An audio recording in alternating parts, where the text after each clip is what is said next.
Seeker. Written by Susanna Thompson. Performed by Heather Firth. Chapter 1. I see him the first time when I am 5 years old. He is standing near me by the elephant exhibit at the zoo, but he is watching me instead of the elephants. I glance up at him because he is as tall as my daddy, but he looks younger. After my eyes meet his, he shifts his gaze to another kid. The little girl hides her face from him as she clings to her mommy. She doesn't answer when she is asked what's wrong. Her mommy calms her down with crackers and juice. She no longer looks scared when she glances back in his direction. He doesn't look scary to me, just not friendly. His flat onyx eyes stare coldly, but they fascinate me. I get the feeling that there are secrets hidden in them, and that I could almost glimpse what they are. "Come on, Goldilocks," my daddy says. "Let's go see the lions." I skip behind him as he leads the way, and I smile at the young man. His blank expression changes into something less devoid of emotion, but still unreadable. I see him again later that day while we are having lunch. He scares another little kid, this time a boy with memorable red hair. The toddler cowers from him and calls out for his mommy. She turns from fussing with the baby in the stroller to attend to her distraught son. Offering to buy him ice cream seems to do the trick, and he is soon paying no attention to the stranger who frightened him. My own baby brother distracts me with a cute little gurgle, and I spend a couple minutes talking to him while he grasps my finger in his tiny hand. "Do you like it here?" I ask him. "We're gonna see more animals." "Finish your chicken nuggets, Mila," Mommy urges me. I manage to eat one more chicken nugget before I am too full to eat another bite. Daddy takes the rest and eats them quickly. "Tim," Mommy scolds. "She only ate 2 nuggets." "We would be waiting here all day," Daddy tells her. "I paid for the rainforest too, and we still have to get over there." "Let's go there now," Mommy says. "She might get too tired later." I see him for the last time that day inside the rainforest. He rides the elevator to the second level with us, and I am thrilled when he notices me again. He's the first to exit the elevator, but he stops in our way as he scans the faces of the people waiting to ride down. A chubby little boy with expressive dark eyes stares back at him in terror. He turns and runs down the corridor. "Lorenzo!" his mom yells and struggles after him. "Lorenzo, I can't take the stroller down the stairs." My daddy is keeping the elevator doors from closing so that Mommy can push the stroller out. She is going to run right into the young man, but both the stroller and Mommy pass right through him like he isn't there. I step around him and reach out to touch him as I pass. My hand skims over the pale skin of his arm, and he looks down at it. My parents are urging me to keep up, so I hurry toward them. We enter the exhibit area, and Daddy points out the porcupines. The young man comes to stand beside me, and I glance up at him while my parents are talking about porcupine quills. He reaches out hesitantly to touch my hair before pulling his hand back.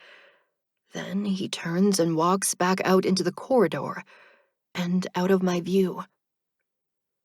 We are at the piranha tank when Daddy says a bad word. "Tim!" Mommy says in her scolding voice. "Sorry, but look at her hair. What the hell happened to it?" "Oh my God!" Mommy exclaims. "Where did it come from?"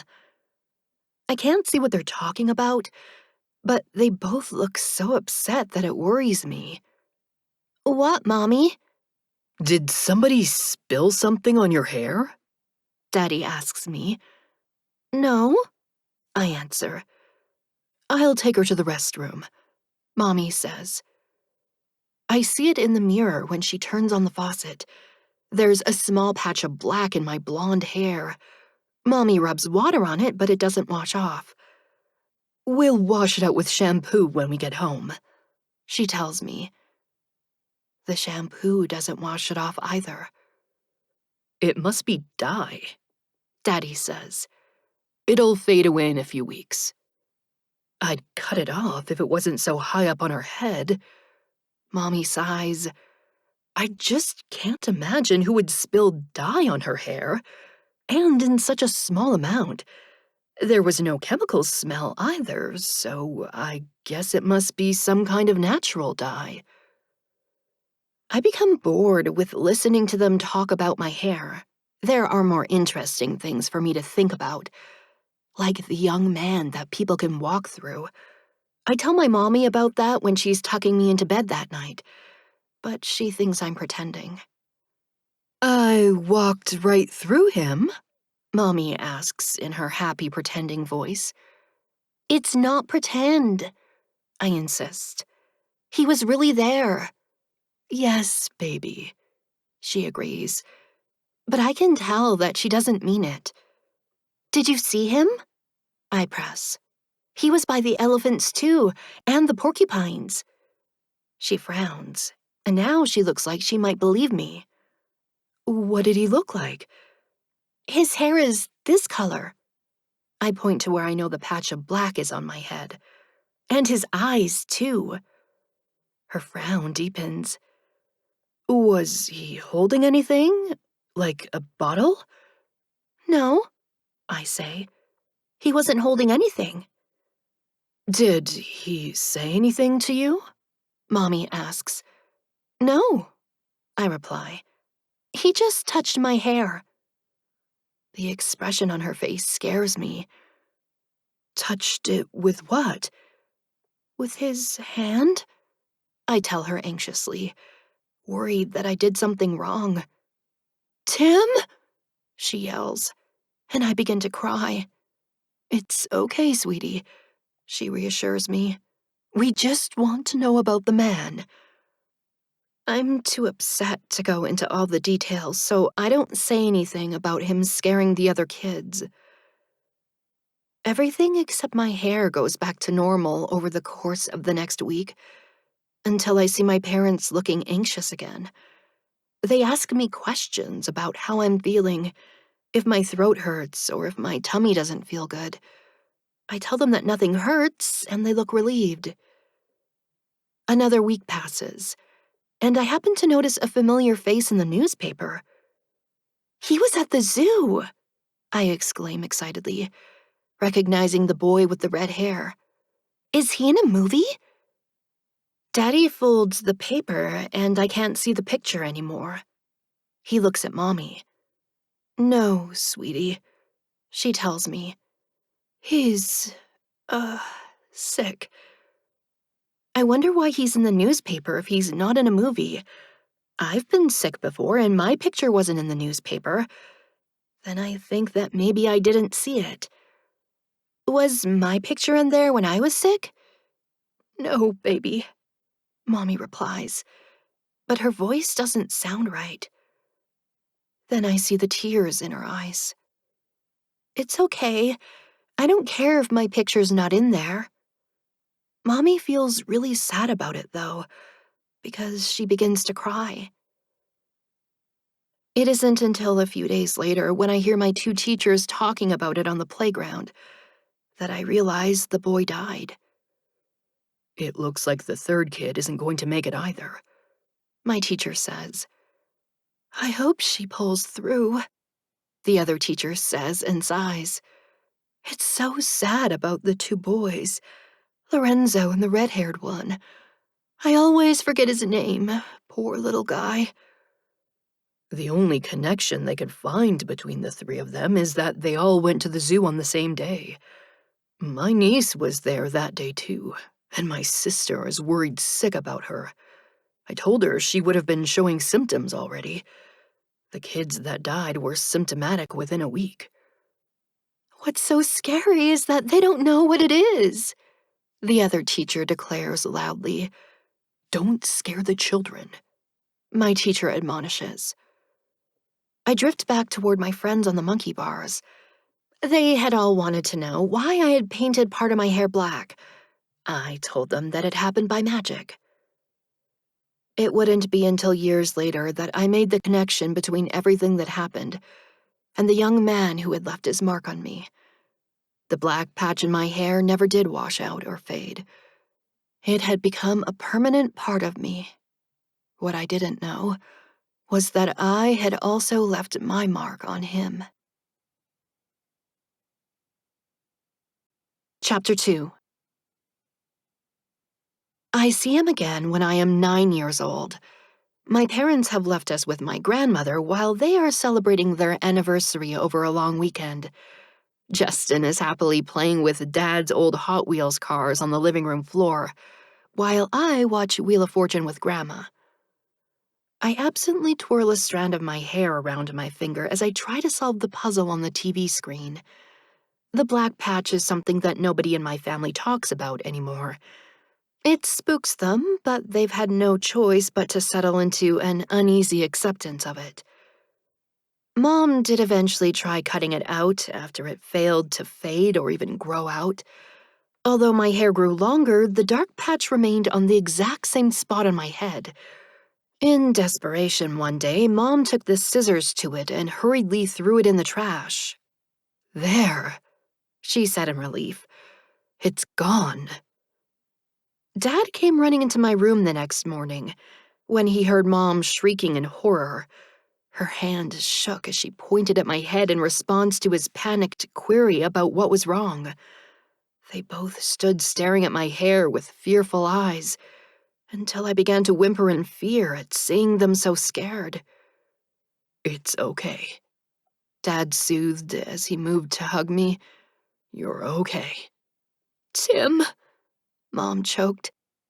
"It's okay," he repeated firmly. "She's a perfectly healthy kid." "But how—" "It's not hurting her," he exclaimed. "Just leave it alone." I saw it in the mirror when I went into the bathroom to brush my teeth. The black patch was in my hair like it had never been cut out. The one that Mom had cut out yesterday was still in the trash can beside the toilet, but a new one had grown into my hair overnight. The blonde hair beneath it had yet to regrow, and that portion of my hair looked like it had been snipped off right below the dark patch. Mom then tried to lighten it chemically with hair color, but it had no effect on the black patch. After that failed, she attempted to hide it by coloring the rest of my hair black. But it all washed right out when she rinsed my hair after the allotted time for the color to set. She tried again with another dye in case that one had been defective, but the same thing happened. Her expression was now grim rather than horrified. "Leave it alone," Dad urged again when she complained to him about it. She had no choice but to comply since she had been unable to get rid of it.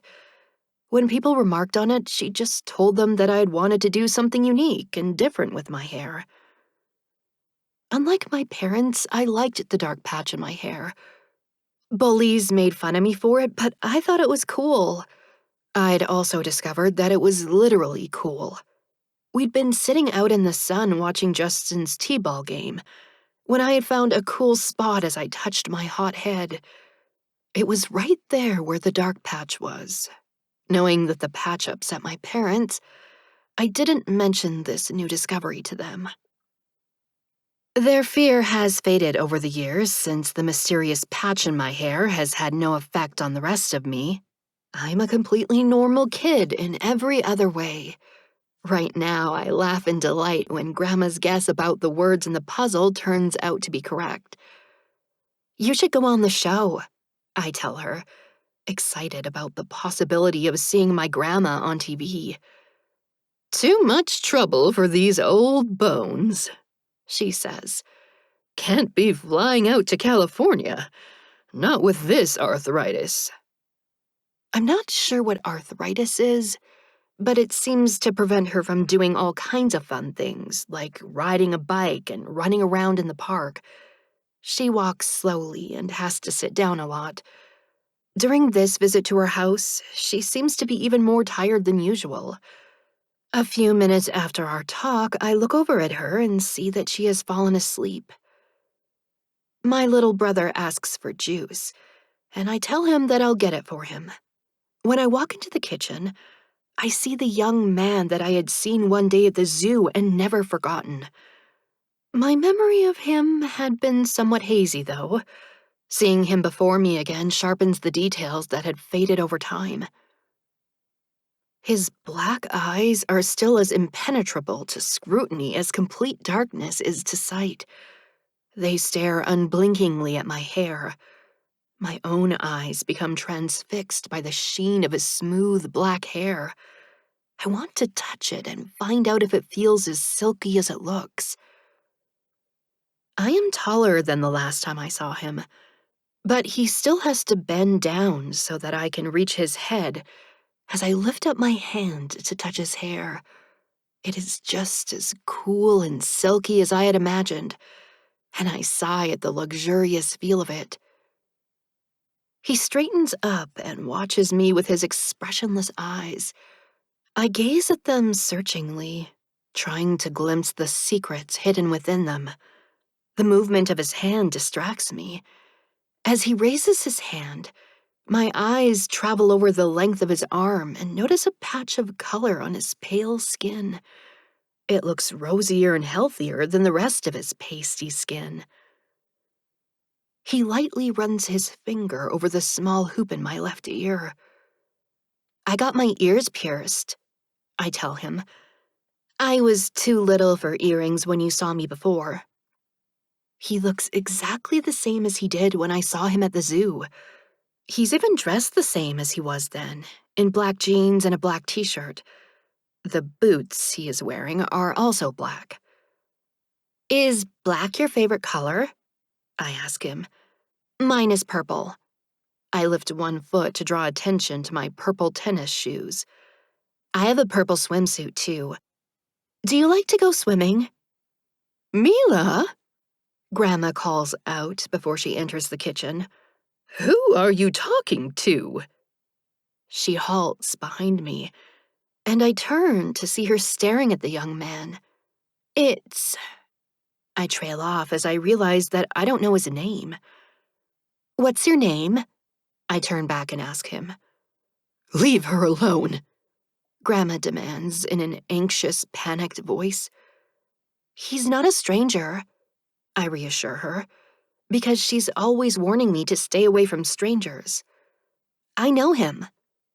Grandma now looks horrified when I glance back at her. Take me instead, she pleads. She's just a child. You are the one I came for, he says in a dry, sandpapery voice that sounds like he's dying of thirst. Go give your brother his juice, Grandma urges me. I obediently take the juice box out of the refrigerator after walking past the young man.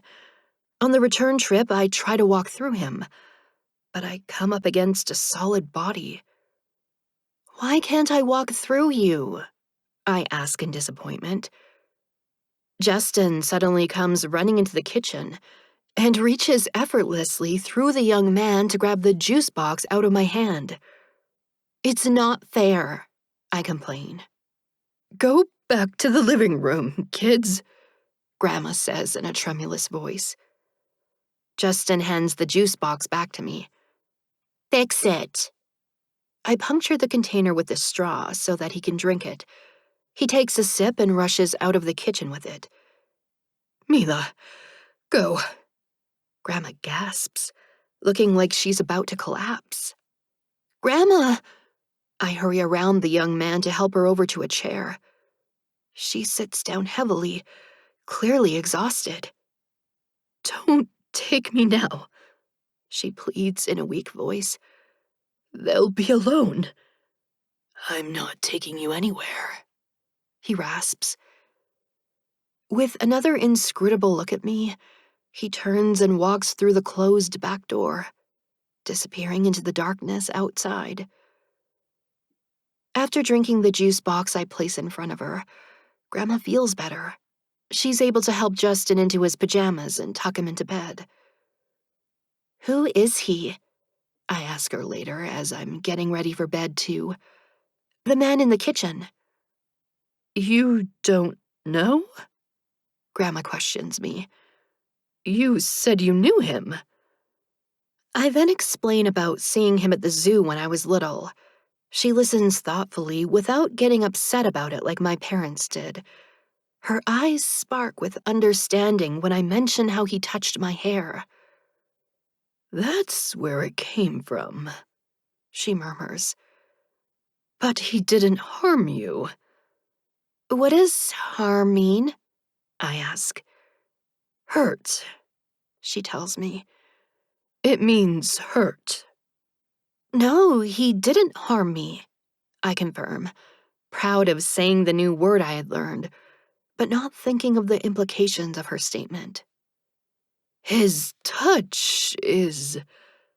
She trails off, and I recognize the expression adults have when they don't want kids to know something. What? I press. His touch is what? You're special, she says. He touched you, but you didn't. She again frustrates me by not finishing her sentence. You're okay, she adds. And I'll be okay. He didn't touch me. I'm very confused as she tells me goodnight and leaves the room. I want to know what she was talking about and who the man is. She seemed to know, but she didn't answer my questions. I'm still curious about it the next morning, and I hope that she will tell me. I see that the refrigerator door is open, and that there is a carton of eggs on the floor when I walk into the kitchen. Some of the eggs are broken and splattered on the floor. Justin is sitting at the kitchen table with a juice box in one hand and a straw in the other. He holds out both to me. Fix it. You made a mess, I scold him as I help him with the juice box. Where's Grandma? Sleeping, he answers and sips his juice. I step carefully around the slimy mess and shut the refrigerator door. Why didn't you wake her up? Can't, he says, and demands Pop-Tarts. Wait, I tell him and go to check on Grandma. She is lying stiff and motionless on her bed, and her skin doesn't look right. Grandma? I call out loudly, but she doesn't respond. I think about trying to shake her awake, but I'm reluctant to touch her for some reason. My mind searches for another option. And I remember that I'm supposed to call 911 in an emergency. Justin barges in, insisting on his Pop-Tarts while I'm talking to the operator. I shush him and finish answering the lady's questions about Grandma. She tells me to stay on the phone with her while I go downstairs and wait for the ambulance to arrive. I quickly make Justin's Pop-Tarts in the toaster and place them on a plate for him before waiting by the front door for the ambulance. The nice lady on the phone asks if I know how to call my parents. I tell her that I have them on my cell phone, and she says to call them after I let the paramedics into the house. I call Mom while the paramedics are in Grandma's room. She asks to talk to them, and they meet me in the hallway as I'm walking to Grandma's room. One of them takes the phone from me, and the other one ushers me back downstairs. Did you wake her up? I ask. His gaze shifts away from me and fixes on Justin playing with the Hot Wheels cars. Not yet. He looks relieved to see his partner coming down the stairs. Cops are on their way, his partner says and hands me my phone back. Your mommy and daddy will be here as soon as they can. What about Grandma? I question. Is she going in the ambulance? They exchange an uncomfortable look. Not right now. One of them answers. I like your hair, the other one tells me. That's a cool earring, too. Thanks, I reply, and lift my hands to my ears to indicate that I have two earrings. Some kids say it looks stupid, But I like having this in my hair. Kind of a semi-goth look, the other guy notes, but I have no idea what he's saying. They stand around awkwardly and keep looking toward the front windows. Their relief is obvious when they see the police arrive. They'll stay with you until your parents get here. The paramedics leave and the police officers ask our names. A short time later, they greet a lady at the door. This is Miss Martin. She'll stay with you until your mommy and daddy come home. We are then left in the care of Miss Martin, who tells me that she's a social worker after I ask if she's a police officer too. I don't know what that is, but I accept her answer without questioning her further about it.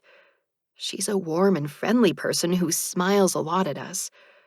That's why I immediately notice her guarded expression when some more men arrive.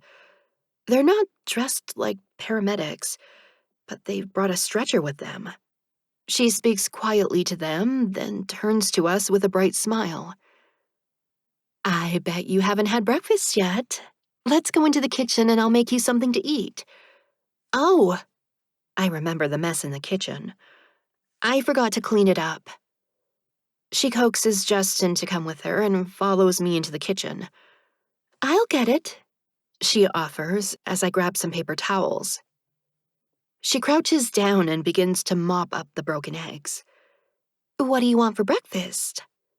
Pop-Tarts, Justin exclaims happily, apparently delighted to eat breakfast again. Miss Martin has to use more paper towels to finish cleaning up the mess, and I drift back into the living room while she's occupied. The men are bringing the stretcher back down, and I can see that there is someone on it, although the person is completely covered with a sheet. Mila! Miss Martin gasps as she hurries toward me. I stare at her in shock. Was Grandma murdered? The men wheel the stretcher out of the house, and Miss Martin closes the door behind them. She looks very upset as she turns back to me. Why would you think that? I explain about seeing someone covered like that on a TV show my parents were watching. I'd heard the police talking about murder before my parents noticed me there and made me go back to bed. No, Miss Martin says. Your grandma wasn't murdered. She was sick and she died. I'm sorry, Mila. She has arthritis, I inform her, wondering if that's why she died. She walks over and puts her arm around me. I'm sorry. I didn't want you to see that. Your parents wanted to tell you themselves. I go back into the kitchen with her and sit numbly watching Justin munch on his Pop-Tart.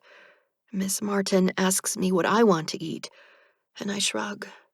She finds some waffles in the freezer and toasts a couple for me, prompting Justin to declare that he wants waffles too. Our parents arrive before Miss Martin has to deal with feeding us lunch. They were staying at a bed and breakfast inn about 3 hours away from Grandma's house. Justin, still unaware of what happened to Grandma, launches himself into Mom's arms. Look at my cars, Mommy. Grandma says I can take 2 home, but I have to leave the others for next time. I'm sorry for your loss, Miss Martin says. Thank you, Dad replies. And thank you for taking care of our children. She looks anxious as she takes him aside and speaks quietly to him while Justin chatters away at Mom.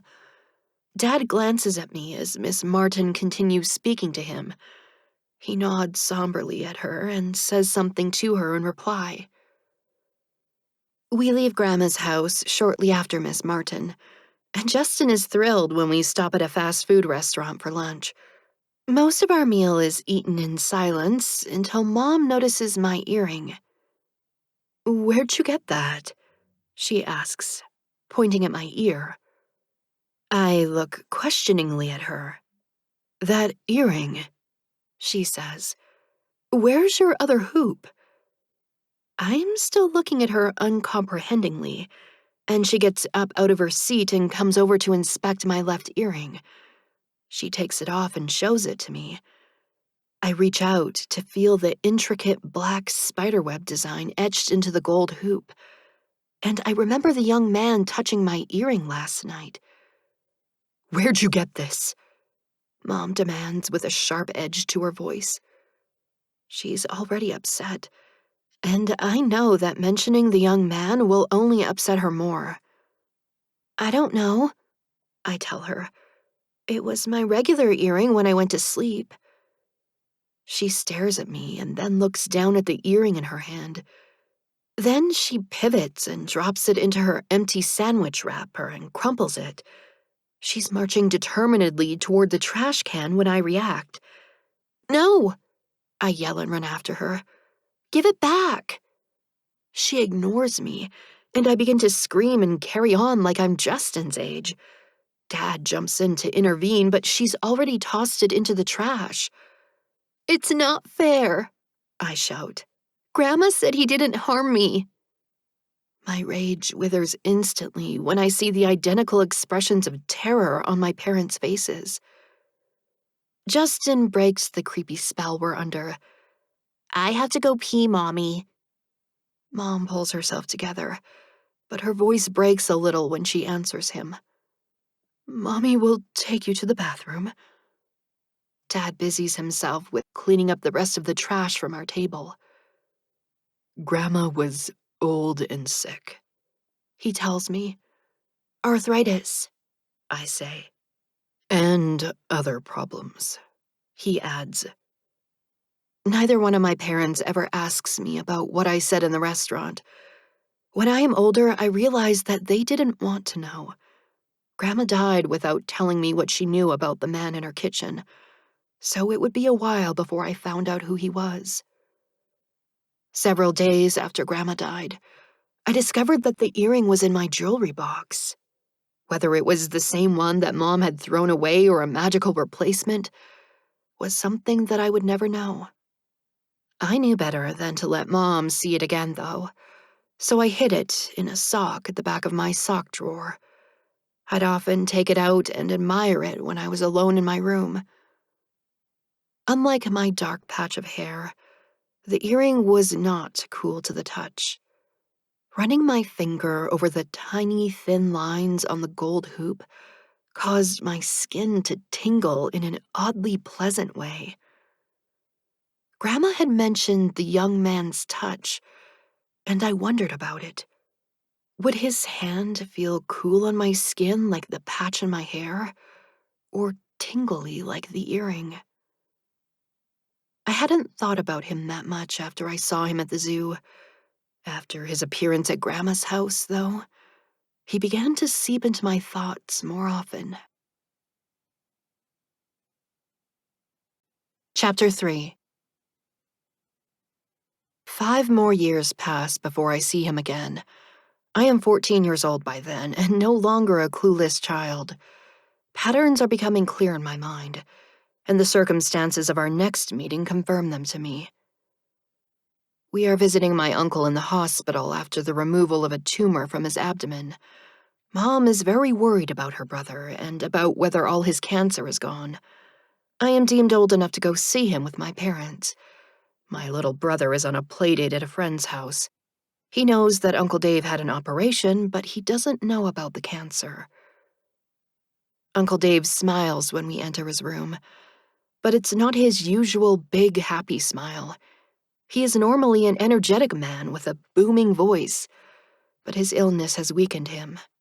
Seeing him lying subdued and lethargic in the hospital bed makes me understand why Mom is so worried about him. I am mostly quiet during our visit with him, except for answering the few questions he asks me about school, and if Justin is listening to me. He always likes to tease me about being the bossy big sister. But the truth is that Justin and I get along very well, despite the 4-year gap in age between us. Uncle Dave introduces us to Bill, the man occupying the other hospital bed in his room. He informs us that he had a hernia operation today. His wife enters the room shortly before the doctor comes to check on him. The doctor pulls the curtain around his bed for privacy, and we return our attention to Uncle Dave. Then someone else enters the room.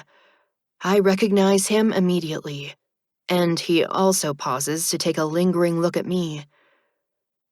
He looks exactly the same as the last time I saw him, except for the blonde streak in his black hair. I stare at it, remembering the silky feel as I slid my hand through his hair. His feet begin to move again, and he walks through the curtain, hiding Bill's bed from our view. He walks back out again after probably only a minute. I can hear the doctor telling Bill that everything looks good and that he'll be going home in the morning. I have to go to the restroom, I say as I stand up to follow him out into the hallway. He leads me in the opposite direction from the restrooms. We walk out into the stairwell that hardly anyone uses, since most people favor taking the elevator. He passes right through the door, but I have to open it to step out onto the landing.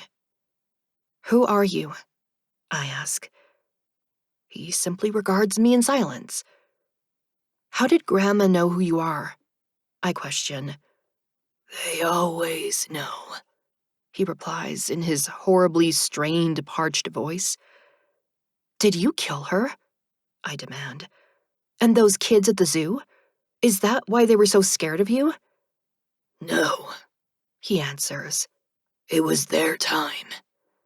"She said she was going to be okay," I exclaim, "because you didn't touch her." "That's a myth," he tells me. "My touch doesn't kill. They wouldn't feel my touch anyway." "What about me?" I ask. "Can I feel your touch?"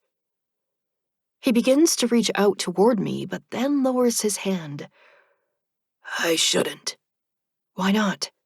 I inquire. "You said it won't kill me." "It won't," he confirms. "But your hair." "How did you do that?" I wonder out loud, having long since made the connection between the dark patch and him touching my hair. "I don't know," he says. "I've never touched anyone before." I point toward the blonde streak. "Did I do that to your hair?" "Yes," he states. "It changed after you touched it." Even though I had suspected that was the case, I'm still amazed by it. "How?" "I don't know," he answers. "No one has ever touched me before." "Because they're scared, I guess." "Because they can't," he explains. "They pass right through me." I ask the obvious question. "Then why can I touch you?" He again replies that he doesn't know. "What do you know?" I snap in exasperation. "Besides, when someone's going to die." "Your name is Mila," he says. "And your name is Death," I retort, remembering the creepy cloaked figure in movies. "My name is Silas," he counters in his raw, raspy voice. He would be very scary if he looked as creepy as he sounds. But he looks like a teenage boy, so I talk to him like he is one. "Great," I remark sarcastically. "The Grim Reaper has a name." "Your myths are—" "Am I going to die?" I cut in. "Everyone dies," he states. "Right now," I clarify impatiently. "Is it my time?" "No," he answers. "Then go haunt someone else," I say. "I'm not dead," he tells me. "No, you just make everybody else dead," I note angrily. "Well, not this time. I'm going to save that man." "You can't," he informs me in his emotionless tone. "Maybe I can," I throw back at him. "I can do other things that nobody else can. If I can touch you, then maybe I can stop you." I whirl around and open the door to the hallway. He doesn't follow me back to the room as I spot a nurse exiting from it. I rush after her and stop her a few doors down. "Please," I say, "can you make sure Bill's okay?" "In room 312? I was just in there and he's fine." "Can you keep checking on him?" I plead. "I have a bad feeling about him." "Don't worry, honey. He just had a routine procedure. It's nothing to worry about," she assures me. "Please just check on him tonight," I repeat. "I have a real bad feeling." "Okay," she agrees, probably just to get rid of me. Having done all I could, I go back to the room. "Did you fall in?" Dad teases. "I was seeing what they have in the vending machines." I lie. "That's the only decent food in this place," Bill comments. The curtain is now open and I can see him. "How are you feeling?" I ask worriedly. "Aren't you a sweet kid?" He smiles warmly at me. "I'm good. A little sore, but nothing major." "Hey, what about me?" Uncle Dave protests jokingly. "I feel like crap. Thanks for asking." My gaze briefly flits toward him. "You'll be fine," I tell him dismissively. "Mila," Mom scolds. "Have some compassion. Your uncle just had—" "No," Uncle Dave interrupts her. "Mila's got the right attitude." "I know," Mom concedes. "But I'll be fine," he assures her. "I will." Mom is still worried when we leave the hospital. I just hope they got it all, and that he'll be all right. He will, I state with confidence. It's not his time to die yet. She gives me a startled look. Nobody knows when it's someone's time. Somebody does, I mutter. Then I put on a brighter expression for her. He'll be okay, Mom. I just know it. Mom hears the news when she speaks to Uncle Dave on the phone the following day. His hospital roommate, Bill, died from a blood clot during the night. "You just never know," she says as she's discussing it with Dad. "He had a routine operation that people have done all the time. There are hardly ever any complications, but he was one of the unfortunate few." Meanwhile, Uncle Dave continues to recover from his much more serious medical condition. He looks greatly improved when he is discharged from the hospital, and he remains cancer-free. I'm happy for him, but disappointed about not being able to save Bill, and I hope never to see Silas again. Chapter 4. My wish isn't granted, because I see Silas only 2 years later. I am miserably sick with the flu when he enters my bedroom by walking through the wall. "Come to get me?" I croak at him.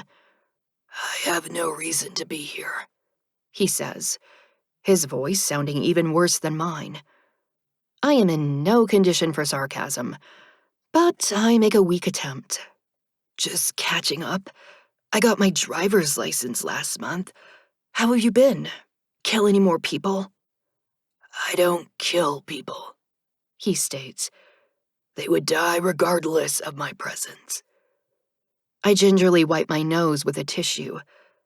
"Then why do you show up before they die?" "To ease the way," he tells me. "You scared those kids," I protest. "They would be more frightened without any warning," he explains. "This way they have time to prepare themselves emotionally for the end. People are afraid of the unknown, but I am somehow known to all of them, and help them on their final journey." The term angel of death leaps into my mind, but his pale, dark beauty doesn't resemble the heavenly creatures rendered by artists. They are usually depicted with benevolent countenances rather than the blank expression I see on Silas's face. I can't imagine it bringing comfort to anyone. You could try being less creepy, I suggest. I'm wearing modern clothes, he says. Nothing that is associated with the myth about my kind. Your kind? I wheeze after a coughing fit. Over 100,000 people die every day, he informs me. Surely you don't think that I can attend to all of them. It's just a statistic to me because such a huge number is too overwhelming for my mind to grasp. Then why are you the only one I've seen? I ask. You shouldn't be able to see me at all. Only those who are dying can see me, he explains. But I didn't die, I say aloud, trying to work it out in my mind. I saw you all those times when I wasn't dying. I sensed you seeking me before the other children that day, but your life force was intact, he tells me. I've never encountered anyone like you before. Why did you touch my hair? I question him. I'd been wondering about that ever since I saw him at the hospital. I wanted to see if I could, he answers. No other person has ever been able to touch me before, so that was something that I never expected. After you touched me, I had to know if I could also touch you. It was odd hearing him say that he wanted to and had to without any of the emotion that was usually expressed with those words. 2 new experiences for you, I note. 3, he corrects me. No one had ever smiled at me before either. I wonder why, I remark dryly before coughing again. Mom opens the door and enters my room. I brought you some more tea. I almost panic before remembering that she can't see Silas. Thanks. She sets the mug down on the nightstand beside me. Do you think that you can eat something now? No, I moan. Just the thought of food makes my stomach queasy. I don't kill people, Silas says. I glance at him but am unable to reply in front of Mom. I'll bring you some crackers and ginger ale, she decides. You might be able to handle something light, and the ginger ale will help settle your stomach. I wait until Mom leaves the room to speak to Silas again. Why do you keep saying that? It's the truth, he states and starts walking toward the wall. He turns back to look at me. You're growing up. It was a random thing for him to say, I think, as he disappears through the wall. I almost wish that he had stayed longer to keep me company. That is how miserable I feel, that I am actually pathetic enough to want to hang out with Silas. As if having the flu wasn't bad enough, my illness made me miss out on going canoeing with my friends. Who gets the flu in September? I must be the first person in the state to come down with it this season. I am starting to get the chills again, so I sip my hot tea before burrowing back underneath the covers. Mom brings me the crackers and ginger ale, but I can't stomach the thought of taking even one bite of food. I doze off between episodes of running to the bathroom to empty my stomach of its non-existent contents. Exhaustion finally puts me into a deep sleep that lasts for most of the night. I wake up early in the morning, still sick but feeling much less miserable. I check my phone and am surprised that there aren't any texts from my friends, and especially that there isn't even one from my best friend. I'm a little hurt that nobody bothered to tell me that they missed me or wished that I was there with them. When I check Facebook and see that Chloe didn't post anything, I begin to feel uneasy. My best friend posts everything online. She would have immediately uploaded pictures from the canoeing trip as soon as she got home, if not before. It was only a one-day outing, and they should have been home last night. Even though it's only 4 in the morning, I text Chloe. "Call me as soon as you get this." I then send the same text to my boyfriend and wait anxiously. For some reason, I am thinking of Silas telling me that he doesn't kill people. Why was he here yesterday? I lurch out of bed and hurry to check on my family. Mom and Dad wake up when I clumsily enter their room. They both start talking, asking if I'm okay, but I'm already staggering down the hall to Justin's room. He mumbles a sleepy protest when I disturb his slumber and rolls over onto his other side to continue sleeping. Mom closes his bedroom door after I exit his room. "What are you doing?" "You're okay," I gasp in relief. "Did you have a bad dream?" Dad asks. "Yeah," I say, because that's the only explanation I can offer for my behavior. "It's early," Mom says. "You should go back to sleep." "Okay," I agree, but I'm unable to fall back asleep. I keep checking my phone, becoming more anxious with every passing minute. After a torturous 2 hours, I can't wait anymore, even though it's only 6 in the morning. I call Chloe, but she doesn't answer. Leaving a voicemail for her to call me back, I then try calling Scott. When he doesn't answer either, I leave a voicemail for him too. After a brief debate in my mind, I decide to call Chloe's house phone. I don't recognize her dad's voice at first because it's so strained. He sounds as sick as I am. Hi," I respond to the unfamiliar hello. "Can I talk to Chloe?" I hear a sharply indrawn breath followed by a strangely choked sound. "Mila?" "Yeah?" I reply to the man speaking my name before I can guess that it's Chloe's dad. "You don't know," he states, and I hear the pain in his voice. "There was an accident." I seize up in fear. "Is she hurt?" "She's gone. They're all—" He breaks off on a painful breath. "None of them survived." He exhales heavily. "God, I shouldn't have told you this way." "I have to go," I tell him numbly, and hang up the phone. I think of Chloe, Scott, Tyler, and Jeremy. My mind refuses to accept that they're dead. They only went out for the day and were coming back that evening. It's just not possible that they're suddenly gone. I was supposed to go with them. We were going to have a fun day together, but I got sick and couldn't go. But I would see them at school as soon as I was better. Chloe and I were going to a concert together next weekend without the guys. Scott and Jeremy understood that we needed our girl time alone sometimes. Anyway, I had plans to see Scott's favorite actor with him in some stupid juvenile comedy the day after the concert. I again go into my parents' room and wake them up. "I'm sorry," Mom yawns. "I fell back asleep.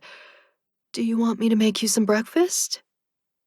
"Chloe's dead," I state. "Her dad says they're all dead." My parents gape at me as I begin to shiver. I find out later that shock can cause such a reaction. But it's unclear whether it's that or my illness that makes me pass out at this moment. Chapter 5. Friends accept you the way you are. Chloe didn't question why I kept the black patch in my hair the entire time she knew me. It was just a part of me, and she accepted that. Scott, on the other hand, had questioned me about it. "Why'd you color only that part of your hair?" "Just to be different," I answered. Why do you want to be different? He asked. Why not? I replied flippantly, although adolescence had made me self-conscious about being different. It's just, you have beautiful blonde hair, he told me. Thanks, I said. So, do you like Italian food? Scott inquired, somewhat awkwardly. He was the first and only guy to ask me out. Chloe was already dating his friend, Jeremy, and we naturally all started hanging out together after I began going out with Scott. Tyler used to joke that he was our spare guy, for when you find out that one of them's defective. Despite being the only unattached person in our group, he seamlessly fit into our little circle. We would all rather go somewhere together than have a double date without Tyler. Our couple time was separate from our outings as a group of friends. Nobody got romantic while we were all out together. It was strictly a time of goofing off and having fun with our friends. Now they had all been taken from me, and I knew who was responsible for that. Mom had cried several times since I told her the news this morning, but I had yet to shed a tear. Dad had escaped from the gloom in our house by taking Justin to a soccer game. I'm restless myself, but I want to confront what happened rather than run away from it. I have a taste for apple juice, I informed Mom. How about some orange juice? She suggests. I don't think we have any apple juice. I already know this, which is why I chose apple. Could you go get me some, please? I don't like to leave you alone when you're sick, she says hesitantly. Please, I repeat. I really have a taste for it, and I'm feeling better. You shouldn't be alone, she states, and I know that the real reason has nothing to do with my illness.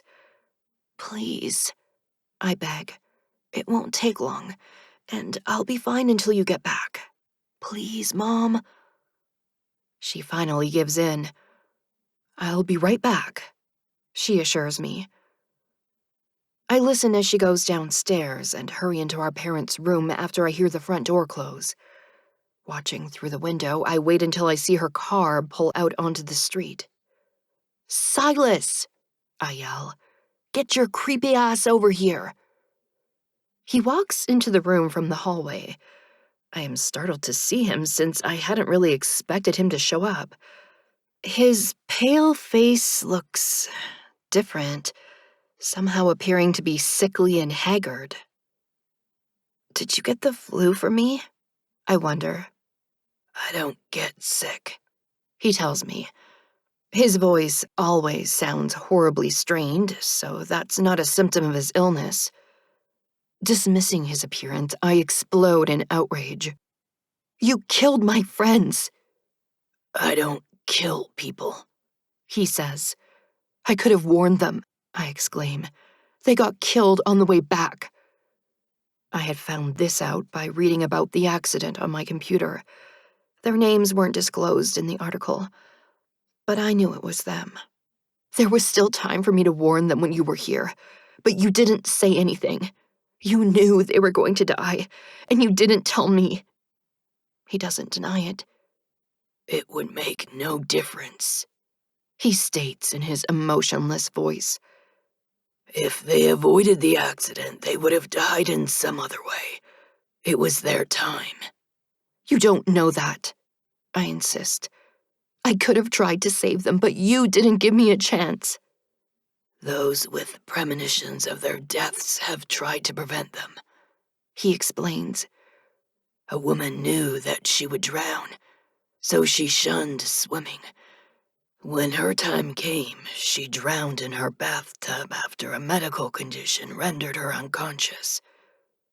How do you know she had a premonition about drowning? I question. Did she tell you? I saw it, he answers. I regard him in confusion and am about to ask him to explain when I am distracted by the presence of another guy like him. Silas, the guy says. and his voice even sounds the same as Silas's voice. "Why are you not attending to the dying?" "Oh, look," I remark venomously. "Your friend is still alive." The guy turns to look at me. His eyes are a rich, deep brown, and would be captivating if his gaze wasn't so blank. "She can see us." "Yes," Silas confirms. "I thought perhaps it was only me. Her life force is intact." The guy continues. "She shouldn't be able to see us." He has African features, but his skin is as deathly pale as Silas's pasty complexion. "Why are you here, Abel?" Silas asks. "You failed to attend to two of the dying." Abel replies. "Oh, no," I comment sarcastically. "They get to live longer because you screwed up." "They died," Abel states. "We all felt their distress. They couldn't accept what was happening to them." "They still died?" I ask dismally, deflating as my anger ebbs away and is replaced by depression. "It was their time." Abel says. "Why?" I cry out in anguish. "They weren't even old." "Age has no bearing on it." Abel answers me. "These two were." She's talking about her friends. Silas interrupts him. "She's upset about them. As is normal for the living, we don't attend to the living." Abel reminds him. "Why are you here?" "She seeks me." Silas answers him. "The dying seek you, not the living." Abel counters in a monotone. "She seeks me." It is not only the emphasis on those words that grabs my attention, but also the spark of emotion in his voice. If the emotion showed on his face, it is gone when my gaze seeks his. Abel continues to speak in a neutral tone. "She can't sustain you. You're already at a deficit." A deficit of what? I ask. "Life force," Silas explains. "We are drawn to it at the right time by the dying. It dissipates if one of us isn't there to absorb it." Life force. Is that what keeps them alive? I exclaim indignantly. And you drink it like some kind of vampire, you lying murderer. "I don't kill people," he says for what seems like the 100th time. "Their life force is already draining from them, and I merely absorb it." You sucked up Chloe's life force, I accuse with a building hysteria. Get away from me, you disgusting leech. "Go replenish some of your energy," Abel advises him and leaves the room. With a parting glance at me, Silas follows him. I walk out into the hallway behind them and stand at the top of the stairs as they descend them. Abel disappears through the front door, but Silas walks into it like a regular person and stops short. He stands facing it, and I can imagine his dismay because I am startled too. Why can't you walk through it? I ask as I walk down the steps. He turns to look at me, and I can see an actual emotion in his dark eyes. It is fear. "I don't know," He answers. Well, turn the knob and open it, I suggest. He puts his hand out hesitantly and grasps the doorknob. Then he twists it and slowly pulls the door open. The look of wonder on his face when he glances back at me almost makes me soften toward him. I harden my heart as I remember what he is. Go find yourself some people to suck the life out of. He silently turns away and walks out of my house. I push the door closed behind him and suddenly feel exhausted. I'm asleep on the couch by the time Mom returns from the store. It's the last real rest I get. before that interminable week of funerals and sorrow. Chapter 6. There is a funeral every day. At least that's how it seems to me as I attend the 4 funerals of my friends that week. 2 of them are buried in the same cemetery, but their funerals are on different days.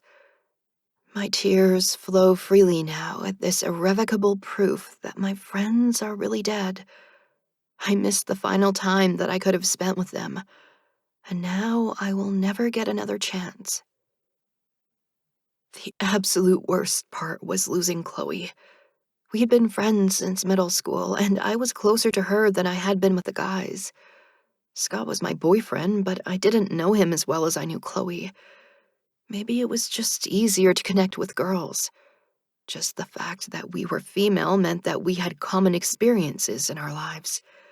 Guys didn't know what it was like to be a girl, so that naturally put some distance and mystery between us. Talking with Scott wasn't as effortless as talking with Chloe. There was always some thought put into what I said to him. Not even my best friend had known about Silas, though. Seeing how much it had upset my parents when I spoke of him had made me reluctant to tell anyone else about him. As I grew up, I realized that people would think I was weird if I talked about someone others could pass through like he wasn't even there. If it hadn't been for the inexplicable dark patch in my hair and the earring I still had, I would have thought I had hallucinated him.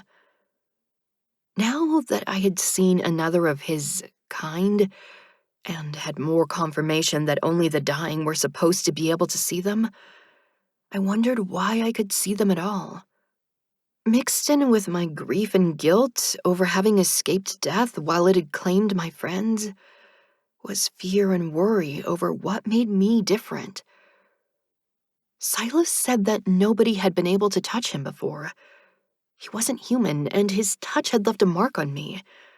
I had touched him and left my mark on him, too. Did that mean that I wasn't human either? Only the dying were supposed to see him, but I had seen him several times when I wasn't dying. Did that mean that I couldn't die? This thought took hold of my mind like a cancer. It crowded out the grief after the final funeral as it spread through my thoughts and grew bigger than reason. I could at least have the answer to this question. Giving no thought to consequences, I make plans to put my mortality to the test. My friends died in a car accident, but there are too many variables involved in attempting that myself. I want something that no normal person can survive. When the idea comes to me, it is very simple but undeniably deadly. As I drive downtown after borrowing Mom's car with the story of wanting to distract myself with a movie, I think of my one and only family visit to the observation deck of a tall building. The views of the city had been spectacular, and we'd talked about coming back sometime, although we hadn't got around to it since. Mom had almost derailed my plans by insisting that I take my brother with me to the movie. Fortunately, Justin threw a fit about leaving in the middle of his video game. "You can play that anytime," Mom said. "I'm online," he explained. "We're playing a match." The "we" referred to the friends he was talking to over his headset, because none of them were physically there with him. His eyes were glued to the TV screen even as he argued with Mom. "I want to be alone anyway," I told her. But I cut off her protest. "It's a movie. I don't need company at a movie. The whole point is to forget about everything else and watch the movie." That argument finally swayed her into letting me go alone, although that had never been my reason for going to a movie before. Going with a friend had always made watching the movie more enjoyable, but all my friends were gone now. Conditions are ideal for my purposes when I get up to the observation deck. There are only a couple of people out there with me, and I move to a deserted spot on the platform. My natural human fear of danger makes me hesitate, but I force myself to act. Scrambling up onto the railing, I nevertheless cling to it while I climb over it and face a sheer drop to the concrete far below. I close my eyes and prepare to let go. Just as I hear someone shout, "Hey!" I feel hands grasping my chest beneath my arms and pulling me back over the railing. We collapse on the deck as I fall backwards on top of the person who thwarted my jump off the building. "Oh my God!" A woman rushes over to me. "Are you okay?" She helps me sit up, and I glance back at Silas, who is still sprawled beneath me. Hurrying to get off him, I allow the woman to pull me to my feet. "Hey!" The same male voice from before repeats. "What happened to that guy?" The man who spoke moves closer and crouches down with a perplexed look. He runs his hand right through Silas and looks up at me in bewilderment. "Where'd he go?"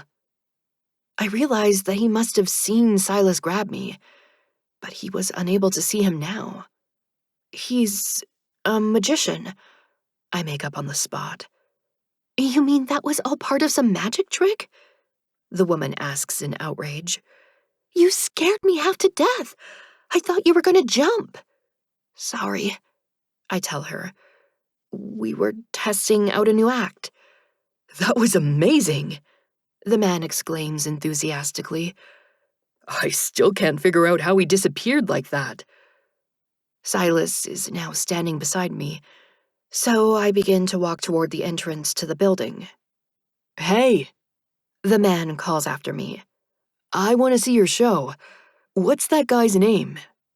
"The Amazing Silas," I answer. "But we're just passing through. His show is in Las Vegas." I remember my parents talking about a show they saw in Las Vegas that included some astounding magic tricks. So that's my inspiration for this lie. "I'll look you up the next time I'm there," the man promises. I turn and smile politely at him. "Thanks." The amazing Silas. Silas mutters as we ride down in the elevator. You would have been the extremely dead Mila if I hadn't stopped you. Why would you want to kill yourself? "You mean I actually would have died?" I ask. That's generally what happens when people jump from the 49th floor, He replies. "People," I agree.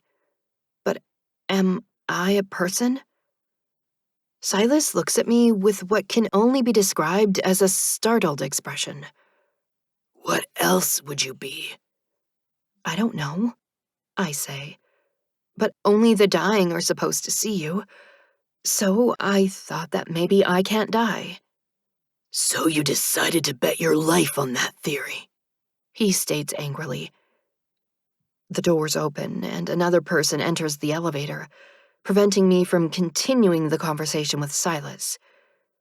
Cool hair, The young man comments. I guess him to be in his early 20s, and an office worker judging by the way he's dressed. "Thanks," I respond. He steps closer to me. You here alone? Because you're welcome to join me for lunch. My treat. Tell him to fuck off, Silas says. I gasp in shock at hearing him use such language with such vehemence. The young man steps back from me in alarm. I hope you don't think I'm some creep. "No, it's just that I'm meeting someone for lunch." The doors ding open, revealing that we're on the ground floor. That's cool, The young man says as he hurries out of the elevator. I'm aware of Silas's presence beside me, but I avoid looking at him until we're away from people. There is no one else around near us in the parking garage where I left my car, so I'm free to go off on him. "What was that?" I demand. "Since when are you crabby? Since when do you feel anything at all?" I feel things. He insists. "Like what?" I question, Because you never used to have anything but a creepy blank expression on your face. Like Michael Myers. Who? Silas asks. This guy from a horror movie, I explain. The point is, you never showed any emotion before, so why now? I've experienced other people's emotions, but now I'm feeling them on my own. He tells me with a troubled expression. I don't know why. What do you mean you've experienced other people's emotions? I ask. You mean like their lives flashing before their eyes when they die? I'm not there at the time of death, so I don't know what happens then. I simply alert them that their time is near. The things that are on their minds when they see me tend to be recent experiences, and I absorb some of their memories along with their life force. I stare at him as my mind grasps what he's telling me. So you know what my friends experienced on that canoe trip? The one I missed. Tell me about it, I urge. He looks away from me. Let's go to the hospital. I want to show you something. I don't want to see any more dying people, I protest. Not everyone there is dying, He says. Please come with me. Okay, I grumble. I will if you tell me about my friend's canoe trip. They went canoeing, He states, and I'm not sure if he's being facetious or just being his too literal self. I cross my arms over my chest. Silas, I warn. Okay. He relents, apparently understanding that I want more details. I'll tell you while you drive to the hospital. Oh, now I'm your chauffeur, I remark. I did just save your life, He reminds me. which you're not supposed to do. Abel says as he appears out of thin air beside Silas. You interfered and upset the natural balance. Did you sense a disturbance in the Force? I inquire sarcastically. Star Wars was one of Scott's favorite movies. Suicide upsets the natural balance. Silas notes. They die before their time. It's not your place to interfere with life and death. Abel argues. There will surely be consequences. Don't worry about it, Abel. Silas urges and claps him on the back like a football buddy. Abel turns his head to regard him emotionlessly, and I'm struck by how much Silas has changed. There is a reassuring smile on his face, but his expression used to be as blank as the one currently on Abel's face. I must attend to the dying, Abel states and disappears before our eyes. Can you still do that? I question. Silas appears troubled again. It comes and goes. Now I'm concerned about him. It's hard to hold a grudge against someone who has saved your life, although how close I came to dying hasn't really hit me yet. Maybe you shouldn't be here with me. Come. He says, and opens the passenger door without a second thought. Let's go to the hospital. I get in the driver's seat and turn on the car before fiddling with the GPS.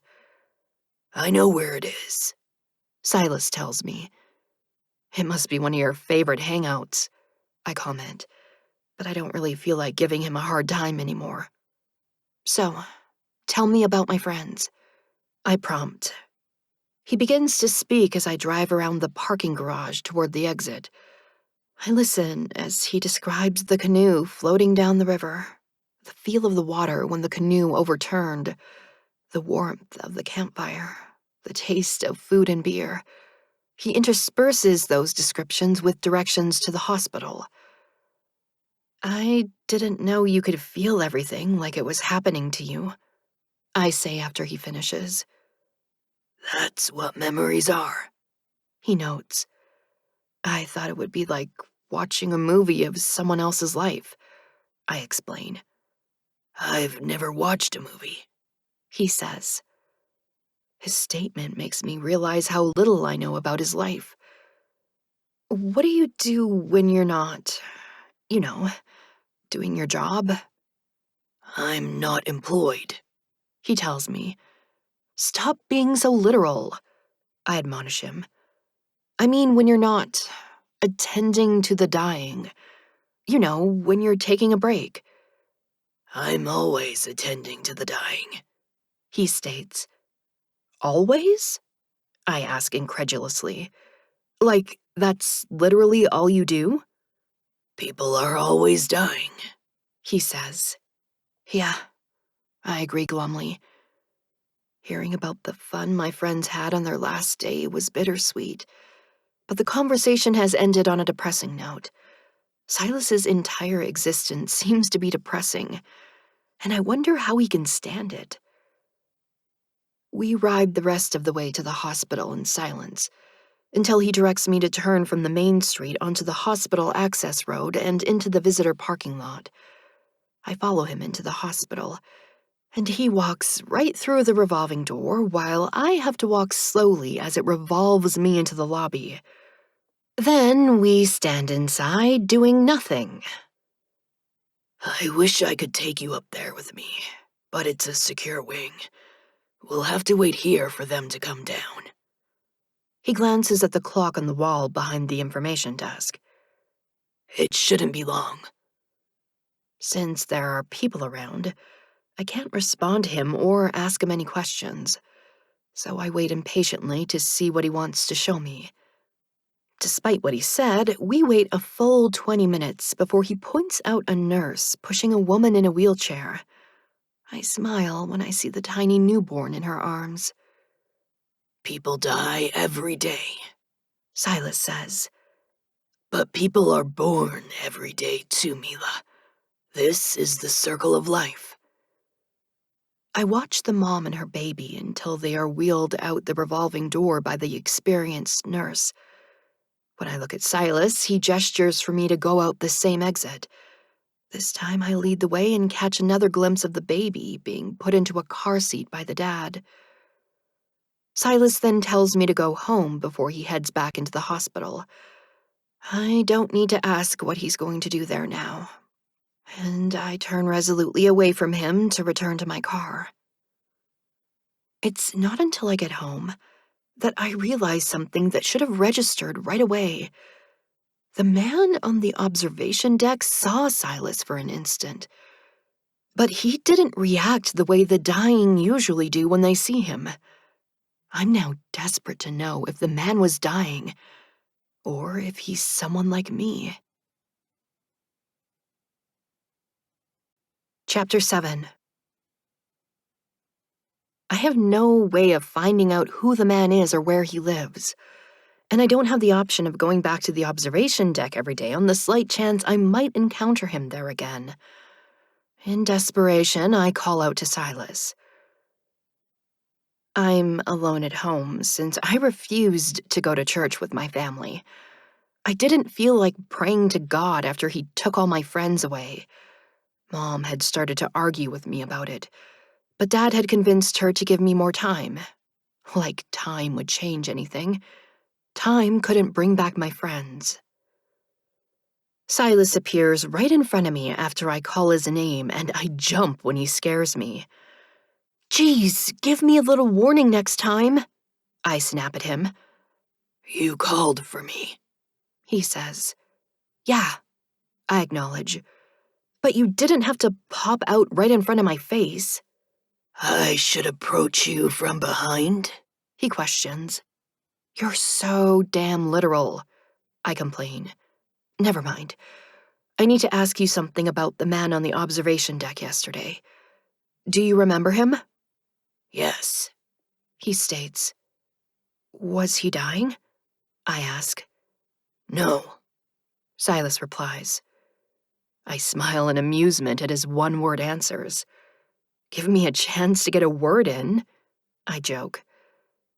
He regards me with a blank expression that reminds me of the way he used to be. Do you ever joke with Abel? I inquire. No. He answers. Okay. I respond wryly. Moving on. I need you to take me to that man.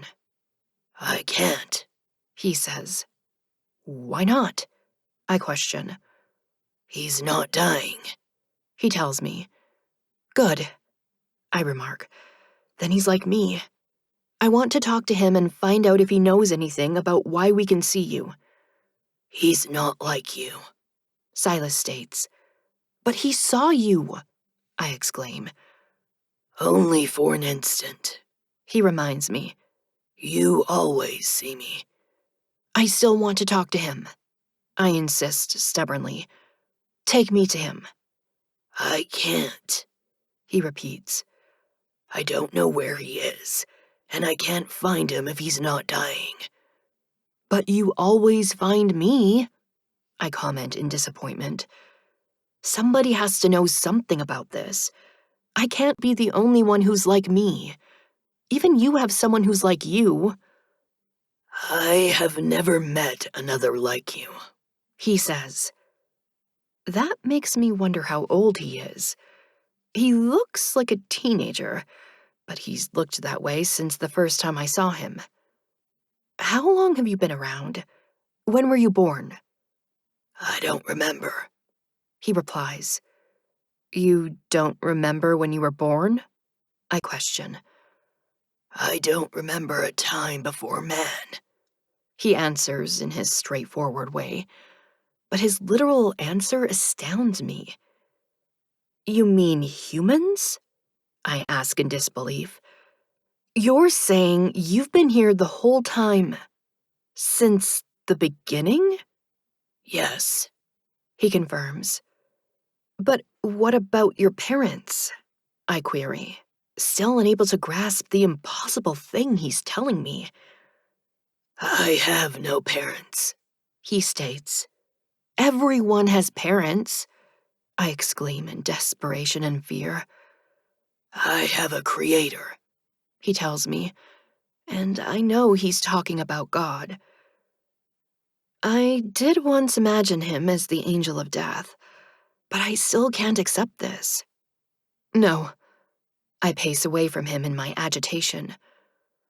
Silas walks up behind me and places his hand on my shoulder. Mila. That's gonna leave a mark, I tell him. Your hands left a mark on me yesterday, even through my clothes. How am I going to explain that to the guy I whirl on him in hysteria because this is all too overwhelming. It's too much. Tell me what God's plan is for me, since you've got a direct line to him. Why is he killing my friends? Why has he sent his angel to leave marks on me? Silas' expression changes dramatically, and he now looks as agitated as I feel. I'm not an angel. Angels are radiant beings who bring light to the world. You've seen angels? I question in amazement. Actual angels with wings and stuff? His expression softens at my awe and wonder. Yes, Mila. I've seen angels. Wow, I respond in reverent stupefaction. Wow, Yes, he agrees. they are glorious. I ask my next question in hushed fearfulness. Have you seen God, too? No, He answers to my immense relief. I exhale the tense breath I had been holding. There is only so much mind-blowing revelation I can handle in one day. What is this, Silas? I ask quietly. Why do I keep seeing you? I don't know why you seek me. He replies in frustration. I just don't know, Mila. I said see, not seek, but I pursue the explanation to that answer. Why do you keep saying that I seek you? What does that mean? I am drawn to those who seek me. He tells me. Always the dying seek me, never the living. Not until you began to seek me. I don't understand, I exclaim. How do I seek you? It's an irresistible force that pulls me to you. He explains. Life force? I inquire, remembering our previous conversations. That's what always drew me before, He says. but it's different with you. Your life force is intact, so I can't absorb it. Then what kind of force pulls you to me? I ask.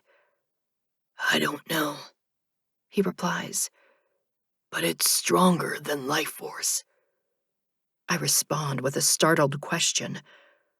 What could be stronger than life force? I don't know. Is his troubled answer. Maybe it's because he looks so lost and I want to comfort him.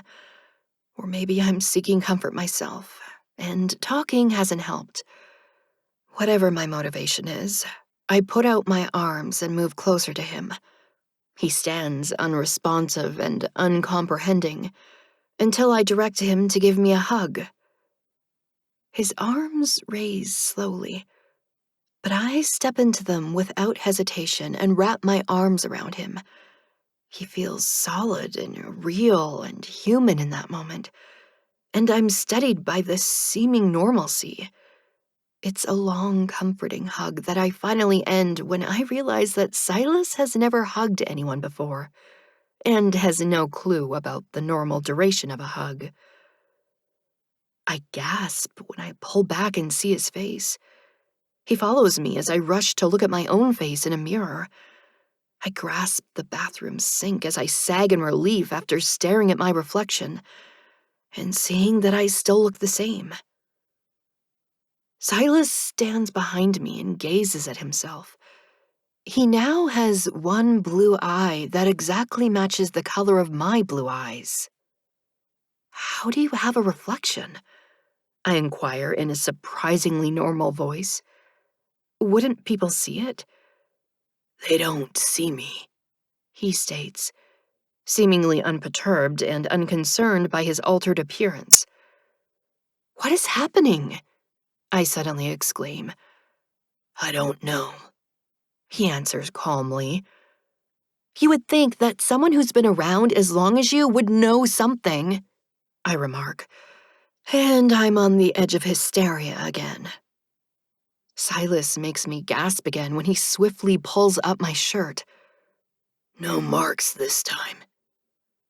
I watch him in the mirror as he inspects my back and lowers my shirt back into place. After a moment's hesitation, I turn and lift my shirt to expose my stomach. Silas had grabbed me just below my breasts when he pulled me backwards over the railing. My skin is still pasty white where he touched me then, but my most recent contact with his body appears to have left no marks on me. I pull my shirt back down and look at Silas. His gaze is fixed on me, and I'm momentarily mesmerized by the vivid contrast in color between his one bright blue eye and the other dark ebony eye. I tear my gaze away from his and step forward to lift his shirt. His skin looks like normal, healthy skin until I move around to look at his back. There, I see his pasty complexion, except for the thick line of pink flesh where my arms were wrapped around him. I reach out and press my hand to the middle of his back over his deathly pale skin.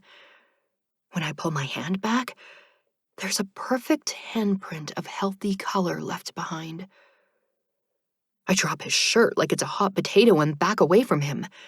He turns to look at me with his strange, unnaturally altered gaze. Go, I command sharply. He stands still before me. Did you hear me? I demand. Go! He fails to obey me, and his expression turns fearful.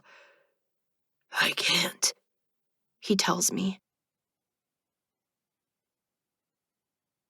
Chapter 8. His fear alerts me to the meaning of his statement. He told me before that his ability to pass through solid objects now comes and goes. You can't teleport right now? I ask. I can't go to the dying, He says. Okay, you don't have to look so scared, I tell him. I can drive you there if it's too far to walk. My offer doesn't appear to comfort him. I don't sense them seeking me. We can go to the hospital, I suggest. You'll sense them when you're near them. Yes, He agrees, finally assured by my reasoning. I'll attend to someone at the hospital. I use my mom's car to help Silas complete his morbid task, and I plan to return home before my family gets back from church. He is silent as we leave my house, but I begin to talk after a few tense minutes. Are you upset about your eye? No, He replies. Oh, well, do you like it then? I question curiously. it makes no difference to me. He answers. How can it not make a difference? I exclaim. Your eyes are two different colors. It's not like one of them is blue and the other is green. You look completely freaky with that much difference between your eyes. They don't match at all, It doesn't concern me. he states. Something concerns him, however, because he is sitting stiffly in the passenger seat and staring out the windshield without glancing at me at all while we speak. Are you low on life force? I ask, although he doesn't appear to look sick like he did before when Abel said that he was at a deficit. No, He says. He falls silent again, and I don't try to engage him in conversation. After we arrive at the hospital, I'm the first one to notice someone staring at Silas in the parking lot. I nudge him as I walk beside him. Is that one of them? He looks and sees the woman watching him. She shifts her gaze away from him when he makes eye contact with her. no, Silas tells me. she doesn't seek me. But she saw you, I note. He halts and looks in her direction, and she glances away when he catches her looking at him again. Hey! I call out to her and start walking toward her. She hurries to her car and gets in quickly, obviously freaked out by either me or Silas. I walk slowly in my hesitation over her reaction, and she is too fast for me. She pulls rapidly out of her parking spot and drives off. Are you sure she's not one of the dying? I ask Silas. Yes, He answers. she doesn't seek me. We go into the hospital, and that's where we both notice people looking at him. Lots of people. Everyone in our vicinity, in fact. I realize that it's unlikely they're all dying. They can see you, I tell him in a hushed tone. Yes, He responds, and he doesn't seem to know what to do. One bold girl walks up to us. Which one's the contact? She inquires as she stares at Silas's face. contact. He asks. Who are you trying to contact? Hey, she exclaims. What's wrong with your voice? Are you sick? She backs a few steps away like he's contagious. I think she meant your eyes, I explain, still in the process of comprehending her previous question. She thinks you're wearing colored contact lenses. Is it the black one? She asks. That looks so freaking wicked. You need some tattoos, though. Gotta complete the look. Have you ever seen people that nobody else could see? I query. She takes my question in stride, and she appears to be one of those people who has an open mind. You mean ghosts? No, have you? A woman who is most likely the girl's mother approaches from behind her. Skylar? She says anxiously, with a suspicious look at Silas. What are you doing? We have to go. You're the one wasting time at the gift shop, Skylar remarks before prompting me to answer her question. So have you seen ghosts? No, I answer simply, because she doesn't seem to be like me. Even her mother can see Silas, and she's looking at him like he's a delinquent rather than a supernatural being.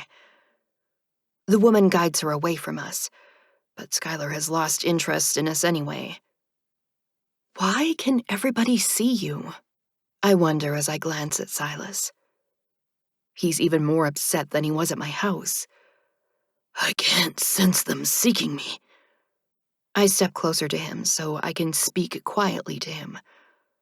Maybe nobody's dying right now.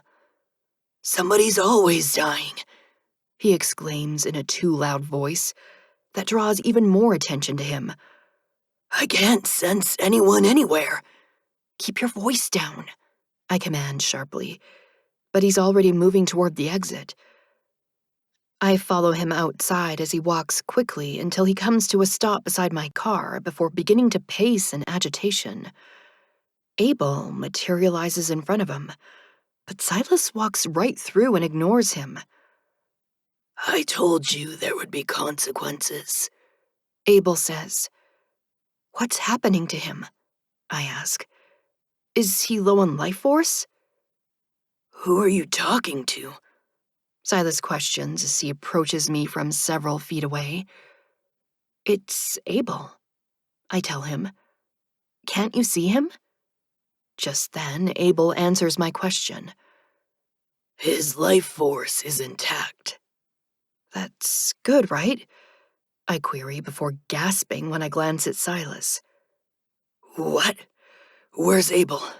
What did he say? I'm still staring at Silas when Abel speaks. We absorb life force from the dying. We don't have our own. I shift my stunned gaze to Abel as I try to comprehend what he's telling me. His eye changed back to normal, I state, sharing my confusion with him. It was blue for a while. Abel's tone and expression are emotionless, as always. I must attend to the dying. He no longer can. He disappears before I can say anything else. Silas is bent over, looking at his face in one of the side mirrors on my car.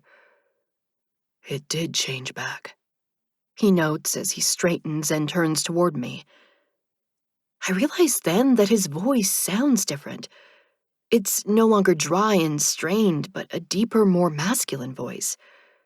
He looks different, too, but it takes me a moment to pinpoint the change.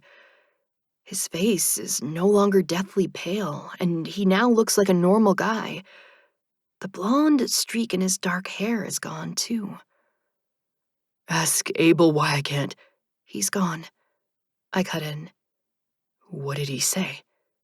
Silas questions. Instead of answering, I step behind him and lift up his shirt.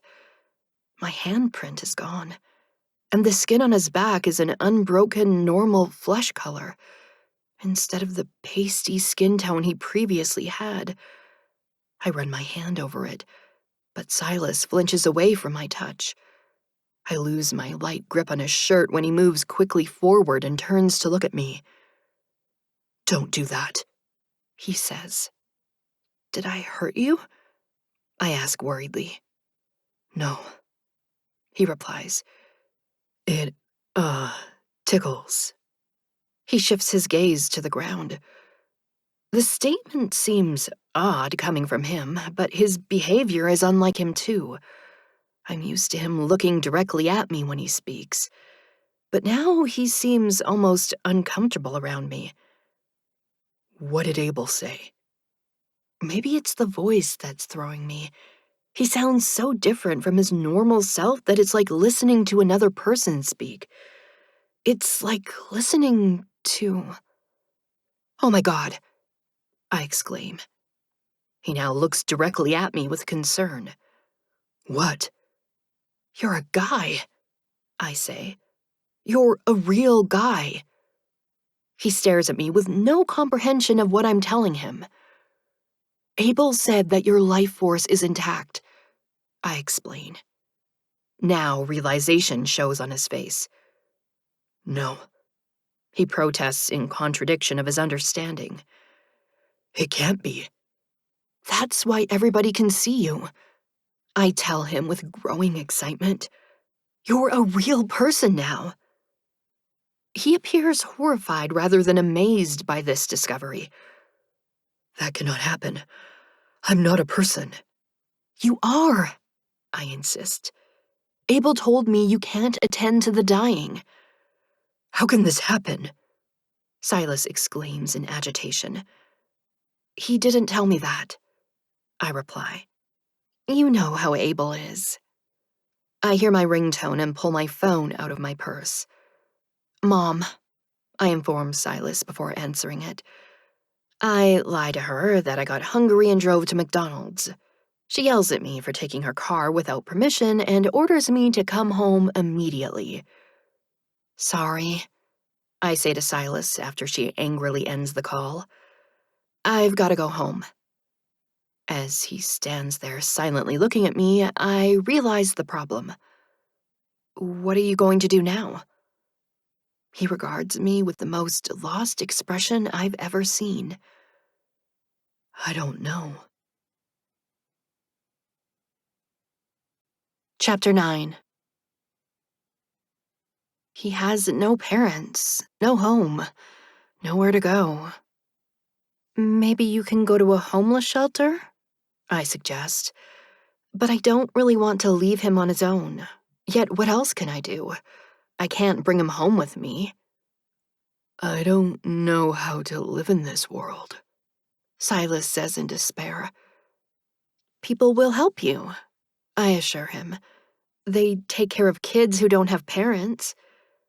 Who does? He questions. Well, there are orphanages and social workers.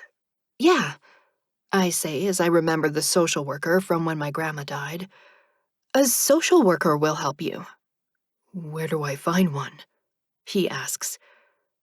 I can ask my parents, I reply. But I have to think of something to tell them about how I know you. We are both stumped on that one. And I realize that he needs a story for the social worker, too. He can't tell her that he just appeared out of thin air. You have no birth certificate or anything. They're gonna want to know where you came from. I have no explanation that they'll believe, He complains. What am I supposed to do?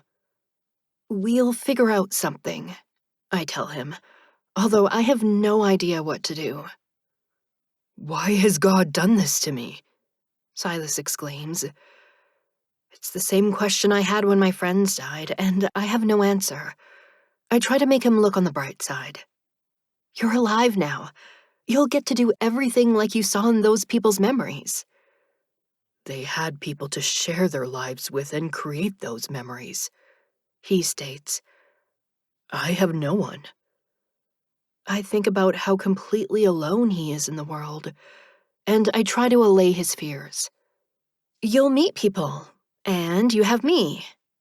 He is still anxious, and he clings to my words. Don't leave me, He pleads. I won't, I assure him, although I don't know how I'll be able to keep that promise. My parents won't be happy about me bringing home a stranger, but I have no one else to turn to for help. Let's go to my house, I urge. We have to think of a story fast, though. Mom's already waiting for me, and I can't stall forever. The tension in the car is even worse now than it was on the way to the hospital. I'm desperately trying to think of a plausible story about Silas, but there appears to be no way to explain him to my parents. My nerves are stretched taut with anxiety when Abel speaks from behind me. I nearly swerve off the road in my sudden fright. Don't scare me like that, I exclaim. I need a last name for Silas, He continues in his creepy voice. What's your last name? I ask Silas. He doesn't have one, Abel states. I need one for his identification.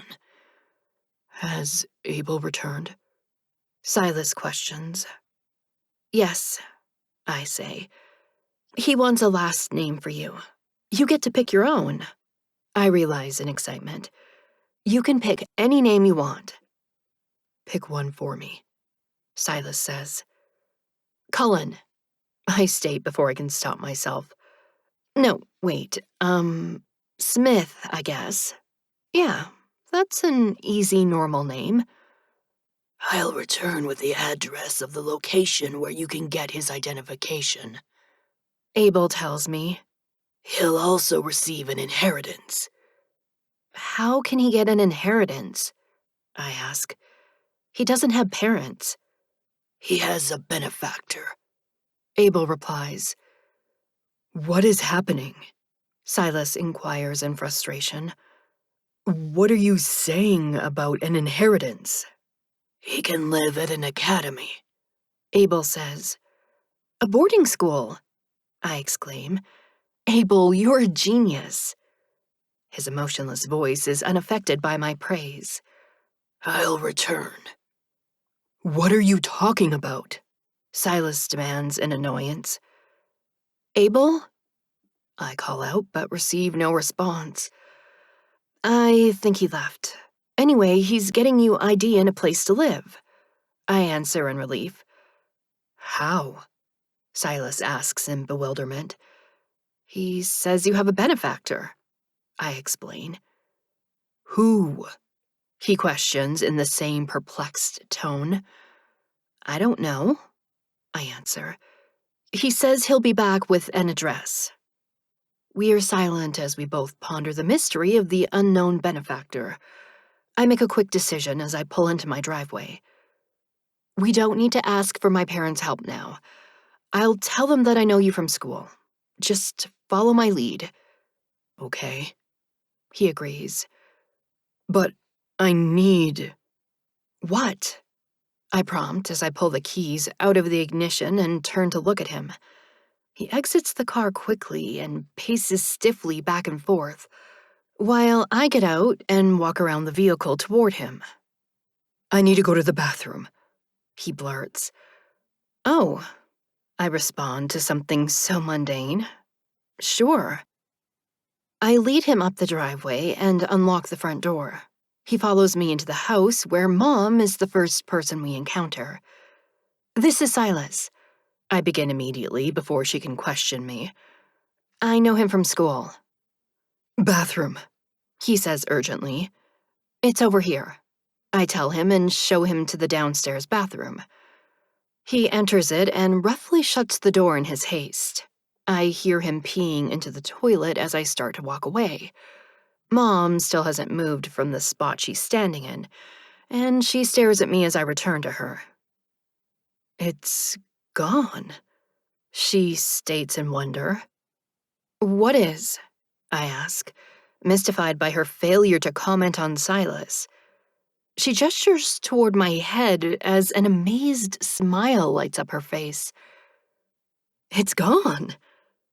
I realize that she must be referring to the dark patch in my hair, and I walk wordlessly past Silas as he hesitantly approaches us after exiting the bathroom. I go into it and look at myself in the mirror to confirm what Mom has told me. It's strange to suddenly see no black patch in my blonde hair after seeing it every day for most of my life. I watch Mom approach me in the mirror behind me. How did you get rid of it? She asks. I lift up my shirt and see that the marks Silas left on my skin are gone too. There is no evidence on me of his supernatural touch. Mila, Mom admonishes me and turns toward the doorway. I turn too as I follow her gaze. Silas is standing there silently watching us, and something idly occurs to me. I glance toward the toilet and see that he flushed it, but he got some pee on the seat. You have to lift the seat when you pee, I tell him. Did you wash your hands? No, he replies in embarrassment. I step away from the sink. Wash your hands. He obeys, and Mom gives me a questioning look, but is too polite to say anything in front of Silas. Boys, I say, forcing a laugh. I wonder how much I'll have to teach him about life. He knew about flushing the toilet, but not about washing his hands. At least I didn't have to teach him how to use the toilet. Does he know about taking a shower? He told me about that woman taking a bath, I remember in relief. That leads me to ponder what kind of intimate situations he's seen people in. It's an unsettling thought, and I don't want to imagine it. Mom is now focused on the oddness of what is happening, rather than the miracle of the dark patch finally vanishing from my hair. I'm sorry, what was your name? She inquires as he wipes his hands on the towel. Silas, I answer for him. Silas Smith. Silas Smith, she repeats in a slightly dubious tone. Yes, he says in his usual talkative way. Come and sit down, she urges, apparently uncomfortable with entertaining guests in the bathroom. We go to the living room with her, and I sit beside Silas on the couch. Where's Dad? I ask. He took Justin out to eat, she replies distractedly. What about you? I question. Aren't you hungry? They'll bring me something. And you went to McDonald's, she notes. I presume that's where you ran into Silas? Yes, I lie, realizing that I'll have to skip lunch since she thinks I already ate. He knew Scott, so. Such a terrible tragedy, she remarks with sincere sadness. It gives me an idea, and I hate myself for using the death of my boyfriend this way. We were talking about going to the cemetery. Can I borrow your car, please? I've put her on the spot with my calculated request. She normally wouldn't let me borrow the car after I already took it without permission, but she's sympathetic to my sorrow. Don't be gone too long. Thanks, Mom. I stand, and Silas immediately does too. Thank you, he says. Are you staying for dinner? Mom asks him. He looks at me, and I answer for him. Yes, he is. It was a spur-of-the-moment decision on my part, but I don't know when Abel will be back, and I don't know what else to do with Silas. He doesn't seem capable of taking care of himself. I hate this, he exclaims as soon as we are seated in the car. What do you hate? I question as I turn the key in the ignition. Everything, he laments. Going to the bathroom, everything. I slowly turn my head to stare at him. You've never gone to the bathroom before? No, he confirms to my astonishment. I knew that he was supernatural, but I just never thought about anything like that. It made sense, though, when I remembered that people could walk right through him. I guess he was more spirit than corporeal. Now he'd have to get used to having a human body. Just be glad you're not a girl, I tell him. Why? He asks. There is no way that I'm going to discuss the ordeal of menstruation with him, so I refer to it only vaguely. Women are the ones who have the babies. Yes, he agrees. I pull out onto the street and drive in a random direction, since I have no destination in mind. Abel better have a better plan than I do, I think. With nowhere else to go, I really do drive to the cemetery. I reason that he'll easily find us there. Rather than visiting Scott's grave, however, I go to Chloe's grave instead. I stare down at her headstone with muted grief. Everything is too weird right now for me to be completely focused on her death. She was a good friend, I state. She did feel guilty, Silas says. My gaze turns sharply toward him. Guilty about what? He looks away from me. It doesn't matter now. What do you know? I demand. Remember them the way you knew them, He advises. Them? Which them are you talking about? All my friends? I question relentlessly. Why did they feel guilty? They weren't all involved, he replies, and only Chloe felt guilty. Who else was involved? I ask. What did they do? Who? I demand again when he doesn't answer. He glances directly at me before looking away. Scott. Scott was involved, and Chloe felt guilty. The suspicion forms quickly in my mind. They Had sex, Silas states. I stare at him in shock. I had been thinking that they kissed, and that Chloe was feeling guilty about kissing my boyfriend. Maybe it had happened on the canoe trip when I wasn't there. Maybe they had somehow shared a kiss, but not... You're lying, I insist. Chloe wouldn't do that. You wouldn't, he says. Scott was angry that you wouldn't have sex with him. He had gotten angry with me, but he had apologized and we had continued to date. Silas knew about it because he had seen my boyfriend's memories, and he had seen Chloe's memories. I knew that he had no reason to lie about it, but it was so hard to accept that Chloe would sleep with my boyfriend. She'd told me about losing her virginity to her boyfriend, and she'd encouraged me to have sex with Scott. I'd considered it, but I just couldn't bring myself to do it.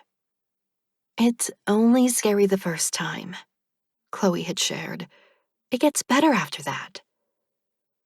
I'm remembering her words and getting upset about it being better for her with Scott. How could he cheat on me with my best friend? And he hadn't even felt guilty about it. Why would you tell me that? I question angrily. You asked me to, Silas replies. I didn't ask to be stuck with you, I exclaim, projecting my anger onto him. You did this to him, Abel tells me as he appears beside Silas. Me? I didn't do anything, I insist. You tried to kill yourself, Abel reminds me. He interfered with that. You're saying that's why he changed? I ask in disbelief. Because he saved me? It is not our place to interfere in life and death, Abel states. Then why are you here? I demand in a nasty tone meant to offend him. He continues to show no emotion as he speaks.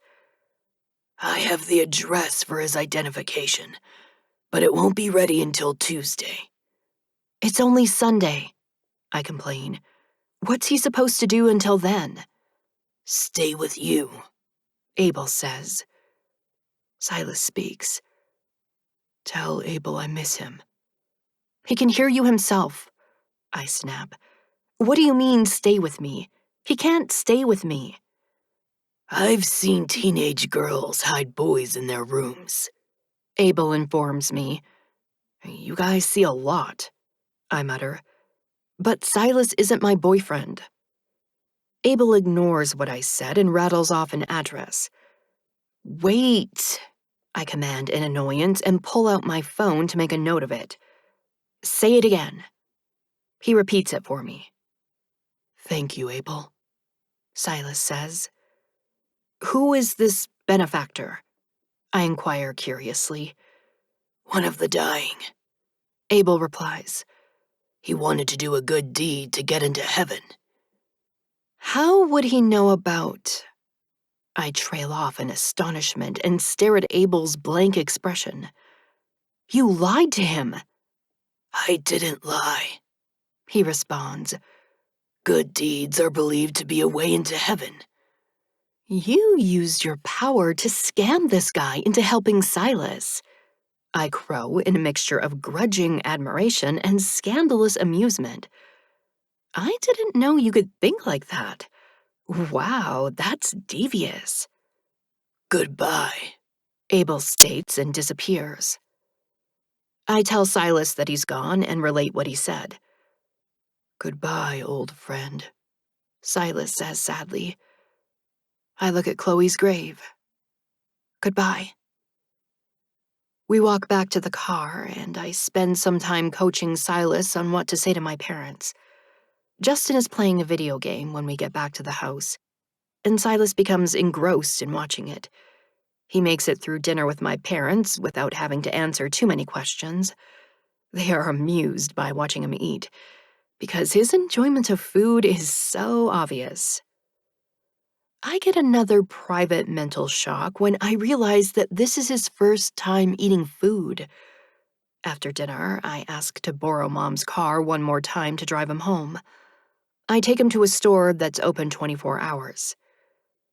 There's a bathroom here, I tell him and show him where it is. The water fountain is nearby too, and I demonstrate how to use it.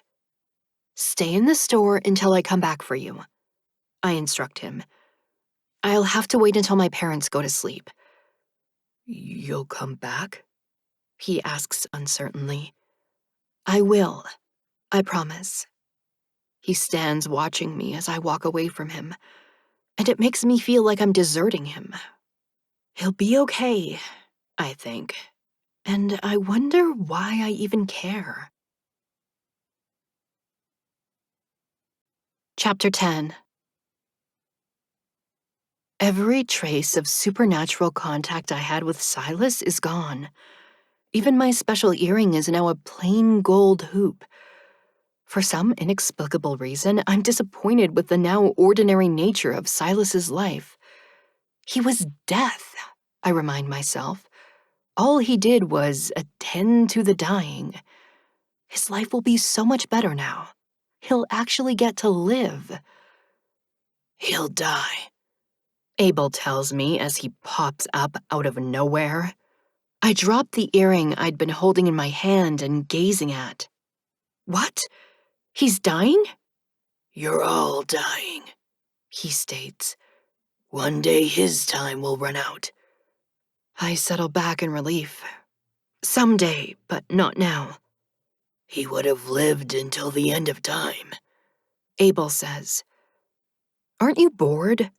I ask, even though I'd also felt oddly discontented with the change in Silas's circumstances. Seeing people's memories isn't the same as doing those things yourself. Don't you want to experience life? His reply has nothing to do with my question. Go to the address tomorrow if he doesn't want to attend the academy. His guardian can make other arrangements. Guardian? I question in dismay. I thought you said the guy was dying. Who's his guardian? The benefactor's lawyer. He answers in that raw, parched voice that Silas used to have. He was a hitman. His lawyer was a hitman? I ask in bewilderment. No, Abel replies. the benefactor was. And you told him he was going to heaven? I demand in outrage. Murderers have been forgiven before. He states emotionlessly. Some of the saints were killers before they repented. I'm still upset by what he did. You could have found a nice person to help him. I needed someone who could procure false identification. He explains. Only a criminal could do that. He has a point, but I still don't like that Silas has been placed in this shady situation. What if he gets in trouble? He won't. Abel assures me in his neutral tone that brings no comfort to me. The police weren't aware of the man's illegal activities, and they're unlikely to investigate him now that he's dead. He continues before I can respond. I must attend to the dying. Go to the address if he wishes not to live at the seminary. Wait, I call out quickly. What's a seminary? A school for priests, Abel tells me. That wasn't the kind of boarding school I had imagined for Silas, but he doesn't have anywhere else to go. Why wouldn't he want to live there? He's talking to girls. Abel replies and disappears. Before I can comprehend the implications of that statement, Mom barges into my room. Mila, who are you talking to? She glances around and sees that I'm alone. I gesture toward my open laptop. I was just watching a video, and I was talking to the screen, I guess. I finish lamely. It'll get better, Mom assures me, and her soft tone is comforting. I know it's hard now, but it'll get better. I realize that she's talking about the death of my friends. Everything that's been going on with Silas had distracted me from thinking about them, and I was purposely avoiding thinking about Chloe after what I learned at the cemetery today. I smile wanly at Mom. I know. That boy, Silas. She apparently isn't sure what to say about him. Is he a new friend? I guess, I reply. She misunderstands the reason for my lack of enthusiasm. I know you're bonding over your grief for Scott, but maybe you should try to socialize with someone who wasn't friends with him. Why? I question in puzzlement. I think it would help you to make a fresh start, she tells me. You need to grieve, of course, but you also need to take your mind off it sometimes. Being with Scott's friend isn't going to help you do that. I see what you're saying, I acknowledge. Don't worry, I have other friends at school too. She's relieved by my lie. It's okay to go out and have fun with them. It doesn't mean that you've forgotten the friends you lost. I want to forget them. My feelings are too complicated now that I've discovered Scott and Chloe's betrayal. Scott hadn't even felt guilty about it, according to Silas. And Chloe? How could she do that to me? I can't even confront her about it because she's dead. My memories of our friendship are now tainted with the knowledge of what she did behind my back. It gnaws at me while I wait for my parents to go to sleep so that I can sneak out of the house. It's after midnight when I leave to get Silas, and by that time I'm determined to get the details from him. His face lights up when he sees me, and he comes bounding up to me like an eager puppy. You came back. I told you I would, I remind him tersely. His happy expression changes to concerned. What's wrong? Nothing, I snap. Everything's just great. Did you have a nice time here? Yes, he says. Everyone was friendly. Really? I query. Who's everyone? He pulls several slips of paper out of his pockets and hands them to me. They all assumed that I left my phone at home. I read the names written on the slips of paper along with phone numbers. Megan, Caitlin, Alyssa, Madison, Rachel.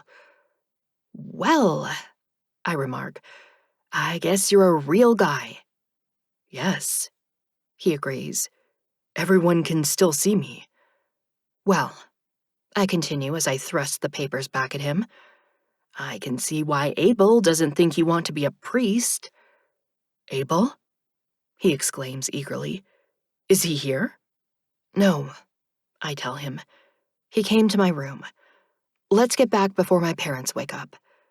I lead him out to my car as he peppers me with questions about Abel's visit. He took care of everything, I explain. He even got you a guardian, but he doesn't think you want to live at the priest school. I don't. Silas confirms. I want to go to school with you. Why? I ask in annoyance. Because you're the only person I know, he replies. Oh, you already know lots of girls, I note sarcastically. But you're the only one who knows me, he says. You're the only person in the entire world who really knows me. I stop short and look at him beneath the electric lights in the nearly empty parking lot. He's so familiar to me, standing there in his black clothes, looking exactly the same as he has every time I've seen him. You need more clothes, I realize. I'm speaking to him in a softer tone now. I don't have any money, He states. Not yet, I tell him wryly. Abel probably took care of that too. I sigh in acceptance. Come on, I'll get you something to sleep in. We go back into the store, and I find him a pair of cheap pajama pants. Fortunately, I have a little money with me in my purse, but it's not enough to buy him a new outfit. Where did you get those clothes? I ask curiously once we're out of the store again. I don't know, He tells me. they were different in the past. You mean they changed? I question in amazement. I assume so, He says. I noticed they were different from before. You just woke up wearing different clothes? I ask, thinking of how my earring changed overnight after he touched it. I didn't sleep. He informs me. At one point, I just noticed that they were different. You didn't sleep ever? I stress in astonishment. For centuries? For all that time? People are always dying, He reminds me. The thought of constantly staying awake for hundreds, no, thousands of years is beyond belief. I focus instead on the topic of his clothes.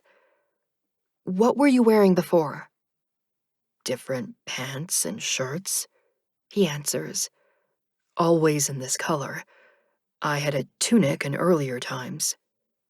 A tunic, I repeat. He told me how long he'd been around, but the mental image of him dressed in ancient clothing really drives it home. What about a cloak? I tease. No, He says before sitting down in the passenger seat and shutting the door. It almost seems like he's closing himself off from the conversation, but that could just be my shift in mood. I want to know about Chloe and Scott, I declare as I sit down in the car. When did it happen? no, He states. What do you mean, no? I ask when he doesn't elaborate. that's over, He says. I'm not what I was. I must stop looking back and live as what I am now.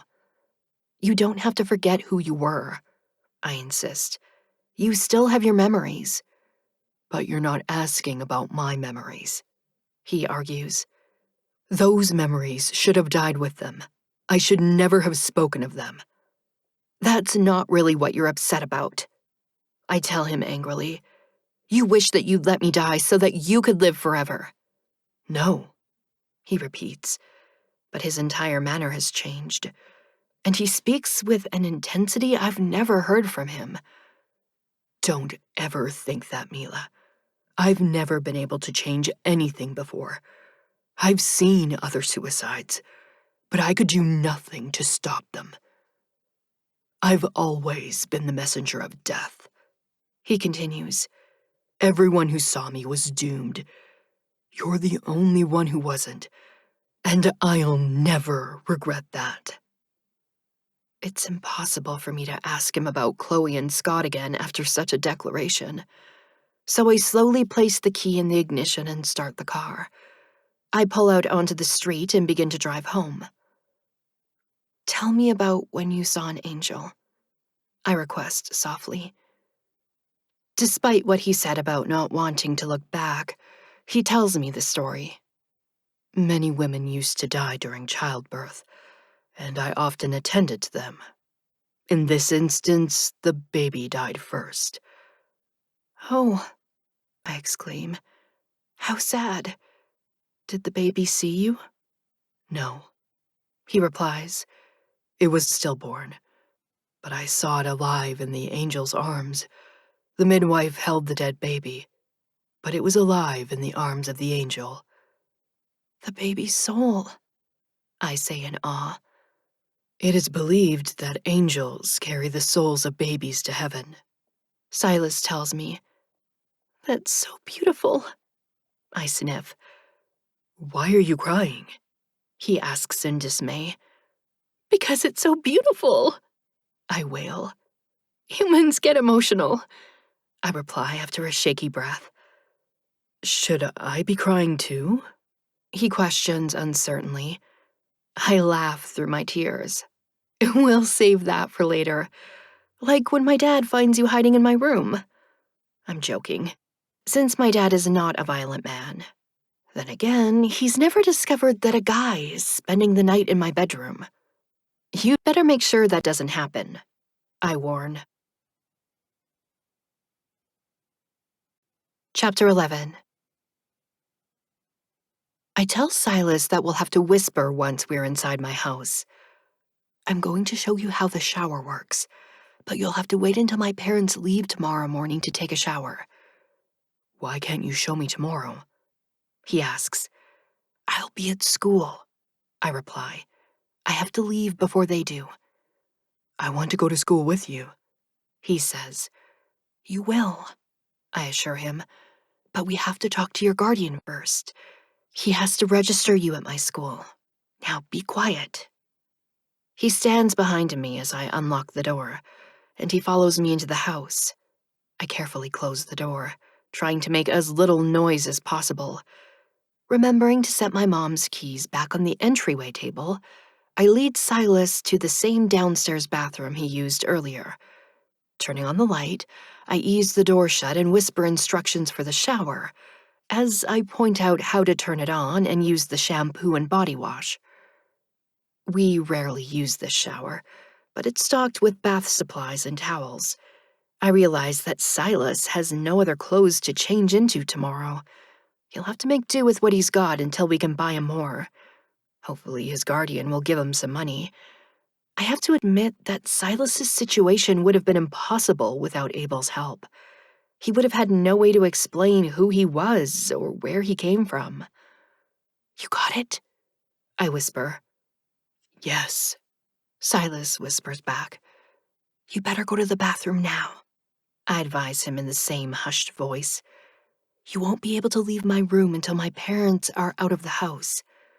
I turn my back to him. I feel his presence behind me as he leans closer to speak quietly into my ear. Please leave the room. I turn my head to whisper back to him. Just go pee. Unless you have to. He interrupts me with a loud whisper.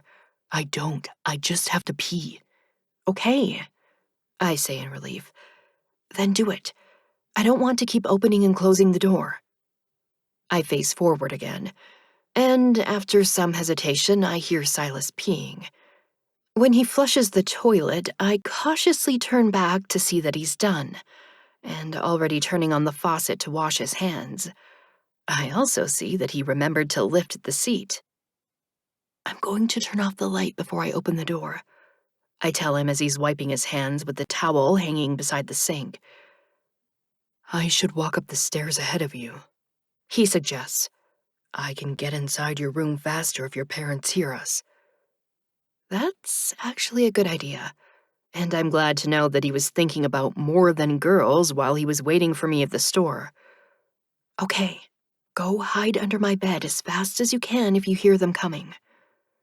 I turn off the light and open the door, holding back Silas as he tries to move past me.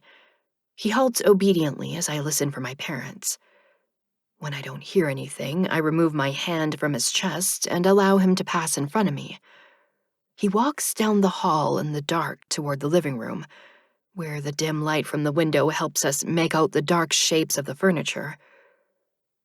The most nerve-wracking part for me is when I follow him up the stairs. There is nowhere to hide if my parents catch us now. Once we reach the landing, we both rush as quickly as we can without running. My heart is still pounding with the fear of discovery when I close us inside my room and turn on the light. I stand staring at my door in dread of my parents walking in on us at any second. When nothing happens, I dare to hope that they're still asleep in their room. I turn and see Silas patiently waiting for me to take action. Handing him the bag with the pajama pants, I lean in close to him and whisper that he can change into them while I go to the bathroom. I grab a pair of sweatpants for myself, because I'm not going to sleep in my usual nightgown while I'm sharing a room with Silas. Easing the door to my room open again, I slip out into the hallway, making sure to close the door behind me. There is no reason for me to be nervous about my parents seeing me going into the bathroom in the middle of the night, but I still walk stealthily toward it and keep my movements as quiet as possible while I shut myself within. I take off my shorts and drop them in the hamper, before putting on the sweatpants I brought with me. I'd normally remove my bra, but I'll sleep in it tonight. Brushing my teeth reminds me that Silas needs a toothbrush too. It'll have to wait until tomorrow, and there is another thing to add to our list of supplies for him. I'm most concerned about his living arrangements, because I don't want to go through another ordeal like tonight. The longer I hide him here, the more chance there is of my parents finding him in our house. I wash my hands after using the toilet, and I hope that Silas won't have to go to the bathroom again before my parents leave in the morning. It's already after 1 now, so there are only 6.5 hours until they leave for work. That also means that I have less than 5 hours left to sleep before I have to get up for school. I'm wondering if I'll even be able to sleep with Silas in my room. I see him standing where I left him, but now he's wearing the blue plaid pajama pants I bought him. Even the small size is loose on his skin and bones frame, but he looks less goth without the all-black ensemble. I've been curious to inspect his clothes for some clue about their origin, like maybe a Made in Heaven tag, I think Riley. Where are your pants? He motions toward my desk chair, where I see the slips of paper scattered on the floor. I put them there, but they disappeared. He follows me as I move toward my desk. The pieces of paper must have still been in his pockets when the pants vanished. I picture them fluttering to the floor when his pants ceased to exist. Silas whispers to me over my shoulder. I put them on the chair, but they disappeared when I let go of them. Meaning when they lost contact with his body, which probably means that his shirt will disappear too when he removes it. I stare at the slips of paper, but I leave them where they are and walk to my closet to take out all my extra blankets. I spread a couple of them down on the floor in a layer and set the thinnest one on top of them, leaving it folded while I grab a pillow from my bed. You'll have to sleep there, I explain, and set the pillow on top of the layer of blankets. He makes no protest to that, but watches me as I stand beside the light switch. I motion for him to lay down, and I shut off the lights as he lowers himself onto the blankets. Walking carefully around him, I get into bed. Neither one of us speaks for the rest of the night, and I have no idea when Silas falls asleep. I'm sure I'll never be able to sleep, but I'm jarred awake by my alarm at 6 o'clock. Silas makes a startled sound and jolts to a sitting position as I scramble out of bed. I lift my finger to my lips in the signal for silence before I hurry to shut off my alarm. I walk back to Silas and crouch down beside him. You can go back to sleep, I whisper. He smiles at me. I had a dream. I have to get ready, I tell him. Close your eyes while I get dressed. His eyes remain open while he gazes at me with that dreamy expression. You were there. It was another girl in the past, but in my dream it was you. We were watching the sunset, but I was watching you. Then you looked at me and smiled. Who was the girl in the past? I inquire curiously, since I thought I was the only one who had ever smiled at him. She was an island girl. The sailor was thinking about her before the planes attacked his ship. Pearl Harbor? I guess. Perhaps, he replies. I was caught up in his story, but the sounds of footsteps in the hallway abruptly shocks me out of it. Mila, Mom calls. Are you up? Yes, I answer quickly and loudly in my panic. I'm getting dressed right now. She's right in front of my door when she speaks. Do you want me to toast you some waffles? Yes, I exclaim. Please. My plea is more about begging her not to open the door than about wanting waffles, but she accepts my reply as a response to her offer. Okay, I'll get them ready for you. My legs are wobbly when I stand up and look at Silas with what is most likely a wide-eyed expression. I set the clothes I'm going to wear out on my bed. As I open my underwear drawer, I notice Silas watching me. I hurry over to him and whisper a demand for him to close his eyes. He obliges, although he remains in his sitting position. Don't open them until I tell you, I command. I keep glancing at him to make sure his eyes are still closed as I pull a fresh pair of panties out of the drawer. It makes me wonder if Silas has underwear on. Were they magically provided as well? Did Death wear underwear under that long cloak? Silas has never worn a cloak, according to what he told me, but stress is making my mind flit from one strange thought to another. I change my t-shirt first, but then take it off to put on my nightgown. That way, I can pull off my sweatpants and panties without feeling so exposed. I put on the clean pair of panties and my jeans for school. It's a relief to feel covered up again, and the brief moment when I only have a bra on top doesn't faze me. I could have gone to change in the bathroom again, but it would have looked odd to my mom if she saw me carrying my clothes into the bathroom, since I always get dressed in my room. Maybe I'm being overly paranoid, but I don't want to do anything to make her suspicious. Silas still has his eyes closed when I walk up to him and whisper that he can open them. I remind him not to leave my room and tell him that I'll be back in a little while. I've had the habit of keeping the door to my room shut since I was 12 years old, so my parents are used to seeing it closed and won't think it's out of the ordinary.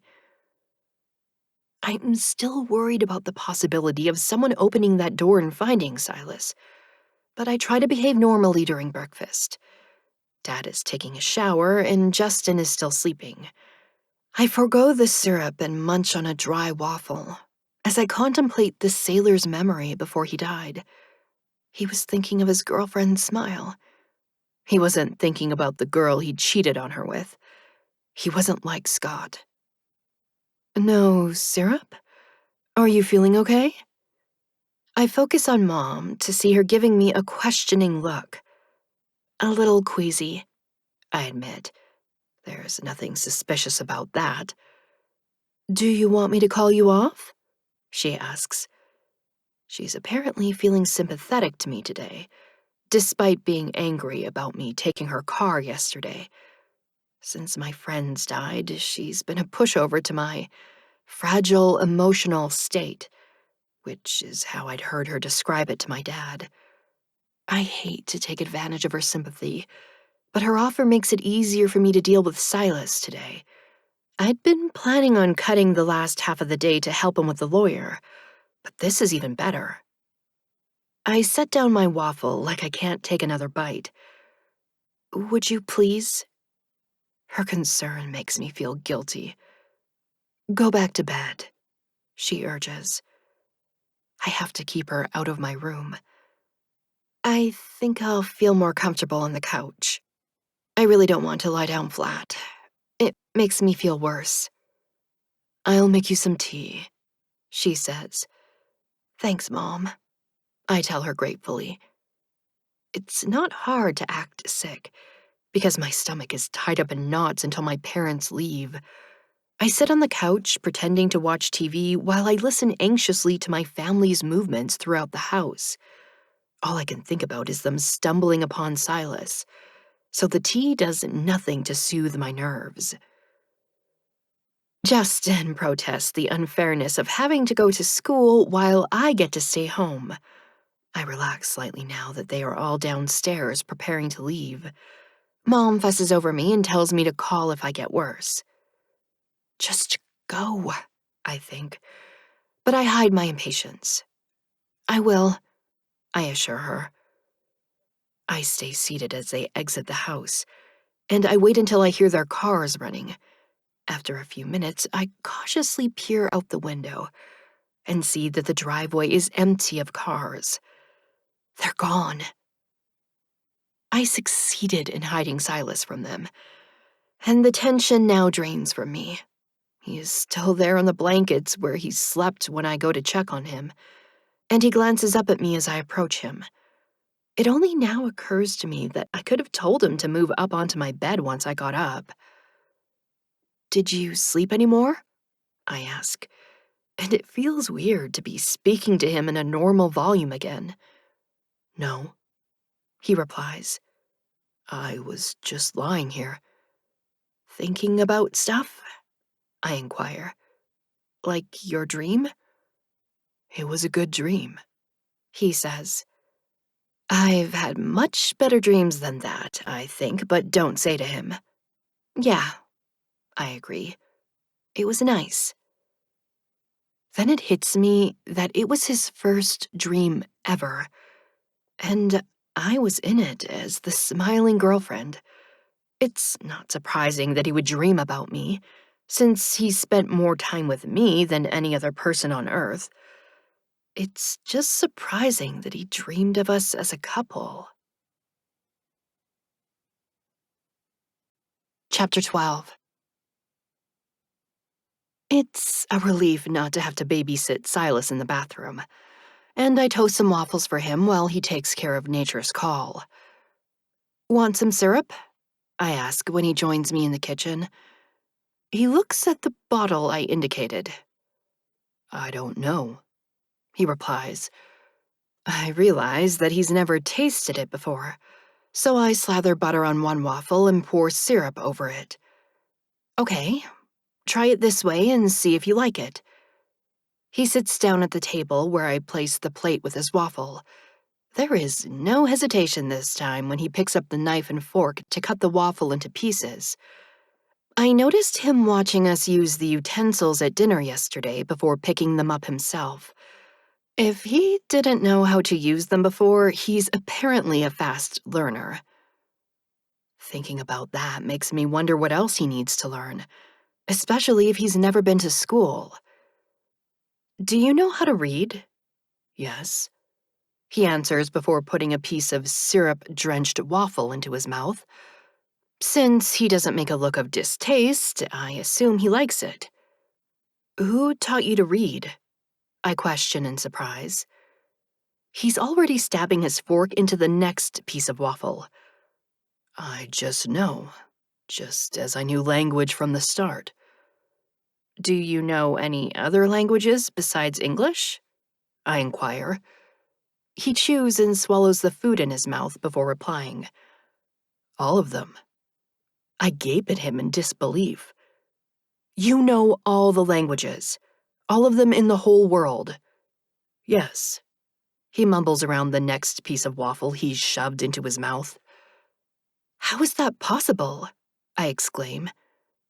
He looks at his plate but doesn't take another piece of food yet. "When people began to speak in different languages, I understood them all. My kind did not suffer the confusion that the people did." I'm still grasping his amazing ability to speak every language. Why were the people confused? "They could no longer understand each other," he explains before his desire for more food wins out over participating in our conversation. I stare at him in silence. His explanation reminded me of a Bible story, but he can't mean that it's actually true. I could ask him, but I'm not sure if I could handle the answer. "May I have more syrup?" he asks, and I see that his plate is now empty.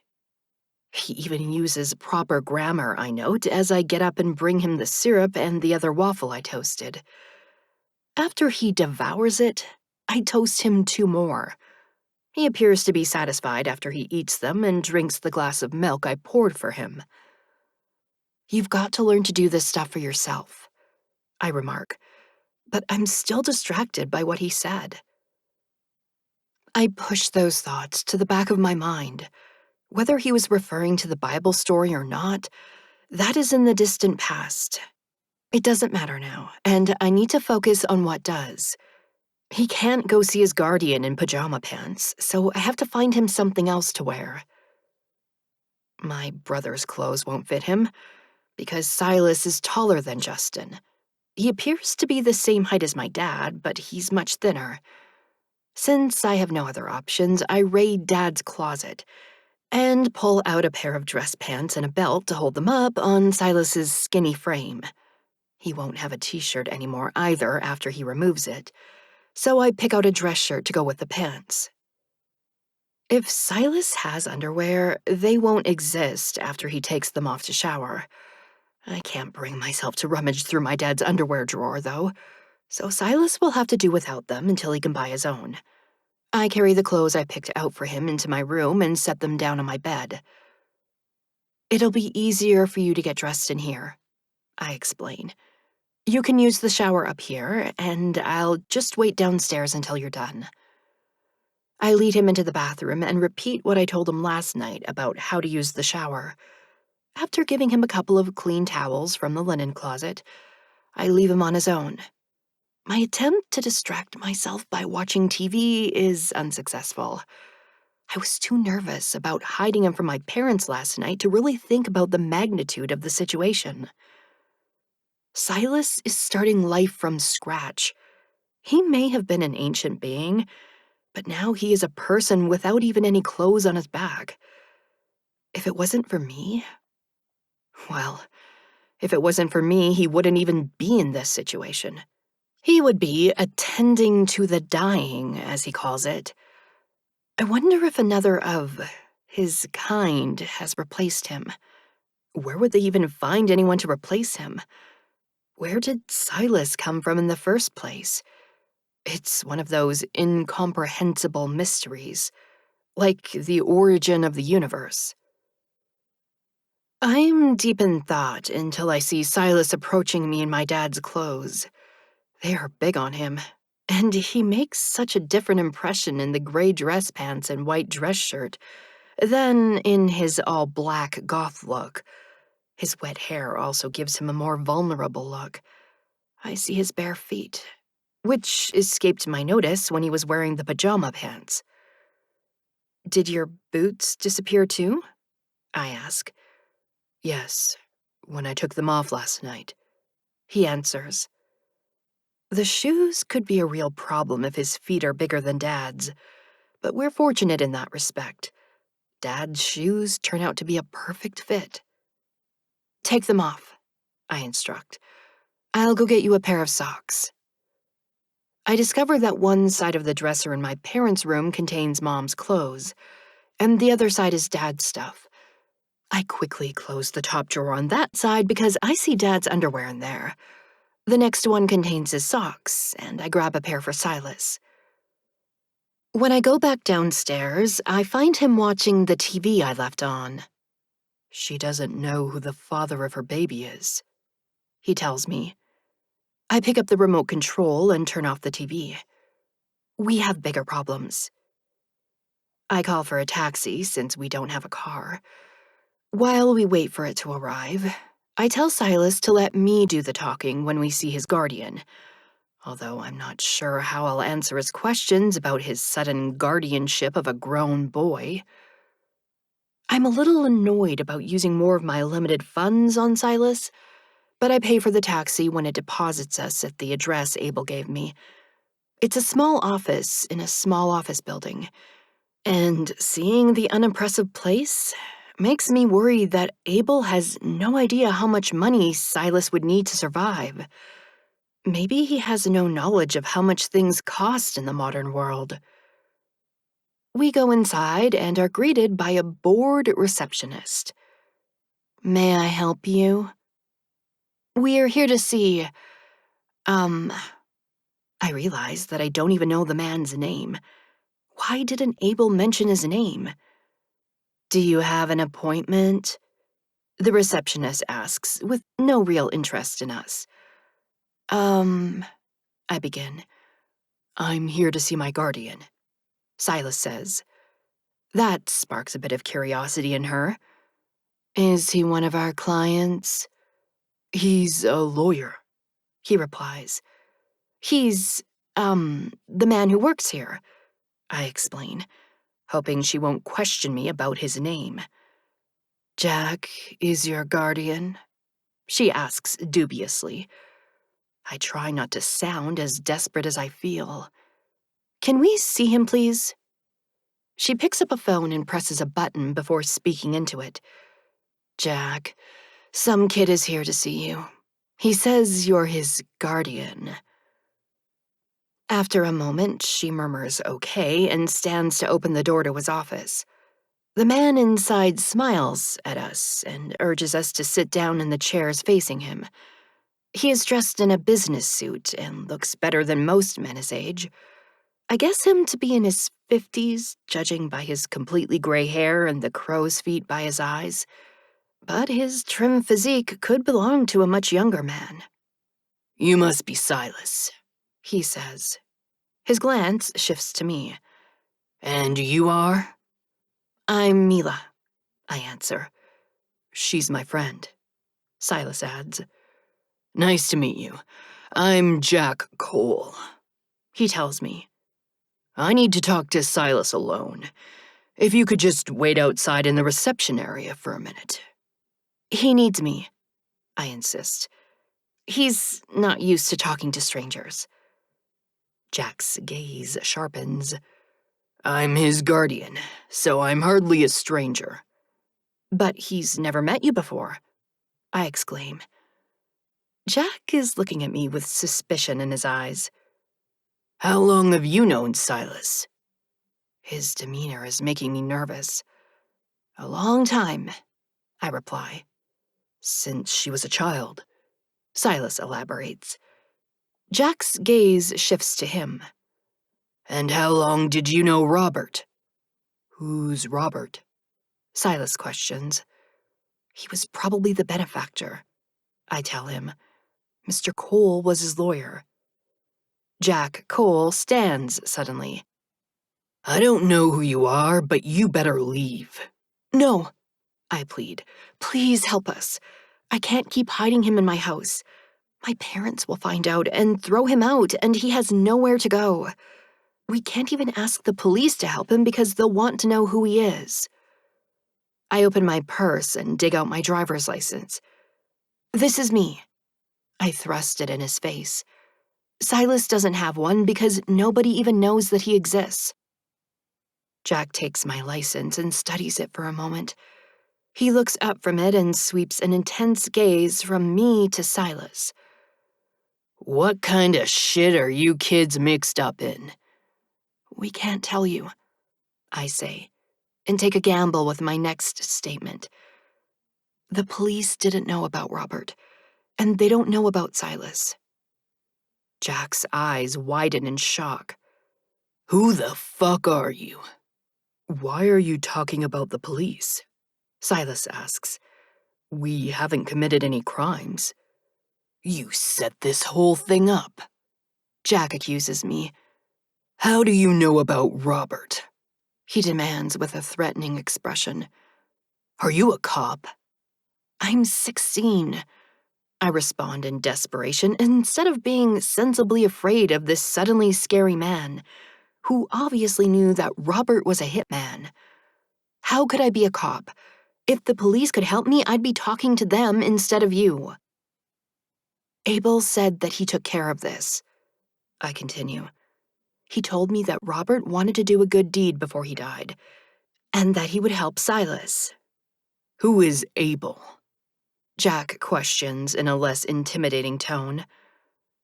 "A priest," I lie. "Abel's a priest." Jack barks out a laugh. Holy crap. Robert went soft. Please help us, I beg. He doesn't even have any clothes. These are my dad's. I don't know whether my pathetic plea convinces him, or if he wants to fulfill Robert's last request. Whatever you were involved with ends now, He warns us. If you bring any heat on me, We won't, I assure him quickly. Nobody here even knows that Silas exists. He's starting a brand new life. I want to go to school with Mila, Silas states. He needs you to register him there, I say. Abel thought he'd want to go to a priest school, but he wants to go to my school. Jack exhales, and the tension in the room dissipates. He sits down and locates a folder in his desk drawer. I'm surprised by this old-fashioned method of record-keeping when he could just store everything on his computer. Which school? He asks. I answer with the name of my school, and he writes it down. I'll have his documentation tomorrow, and I should be able to register him then. What's your phone number? He asks Silas. I don't have a phone, Silas replies. Jack stares at him in astonishment. He has nothing, I stress. Things went that bad, Jack muses. You had to leave that quick. His gaze pierces Silas. Is there any way they can find you? Credit card bills for hotel rooms? Phone calls to someone you left behind? I have never spoken on the telephone, Silas states. He doesn't have a credit card. That's why I have to pay for everything. I explain. Jack ignores me and talks to Silas. You keep in contact through email?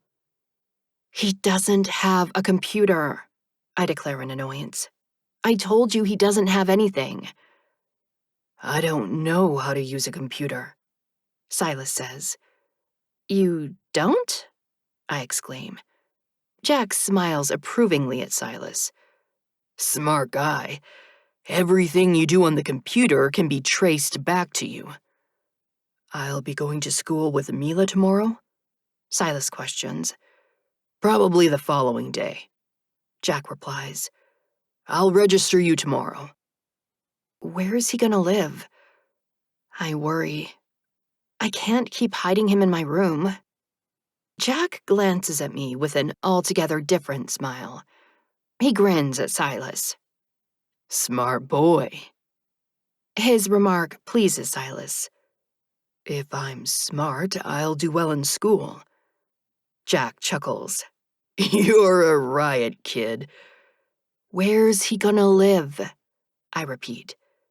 He can stay in my apartment, Jack offers. You're letting him move in with you? I inquire in surprise. I'm hardly ever there, Jack says. It stays empty most of the time. Oh, thank you, I exclaim. Yes, thank you, Silas echoes in a calmer tone. You'll be 18 by the time Robert's estate goes through probate, Jack tells him. You can find your own place then. I'm so relieved that he has somewhere to live now that I don't worry about the future at all. Chapter 13. That man is a criminal, Silas states as we are waiting outside Jack's office building for the taxi he called for us. If I hadn't already suspected as much from our conversation with the man, the fact that he had $1,000 cash to give us as an advance on Silas's inheritance would have stirred up uneasy suspicions in my mind. You're lucky he thinks you are too, I tell him. I don't think he would have helped us otherwise. Why did you tell him that Abel is a priest? He questions. And what kind of man was this benefactor, Robert? I don't want to discuss this out here on the sidewalk, even though no one is near us at the moment. Forget about that now. I need to teach you how to use a computer. You'll need to know that for school. I was planning to take him directly to Jack's apartment, but I give the driver my address when the taxi arrives. We spend an hour on my computer as I show Silas the basics of logging in, internet browsing, typing and saving a file, and logging off. I'll show you more stuff next time, but we need to go shopping, I tell him. Since he has no small bills, I pay for yet another taxi. I reply to Mom's text about how I'm doing, and I decide that Silas needs to buy a phone too. We go back to the same store where I bought his pajama pants, and only then do I realize that we forgot them at my house. It's one of those superstores that sells everything, so we're able to get groceries for him as well as a starter wardrobe and the cell phone. The total cost is not too bad considering how many items he purchased, but I still worry about his money situation. That doesn't prevent me from using his money to pay for the next taxi, however. I'm not exactly rich myself. Jack's apartment is much nicer than I expected. The gleaming kitchen is filled with expensive-looking appliances, but the fridge contains only a couple bottles of wine. I guess he wasn't exaggerating about rarely being here. He must pay a maid service to keep the place so spotlessly clean, though. I wonder where he lives and why he keeps an apartment he hardly ever uses. Whatever the reason, it's a blessing for Silas to have somewhere to stay. I checked the bus routes from this address while we were on my computer, and I was relieved to know that Silas could take the public bus to school if he needs to. Paying for taxis all the time would get expensive. I show him which groceries go in the fridge and which ones belong in the freezer. We stock the cereal boxes on top of the refrigerator, and I explain how to pour milk in a bowl and eat cereal out of it with a spoon. I also instruct him how to toast the waffles he likes so much. Then I tell him to go change out of my dad's clothes so that I can take them home with me. Silas looks like a normal teenager when he returns from the bedroom, wearing jeans and a t-shirt. The jeans are a classic blue and the t-shirt is white. I avoided picking out black clothing for him, but I have to admit that black really suited his dark looks. Studying him now with his silky black hair, dark eyes, and sharp cheekbones makes me see why all those girls approached him with their phone numbers. He's a little too skinny, but he's got a very attractive face now that he no longer has that creepy blank expression. "Is this all right?" he asks. I stop staring at him. "Yeah, you'll fit in okay at school." "I'll be able to go there soon," he says with happy anticipation. "Yeah, it's great," I remark dryly. "I'll have a purpose," he continues, apparently missing the lack of enthusiasm in my tone. I hadn't ever thought of it that way. Attending school was something I was forced to do, although it wasn't so bad when I was there with my friends. Since they died, there was nothing for me to look forward to at school. I had gone to the library during lunch rather than facing the depressing prospect of seeing our usual lunch table with 4 empty chairs. Would anybody else sit where they had sat every day? I hadn't wanted to find out. Thinking about that makes me wonder who Silas will sit with. According to what Jack said, his paperwork will show his age as nearly 18, so I assume he'll be a senior. Since lunch in my school is separated by grades, he won't have the same lunch period as me. He won't even be in any of my classes. So there wasn't much point in him insisting on going to the same school with me. I don't want to discourage him, so I don't mention any of that to him. "Okay, we're going to put your phone to charge, and then you're going to make your lunch. I'll show you how to text tomorrow." I picked out a prepaid phone for him that he could just load with more minutes when he needed them, since I didn't think he'd be using his phone much at first.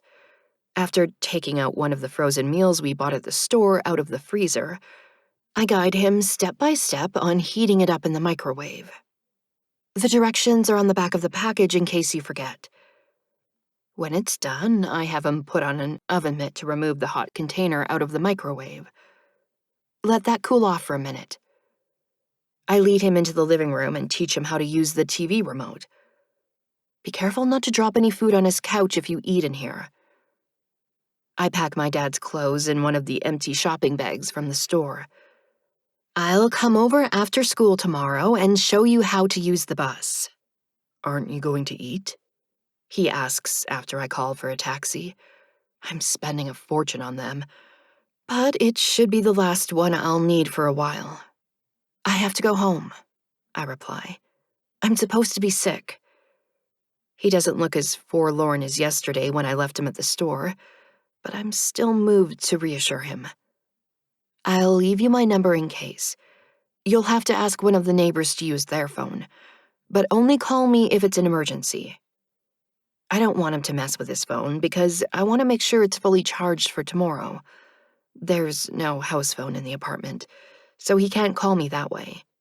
Searching through my purse yields no pen or paper.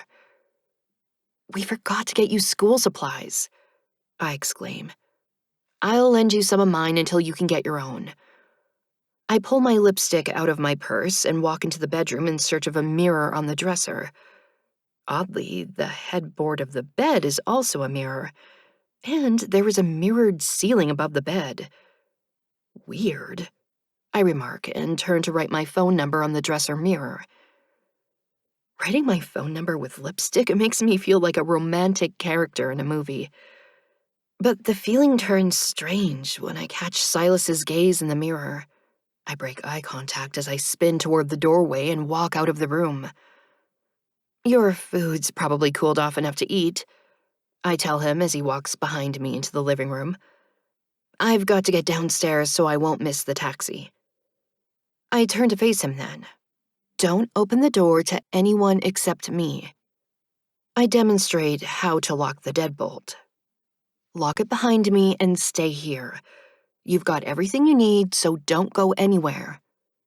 I'll stay here, he promises.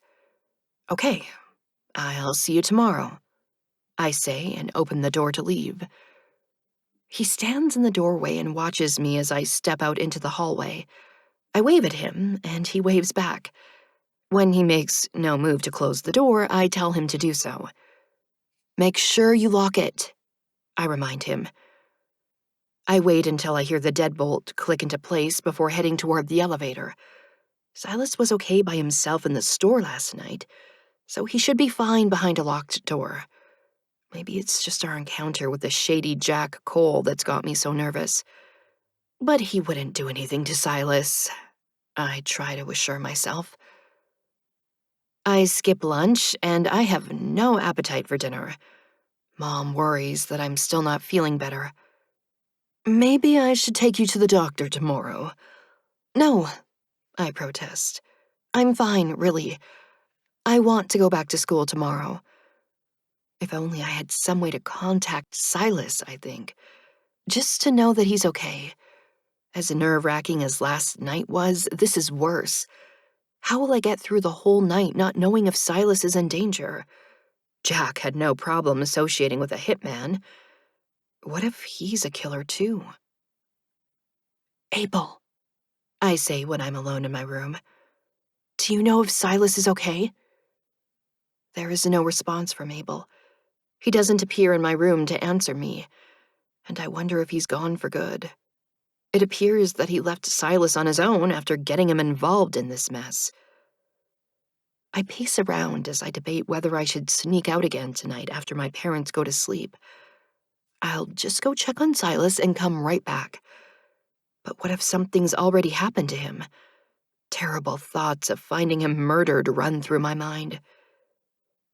The alert that I've received a text message distracts me from my horrible rumination. Who could it be? All my friends are dead. You didn't answer my question about the benefactor. What kind of man was he? I stare at the text in disbelief. Silas? Yes, it is me. I send a reply. You know how to text? Yes. It was explained in the telephone manual. I laugh in relief and happiness. You're okay? Yes. There is no emergency. You said to call if there was. I assumed texting was acceptable to you if there is no emergency. Thank God, I think gratefully. I'm glad you figured it out. I was worried about you. I am all right. Tell me about Robert. What did Abel say about him? I'm so relieved that Silas is okay, I don't even think about my reply. He was a hitman. My benefactor murdered people? The problem with text messages is that they are mostly devoid of emotion. I'm not sure how Silas is taking this news. He wanted to do a good deed for you to make up for it. You should have told me this before. I would not have gone to meet that criminal today. His mention of Jack makes me nervous again, as I remember his warning about using technology to communicate. Delete these texts. I must return the money he gave me. I can't believe he's even suggesting doing that. You can't. You need that money. I don't have enough to take care of you. I will find employment. I am quickly becoming annoyed with him. You can't do anything without his help. Delete these texts and shut up. There is no response from him after my harsh reply, but I send him one more text that evening. Keep the door locked. Don't let anyone but me in. Sleep is very slow in coming to me that first night that we're apart. I wake an hour before my alarm is supposed to go off, and I immediately text Silas. Are you okay? When he doesn't respond, I call him. His voice sounds sleepy when he answers. Mila? Go back to sleep, I tell him. I'll see you later. I snuggle back under the covers and fall into sweet slumber until my alarm ends my rest too soon. Despite not getting enough sleep again, I have a brighter outlook today. Nothing bad happened to Silas, and he's going to be okay. Not everyone in my life is doomed. Chapter 14. I take the public bus after school. There is a bus stop down the street, and the bus lets me off about a block away from the apartment building where Silas is now living. It's a lot cheaper than taking a taxi, but I'll have to call one to take me home since there is no public transportation near my house. I ring the doorbell for Silas's apartment before I realize that he might not know how to buzz me in. I'm reaching for my cell phone to call him when I hear the door to the building unlock. When I go upstairs, I almost have a heart attack when I see Jack waiting for me at the apartment door. Mila, isn't it? He inquires. It's nice to see you again. Where is Silas? I demand. Silas, Jack calls out. your girlfriend is here. Silas walks into view behind him, and I berate him in a near panic. I told you not to let anyone but me in. This is my place, Jack calmly reminds me. I brought his paperwork. Thought I'd save him a trip. I step inside while cautiously watching Jack. Did you register him for school? Yes. Silas answers for him. We went together, and I saw where you go to school. We were going to have lunch together every day. No, I correct him. You're a senior, and you'll have lunch with the seniors. Look, he urges and gestures toward the living room. I follow him, feeling uneasy to turn my back on Jack Cole. The sound of him shutting the door behind me makes me even more on edge. Maybe he was waiting to have us both here before he kills us. I glance fearfully back at him, but he has no gun in his hands as he joins us in the living room. Silas gets my attention by shoving a sheet of paper at me. I'm dismayed to see that it's my class schedule. Where'd you get this? Jack brought it, he replies. He knew I'd want to be with you. I'm too creeped out by Jack to ask how he got my schedule. I'm a sophomore. I tell Silas. I'm 2 grades behind you, so we're not going to be in the same classes. The counselor told us that, Jack says. but she made an exception for Silas so that he could have lunch with you. Why would she do that? I question, despite not really wanting to engage Jack in conversation. I had a private chat with her, He confides. She made concessions for his special circumstances. What special circumstances? I ask, wondering what he could have told her about Silas when he doesn't know anything about him. His mother was a prostitute who died recently, and he's never attended school before. You befriended him when your church was delivering sandwiches to the homeless. I also attend your church, and you convinced me to help this young man get off the streets. I stare at Jack, wondering how he came up with a lie like that. You couldn't give him a better life than that? Why would you say his mom was a prostitute? It'll explain his lack of formal education. Even kids who are homeschooled have to meet certain standards. But his unconventional background will account for how he fell through the cracks. He's apparently thought of everything. Leave it to a criminal to be such a consummate liar, I think. I'm so relieved that he doesn't appear to be planning to do us any harm that I just go along with his scheme and return my attention to Silas. What classes do you have? I inquire curiously. I don't know yet, Silas informs me. I have to take tests first. He's going to be tested for placement tomorrow, Jack explains. I'll show you how to take the bus there, I tell Silas. You can get off just down the street from the school. That'll do until you get your car, Jack says. What car? I question in bewilderment. Once he comes into Robert's money, he can buy himself a car, Jack replies. How much money is he getting? I ask. Just like a woman, Jack remarks. It's all about the money. Jack says I'm inheriting $100,000. Silas tells me. 100,000, I exclaim. That's a lot of money. Jack smiles. You kids have fun. Call me if you need anything. I'll be in touch when the money clears probate. Thank you for all your help, Jack, Silas says. Jack winks at him. Don't do anything I wouldn't do. He lets himself out of the apartment, and I lock the deadbolt behind him. Silas shows me his birth certificate, which states that his father is unknown and his mother is Karen Smith. It lists the hospital he was supposedly born in and his date of birth as December 1st, 1997. I wonder why he didn't just make you 18 to start with, I muse. Then he wouldn't have to be your guardian. He wanted to control him until he could be sure about him, Abel states as he appears beside Silas.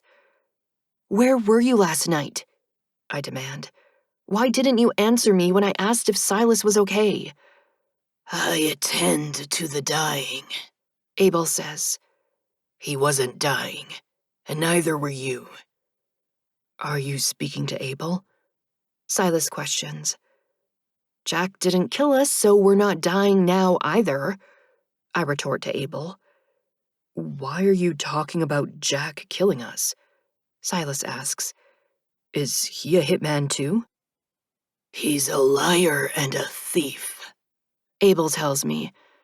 The inheritance was supposed to be $4 million, but he took most of it for himself and left Silas a pittance. I repeat that information to Silas, but he doesn't complain. It's blood money. I wish I didn't have to take any of it. But it's $4 million, I stress.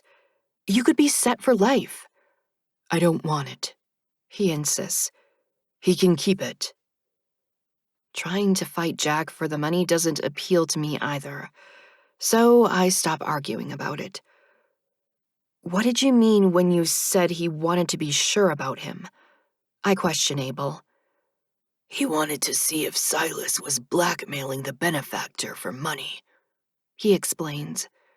He had never mentioned Silas before, but he was suddenly leaving his savings to him. Is that why Jack took the money for himself? I ask. He took it because he could. Abel replies. He knew that the benefactor trusted him enough to sign the paperwork without reading it, and that is exactly what happened. I repeat what Abel said to Silas, and then Silas speaks to him directly. Thank you for everything you have done for me, Abel. You have provided me with a life, but do not concern yourself with me anymore. I will find my way from here. It is as it must be, Abel says. You are now among the living, and I must attend to the dying. He leaves without saying goodbye, but I wonder if he misses Silas. His expressionless face revealed no emotions, but he has visited him several times since Silas became human. I wonder if anyone has taken over for Silas, and if Abel has any contact with the new guy. Do you think that somebody else is doing your job? I question him. Where would they even get anybody to replace you? I'm not surprised when he tells me that he doesn't know, and I muse that I should have asked Abel about it. Silas and I leave the apartment so that I can show him where the bus stop is and explain how to use the bus. I take out a notebook from my backpack to write down the name of the street where he needs to get off the bus, but he insists that he'll remember. When we return to the apartment, I give him a notebook, a folder, and some pencils that I bought for him. We'll have to go shopping for more supplies, but this is enough to get you started, I tell him. Oh, I tap the folder while he holds it in his hands. Your phone numbers are in here. He gives me a questioning look. Phone numbers? I remove a plastic bag from my backpack. Here are your pajama pants. Yeah, the girls at the store. The ones who gave you their numbers. Should I call them? He inquires. If you want, I reply. What should I say to them? He asks. That's none of my business, I retort. He seems confused by my answer. Why is it none of your business? Your girlfriends are none of my business, I state brusquely. Say what you want and do what you want. Girlfriends? He questions. Why do you call them that? I am not romantically involved with them. Why do you think they gave you their numbers? I snap. They want to go out with you. He appears to be genuinely surprised. Why? Because you're a cute guy, I tell him. Why else? I'm cute? He asks in bewilderment. Children are described as cute. I am not a child. It's different when you talk about a guy being cute, I explain. It means he's good-looking.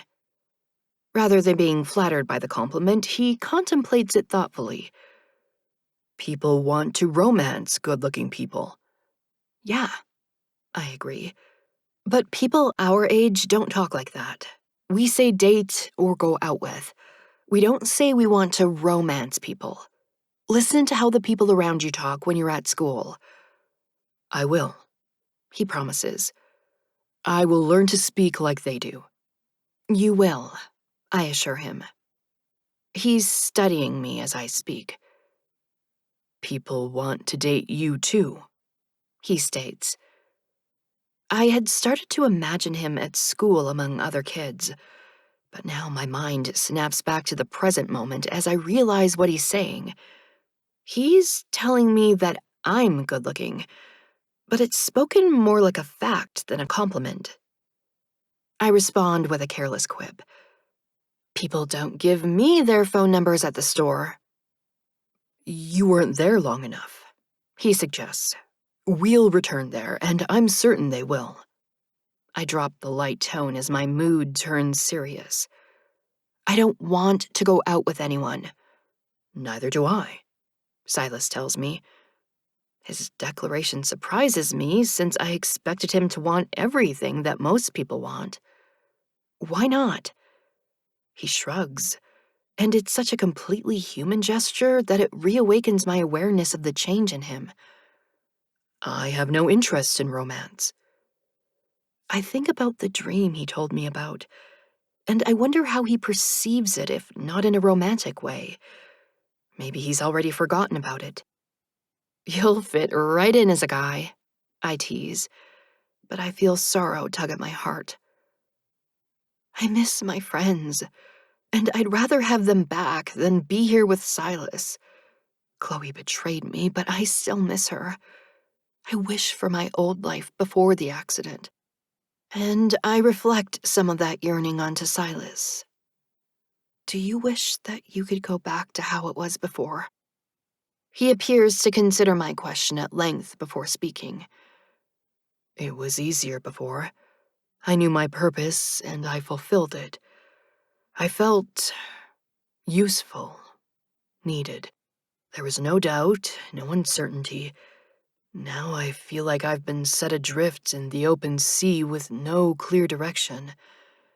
And yet, It's kind of exciting, I guess. Starting a new life. perhaps, He allows. but it's more like I can rest now. I'm not being pulled in two directions. I'm confused by his explanation. What directions were you being pulled in? The dying and you. He tells me. His words create a troubling image in my mind. I imagine a vast group of the dying on one side, and only me on the other side. How can one person be equal to an entire group of people? It spooks me and prompts me to reach for my phone so that I can call a taxi to take me home. I gotta go. Good luck on your test tomorrow, Maybe I'll see you. he says in a hopeful tone. Maybe, I say noncommittally. I'm glad that I can get away from him and not have to be worried about him anymore. I felt responsible for turning him human, but I won't have to take care of him for the rest of my life. He just needs to adjust to school and life, and then he'll be fine on his own.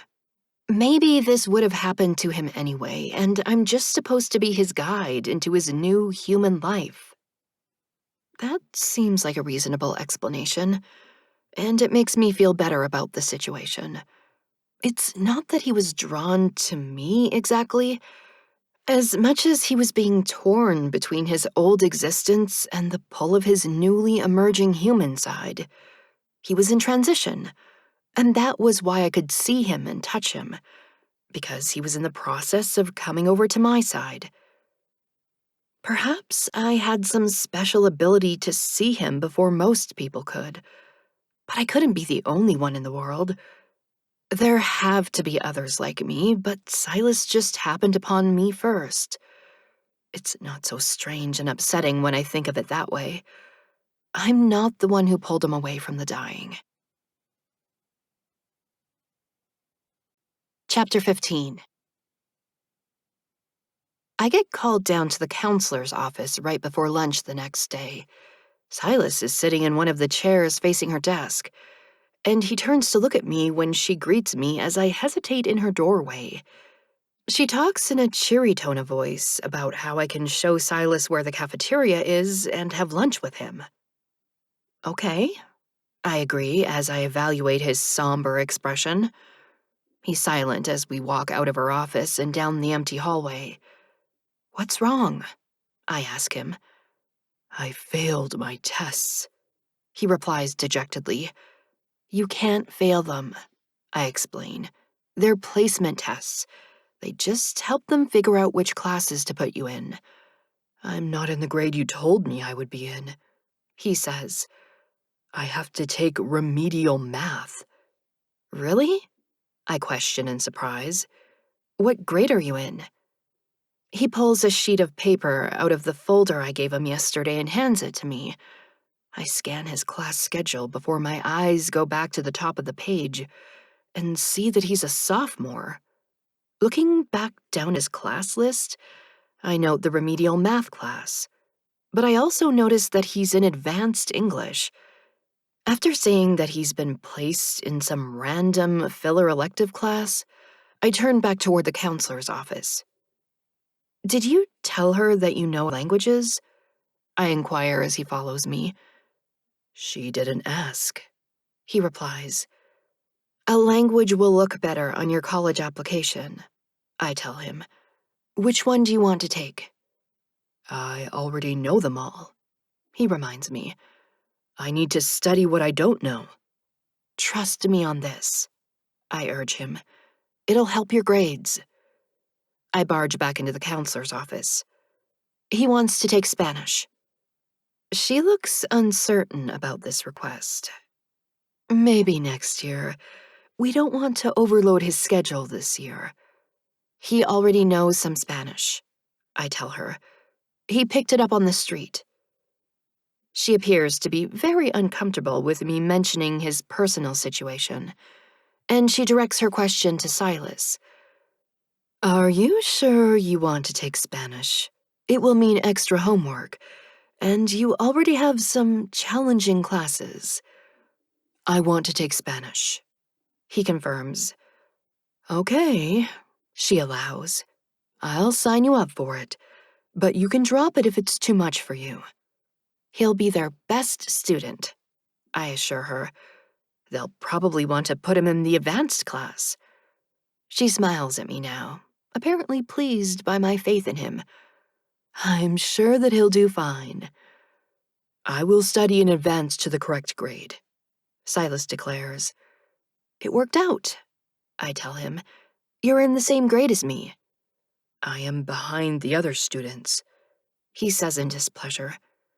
You've done exceedingly well under the circumstances, The counselor says. You said you wanted to go to school with me, I remind him. We wouldn't have any classes together if we weren't in the same grade. In which classes will we be together? He inquires. Since he mostly has basic classes and I'm not in advanced English, we actually have no classes together. Well, we have lunch, and you would normally be in senior lunch. You'll make new friends here too, the counselor assures him. Not anyone like Mila, Silas remarks. They will never know me like she does. That's true, the counselor agrees carefully. But you can make a new start here and meet people with different perspectives than your old friends. Look at it as an opportunity to expand your horizons. She has no idea how vast his horizons used to be, I think. He was deaf for thousands of years, and now he's stuck in high school. The bell rings, and the hallway is filled with students when we begin to walk toward the cafeteria again. Hey, a pretty brunette calls out as she falls into step with Silas. I didn't know you went to school here. I do now, Silas informs her. So, yeah, I'm Rachel. Remember? We met at Walmart Saturday night. Yes, He says. You gave me your phone number. So, She glances at me but continues her conversation with him. Did you lose it? You never called. I didn't lose it, but I don't wish to date you, He tells her. Her expression changes from pleasant to angry. You could have just told me you have a girlfriend. She snaps and hurries away in a huff. That was smooth, I remark wryly. You could have been a little nicer about it. I did something wrong? He questions. I used the correct terminology for this era. Yeah, but there's more to it than using the right words, I explain. You have to use them in the right way so that you don't hurt people's feelings. How did I hurt her feelings? he asks in bewilderment. You told her that you don't want to date her, I reply. I don't, he declares. Was I supposed to lie? No, I say in frustration. But you shouldn't have said it like that. You needed to give her an excuse for why you couldn't go out with her. Like you have a girlfriend or something. A lie, he states. Well, yeah, I admit. But it's nicer than the truth. He ponders that in puzzlement as I guide him into the cafeteria. My eyes stray to the table where I always sat with my friends, and a lump forms in my throat. I blink away sudden tears as I hurry toward the lunch line. Hey, Silas. I was just thinking about you, and here you are. How amazing is that? I turn to see Madison Cleary smiling at him. It's somewhat amazing, he agrees uncertainly. Have you been thinking about me? She asks him flirtatiously. I thought about calling you, he replies in a straightforward manner. Then why didn't you? She inquires in the same flirty tone. You're not shy, are you? He opens his mouth to answer, but pauses to glance at me. I can't go out with you. I have a girlfriend. Madison's eyes narrow at me before she opens them wide in fake surprise. So soon, Mila? It's only been a week since your boyfriend died. I believe it was 2 weeks ago, Silas says. That makes it better, Madison remarks. I'm not his girlfriend, I tell her. Then who is? She questions.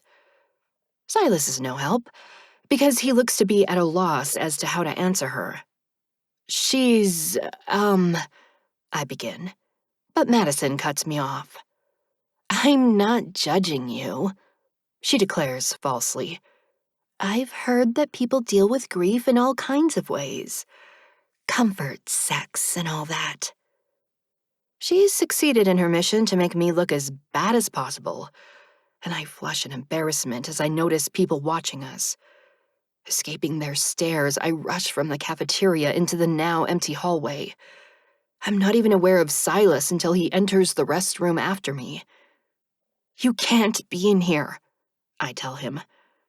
Do you have to go to the bathroom? He asks. Everybody thinks we're... I'm unable to speak aloud the rumor that is surely spreading about us. Dating, Silas supplies. That's the nice version of what they think. You have to get out of here. If anyone sees you in here with me, it'll be even worse. Worse than what? He inquires. You'll get in trouble if they catch you in here, I say in desperation. Boys are not allowed in the girls' bathroom. That finally gets him to leave. I slump against the wall, feeling completely demoralized. Chapter 16. Silas is waiting for me in the hallway when I finally emerge from the restroom.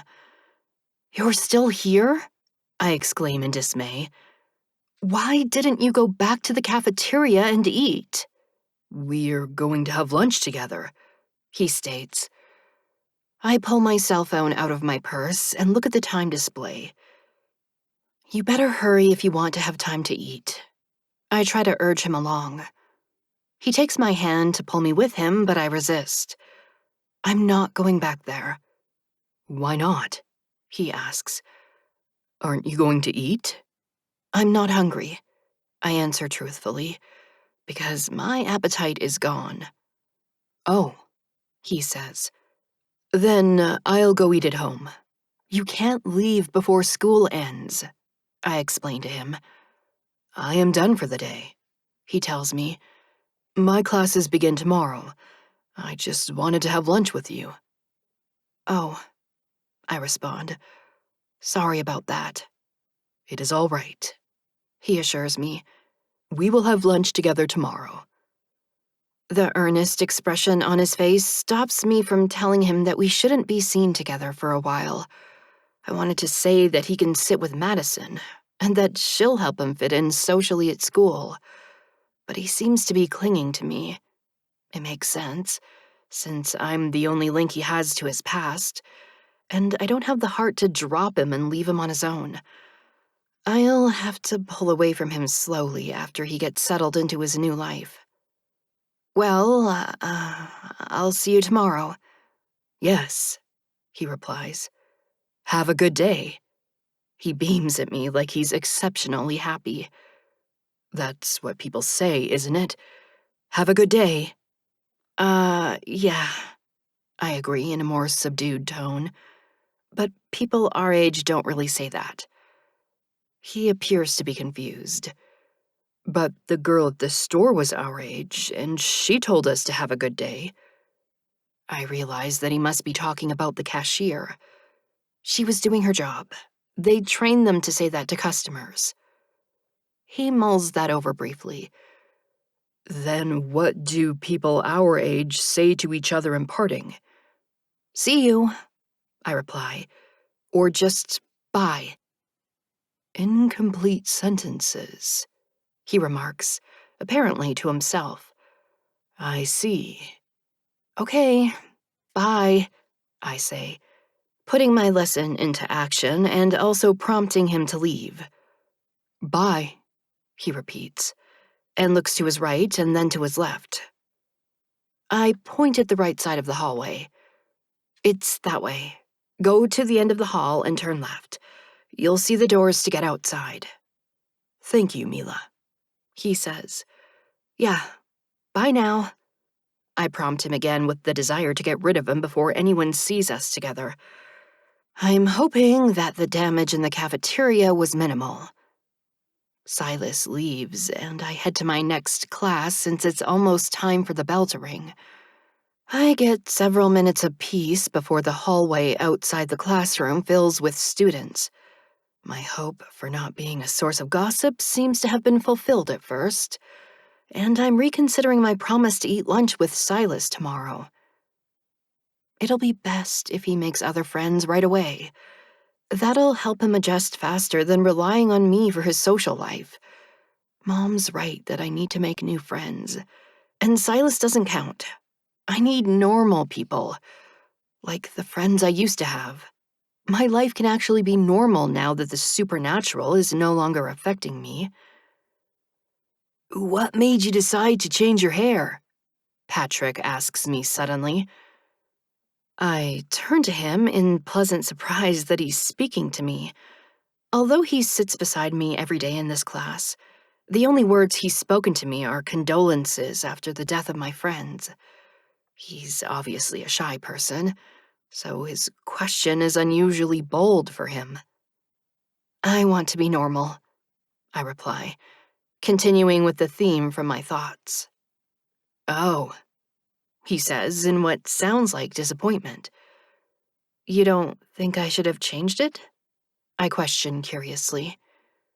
Patrick looks shyly down at his desk. I thought it looked cool. Really? You don't think it made me look weird? Scott certainly hadn't liked the dark patch in my hair, and my mom had hated it. I'm surprised that a clean-cut guy like Patrick would describe it as cool. It was cool, he repeats before glancing up at me. You still look good, he assures me and drops his gaze as a flush crawls up his neck. His embarrassment makes me uncomfortable too, and I look away from him. Thanks. That's the nicest conversation I have with a classmate that day. The rumors that Madison started spread as the day continues. I heard you have a new boyfriend, a girl in my history class says. No, I deny. I don't.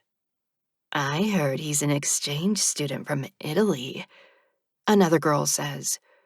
He's not an exchange student, I say, before realizing that I inadvertently confirmed the existence of this boyfriend. Their eyes gleam with the excitement of juicy gossip. "Who is he?" One of them asks.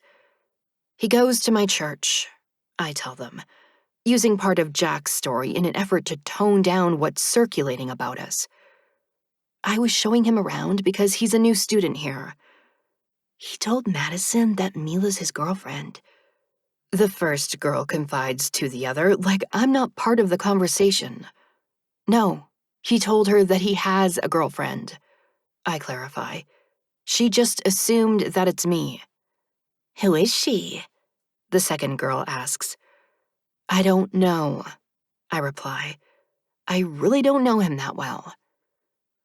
It's going to be difficult for people to believe that statement if Silas keeps singling me out like he does the following morning, when he somehow finds me in the hallway before school begins. His delighted smile when he sees me and enthusiastic approach doesn't convey the impression that we barely know each other. Hey, Mila, he greets me. What's the sitch? What? I question in puzzlement. It's short for situation, he replies. You don't know that? No, I answer. Who says that? I heard it on television, he explains. They are in high school, and I listened to their speech. Who on TV talks that way? I ask in bewilderment. Her name is Buffy, and she's a vampire slayer, he says with obvious admiration. That's an old show, I tell him. We don't talk that way anymore. People are dressed as they are in this era, he protests. Their speech is also the same. It's not real old, I amend, but it's not new either. We don't use some of those words anymore. The slang words change, he notes thoughtfully. Is Veronica Mars an old television show? Been watching Netflix? I guess before smirking at him. You like blondes, huh? I tease. Yes, he answers sincerely. The atmosphere between us becomes awkward, at least for me, since my thoughts turn to the fact that I'm a blonde. Since he just admitted that he finds blondes attractive, I can't help wondering if he thinks that I'm attractive. It's strange to imagine Silas thinking of me that way, and I look away from him nervously. I notice a group of girls across the hallway watching us. 2 of them are blonde. We know your type now, I remark as I return my attention to Silas. You can ask out a blonde. There are plenty of blonde girls here. I don't want to date, he says. Why not? I question. You just said that you like blondes. I like to look at them, he states. It's odd. I never focused on the differences in appearances between people before. I guess it's part of being human, I comment. People notice things like that. Yes, he says while he gazes at me with his dark eyes. Uh, do you want me to help you find your classes? I offer nervously. I studied the map of the school, he answers. I know where they are. I never bothered to look at the student handbook they gave me in orientation freshman year, but I realized that Silas actually used it for the guide it's intended to be, rather than tossing it in the trash like most students. Oh, good, I say. I will see you at lunch, he tells me before beginning to walk away. He halts after a few steps and turns to look at me. Later, he adds in a tone he is obviously imitating from a TV show. I smile in amusement. Later, I reply in the same tone. He's quite a distance down the hallway before I remember that I wanted to talk to him about eating lunch separately. The girls across the hall are still watching me, and if I chase after him now, I'll just give them more reason to gossip. I'm not really sure how to broach the subject with him anyway, so I put it off until later. Chapter 17. I am prepared for it this time, and I don't have to fight back tears as I glance at our table. The sadness is still there, though, and I avert my eyes after my brief look at it. Silas is with me, still assuming that we are eating lunch together. My new mission is to find a place for him in the cafeteria and unload him onto other people. I've decided to sit with him for a day or two until he feels comfortable with them. I take him through the lunch line first, and I suggest that he should get the pizza since everyone likes pizza. He stops beside me after we pay as I scan the cafeteria, while looking for a place to sit. There is an empty table there, Silas points out. I see that no one is sitting at the table where I sat with my friends. They are avoiding it like it's cursed. But I'm not afraid to sit there. It would just be too painful for me to sit there without my friends. You need to meet more people, I tell Silas, and randomly pick a table with enough room for us. Is it okay if we sit here? I ask Shelby. Her memorable first name is all I know about her, as I've forgotten which class we had together. She gives us a friendly smile. Sure, Mila. You can sit with us every day. I think you know Tara and Kevin, and this is Jared. She introduces all the smiling people at the table. Hi, I greet them. I'm Mila, and this is Silas.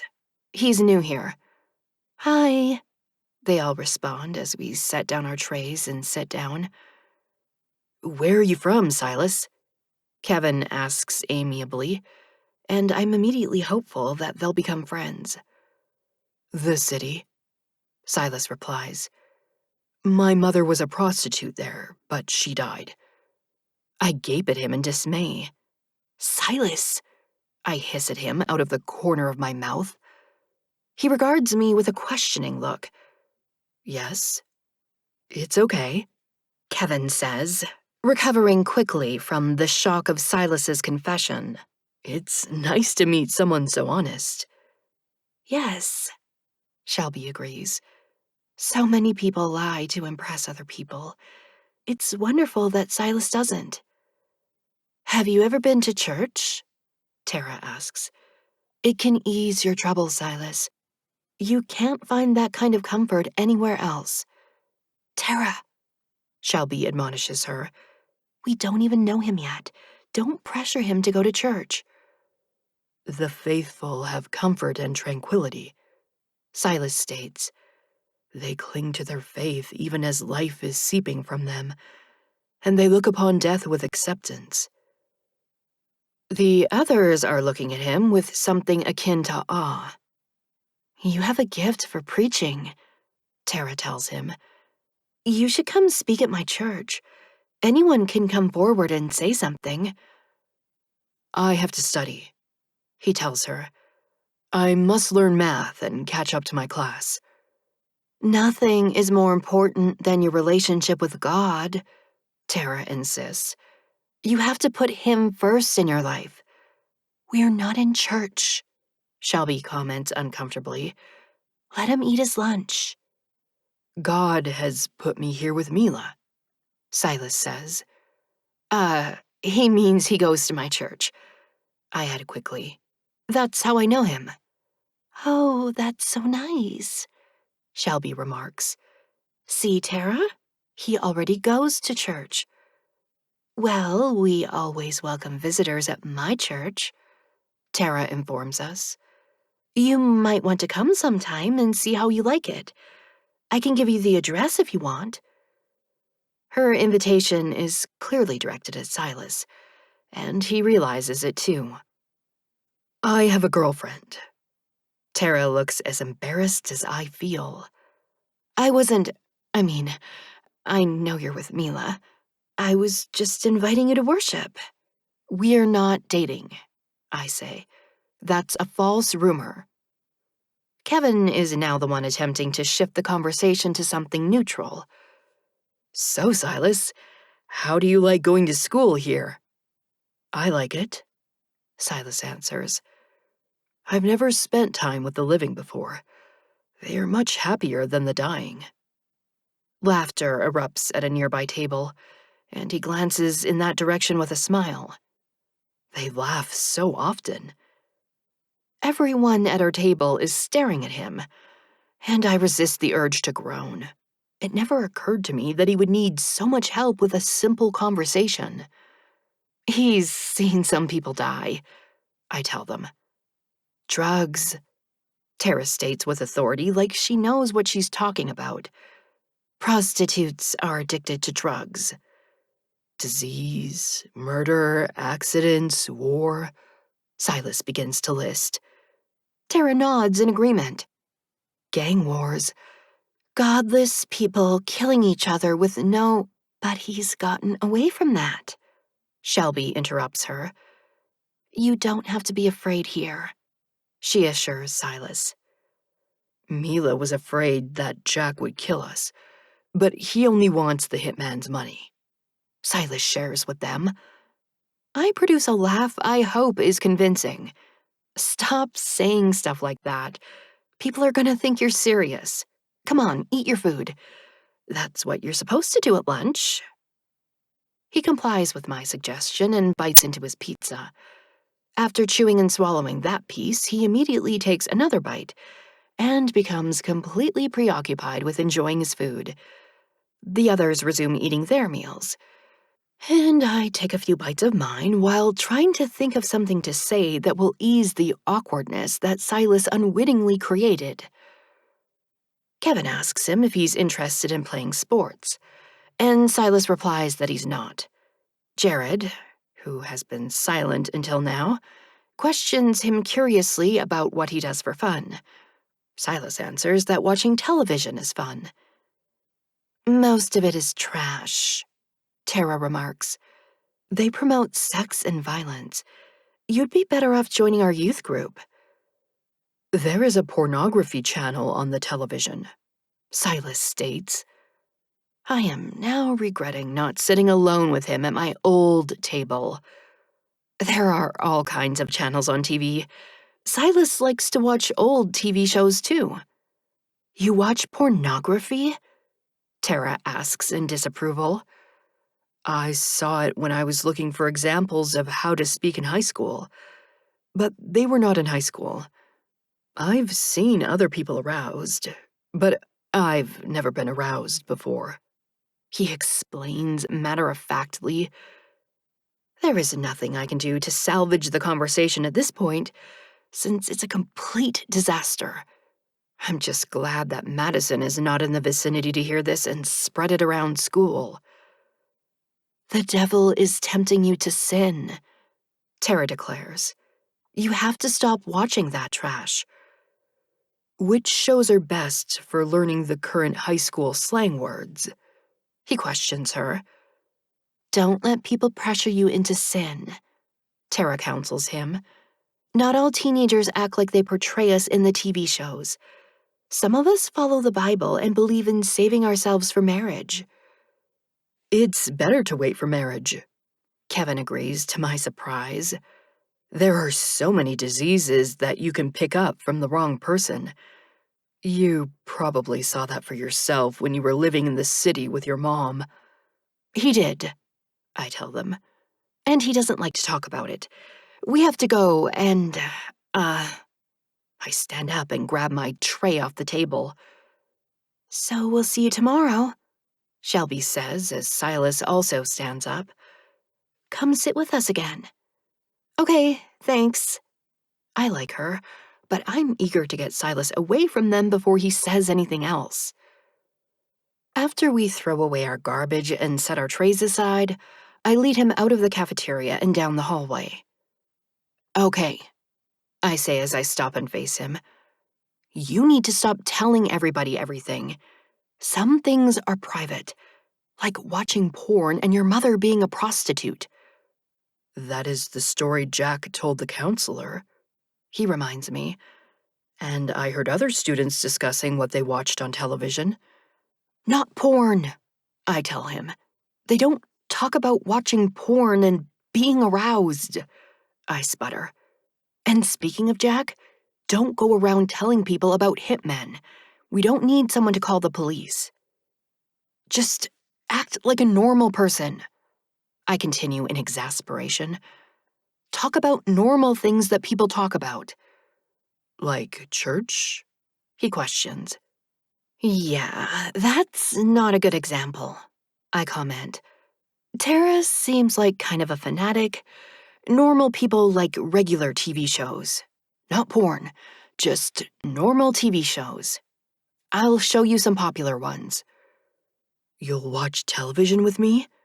He inquires happily. This weekend, I promise him. You'll make some normal friends, I add.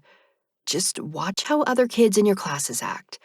Normal kids, I amend, remembering that he's in remedial math. Not bullies. Veronica Mars confronts bullies, he states. Yeah, but you're not Veronica Mars, I comment. Just keep a low profile and stay out of trouble. Maybe I should leave him to Tara and let her guide him, I think, after we part ways to go to class. She would keep him away from trouble and sin. It would be a lot easier for me if I unloaded him on her. But I'm reluctant to do that for some unknown reason. Chapter 18. We watch my favorite show, although it might not be the absolute most popular current teen show on TV. It's a show that Chloe and I never missed an episode of, and I wasn't sure how I would handle watching it without her. I start from the beginning with the pilot episode so Silas will know what's going on, but I become completely engrossed in it with him. So, I say after the first episode ends, werewolves don't really exist, right? No, he answers seriously, despite my rather ridiculous question. They are a myth. That's what I thought, but I had considered the possibility that they might exist in some remote place in the world, and it had just occurred to me that Silas would know for sure. Since he's not laughing at me for asking, I decide to ask about another myth that I had always wondered about. After all, Silas was supposed to only be a myth himself. What about Bigfoot? I question. Is he real? Who is Bigfoot? Silas inquires. You know, Bigfoot, I reply. Like repeating the word will make him understand it. At his continuing lack of comprehension, I grab my phone off the coffee table and pull up an illustration of Bigfoot to show Silas what he looks like. I've not seen this creature, he tells me. Oh, I respond with a bit of disappointment, because Bigfoot hadn't seemed completely far-fetched since he was more human-like than monster, and it had been fun to imagine him roaming the wilderness. I take one last stab at it with another childhood favorite. Fairies? Do they exist? He knows what I'm talking about this time. No, I have never seen one. Since he's been around for so long, I imagine he would have seen one if they existed. They are just as magical as angels to me, and Silas had confirmed the existence of angels. I would love to see an angel myself, so I'm jealous of Silas. What else have you seen besides angels? I mean, supernatural stuff, like vampires. I had to throw vampires in, just in case. Demons, he replies. His expression is neutral, so I don't think he's joking. But I question his answer anyway. Demons? For real? At times, I've seen them lingering near those who are particularly evil. I just stare at him before asking my next question fearfully. What do they look like? Not as they are depicted by your artists, he answers calmly. They look like men with horns. I'm momentarily thrown by picturing a man with a unicorn horn on his forehead. Horns? He places his hands against both sides of his head with the index fingers sticking up to indicate horns. The ones I saw had horns reaching up to the ceiling. It's a very creepy image, and I shift closer to him on the couch in my desire to feel safe. I wish he wouldn't have told me that something so scary exists. And I click on the next episode of the show to take my mind off it. We watch several more episodes before my mom calls to ask when I'm coming home. My uneasiness returns as I'm preparing to leave. Are you okay here alone? Yes, Silas states. I have everything I need to live as a human. I wasn't talking about basic necessities, but he seems to be okay, so I leave it at that. I would be scared to be alone if I had seen demons, but it doesn't seem to bother him. I remind myself that Silas, too, was once feared by most people. That night, I have a nightmare that I'm being chased by the devil inside an enormous oven, and I have never been so grateful to wake up as I am that morning. You gave me nightmares, I complain to Silas when I see him at school. I dreamed that the devil was after me. He doesn't even attempt to comfort me. The devil is after everyone. It's the same sermon I've heard at church for years, but hearing it from Silas makes me stop in my tracks. Have you seen him? I ask, afraid to even say his name now. The devil? Silas asks, speaking that dreaded word aloud. No, I haven't.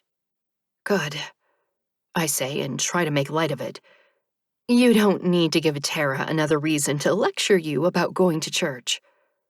I like churches, He tells me. They are sanctuaries from time.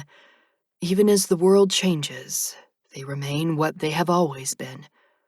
Yeah, boring, I remark. It's the same thing every Sunday. I think the priest is bored too, but it's his job, so he has to be there. It should be a calling rather than a job, He declares. I've seen passionate speakers move people to repent their sins in front of the entire congregation. Nothing like that happens at my church, I inform him. We just listen to the priest talk and wait for it to be over. That's how most of my classmates are, he says. They have no interest in what is being taught. School is boring sometimes too, I agree. I can't wait until I graduate and get a job. You'll enjoy working more than being a student? He questions. I don't know, I admit. I just feel like I want to do something. What do you want to do? He inquires. We want to be flight attendants, I answer before I realize with a pang that I'm speaking in the present tense.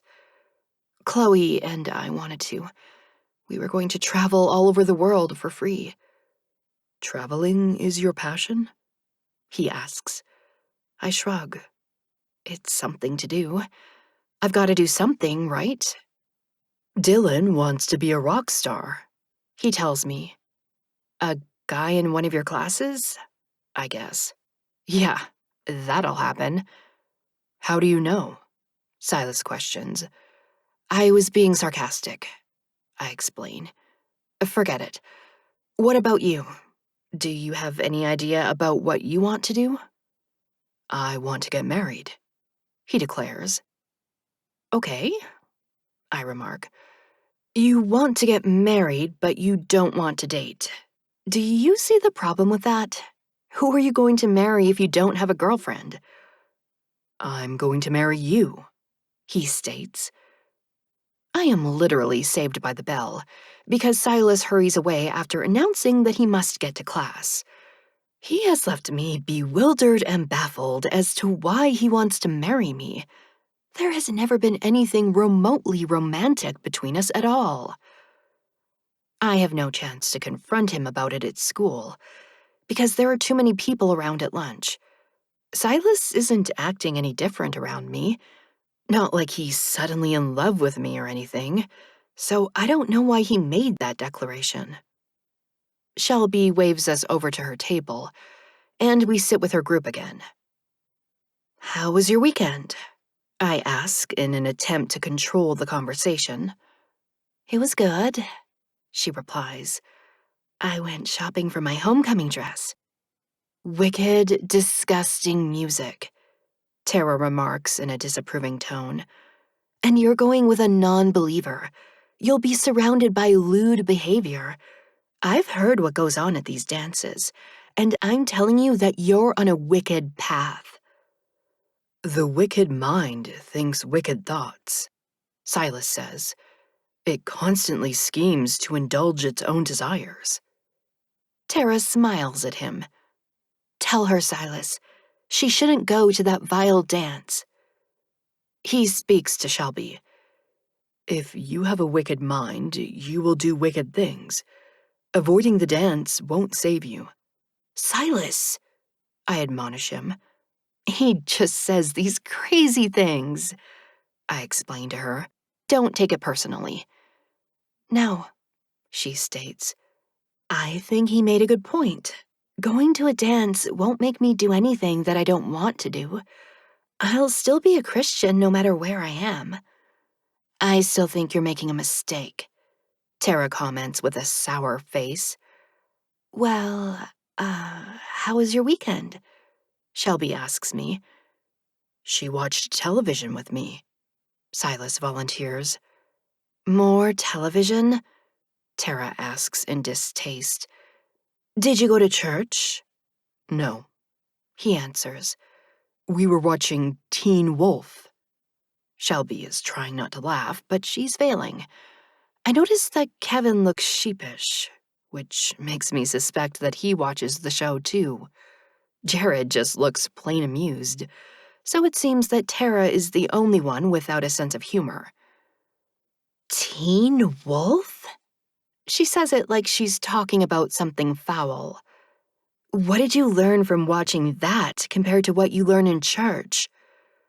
I learned to speak current slang, Silas tells her. How are you, bro? He inquires of Kevin. I'm good, bro, Kevin answers him. Tara's not done yet. There must be something important it taught you if it was worth missing church. It taught me nothing except slang, Silas explains to her. The rest of it is the same battle between good and evil that's in many stories. It's the eternal struggle. You don't need anything except your Bible, Tara counsels him. I don't have one, he tells her, shocking her more than with anything he said previously. I'll bring you one, Shelby offers. I'll bring him one, Tara counters. We have several. I'll bet you do, I think. Actually, I'll give him one of mine. I have 2 on my desk at home. You do? Silas asks. I didn't see any Bibles when I was hiding in your room. I groan inwardly at my stupidity. Even Shelby looks shocked at this announcement. Tara's face is pinched so tight that it's a wonder it doesn't crack under the strain. Why were you hiding in her room? I had nowhere else to. I cut him off by banging my fist on the table and shooting up out of my seat. We have to go now. This time, I'm more annoyed than embarrassed as I throw away most of my uneaten food and hurry out of the cafeteria. Silas brings his hot dog with him as he follows me out into the hallway. The guy sure loves to eat. I told you to stop telling everybody everything, I exclaim. Now they think that we were sinning. He swallows the food in his mouth. I'll tell them I slept on the floor. No, I order him. Don't say anything else about it. Don't even mention it again. He studies me with a perplexed expression. It is my understanding that sexual immorality is no longer scandalous in this era. Why are you upset? People still gossip, I explain. I don't want them spreading rumors that I was doing something I wasn't. Then we must tell them the truth, he says. No, I insist. Just leave it alone. He stuffs the rest of his hot dog into his mouth and chews it down before grabbing my hand and trying to pull me back into the cafeteria with him. I wrench my hand away, but he doesn't slow his determined stride, so I follow him anyway. He walks right back to Tara's table. "I've never had sex," he announces. "I'm not sure if Mila has, but I know that she didn't have sex with her boyfriend. Mila and I are not sinning. We will not have sex until we are joined in marriage." Tara, Shelby, Kevin, and Jared sit there gaping at him as he finishes talking and spins around to leave. "They're engaged?" I hear Shelby ask as I quickly make my exit too. "What was that?" I demand when we're back in the hallway. "I believe it's best to tell the truth," he begins. I cut him off impatiently. "Marriage. What was all that talk about us getting married? Why did you say that?" "It's the reason I became a man," he tells me, "and why you were seeking me. I am to be your husband." "Where did you get that idea?" I ask him. "What other reason would there be for me to become a man?" he questions. "I don't know," I exclaim, "but there has to be another reason because this is crazy." "Why is it crazy?" he inquires. "Because it is," I reply. "You don't just decide out of the blue to marry someone." "How do you decide?" he asks. "I know that parents are no longer involved in choosing whom their children will marry." "We don't have arranged marriages," I agree. "It just happens. People date and fall in love and then they get married." "Then we must date," he says. "No," I tell him. "It doesn't work like that. You don't decide that you're going to marry someone and then decide to date that person. You date people because you like them." "I like you," he states. "Not like that," I explain. "There has to be an attraction." "An attraction," he repeats. "Yeah," I say. "Like when you want to kiss someone." Fortunately, the bell rings while he's mulling that over, and it puts an end to this strange conversation. "Gotta go," I state and make my escape. Silas still has a lot to learn about being human, I think to myself as I walk away. Chapter 19. Everything seems to go back to normal between me and Silas.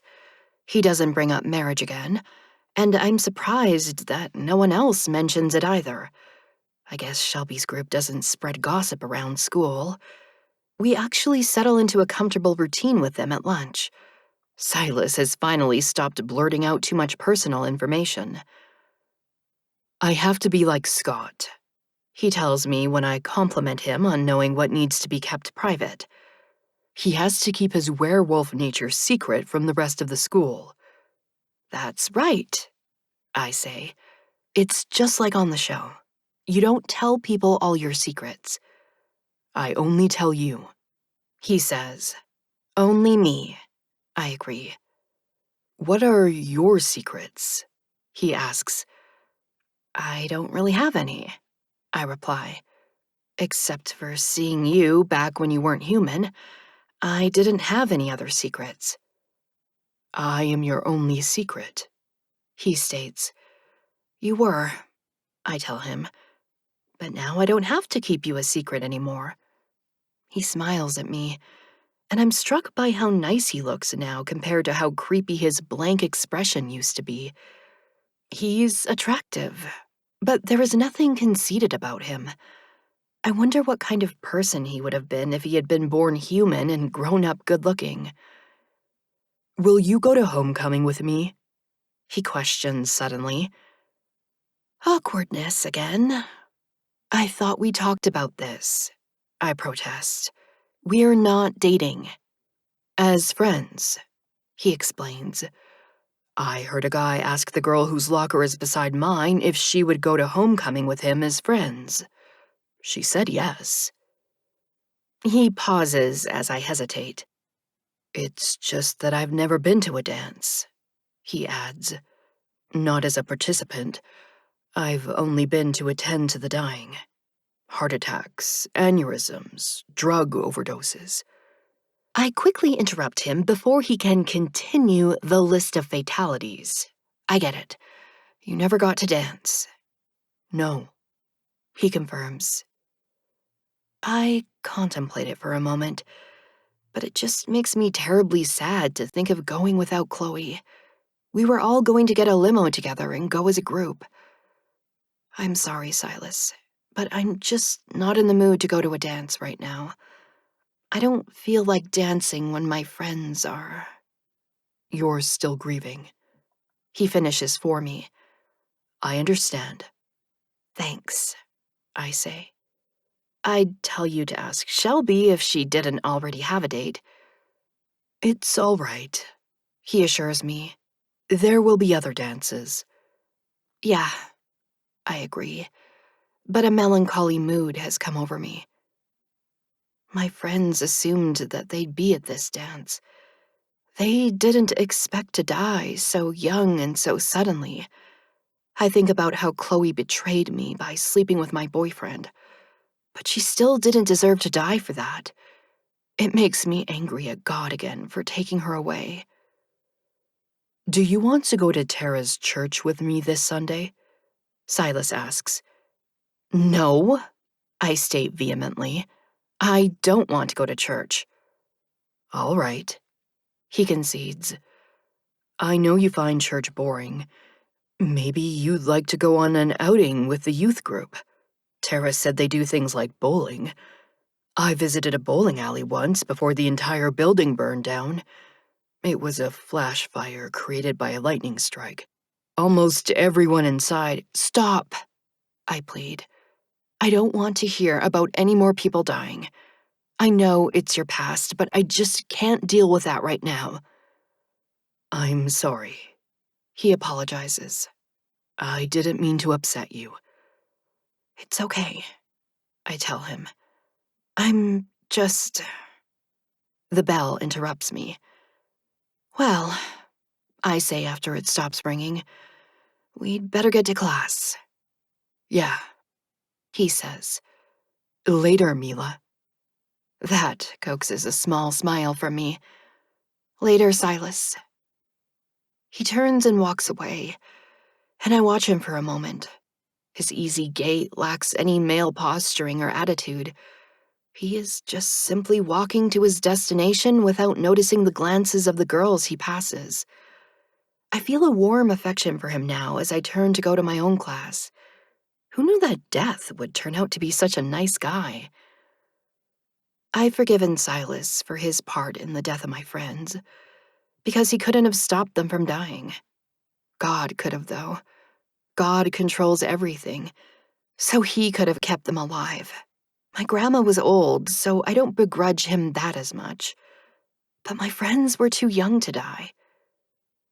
And what about those poor little kids at the zoo? They hardly got to live at all. Why was God so cruel? My train of thought leads me to Tara and her new influence over Silas. She brought him a Bible, and now he's going to her church. I did want him to make friends, but I had more normal people in mind. I still think that she has a crush on him, and I wonder if he'll start to like her back. She's not a blonde, but she is not a bad-looking girl, especially for wearing no makeup. She keeps her long hair tied back, but I bet it would look really pretty loose. It's too bad she won't go to the dance, because I know that Silas would be safe with her. She wouldn't get him into any trouble. I think back on what he said about drug overdoses, and I decide to have a talk with him after school. Nobody is home yet at my house when I call him, and I love having this time to myself. Hey, I say after he answers. What are you doing? I'm having a snack, he says. Food again. I should have known. So, I just wanted to talk to you about drugs. Something occurs to me. Has anyone at school tried to sell you drugs? No, he replies. Good, I say in relief. Don't ever take drugs. Don't even try them. I won't, he promises. I didn't become mortal to destroy this human body. I don't want to die before my time. Good, I repeat. I don't want you to die either. You're the only one who's concerned about me, he tells me. It's nice to have someone, since I have no parents. I think about how lonely it must be for him. As much as I love having the house to myself, I wouldn't want to be alone all the time. You know that you can call me whenever you need to talk to someone. Thank you, Mila, he responds. And you can also call me. I realize that he's now my closest friend. Thanks, Silas. So, I begin, how's school going? Very well, he answers. I've been placed in the senior Spanish class, and I'm doing better at math. You didn't tell me that. That's awesome, I exclaim. I knew you would impress them with your language skills. Math is the only thing holding me back. Mrs. Brusso said that I might be able to graduate next year if I go to summer school. I remember that Mrs. Brusso is the counselor. That's great. You could start college a year earlier. Or I can work, he suggests, and earn my own money. You'll have plenty of money for a while if Jack comes through for you with that 100,000.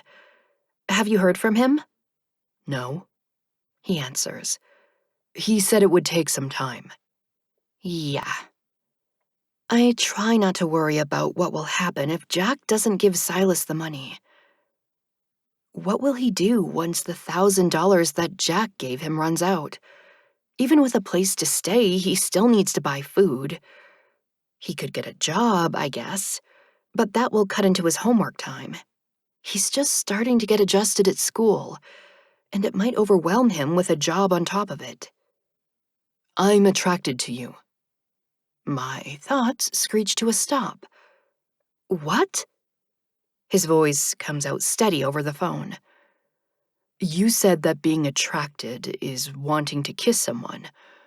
Last night, I watched Scott kiss Allison, and then I was imagining kissing you. Allison's dead, I blurt nervously. How is he kissing her if she's dead? He questions. She's not dead yet, but she gets killed in a later season. Sorry, I spoiled that for you. I babble before trying to focus on dealing with the other thing he said.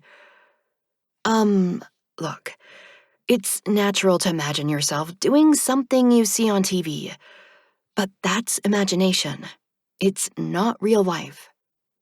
I want it to be real, he tells me.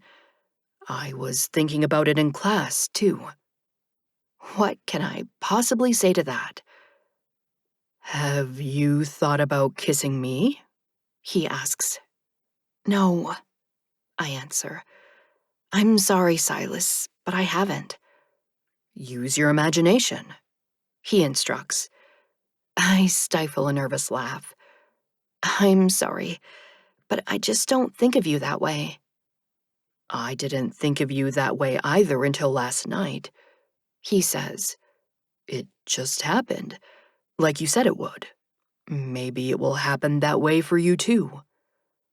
I don't want to give him false hope. I don't think it will. But you don't know, he says. Humans don't know what's going to happen. I no longer know what's going to happen to people. It makes life exciting not to know what's coming next. I guess, I say, unless there's something bad coming. I'm glad that he's got a positive attitude, and that he wasn't crushed by my rejection. But I don't share his enthusiastic outlook on life. Not after all my friends died. Chapter 20. Silas gets a call from Jack a month later. His inheritance has gone through probate, and Jack takes him to the bank to open an account. It is $99,000, because Jack made him pay back the $1,000 he advanced him. He also takes him to buy a used car, and moves him into an extended stay hotel. I know none of this until Silas tells me after it's all done. "He kicked you out of the apartment?" I exclaim. "He brought his mistress to live there," he tells me. "He told you she's his mistress?" I ask in surprise. "Jack wears a wedding ring," Silas explains. "The woman doesn't." I'm impressed with his observational skills. "What does she look like?" "She's much younger than Jack," he replies. "She has blonde hair and blue eyes." "Sounds like your type," I comment. "Her name is Crystal," he says. "She put her number in my phone when Jack was in the bathroom, and she told me to call her on the weekend. Never during the week." "What?" I demand, aghast at this development. "You can't have anything to do with her. Jack will kill you." I grab his phone off the table in his new room and delete Crystal's name from his contacts. "I wasn't planning to call her," he assures me. "I will not covet another man's woman." He's obviously been reading the Bible Tara gave him. "So, this is where you live now?" I question in dismay. "Jack put it on his credit card, and I paid him back. He's going to co-sign for an apartment after I become 18 on December 1st. So he's basically stuck here for a month. It's not bad, but Jack's apartment was much nicer. Something else occurs to me.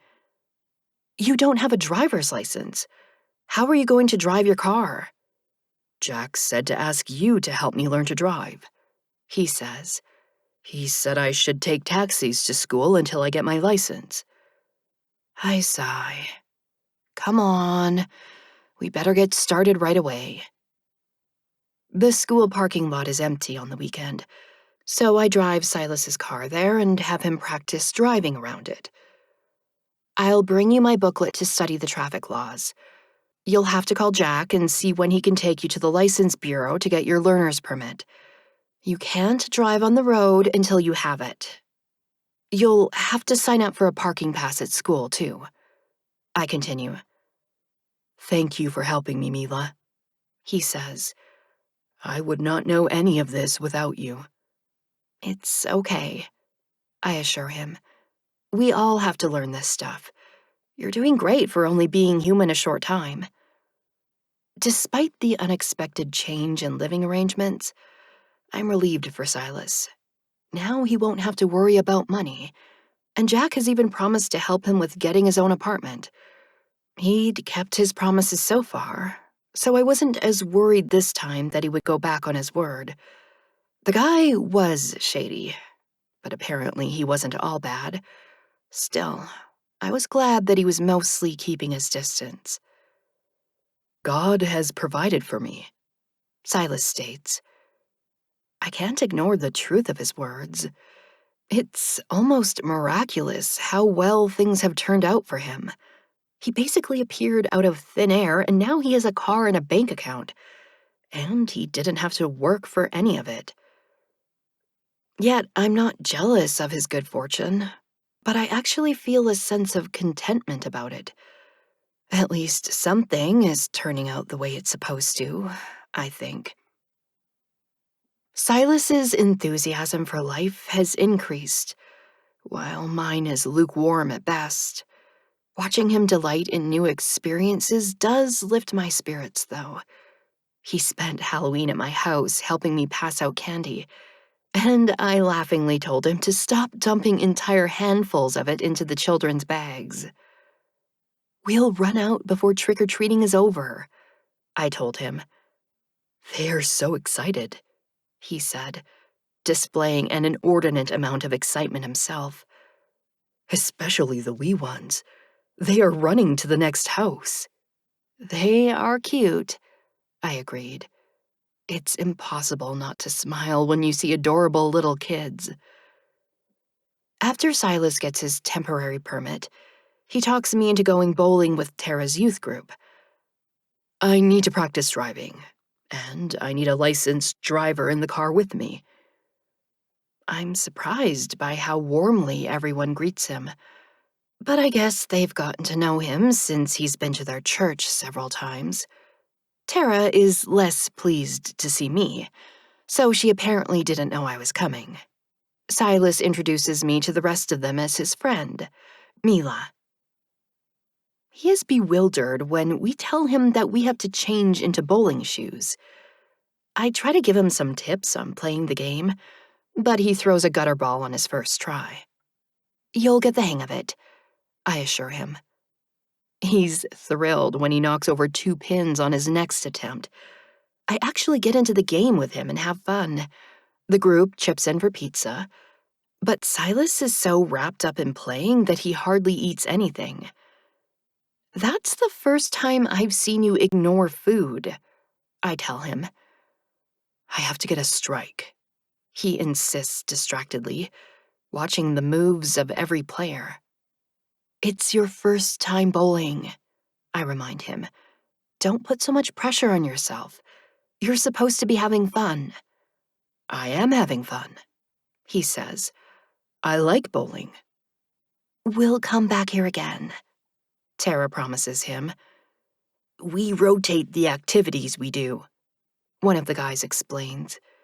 We've got laser tag planned for next month. We're also going Christmas caroling, Tara adds. Would you like to go caroling with us, Silas? He turns to me. Christmas carols are songs. How do you go caroling? They'll go singing around the neighborhood, I explain. Oh, well, do you want to go? He asks.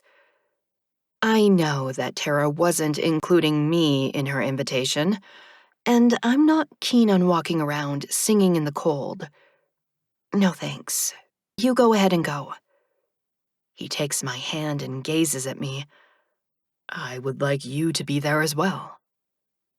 I'm immediately aware of how this looks to the rest of the group. Silas is holding my hand and gazing into my eyes in what could only be construed as a romantic gesture. Arguing further might only prolong the awkwardness, so I tell him okay and pull my hand from his grasp. He's disappointed that he fails to make a strike before we're done at the bowling alley. I see Tara watching us as we walk to Silas's car, and I'm positive now that she has a crush on him.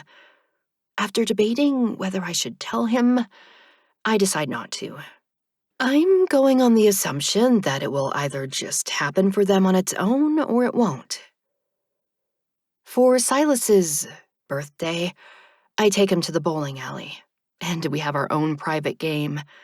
He's bursting with excitement when he finally makes a strike, and he hugs me in sheer happiness. I'm caught up in the moment myself and feeling thrilled for him. When he pulls back, his happy expression is enough to melt my heart.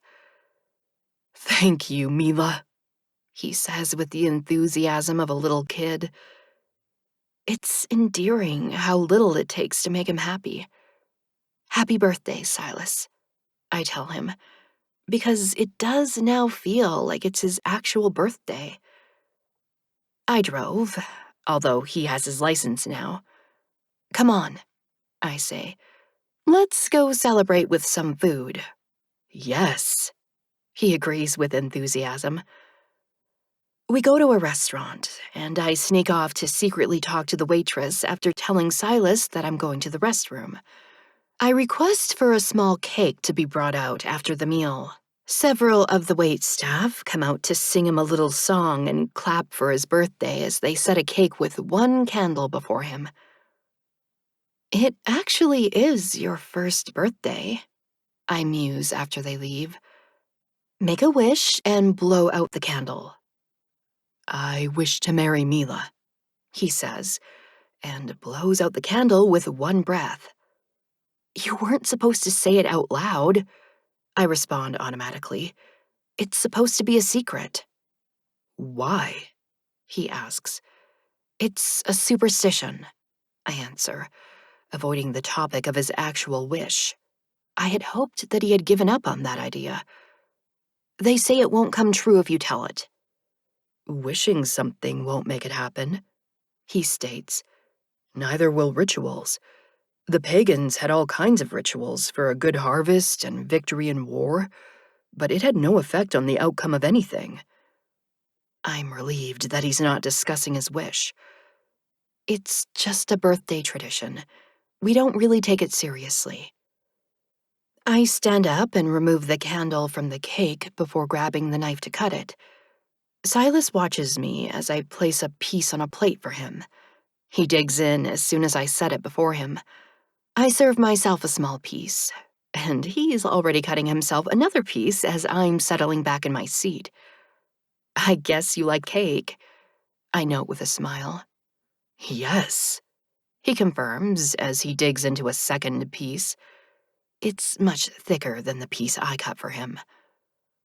I have the waitress box up the rest of the cake for him to take home. He wants to pay the check, but I insist on getting it. I'm treating you for your birthday. but I have more money than you, He protests. I still have 92,000 and I quickly cut him off. Don't say how much money you have in public. Somebody could follow you home and try to rob you. I glance around warily at the people around us, but nobody seems to be paying any attention to us. I'll treat you for your birthday, He says. When will it be your birthday?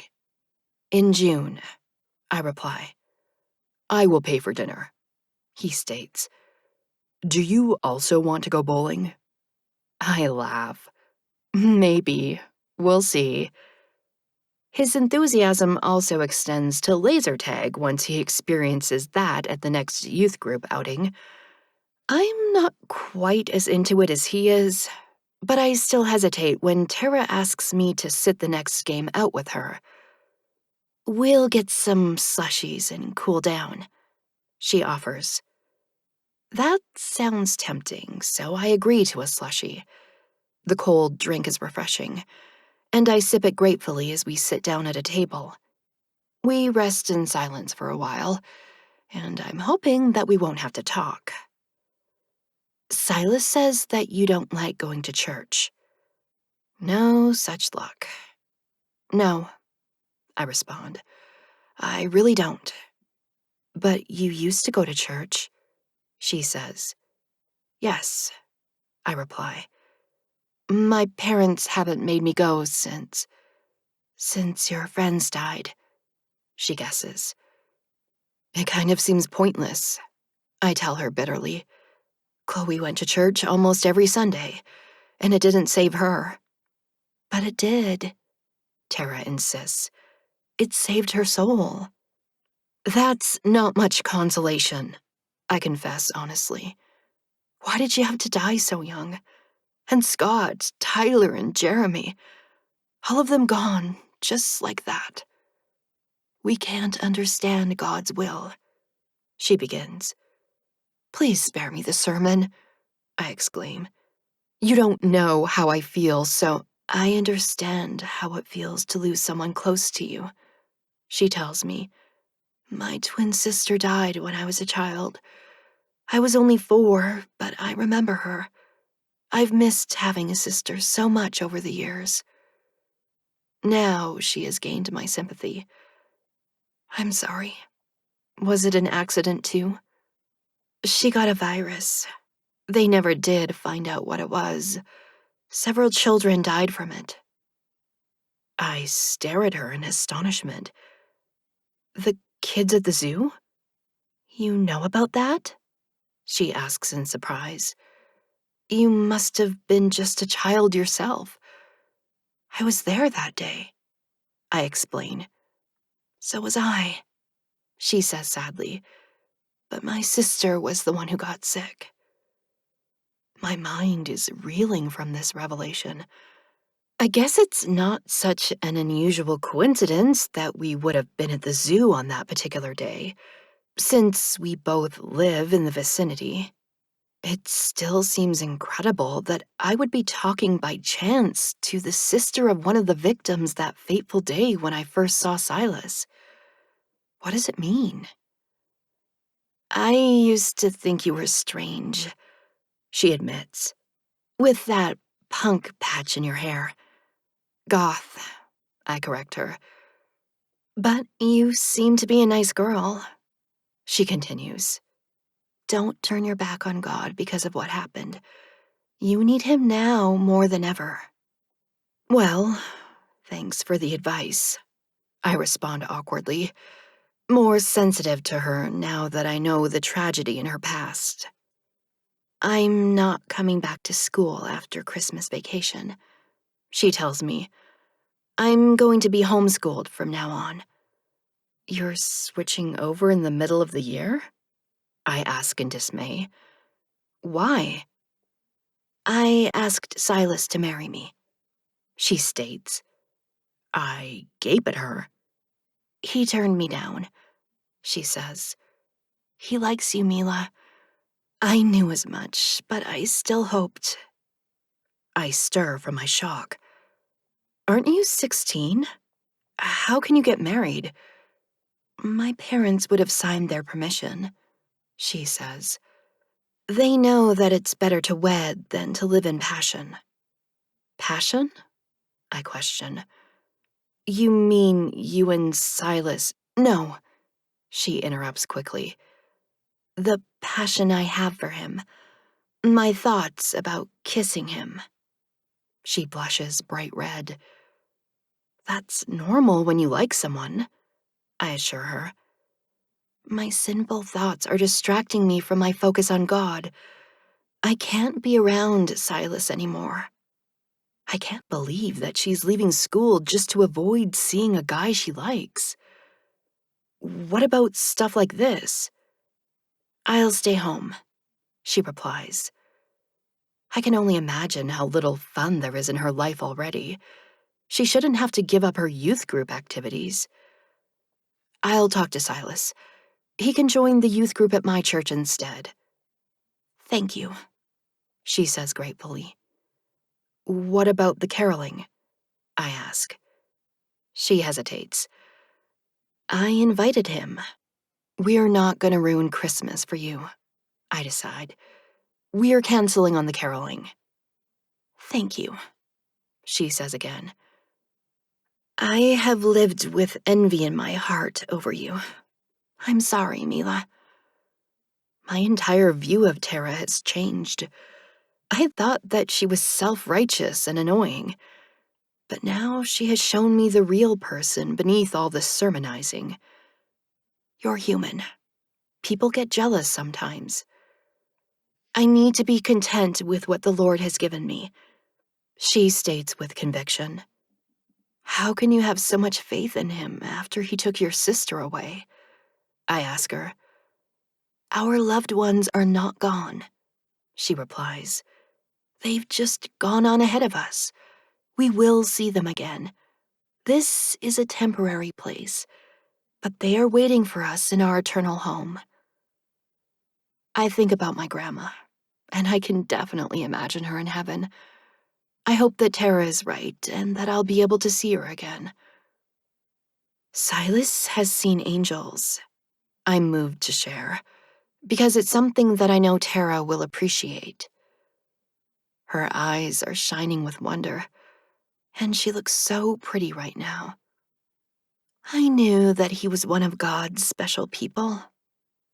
I doubt that she would believe me if I told her how special he really is.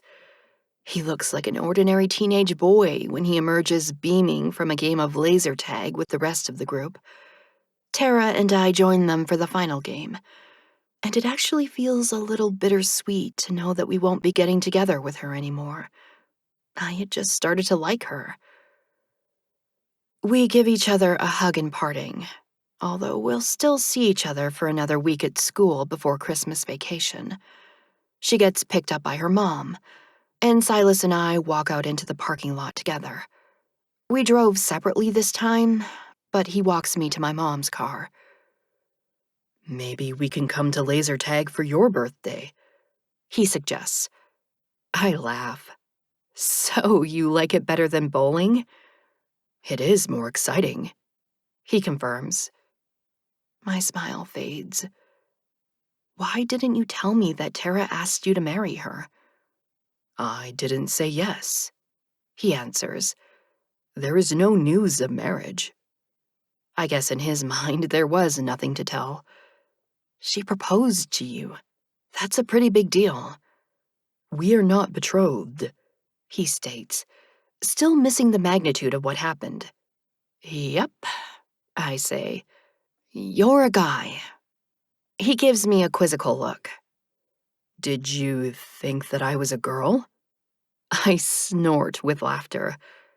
It means you're acting like a guy. How am I supposed to act? He inquires. Just the way you are, I tell him, deciding to leave the talk about Tara for another day. Good night. Drive carefully. I open my car door and get in. Good night, Mila. He smiles at me before walking away to his car. He's still at the hotel, because he's not moving into his apartment until New Year's Day. As I drive home, I marvel that Tara's parents were going to let her get married so young. Silas is legally old enough to get married, but I'm glad that he didn't. Even though that would have put an end to his fixation on marrying me. Chapter 21. I convince Mom to let me invite Silas over for Christmas, because I can't stand the thought of him spending the holiday alone in that hotel room. He gains her sympathy after I tell her that his parents are dead, and that his guardian is away on vacation with his girlfriend. His uncle isn't even spending Christmas with him? She asks in dismay. Well, Silas is 18 now, I explain. Nobody should be alone on Christmas, she declares. We do our big family get-together on Christmas Eve, so Christmas Day is usually just me, Justin, Mom, and Dad. Justin is already busy playing his new video game when Silas arrives. He is holding a gift bag and hands it to me when I open the door for him.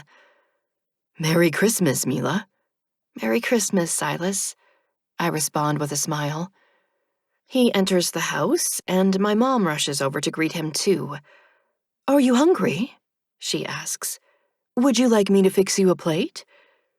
We always have lots of leftovers because Mom makes enough food on Christmas Eve to feed an army. There is no set meal schedule at Christmas, though, so we all eat whenever we're hungry.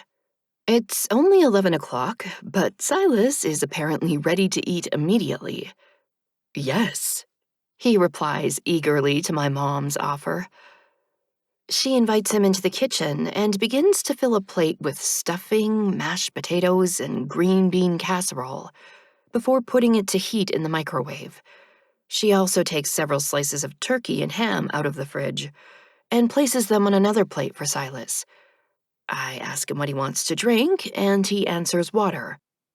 Pouring him a glass and setting it before him, I also bring him a napkin and some utensils before sitting down next to him at the table. Open your present, he urges. I got you something too, I tell him. The microwave beeps, and Mom quickly removes the plate and sets it before Silas so that she can watch me open my present. I reach into the gift bag and pull out a box with a bottle of perfume inside. Dylan told me what to get you, Silas explains. He said that girls like perfume and jewelry. Thank you, I tell him. This is really good perfume. You haven't opened the jewelry yet, he says. I reach into the gift bag again and pull out a smaller box. He meant that you should get either perfume or jewelry, not both. This is too much. I know that the perfume costs more than I spent on his hoodie from Aeropostale. When I open the small box from the jewelry store, I stare at the dazzling earrings within. Mom gasps. Are those real diamonds? Yes, Silas answers. I knew that Mila had her ears pierced. Remember when you told me at your— Yes! I cut him off quickly before he can finish that sentence and reveal that it was at Grandma's house. I remember. How much did you pay for these? I motion with the box in my hand, and the brilliant diamonds sparkle as the light glints off them. $2,000, he replies. They were on sale. My mom and I both gasp this time. That's crazy, I exclaim. You have to return them. You don't like them? He asks in disappointment. The truth is that I love them. They start in a semi-hoop set with miniature diamonds and dangle down into a round diamond surrounded by more of the miniature diamonds. They're beautiful, but they're too expensive. I still have $89,000, he says. It was only a small amount out of my inheritance. You can't spend this much money on me, I protest. Mila's right, Mom says. It's wonderfully generous of you, but she can't accept such an expensive gift. Save your inheritance for your future. That money can help you get ahead in life if you save it. Mila is my future, he tells her. I wanted to buy her an engagement ring, but she won't marry me. Why didn't I foresee that this would be a disaster? I ask myself. Mom shoots me a startled look and catches me wincing. She turns back to Silas and sees that he's started to eat his food. Mila is 16, she informs him. She's too young to get married. He chews the food in his mouth and swallows it. Delicious. Tara is 16 too, but her parents gave their consent for her to marry me. You're already married? Mom asks in shock. Tara proposed to him, but he turned her down, I explain. They weren't dating. She just had a crush on him. Now that the other girl is out of the picture, Mom apparently couldn't care less about her. Are you and Silas dating? No, I answer. We're just friends, but he has a crush on me. I want to kiss her, he adds to my great embarrassment. Mom manages not to laugh, but her mouth twists with the effort of holding it back. When she gets control of herself, she stands up and takes the earrings from me to set them in front of Silas. The rest is between you to work out for yourselves, but Mila can't keep these. I'll be downstairs if you need anything. I know she's going to take control of the TV from Dad down in the basement. He'll be forced to watch Christmas movies with her for the rest of the day. If Silas is disappointed about having his gifts returned, it sure doesn't affect his appetite. He eats all the slices of turkey and ham my mom served him, and finishes off every last bite of food from his other plate, too. I clear the plates off the table and tell him to wait there. After retrieving his present from beneath our Christmas tree, I return to the kitchen and give it to him. This is for you. He smiles at me and opens it. The gift doesn't seem like much after what he gave me, but he thanks me with genuine pleasure at receiving a present from me. I guess I was thinking practical, I say. Something that you can wear to school. I'd had a difficult time trying to decide what to buy him. It's not like he has a favorite sports team or a favorite rock band, and he doesn't have any particular hobbies yet. He's still too much of a blank slate, so I couldn't think of a personalized gift for him. I tuck the earrings back into the gift bag he gave me and set it atop the box containing his hoodie. Don't forget to take these home with you. I carry them back into the living room and set them back under the tree. Silas stands admiring the decorations on the tree, while I return to the kitchen and pick up my perfume from the table. I quickly take it upstairs to my room and leave it on my dresser. When I return to the living room, Silas is watching my brother play his video game. Do you want to go sledding with us? I ask Justin. No, he answers, not taking his eyes off the screen. Put your jacket back on, I instruct Silas. Did you bring gloves? No, he replies. I go find a pair of my dad's gloves and hand them to him before getting ready to go outside myself. Leading him out through the garage, I have him grab one of the sleds. I pull the other one down the driveway and to the hill at the end of our street. Explaining what we're going to do, I show Silas how to position the sled and have him mimic my actions. Now we're going to push off on the count of 3.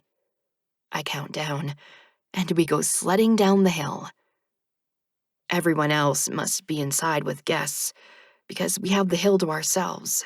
Laughing with the rush of giving control to gravity, we trudge back up to do it again. I haven't gone sledding in years, but I wanted to give Silas a new experience to enjoy. We stay at it until I'm too cold and tired to continue. I show Silas how to make hot chocolate when we return to the house. After setting a mug on the coffee table in front of Justin, I go back into the kitchen, and Silas helps me carry mugs of hot chocolate down to my parents. We then go upstairs to get our own mugs, and join my parents in watching a Christmas movie as we sip our hot chocolate. Feeling warmed up after the hot chocolate in the movie, I make Silas go outside with me again to build a snowman. I go back inside for my phone after we're finished, and I take a picture of Silas standing beside the snowman. When he sees it, he decides that he wants one of me. Just use my phone, I tell him as he starts inside for his. I'll send the picture to your phone. I pose with the snowman, and Silas takes my picture. After I get my phone back, I send the picture to his phone and slip my phone into my jacket pocket. Then I quickly scoop up some snow and form a snowball to throw at Silas. I laugh and run for the house. When I look back, he's just standing there watching me. I stop and turn to face him. Aren't you going to throw one at me? I won't hit you, Mila, he replies. It's just snow, I say. It didn't hurt you, did it? You can throw it at me, but I won't throw it at you, he insists. Well, it's pointless then, I complain. Let's go eat. I'm starving. He still eats more than me, although he had a meal earlier and I didn't. Mom finds us in the kitchen and offers us pie for dessert. I'm stuffed, I protest, but Silas has a piece of pie. Thank you for coming over, Mom says, and I know that's her cue for him to leave.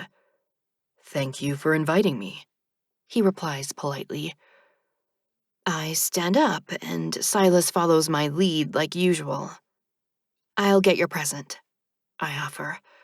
I wouldn't want you to forget it here. Do you have your phone? He realizes that he's leaving. I'll get it. I had made him leave it in the living room when we went sledding so it wouldn't get damaged. Mom trails after us and hands him his jacket, while I grab his present and the diamond earrings from under the tree. Justin has finally turned off his game and actually says bye to Silas. We all exchange Christmas greetings with him again before he leaves. Mom talks Justin into coming downstairs so we can all watch a movie together as a family. I am cozy and lazy after it's over, and I decide to go up to my room. Mom comes with me and closes the door. What did you decide about Silas? Nothing, I say. What's there to decide? She smirks. Are you going to kiss him? Mom, I protest. No, we're just friends. He doesn't want to be just friends, she reminds me in a more serious tone. Well, I don't want to be more than friends, I declare. Then you should stop seeing him, she advises me. No, I exclaim. He's my friend, Mom. He's the best friend I have right now. She looks deeply troubled. This is serious, Mila. He spent a fortune on those earrings. And he's talking about marriage when you're not even dating. It sounds like he's become obsessed with you. He could become dangerous." "Silas is not dangerous," I assure her. "He wouldn't even throw a snowball at me. He's the nicest guy ever." "I still think that you should make some other friends and limit how much time you spend with him," she insists. "I'll work on it," I promise her, just to end the argument. But I have no intention of finding someone to replace Silas. There is no one else like him. He's been a part of my life for so long that now I can't imagine him not being in my life. Yeah, he's deluded about marrying me, but he's not pushy about it. Apart from stating what he wants, he hasn't done anything about it. He's made no moves on me physically, and I don't believe that he will. I trust Silas as much as I've ever trusted anyone. A friend like that isn't easy to find, and I don't intend to give him up. Chapter 22. I try to be optimistic as midnight ushers in a new year. It can't be worse than the previous one, I tell myself. I'm thinking of my friends not living to see another year. But then I recall the newborn Silas took me to see at the hospital, and what he said about people being born every day. I text him Happy New Year rather than calling him in case he's sleeping. He texts me back to wish me a Happy New Year in return. "I forgot to tell you to watch the ball drop," I fret over the phone the following afternoon. "There are all these people in Times Square, and I've seen it." He tells me, "I was there once to attend to the dying." You've seen everything, I suddenly realize. Nothing is new to you. It makes me think that life must be boring to him, although I'm not so excited about my life right now either. "Everything is new to me," he says. "I've only been an observer of life, but now I am living it. I drank alcohol at my neighbor's party and I vomited. Those were new experiences for me." "You went to a party?" I ask in surprise, feeling a little hurt that he hadn't mentioned it to me beforehand. I had assumed that he told me everything that was going on in his life. "Jenny knocked on my door and insisted that I go," he replies. "Jenny?" I question in dismay. Who the hell is Jenny? "She had the party to celebrate her divorce," he explains. "She said that she feels as free as she did in college." I don't like the sound of that one bit. "How long has she been flirting with you? And how old is she?" "She's not flirting with me anymore," he informs me. "She said that she respects my decision to wait until marriage to have sex." "Why were you talking with her about sex?" I demand. "And how old is she anyway?" "I don't know how old she is," he answers. "Should I ask her?" "No," I reply in frustration, because he failed to answer my other question, and I don't want to ask it again. "Just point her out to me when I come over." "You're coming over?" he inquires in a delighted tone. I am now, I think, wanting to see this Jenny for myself. "Yeah, I want to give you a New Year's hug." Silas looks pretty good for someone with a hangover. "You know you're too young to drink," I admonish him. "The drinking age is a recent development in history," he says. "There were no limits on consuming alcohol in the past." He puts his arms around me to embrace me. "Isn't the tradition a New Year's kiss? That's what Jenny told me it was." "She kissed you?" I exclaim. "Yes," he replies calmly. "Other people were following the tradition too." "On the lips?" I demand at an even louder volume. "Yes," he answers. "Why are you shouting?" That pedophile," I sputter. "Where does she live? Take me there right now." "I'm 18 according to the documentation Jack gave me." He reminds me even as he obliges my demands and leads me to an apartment across the hall. She has broken no law. I don't care. She's still too old for you. I insist as I knock on her door. The woman that opens the door to us appears to be in her 20s. I had expected someone older, and I'm momentarily at a loss about what to say to her. She smiles at Silas. Hi. Did you sleep well? I vomited twice, He tells her. Mila thinks you're too old to kiss me. Jenny is obviously displeased by that statement, but she manages a strained smile for me. You don't have to be jealous. It was only a peck on the lips. I'm not jealous, I say, regretting my rash decision to confront her. It's just that Silas is still in high school. I'm aware of that, she states. He's very mature for his age, but I'm not interested in dating a guy in high school. Don't worry, I'm not after your boyfriend. I want to ask her why she was discussing sex with him then, but I just deny that he's my boyfriend. The entire exchange is awkward and embarrassing, and I end up apologizing that we bothered her. I feel like an idiot as we return to Silas's apartment. I'm also wondering why I'm so upset that Jenny kissed him. Could I really be jealous? I sit down on the couch, and he sits beside me. Before I can really think about it, I lean toward him to give him a kiss. When I pull back, Silas is looking at me with love-struck awe. It's very sweet. He's very sweet. But I feel no passion between us. Maybe it's because he didn't know how to kiss me back. Or maybe it's because we're friends. But there is no burning desire within me to kiss him again. I guess that I was only concerned about him and mistrusted Jenny. You kissed me? Silas marvels. Yeah, Happy New Year, I say, trying to make it clear that was the only reason for it. Happy New Year, Mila, he says with more enthusiasm than I feel. I fervently hope that it will be.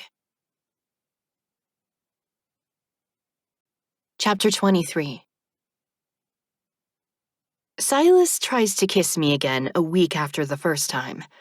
We are talking in the hall at school about the GED, which he has just found out about from one of his classmates this morning. I can graduate this year, he tells me. You wouldn't actually be graduating, I explain. It's not the same as getting your diploma. It's for people who drop out of high school, and you shouldn't do that. It's the equivalent of a high school diploma, he counters. It's the high school equivalency. I know, I tell him as I cut him off. But it's not the same as graduating with your class. I won't be graduating with my class regardless of when I do, he says. They are graduating this year. Then you'll graduate with the next class, I state carelessly. What's the rush? I want to work and provide for you so that we can get married, he replies. I want to kiss you again. He leans in to do exactly that. I back up into the guy behind me as I move out of Silas's reach. Sorry, I call out with a quick glance at him before returning my attention to Silas. We should talk about this later. He's watching me with an entranced gaze I've never seen before. I dream about kissing you, about more than kissing you. The dreams are very arousing. The guy behind me laughs. Wet dreams? Silas looks past me toward him. There was no water in the dreams, he answers seriously. The guy laughs again. You don't know what wet dreams are? It's when you... I quickly interrupt him before this gets even more embarrassing. We have to go. I grab Silas's arm and pull him down the hall with me. I wanted to hear about the wet dreams, he protests loud enough to attract attention from several people. I'll tell you about mine, one guy shouts. Miss Hewitt had me stay after school. Hey, What about me? A girl demands. You were there too, He assures her. She shrieks and laughs, and then their voices fade as we turn the corner into another corridor. I'm wondering if that pervert really had a sex dream about Miss Hewitt. She is a pretty student teacher, but she is in her 20s. So is Jenny, I remember, thinking about Silas's neighbor. Then I realized that Silas had a sex dream about me. Sweet, innocent Silas. I can barely wrap my mind around it, and I look at him in dismay. where are we going? He questions me. I realize that I don't know that either, since I was just fleeing the wet dream conversation. I guess we should get to class. Mine is upstairs, He informs me. May I have a kiss first? This time I place a hand against his chest to stop him as he leans toward me. That was just for New Year's. He pulls back to regard me questioningly. You don't want to kiss me? Jenny wanted to kiss me again. I frown in displeasure at this news. She's too old for you. You're not, He says. Technically, you're too old for me, I joke as I stall for time. You know, because you've been around since the beginning of time. He ponders my statement seriously. I'm not sure if I've been here since the beginning of time. Perhaps since the beginning of man. While it's true that I'm old, this mortal body is young. I can conceive children with you after we marry and— Stop, I plead, unable to listen to any more. I'm sorry, Silas, but that's just not going to happen. We're not going to get married and have kids. I don't like you that way. Kissing you was a mistake, and I'm sorry I made you think that we were getting together, but we're not. He looks deeply disappointed after I finish, and I feel so bad that I don't walk away after the bell rings. Are you okay? I ask. I really thought I was here for you. He replies despondently. I don't know what my purpose is now. None of us know that, I tell him. We figure things out as we go. I have to ask God what my purpose is, he states emphatically, and strides away from me. I let him go and walk to my own class as I hope that he'll get over his disappointment soon. He does sound much better when he calls me later that day. God told me what to do. He actually talked to you? I question in dubious belief. You heard his voice? No, but he answered me when I asked him about my purpose. I felt the need to read the Bible, and I opened it to that exact page, and my eyes were drawn to that exact verse. Go ye into all the world, and preach the gospel to every creature. Abel was right. I'm going to be a priest, Silas declares. A priest? I ask in dismay. No, why would you pick that? It's so boring. There are lots of better jobs than that. It's my purpose, he says with conviction. That's crazy, I exclaim rudely. You were just talking about wet dreams, and now you're going to be a priest? Guess what? Priests aren't even allowed to have sex. I know, he tells me calmly. You said that you're not going to marry me, so sex isn't a concern for me. But you said that you want to get married and have kids, I remind him. You don't have to marry me. You'll meet lots of other girls. Don't give up just because one person said no. I've found a higher purpose than getting married, he assures me. I'm going to get my GED and go to seminary school. You don't have to do this, I argue. It's just like Tara dropping out of school because you wouldn't marry her. You're overreacting. I'm not, he states. It doesn't have anything to do with you, Mila. God has called me. No matter what I say, Silas won't change his mind. I'm very frustrated with him by the time we get off the phone, and I even resort to calling out for Abel. Do something, I plead. He's going to ruin his life if you don't stop him." If Abel hears me, he doesn't respond. Nor does he appear to me.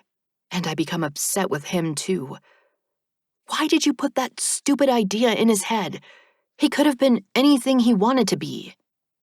I think about how smart Silas is with his knowledge of languages and world history. Sure, he's clueless about certain aspects of modern life, but he's a fast learner. He shouldn't be dropping out of high school or life. He just started living. I decide to ask the school counselor to talk to him about his career options. Maybe she can convince him to change his mind about becoming a priest. As I'm walking to her office, the guy I bumped into yesterday approaches me. I recall now that his name is Ryan, because I've heard it in the classes we've shared. He's in one of my classes this year, too. "So, does your boyfriend now know what wet dreams are?" Ryan asks me.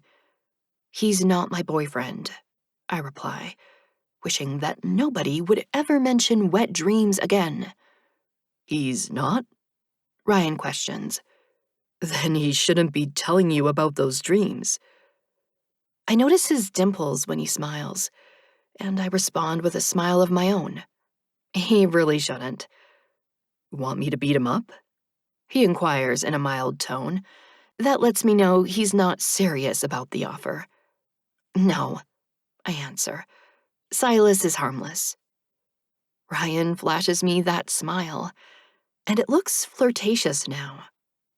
"I'm harmless, too, so you should go out with me." I flirt back as I gaze into his hazel eyes. "Should I?" "Yeah," he says. "This weekend. Dinner and dancing. Well, maybe not dancing, but dinner. Definitely dinner." "Dancing would have been too dangerous," I remark playfully. "But dinner is harmless enough. I guess I'll go out to dinner with you." I'm rewarded with those cute dimples again. "Then I guess I'm gonna need your number." My thoughts are light and insubstantial as frothy bubbles, until I get to class and remember that I didn't talk to the counselor about Silas. He's really not my problem, and I should be content to let him drift out of my life. But I just can't seem to do that. Maybe it's because I've already lost so many people, but letting him go doesn't feel right to me. God gave him to me, and now I want to keep him, although I don't know why. I'm confused by my own selfish feelings. I should be happy that Silas has figured out what he wants to do with his life, and relieved that he's given up on the idea of marrying me. It should feel like a weight has been lifted from me. But instead, I'm left feeling dissatisfied for no reason. It doesn't even make any sense, since I've been trying to get rid of Silas all this time. Haven't I?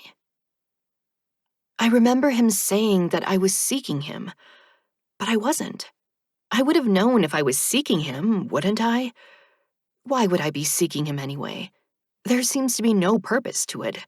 I don't want to marry him, and there appears to be no other reason why I would want him. Maybe I'm just disappointed that this has nothing to do with me. Silas made me feel like I was important enough for him to become mortal for me. Now it turns out that it wasn't about me at all. I admit that's a bit of a letdown. Despite realizing all of that, I'm still reluctant to give up Silas to his newly revealed destiny. I still feel like he's mine. Chapter 24. I can't dissuade Silas from his plans. He has always listened to my advice before, but now he's determined to get his GED and drop out of high school. He's spending most of his free time studying for the test, in addition to doing his regular homework. The test isn't until July, though, and I'm trying to persuade him to have some fun in the meantime. I even resort to quoting Bible verses. "There is a time to laugh.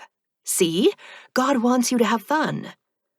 Silas smiles, but it's not quite the bright, happy smile he usually directs at me. It doesn't feel like my time to laugh.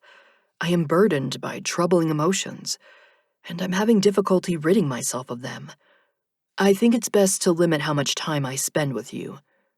Why? I ask in concern. What's wrong?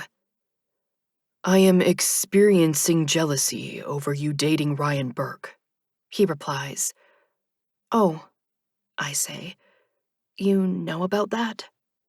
I purposely hadn't told him because I didn't want to upset him. He regards me without a hint of blame in his expression. I know now that you're not my destiny, and that I shouldn't feel this way, but I can't overcome these emotions. He's speaking with his usual honesty, and it's putting me in an awkward spot since I don't know how to respond. You'll get over it, I assure him. I know that he just needs some time to adjust to the situation.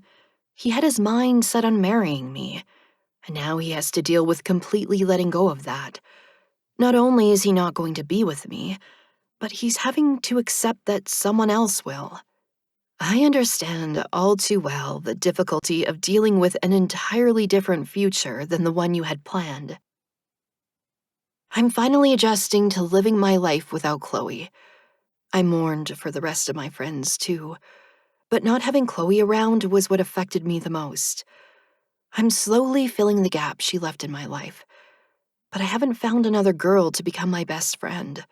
Shelby and I have become friendly while sitting together at lunch, and we've even started spending some time together outside of school. She helped me pick out what to wear on my date with Ryan. But I don't have the close, tell each other everything friendship with her that I had with Chloe. Then again, I guess I didn't have that with Chloe either if she slept with my boyfriend. Oddly enough, I didn't think about Scott at all when I went on my first date with Ryan. He's already starting to fade from my mind, and I have to look at pictures of him to remember exactly what his face looked like. I know that's strange, considering that he was my first boyfriend. He should hold a special place in my heart. But he doesn't. I think of our fifth-wheeled Tyler more fondly than I think of Scott. Maybe that's because I found out that he was cheating on me, but I never was that attached to him anyway. It was just nice to have someone to go out with. That thought gets me wondering why I refused to date Silas if that's all I wanted. It's because he's too special to me, I realize. His feelings are too important to me, and he's too sweet to risk hurting. Scott was much more of a typical guy, and I never really thought about his feelings. That's something I never considered before, but it still doesn't excuse him cheating on me. I'm now contemplating my new relationship with Ryan, and resolving to be a more considerate girlfriend than I was with Scott. There's supposed to be an emotional connection, and I never developed that with my first boyfriend. I'm going to be mindful of it with my new boyfriend. Our first date went well, and conversation was easy since he's a more talkative person than Scott was. Ryan gave me a brief, gentle kiss at the end, which was also very nice. I felt that excitement that accompanies a new experience.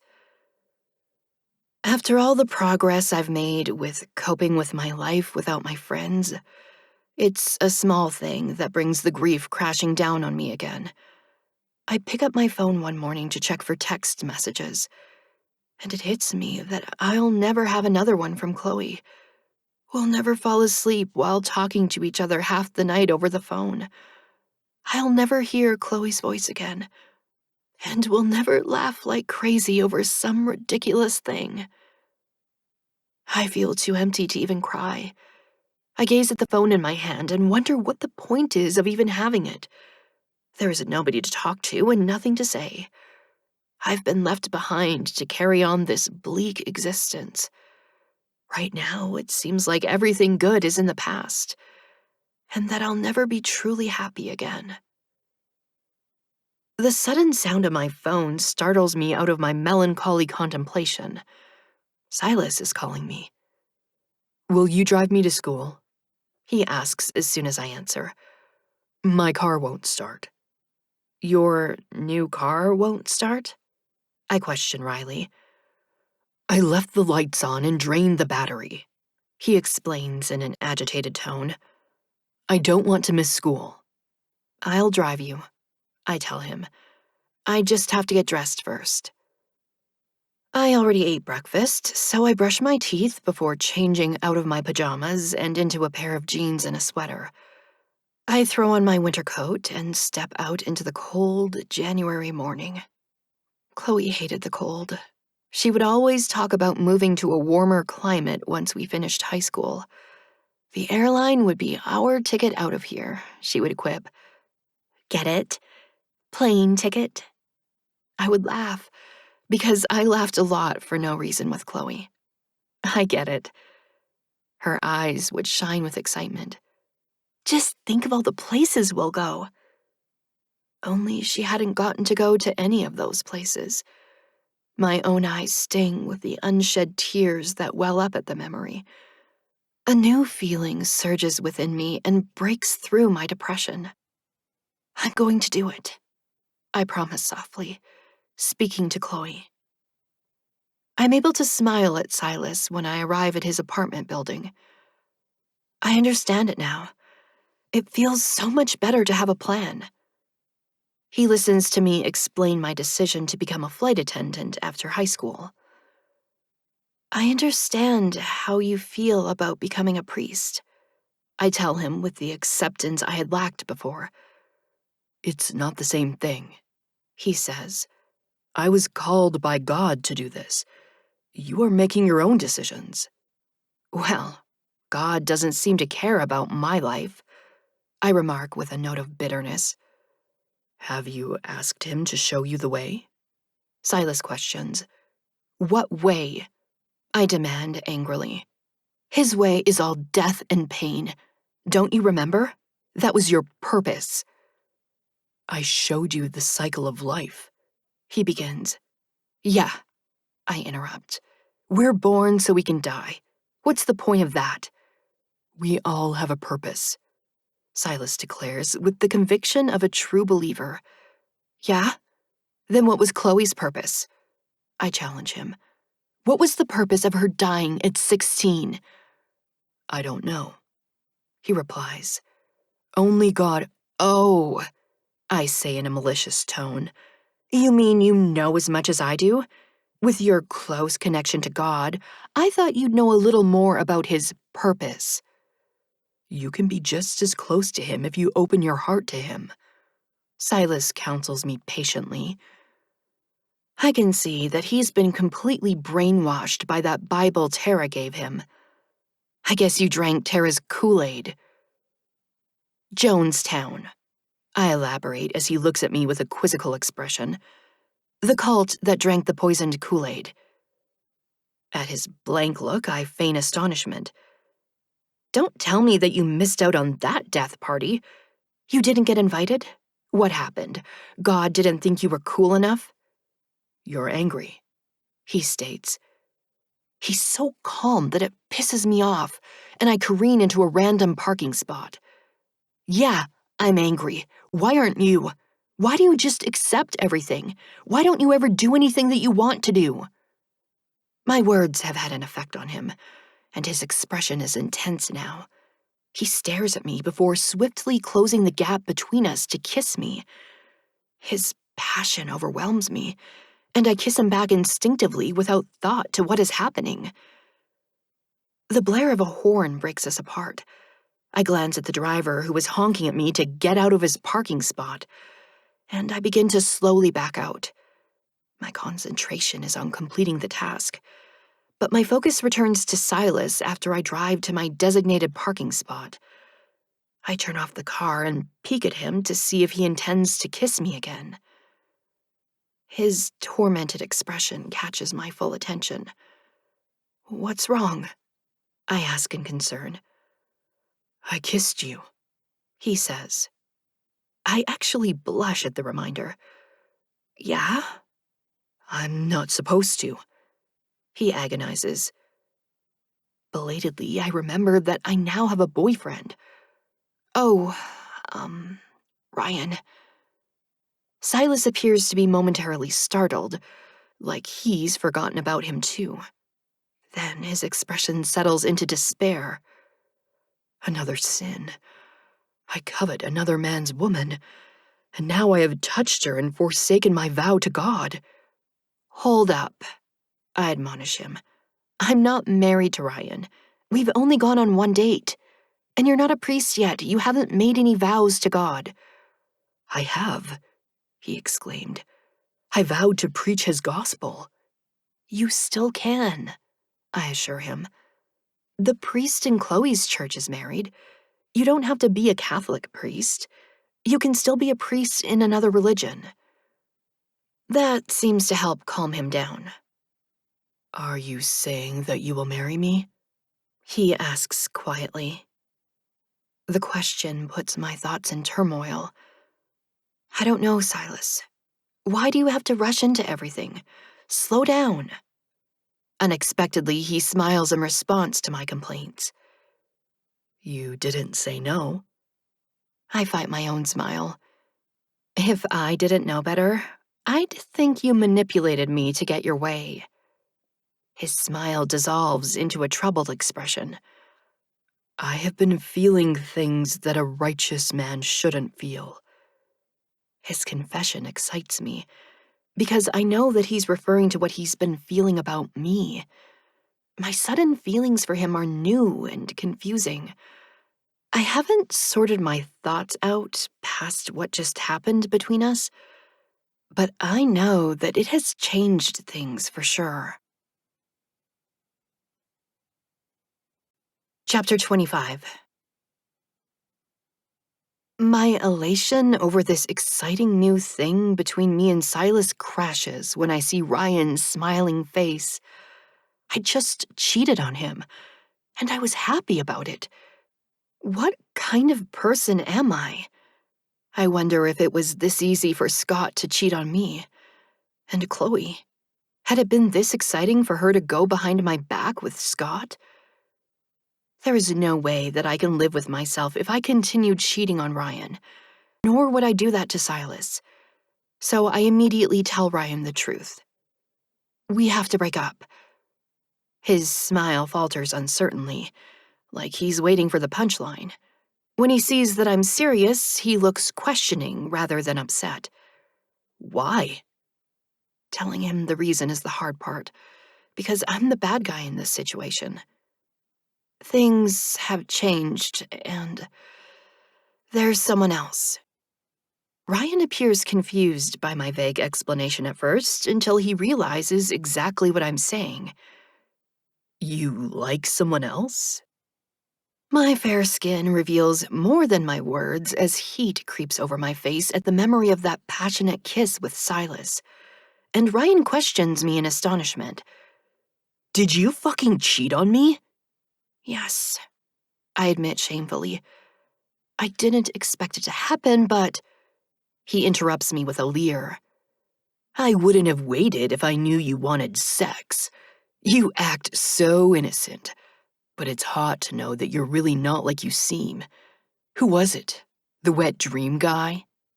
My face flames even more. We didn't. I'm too embarrassed to say the word sex. It was just a kiss. He actually appears to be amused by my admission. And you feel all guilty about it. I guess you really are innocent. I do feel guilty, I declare without embarrassment this time. It's still cheating. We went on one date, Mila, he reminds me. Yeah, I would have been pissed if you were my girlfriend, but we haven't even really started anything yet. Conversely, I'm a little disappointed that he doesn't care that I kissed another guy. I also naively thought that going out with him meant that I was his girlfriend. So, I begin awkwardly. I'm sorry, and I trail off because just saying bye and walking away seems too abrupt. To my dismay, Ryan pushes me against a locker and leans in to kiss me. No, I protest. as I try to shove him away in panic. He steps back from me in a hurry. "Calm down," he exclaims. "I was just gonna kiss you goodbye." My fight-or-flight adrenaline is still coursing through me as I speak. No, I'm with Silas now, and I'm absolutely sure that he considers me his girlfriend, I think with satisfaction. Not only is there no question in Silas's mind that I'm his girlfriend, but he's determined to make me his fiancée as well. He takes me to an expensive restaurant on our first date, like the kind you see in the movies. There are no other couples our age here, and I'm very focused on my manners in this place. Silas looks the part of the gentleman in his suit, and it's hard to believe that he once got mistaken for a goth guy. I don't look like my usual self either, since I'm wearing a dress and shoes with heels. They're not stilettos, but they are a big change from the tennis shoes I wear to school every day with my jeans. I laugh at the expression on Silas's face when our food is served. "Is there a problem?" The waiter asks. Silas responds with a question. "Is there more food? This won't be enough."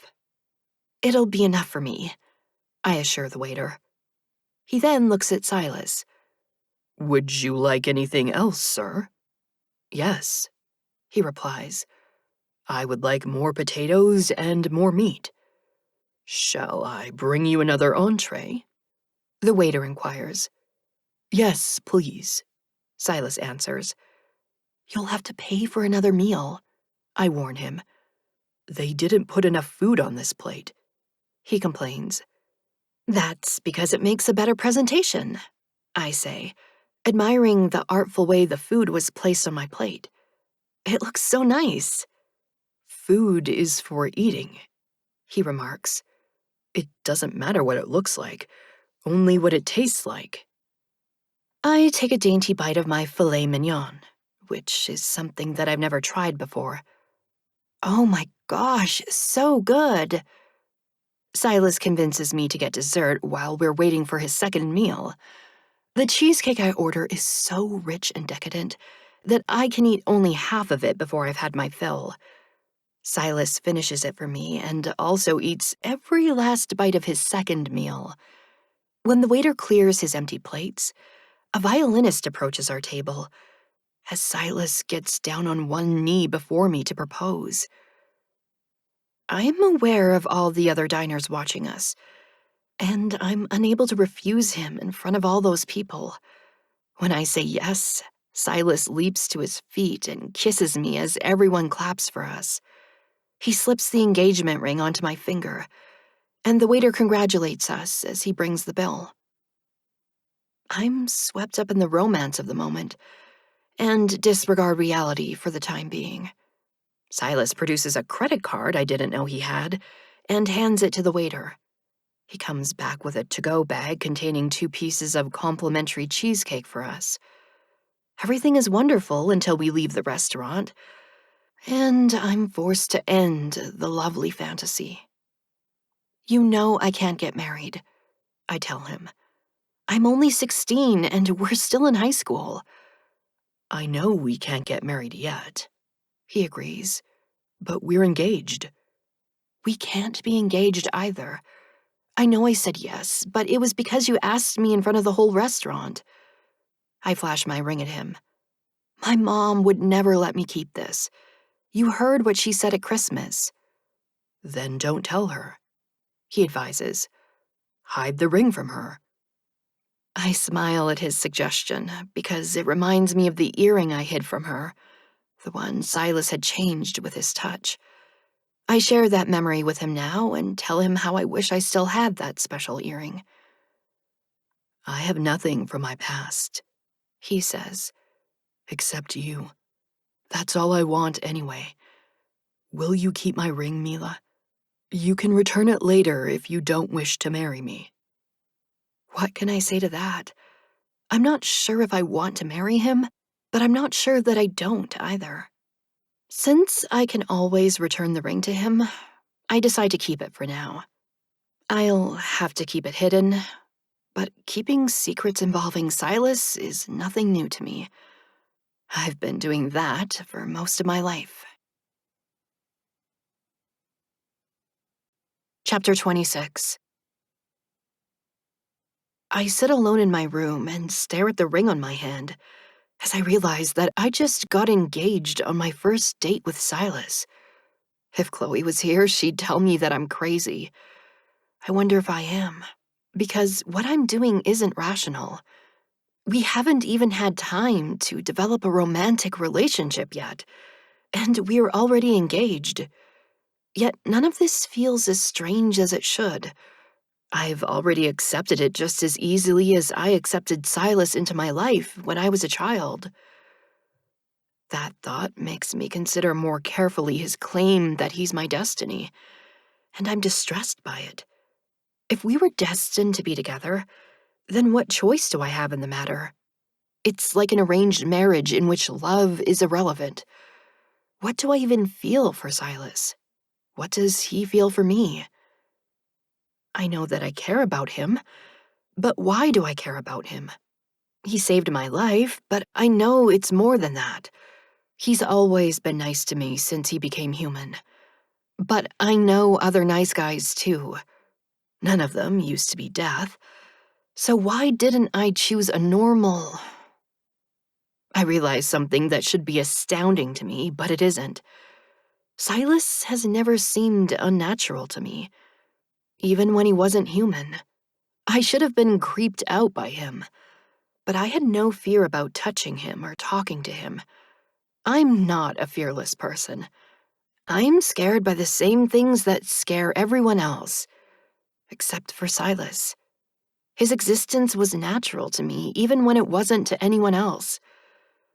Yet those people had reason to fear him because they were dying, even if they didn't exactly know that. When they saw him with his creepy blank stare, they sensed that something wasn't right. I was the only one who didn't have a normal reaction to him. I was the only one who saw him when I shouldn't have, and I still don't know why. Silas thought that we were destined to be together, but he had no reason other than becoming human for me. Why would it matter who I marry, though? I'm just a girl like any other girl. I'm not rich or important or a genius or anything that would single me out from anyone else. Silas has also become a regular person, just like me. He hasn't done anything important since he became human, and he has no plans to. If he was getting into politics, I might think that he was destined to become president of the country or somebody famous. But priests don't become famous. Too bad he can't write a book about being death. That would have made him famous if he could get people to believe his story. I'm suddenly excited about this prospect, but I have to wait until the next day to tell Silas about it since it's late now. He picks up the phone after the first ring. "Good morning, Mila." The rich timbre of his voice, so warm and welcoming, distracts me into imagining having him say that to me in person, as he smiles at me after waking up beside me. I smile and respond to him. "Good morning, Silas." "Did you sleep well?" he asks. "Yes," I answer, as I absently touch the ring on my finger, before realizing that I slept with it on. I make a mental note to remove it and hide it before I leave my room. "I was thinking about you." "I was thinking about you too," he says. "It's a pleasant way to wake up. It will be even better after we're married." I find it uncanny how his thoughts mirrored mine. Maybe it's not such a coincidence, though, that we had similar thoughts of waking up together, since we did get engaged last night. "I feel happy," I blurt out. "I feel happy too," he replies, and I hear the happiness in his voice. "But it doesn't make any sense," I protest. "I shouldn't feel this happy when I don't even love you." "Maybe you do love me," he suggests, seemingly unperturbed by my declaration. How can I? I question him. We just started dating, and I haven't even had time to fall in love with you. You've had time, he states. You already knew me before we started dating. You don't even know you, I exclaim. You just became human, and you already know what you want to do with your life? And that you want to marry me? You haven't even tried dating other people. How do you know that I'm the one for you? Because I don't want anyone else, he answers. But why? I demand. What's so special about me? You're Mila, he says. You're the only one who has ever been special to me. But why? I ask in frustration. Why am I special to you? You're the only one who could touch me, he begins. No, I interrupt vehemently. Why am I special to you now? Now, I stress. Not back when you were what you were. You know me as no one else knows me, and you're the only girl for me. His answer doesn't satisfy me. You're still bringing the past into it. That's not the reason to choose me now. Other girls can see you now too and touch you. Touching him suddenly has different connotations for me. I don't want them, He declares. I only want you. This conversation is going around in circles as I search for an answer I can't seem to get from him. Why do you want only me? Tell me without mentioning the past. I am drawn to you as to no other. Being with you makes me happy. When I see you smile, my heart lifts for joy for your happiness. Also, my carnal desire for you is stronger than for any other woman. That sidetracks me from my insistence on finding out the exact reason he likes me. What other women do you desire? Veronica Mars and Buffy, he replies. But I don't dream about them. Dylan told me why they're called wet dreams. You asked the guy in your class about those? I question with vicarious embarrassment for Silas. Yes, I knew about ejaculation, but I didn't experience it in the dreams until the night before I kissed you in your car. I woke up with it on me that morning. I can't believe he's telling me this, and that he's speaking about it like he talks about any other occurrence. I took a shower, he continues during my silence. Dylan said that the dreams will stop when I start having sex or masturbating. He says it's just my body's way of— Okay, I cut him off. I don't need to know about all that. Do you have dreams like that? He asks. No, I reply. I've never had a dream like that. They're very pleasurable, he says. But it's wrong to think about such things. Lust is one of the 7 deadly sins. I'm glad you're not struggling with it. That's something I doubt any boyfriend has ever said to his girlfriend. Scott wanted me to lust after him, and he got annoyed that I didn't. You're struggling with your lust for me? I prompt. There's something sexy about the thought of that, about him fighting his passion for me. Yes, I think Tara was right about television. I had that wet dream about you after I watched Veronica Mars kiss Logan. He pulled her back and kissed her the way I dreamed of kissing you that night. It's how I kissed you that morning. I learned it from watching Logan kiss Veronica. I was now curious about the scene that had turned Silas into such a fantastic kisser, and I decided to watch it on Netflix the first chance I got. You learned good, I remark absently, as I wonder if I can find that kissing scene on YouTube. When I realize that I spoke that aloud, I'm not mortified the way I would have been with Ryan. Because it's Silas, and I'm not self-conscious in front of Silas, or on the phone with Silas. I'm also not weirded out by the thought of him having a wet dream about me. It's like I've known him forever. My kisses please you? He inquires. Yeah, I admit with resignation. They really do. The one we shared on New Year's Day had no effect on me, but our passionate kiss in the car was much more than pleasing. It was the most exciting kiss I had ever experienced.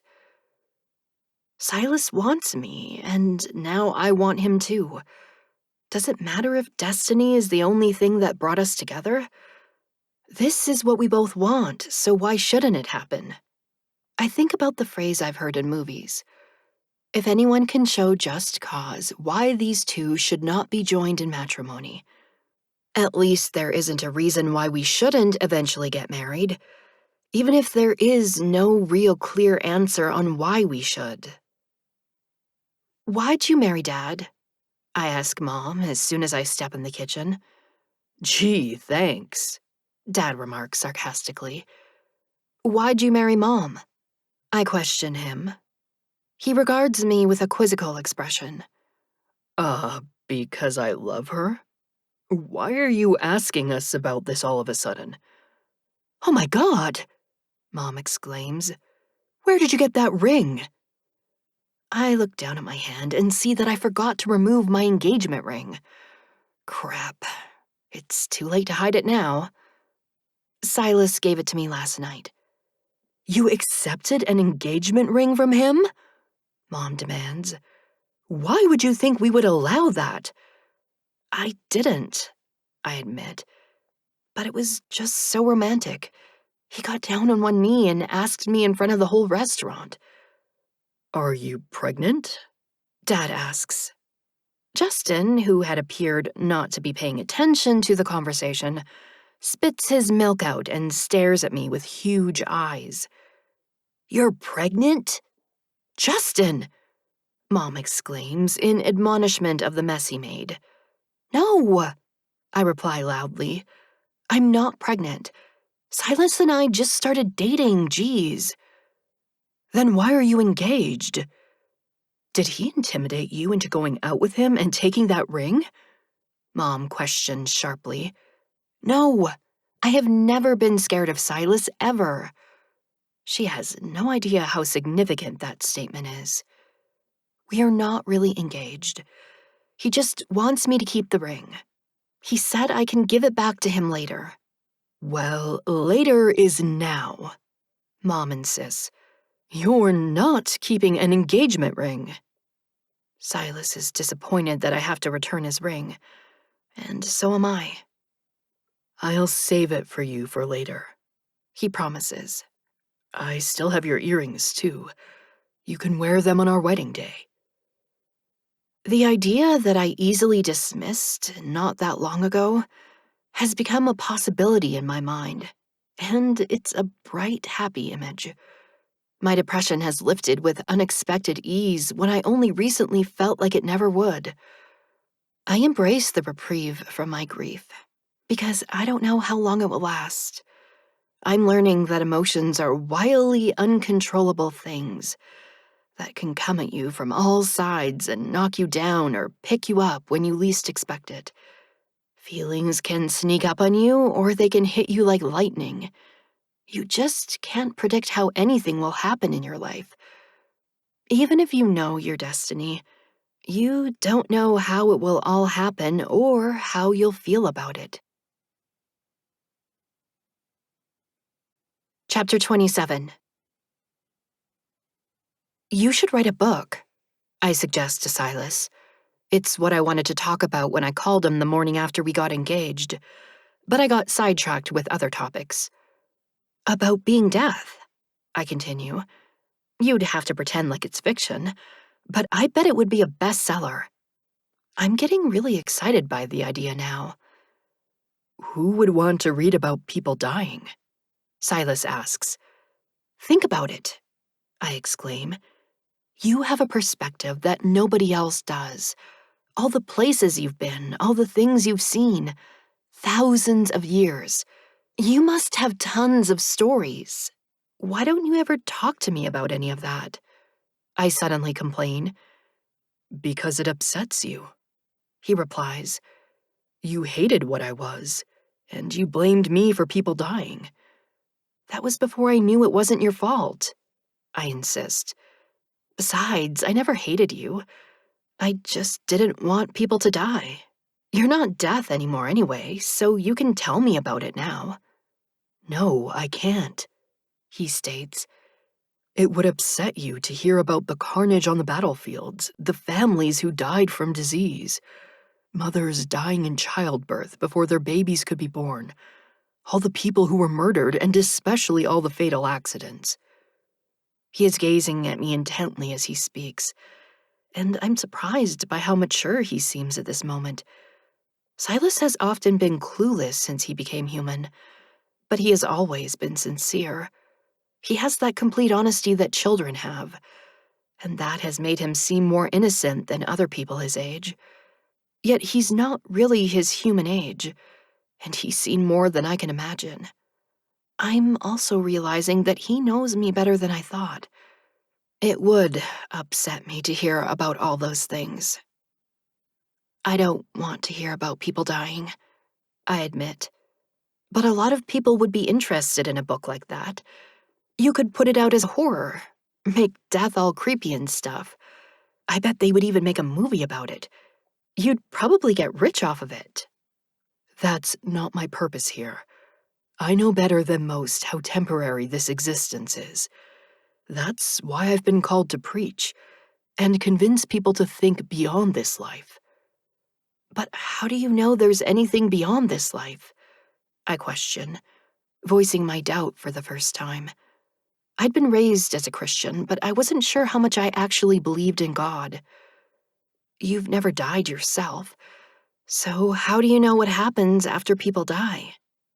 I've seen angels, he reminds me, and demons.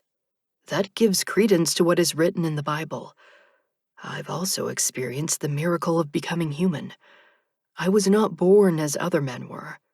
Who else could do that besides God? He has a point. The existence of the supernatural is the only way to explain Silas's own existence. I saw his transformation into a corporeal being with my own eyes. He was definitely not mortal before, and I believe that he saw angels and demons even though I haven't seen them myself. Not that I want to see demons. I shudder at the mere thought, and I hope never to see such a thing in my life. God is a being that I can't even imagine in my mind. He is more an idea than someone I can give form to. This thought makes me realize why people focus on Jesus, because we can picture him in our minds, whereas God is too intangible. God just seems so distant from us, I remark. It doesn't feel like he's really involved in our lives. I mean, obviously he's changed your life a lot, but I'm thinking that he hasn't helped much in my life. I still blame him for taking away all my friends. Why did it have to be all of them? Why couldn't he leave at least one of them alive? People distance themselves from God, Silas says. They don't even want to talk about him. Dylan has talked to me about everything else, but he didn't want to talk about God. When I asked him why, he said that it was boring. You can't talk about God with people at school, I warn him. They'll think that you're a religious freak like Tara. What is a religious freak? He questions in puzzlement. It's someone who just talks about God all the time, I explain. That's the kind of stuff you talk about with people at church, but you don't talk about it at school. Why not? Silas asks. Because it's not cool, I reply. People don't want to be preached at every day. Besides, not everybody believes the same thing, and some people are atheists. Dylan told me that he's Lutheran, Silas states. But he said that talking about church is boring and that I shouldn't marry you. I wonder how that ended up being part of their conversation. You told him that you're going to marry me? I prompt. He said that I'll miss out on all the hot girls at college. Silas elaborates. He said that having sex with just one girl is boring. He laughed when I asked him how sex could be boring, and he asked me if you're that good. I told him that I wouldn't be marrying you if you were a bad person. I laugh at his clueless response. That's not what he meant, I begin, and then think better of explaining. What did he mean? Silas questions me intently. What was so funny about what I said? Dylan was laughing so much that the teacher yelled at him for disrupting the class. I shake my head. There is no way that I'm going to have a conversation about sex with him. You need some guy friends. Why? He inquires. So you can talk about guy stuff, I answer. Of course, he then wants to know what guy stuff is. I'm pleased to end the conversation with what I think is a clever response. I don't know. I'm not a guy. At my words, his gaze sweeps over me and back up to my face. No, you're not, he agrees. I'm suddenly aware of the masculine sound of his voice. It matches his appearance the same way his dry, lifeless voice matched his deathly appearance in the past. He's gained some weight since he became human, and it makes him look a bit older and more manly than he did just a few months ago. I feel the anticipation of his kiss this time as he leans toward me, and it's just as passionate as the one we shared in his car. Our kiss after we got engaged was more subdued, but maybe that was because it was in public. Now we are alone in Silas's apartment, and our kissing is becoming more heated than it's ever been. I don't get a chance to respond when Silas's hand moves to my breast, because he reacts like he just touched a hot potato. He's scrambling away from me as far as the confines of the couch will allow. His breathing is as shallow and fast as mine. It's a scene I've experienced before with Scott, but I was always the one to push him away once we got to this point. We're not married, Silas says after catching his breath. You must go home. I know that he's right, but I'm very tempted to stay and make out with him some more. I can hardly believe that a guy wants to stop before I do. But Silas is not like other guys. The realization that he's never done any of this before hits me as I'm about to walk out the door. I turn to look at him. Have you ever had sex? No, he replies. Remember when I told Tara and... Yeah, I interrupt. I remember you telling everyone in the cafeteria. I exaggerate. I thought maybe you changed your mind after I told you I wouldn't go out with you. No, he says. I don't want any girl except you. I smile at him, thinking that I no longer want any other guy either. My happy mood stays with me as I leave and drive home. Justin is walking into the house as I pull into our driveway, and affection for my brother expands in my heart. I find him in the kitchen getting himself an after-school snack. I love you, I tell him with all the wonderful warmth I feel. He regards me with a frown. What's wrong with you? Are you high? I laugh. You think I have to be on drugs to tell you I love you? You're my brother. Why wouldn't I say it? Why are you acting so weird? He questions me. I laugh again. I know you love me too, I say, and stand there beaming at him with a smile of pure affection. Whatever, he says, and takes his snack and bottle of soda into the living room so he can play a video game. I pour myself a glass of water, and my thoughts return to Silas as I sip it. He's such a great boyfriend. It's nice to know that I won't have to worry about him wanting to go too far, since he obviously wants to wait until marriage to have sex. A guy like that is very rare these days. But Silas is not from these days. It's almost like I've got a guy from the past. I love watching romantic period movies like Pride and Prejudice. Scott hated them, and even Chloe wasn't into them. It's too slow, she would complain. Why doesn't he kiss her already? He's a gentleman, I told her, and that would have been a scandal in those days. She would be ruined if anyone found out, and nobody would want to marry her. Thinking back on that now, it occurs to me that Silas didn't ask me about my sexual experience. I text him a question. Don't you want to know if I've had sex? He texts me back a few minutes later. I don't care. How could he not care, I wonder? Maybe he doesn't want to know. I debate telling him anyway, but there's no hurry to bring it up now when we're not close to having sex yet. I'm startled by that thought, by the fact that I'm expecting to have sex with him in the future. Everything is starting to fall into place exactly as Silas was convinced it would. I'm starting to believe that I might actually end up marrying him. Chapter 28. Silas doesn't want to be alone with me. It takes me a while to notice this, since he has a steady supply of public dates planned for us over the next 2 months.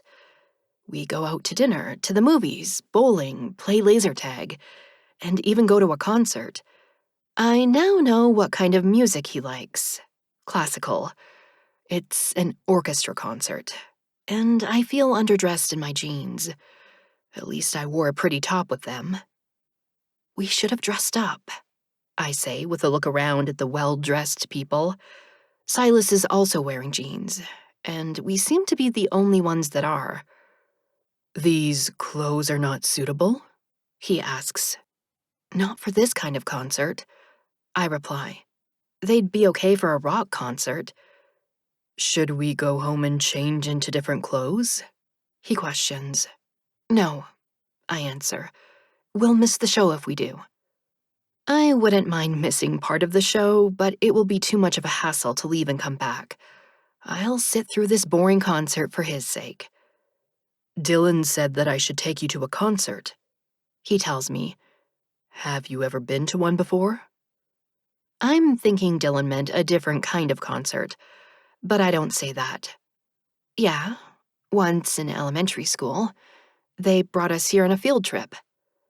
I wanted to take you to a Taylor Swift concert, he says to my surprise. But she's not touring right now. You like Taylor Swift? I exclaim. I love you. His face lights up with joy. You love me? I had forgotten how literally he takes everything. It's just an expression that people use when they're excited about something. It means I'm happy you like Taylor Swift. I didn't even know you knew who she was. I continue in an effort to hurry the conversation past my unintentional declaration of love. I saw her on television, he explains. And I found her on the computer. I listened to her song many times. Another blonde, I surmise, knowing his preference for blondes. She's got a lot of good songs. But which one did you listen to lots of times? You Belong With Me, he replies. It made me think of you. That was when I wouldn't go out with you, I guess, and he nods. But it doesn't really fit us, I remark. We're not best friends who like all the same stuff and do everything together like in the song. What don't we do? He inquires. I will do whatever you want. That's not what I meant, I protest. You don't need to do things just because I want to do them. It should be because you enjoy them too. I've enjoyed everything so far, he says. Just wait until you watch Pride and Prejudice with me, I tease. I'll see how much you enjoy it. That's a novel, Silas notes. I've seen it in many women's bedrooms. The woman sitting beside him clearly got the wrong impression of him from that statement, judging from the disapproving look on her face. I'm unable to hide my amusement, so I focus my gaze completely on Silas. They made a movie about it, too. I will watch it with you, he promises. Scott only got about 10 minutes into it before he insisted that I turn it off. even though I had watched movies that he liked without complaining.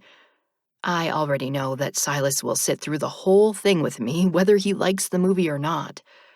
That's why I'm going to sit through this concert with him, since it's something he chose to do rather than something I suggested. It's the complete opposite of my relationship with Scott, because I had just gone along with what he wanted to do on our dates. Toward the end, though, we had spent more time with our group of friends than alone.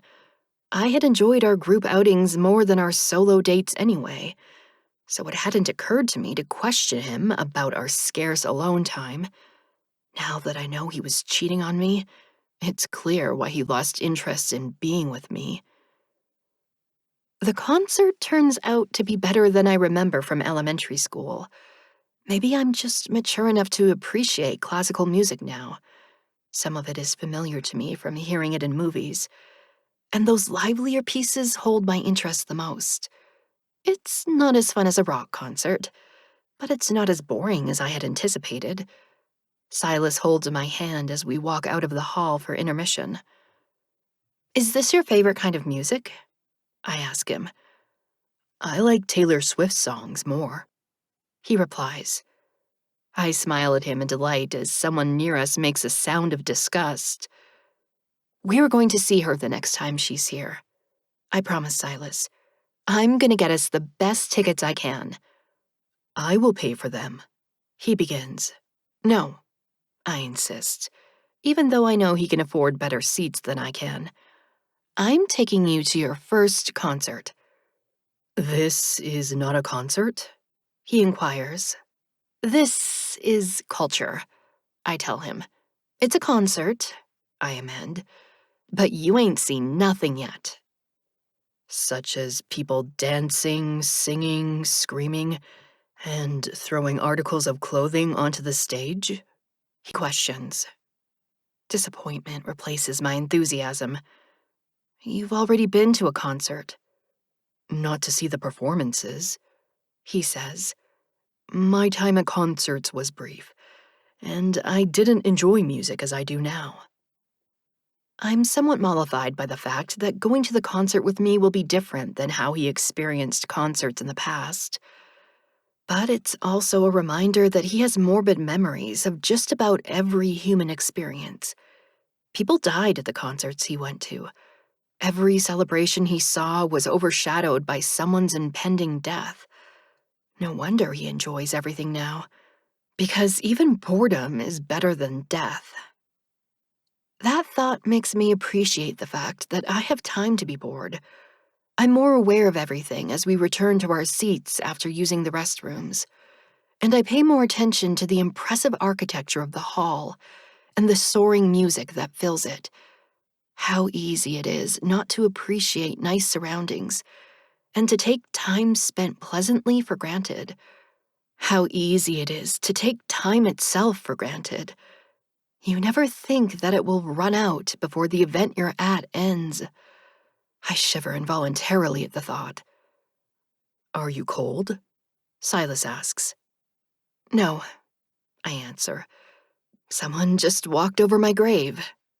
My own words spook me, and I wish I hadn't used that expression. He seems upset by it too. Don't talk about your grave, he admonishes me. I don't argue with him. The lady beside him is giving us another disapproving look for talking anyway, so I stay quiet for the rest of the concert. Silas holds my hand again as we walk toward the parking garage afterwards. Did you enjoy the culture? He questions me with a little smirk. I respond with a laugh. Some of it. Did you? Some of it, he admits. Some of the music made me feel more. I know what you mean, I tell him. Some of it is just sitting and listening to it, but some of it affects your mood. It's true, because I feel pleasantly content now. I guess it's good to get some culture sometimes, I comment. I will take you to the opera, Silas offers. We will go to art galleries and— Whoa! I cut him off. You don't always have to spend money taking me somewhere. We can just chill out at home together like we did before we were dating. That's the perk of having your own apartment. He's quiet for a few minutes, and I think that he's silently agreeing with me. We get on the elevator to ride up to our level of the parking garage. I'm happy to see there are a couple of other people wearing jeans, too, and that we weren't as out of place as I thought. Everyone seems to be in a mellow mood, in contrast to the rowdy crowd after a rock concert. Rock music gets people pumped up and excited, whereas classical music inspires more subdued behavior. My thoughts are apparently very different from Silas's thoughts, though. We can't be alone at my apartment, he blurts once we are out of the elevator. We went too far last time. I understand now the need for a chaperone to prevent young couples from indulging in their passion. Let's just get to the car, I retort in embarrassment, as I see the people around us taking an interest in our conversation. They look amused rather than disapproving, like the lady who was seated by us in the audience, but I'd rather not talk about such things in public. Once we are inside his car, though, I speak my mind. We did not go too far. We hardly did anything besides kiss. It's not like we can't control ourselves. We stopped, so what's the problem? I didn't want to stop, he tells me. All I could think about was having sex with you. That's a sin, Mila. I've already committed a sin just by thinking about it. Jesus said that whoever looks at a woman with desire has already committed adultery with her in his heart. That's crazy, I exclaim. How are you supposed to control your thoughts? Culture, he says with a wry smile. Distraction, schoolwork, contemplation on the Bible. Nobody can be that perfect all the time, I argue. You're right, he agrees. We are all sinners. That's why God sent Jesus to save us. Did you sin before? I wonder, as it occurs to me that he was around before Jesus. No, he answers. I desired nothing. Therefore, I did not sin. Temptation has to be present for the sin to occur. So God turned you into a sinner so you could preach against sin, I remark. Do you see the irony in that? God turned me into a man, he says. The choice to sin is mine. I choose whether to yield to temptation. I'm becoming frustrated with this conversation. Meaning me.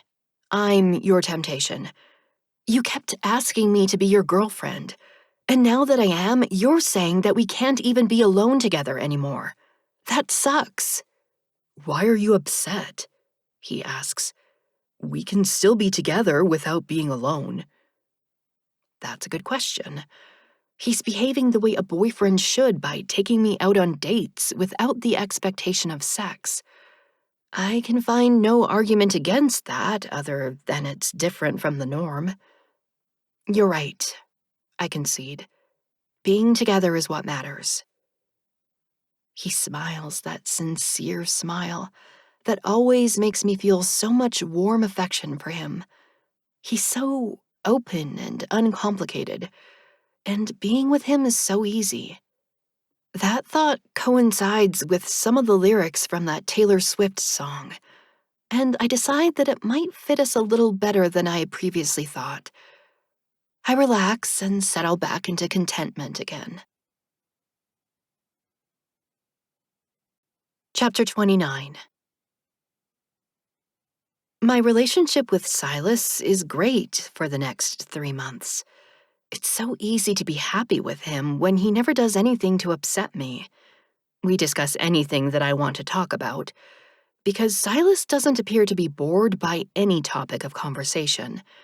He doesn't have any preconceived notions about how a guy is supposed to act, and he's open to anything I suggest. We go shopping together, and he stays beside me as I browse the racks. I found a top I like, but I'm debating which color I should get it in. Tell me which one looks better. I request as I hold each one in succession against my chest. They all look good, He tells me. But which one looks the best? I demand in exasperation. Chloe would have had a decisive opinion on it, I think, and I miss her strongly in that moment. Get them all, Silas urges me. Do you think I'm rich? I retort. I still need to get some shorts and a bikini. That's not actually true, since I really don't need new clothes. My summer clothes from last year still fit me, but I want to get a few new things for my family vacation to Florida. Silas made reservations at the same hotel when he found out about it, but I haven't dared to tell my parents that he'll be there too. Justin knows, because Silas mentioned it one day when he was at our house after school. He's deemed it okay to come over to my house as long as someone else is home. I swore Justin to secrecy about Silas following me to Florida. He agreed, but he brought up the question of what will happen if our parents see him at the hotel. It'll be too late for them to cancel the reservations once we're at the hotel, I reasoned. You're not sneaking him into our room, Justin admonished me. Silas wouldn't even do that, I assured him. Justin became uncomfortable with the conversation then. I forgot he has his own room. It's on you if you get caught. I'll say I was asleep and didn't even know you left our room. It's not even like that, I insisted in indignation. Silas wants to wait until we get married, so stop thinking that I'll be sneaking off to his room, because I won't. Silas wants to wait? Justin asked me with a smirk. Not you. My face flamed, and I quickly amended my statement. We want to wait. That's not what you said, he teased. Shut up, I retorted, and walked upstairs to escape to my room. I could hear the brat laughing at me until I shut the door. That was not a conversation I ever wanted to have with my 13-year-old brother. I left that part out when I related to Silas that Justin wouldn't tell our secret to my parents. Now I need you not to tell them either, I reminded him. He'd somehow managed not to blurt it out to them, and I had relaxed enough to imagine us having fun together in Florida. This shopping trip is about getting him some beach clothes, too. He offers to buy me the top I want in every color, but I refuse to let him pay for my stuff. You need to get some shorts for yourself, I tell him, and some swim trunks. I lead him over to the guy clothes. Get enough shorts for a week, and at least one pair of swim trunks. You can try on stuff in the fitting room. I know that he shopped for clothes by himself before, because he complained to me that his jeans had become uncomfortably tight. You need to get a bigger size, I had advised him. It was no surprise that he was gaining weight with how much he loved to eat. Then I noticed that he had started losing it. Did you start working out? I asked him. Working out? He questioned. Exercising, I clarified. Like jogging. Do you want me to do that? He asked. I was just asking because you're losing weight, I explained. I thought you did it by exercising. I'm eating less, he told me, because gluttony is a sin. While I knew that becoming overweight wouldn't be good for his health, I was disturbed by how much his life was being controlled by the Bible. This was the only point of contention in our relationship, but I held back from arguing about it. Just don't starve yourself, I pleaded, remembering the story about Jesus fasting for 40 days. Since I had seen him eating lunch at school every day, my worry was eased. After our conversation, he apparently looked up facts about exercise and began spouting them at me. Exercise lowers your risk of many diseases. I know, I said. What kind of exercise do you do? He inquired. None, I admitted. I haven't done any since I stopped having to take gym. You need to exercise for good health, he insisted. We must begin immediately. I convinced him to start with walking, but I would have quit the routine if he hadn't showed up every day at my house after school. We must walk faster, he urged after reading up on the benefits of walking. We should barely be able to hold a conversation. I rolled my eyes at his enthusiasm, but I smiled when he beamed at me after our workout. I feel good, he proclaimed. Eventually, we started jogging, and after a few months of exercising 5 days a week, I love the results I've gotten. My legs look great in the bikini I try on, and I'm really excited about summer. I wonder how Silas will look in his swim trunks. He was rail thin and deathly pale the last time I saw him without a shirt. We leave the department store with our purchases, and I look through Silas's shopping bags once we get to the car. He bought plain navy blue swim trunks, but he got shorts in all different colors for each day. My new bikini is an aqua blue, and I bought 2 new pairs of shorts in pastel colors. Silas also rummaged through my shopping bag and is holding my bikini top in his hand. This is a beautiful color, he says as he stares at it. He drops it back into the bag and strides away to the other side of the car and stands looking into the distance. I walk over to stand beside him. What's wrong? He looks at me. I don't like lying to your parents. Lying is wrong. We're not lying, I say. We're just not mentioning it. They never asked you about it, so you don't have to tell them. Besides, you have the right to go on vacation anywhere you want. He smiles thinly at my logic.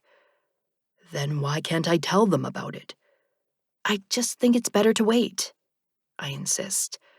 They might not even see you there anyway, so why even say anything? He regards me for a moment. Shall we go to dinner now? I'm relieved that he let it go. I think we've spent enough money for today. Come eat dinner at my house. Okay, he says and steps closer to me. I must kiss you first. I'm smiling at the formal way he said that.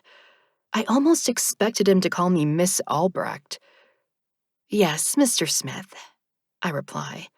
I think you must. He pauses with a momentarily confused expression. Ah, my last name. Do you even know my last name? I ask him. He hesitates as he thinks about it. No. For shame, Mr. Smith, I admonish him as I get into my Pride and Prejudice speak. How can you ask for my hand in marriage when we haven't been properly introduced? I, sir, am Miss Albrecht. He stares at me in utter bewilderment, and I burst out laughing.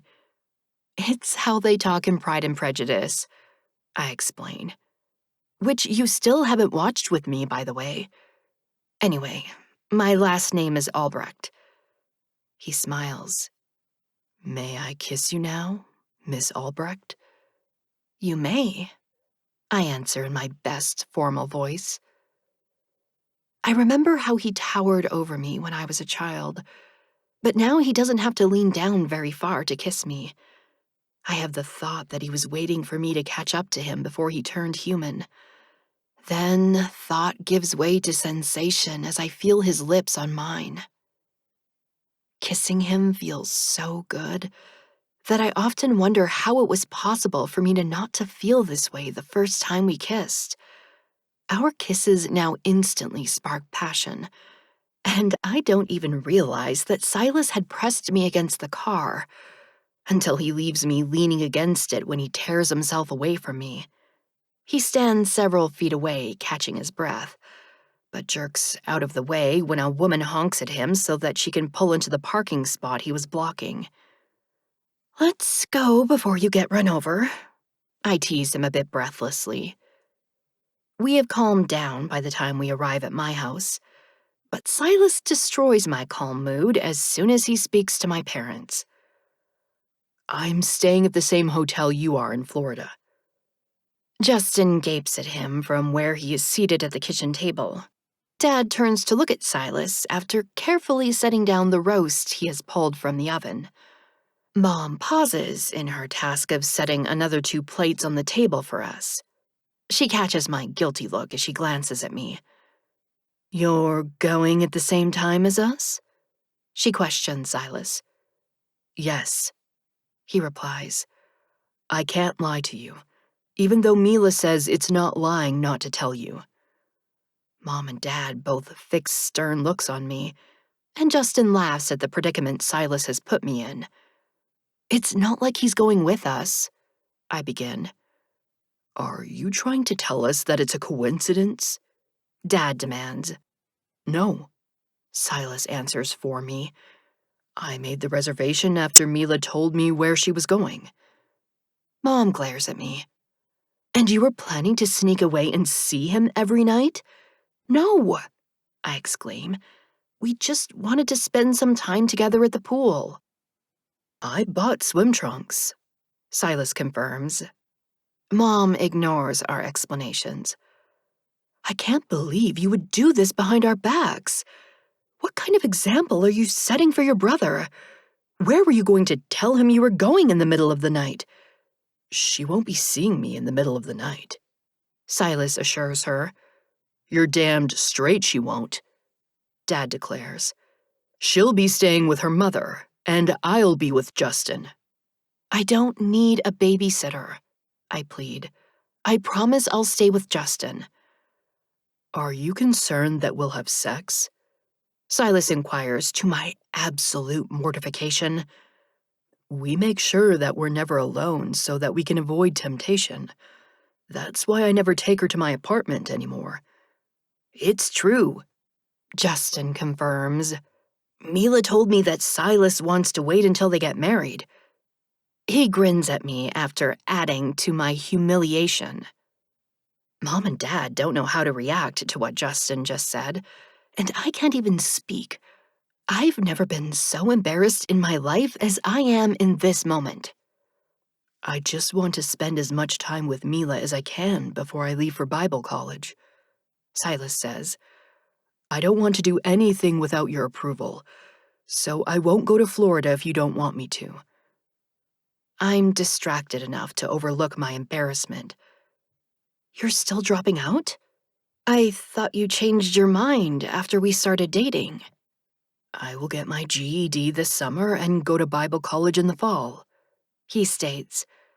I can't believe this, I complain. You're gonna leave me alone for 2 years? Why would you do that? We could go to prom next year when you're a senior. It'll be bad enough spending senior year without you. Don't go to college before you have to. I've been called by God, he tells me. I must not delay my preparation to preach his gospel. You're going to become a priest? Dad asks in surprise. Yes, Silas replies. But you're dating Mila until you join the church? Dad questions him. He's not going to be a Catholic priest, I explain. I will still marry Mila, Silas assures my parents. They have been thrown off balance by the news that Silas wants to be a priest, and I'm upset that he hasn't changed his mind about dropping out of high school. I wonder how our relationship can survive 2 years apart. It might as well be an eternity. Chapter 30. Silas drops out on the last day of school. He relates to me how both the counselor and the principal tried to talk him out of it. They told him the same things I did about him having plenty of time to go to Bible college after he graduates high school. But he argued that he was already 18 and ready to be an adult. I'm surprised that school is even accepting you as a high school dropout, I tell him.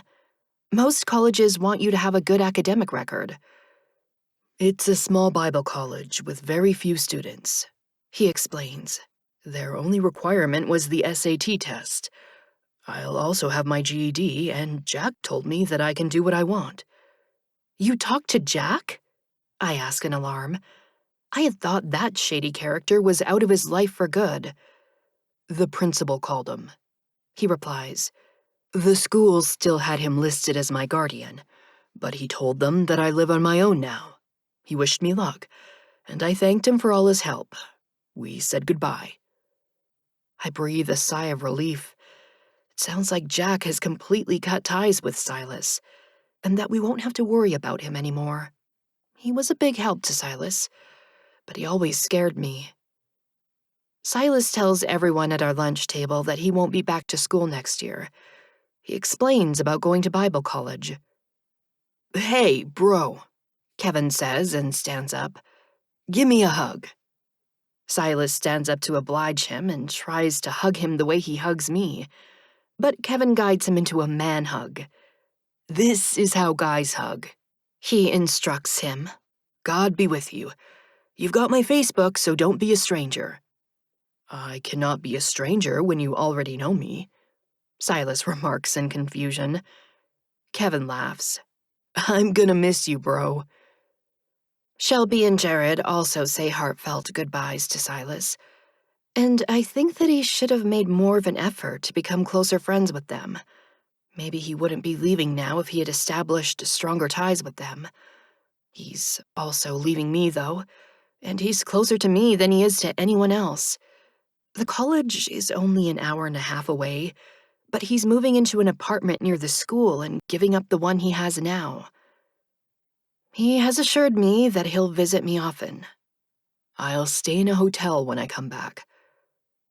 I'm not comforted by his promises, because he'll be away at college most of the time. I resent him for leaving me voluntarily.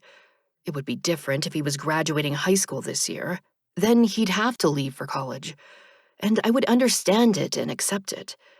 Choosing to leave when he doesn't have to feels like he's abandoning me. He's tried to explain that starting college earlier means that he'll be beginning his career earlier, and that we won't have to wait as long to get married.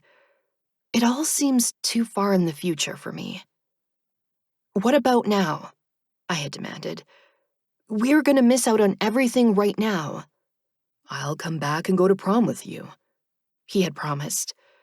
That's not the same as seeing each other every day, I complained. We must be patient, he pleaded. I am working toward the day when we can be together as husband and wife. High school will end, but we'll have our whole lives together. He had a romantic reply to all my arguments, and he made it really difficult to disagree with him. Even so, I was upset, and I tried to upset him. What if I get tired of waiting and dump you? Did you ever think of that? What if I find someone else while you're gone?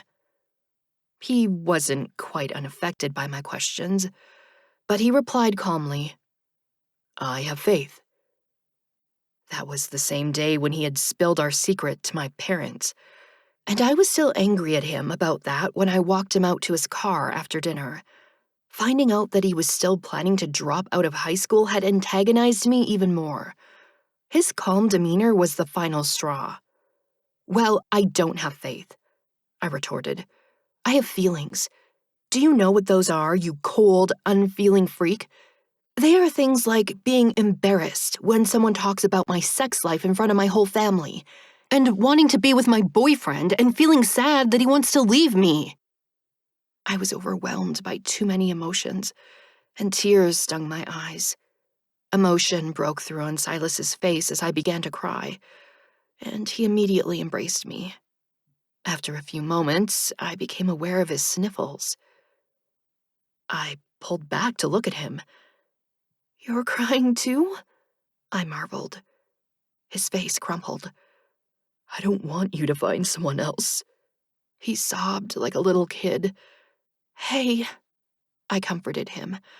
I didn't mean it. I was just mad, okay? He hugged me again. I love you, Mila, he declared tearfully. And I said it back to him because I was swept up in the emotion of the moment. I love you too. I'm not sure if he even understands the concept of love, or if he just assumes that he loves me because we're a couple. As for me, I don't have the heart to take the words back since they have made him so happy. I do have feelings for him, but I'm not sure how deep they run. I'm reflecting on all of this as I sit in my last class of the day among the restless students itching to start summer vacation. I was only half listening as our teacher told us about her plans to get on the road immediately after school for a trip somewhere. She rubbed her jaw and winced. This catches my attention, because I had also seen her do that earlier when class started. I'm just about to ask her if she's okay when someone blocks her from my view. He is dressed entirely in black and stands directly in front of the teacher. His back is to the class, and all I can see of his features is his blonde hair. I can hear neither him nor the teacher speak a word, but I know what he is and jump to my feet. As he turns around, I see his blue eyes with their blank stare and his abnormally pale skin. I rush forward and push him out of my way in my hurry to check on my teacher. She appears to be somewhat dazed, but quickly focuses on me. Yes, Mila? Do you need something? I turn to see if her deathly visitor is still here. He is, and we stare at each other for a moment before he turns and walks out of the classroom. I return my attention to my teacher. Don't go on your trip, I plead urgently. She is startled by my desperate request. My trip? What's the matter, Mila? He was just here, and she already doesn't remember seeing him. I wonder how it's possible for most people to forget them so quickly. It's not safe, I exclaim. Please don't go. It'll be fine, she assures me, and the bell rings to signal the end of class. The rest of the students embrace their freedom with excitement as our teacher calls out to them to have a nice summer.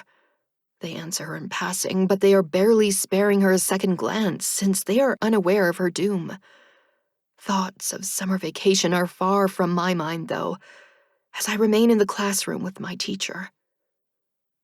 I'm still there when her handsome husband arrives to pick her up for their road trip and smiles at her. Ready to go?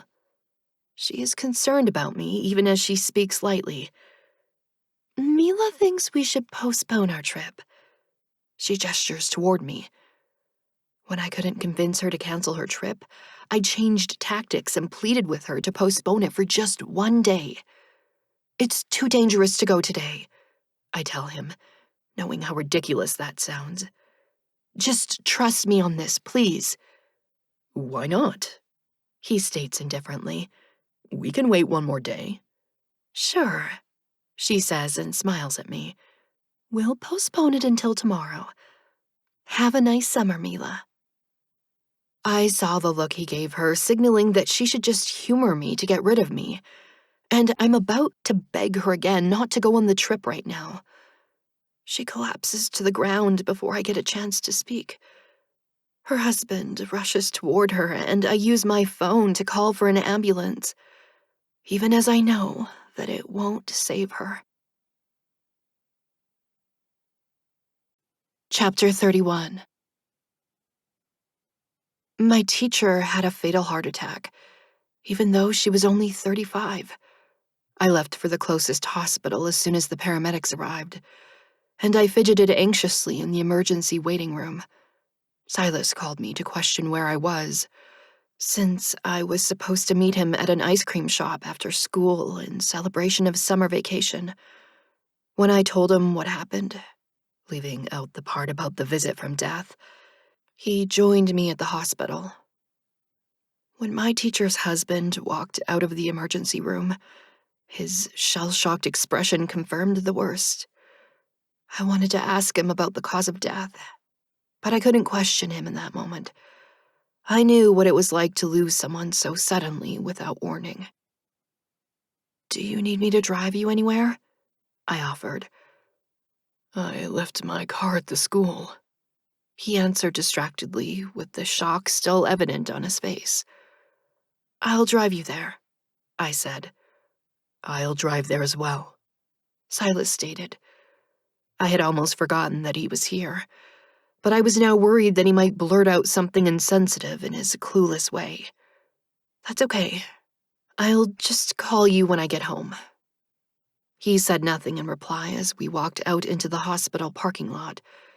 We parted in order to go to our respective cars.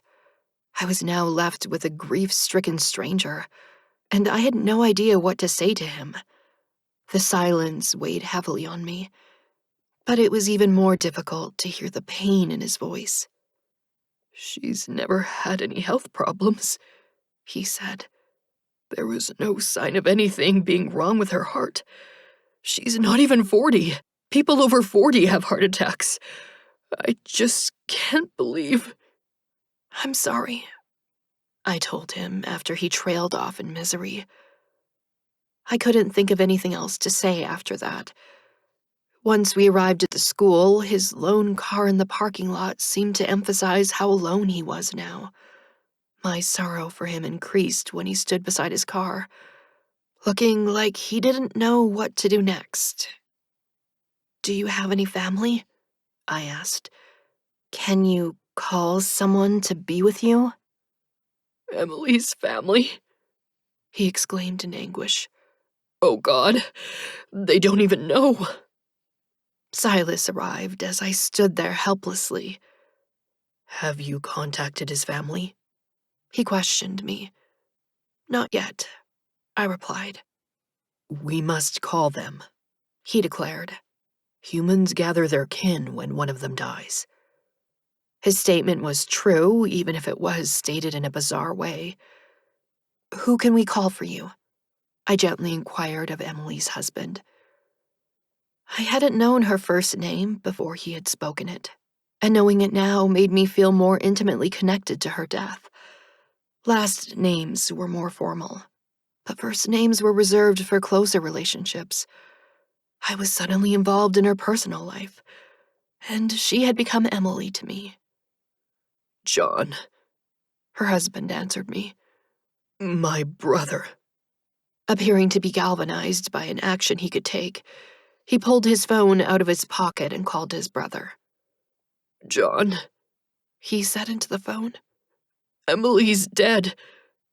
His eyes widened in horror like he just realized this fact. Silas took the phone out of his hand after he'd failed to say anything else. "Hello?" he spoke. "I am here with your brother." He proceeded to tell them the name of our high school and asked if he knew where it was. "I don't know," he responded to something John had apparently asked him. "They took her to the hospital after she fainted." He paused to listen again and then assured John that he would wait here.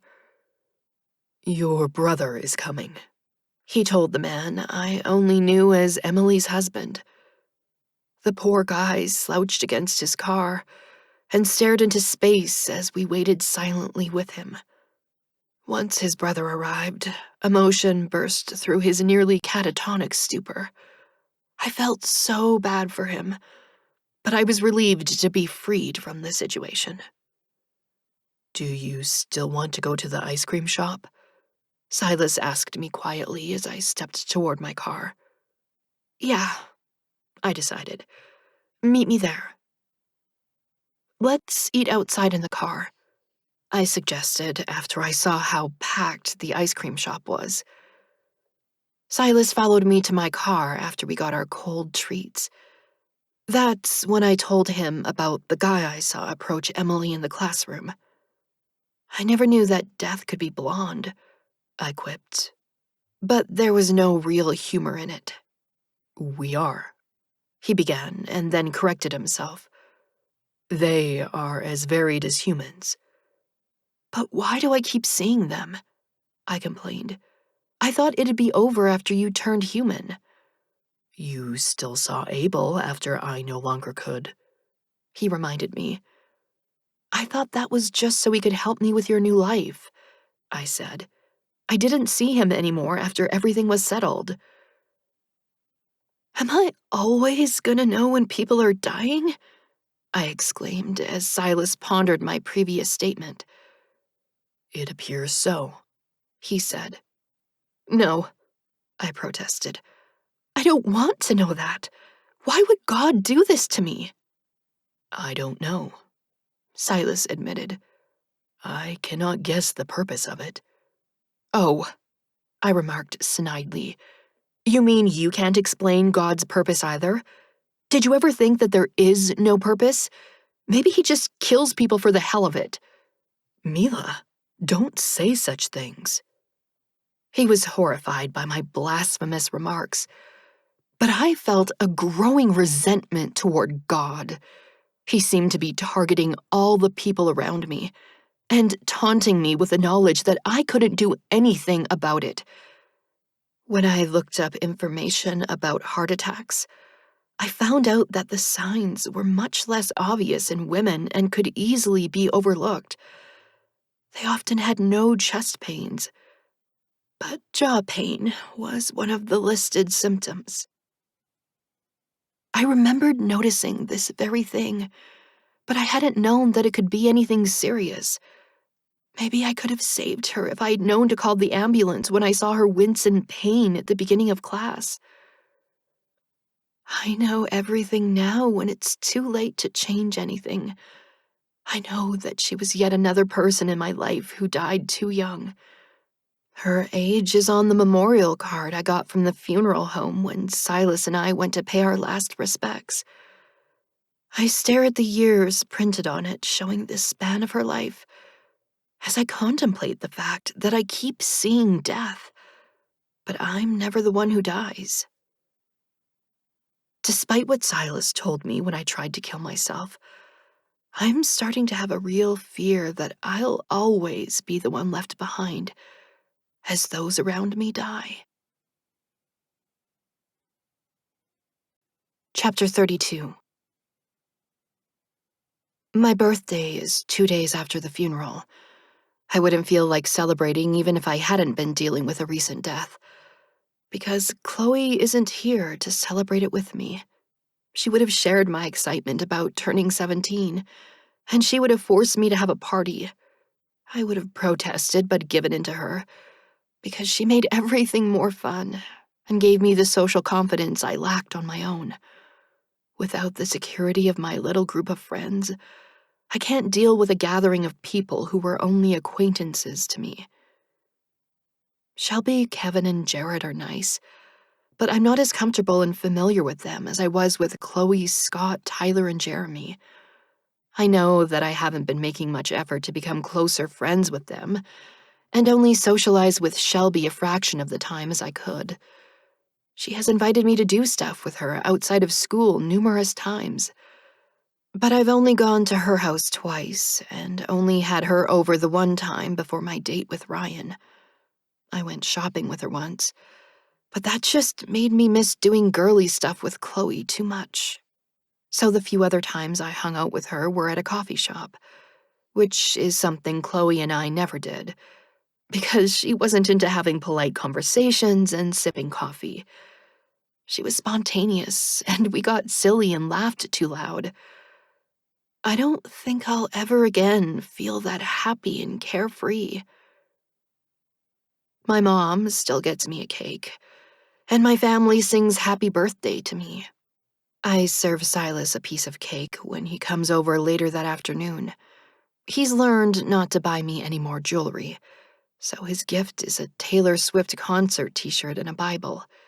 I'm displeased that he's trying to push his religious beliefs on me, but I don't comment on it. The t-shirt makes me smile. You're supposed to get these when you go to the concert. She's not touring at this time, but we will go to her concert when she is, Silas promises me. It's only a pleasant thought, as is so much about the future of our relationship. I'm trying to focus on the here and now without worrying about our imminent separation. But it's hard not to think about how long we'll be apart. I'm not concerned about Silas cheating on me since he's going to Bible college, and since his honesty would surely compel him to confess to me even if he did cheat. But I'm imagining myself facing 2 long, lonely years alone. I know that I'm being pathetic about this, and that I should have more in my life than a boyfriend. I was never so clingy with Scott, but I had friends back then. Now they're all gone. I've been moping all evening since Silas went home, and I'm sick of being depressed all the time. I suddenly feel like I want to do something special for my birthday. Something that will make me feel alive. It's summer vacation and I'm 17. I want to act like it. I want to feel young and carefree again. There has to be some way to get that feeling back. I think desperately.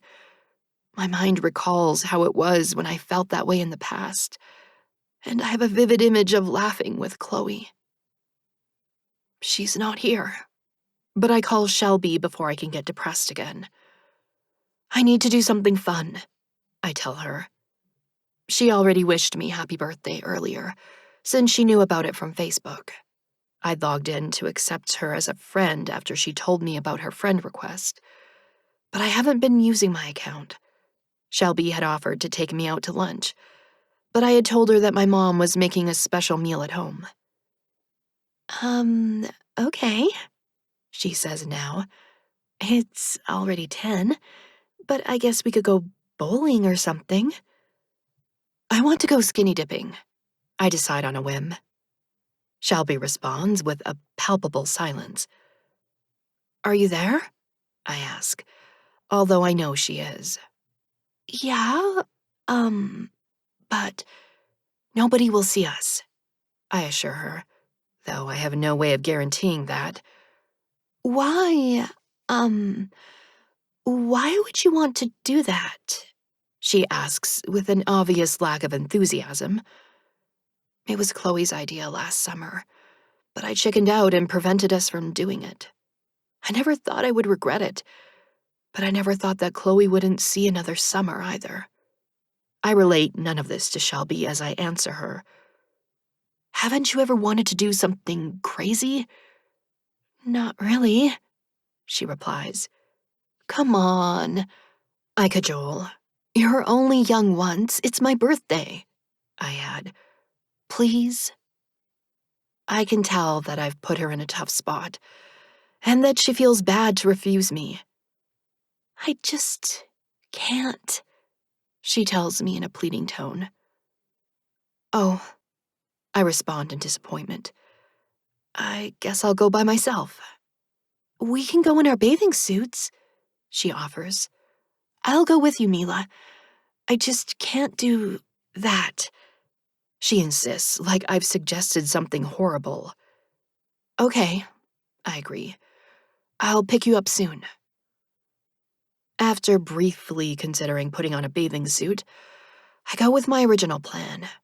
I'd still rather have Shelby there with me, even if she doesn't participate. Being naked out there by myself seems too scary and risky. My only problem now is where to go. I don't like the thought of going to a lake at night, because I'm not sure what could be lurking beneath the dark surface. There might be a snapping turtle or another animal I don't want to encounter. I'd feel much safer in a pool. I remember then that Tyler has a pool. Or he had one. The pool is probably still there, but Tyler isn't. I feel a pang of sorrow for my carefree, easygoing friend. He has a happy smile on his face in every memory I have of him. It never seemed to bother him that he was the one unattached person in our group. I wonder now if he died without ever having kissed anyone. It occurs to me that I didn't know much about his personal life. He was just a lot of fun to be around, and I took his presence for granted. My close proximity to death should have made me realize how easily I could lose my friends. But I never considered the possibilities since they weren't sick or old. Thinking about Tyler now makes me decide that his pool is where I'll do this crazy thing that Chloe suggested. It has a stronger connection to my friends than some random lake or creek. It's surreal to be planning to sneak into Tyler's pool when I had been invited there so often in the past.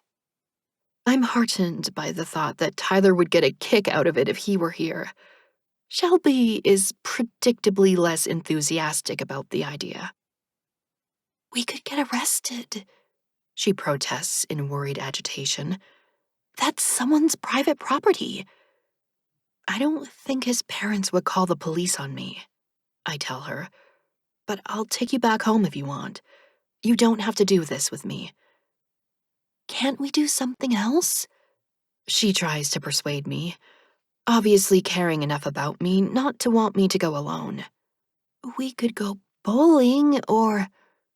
I smile at her lack of ideas, because she and I are similar that way.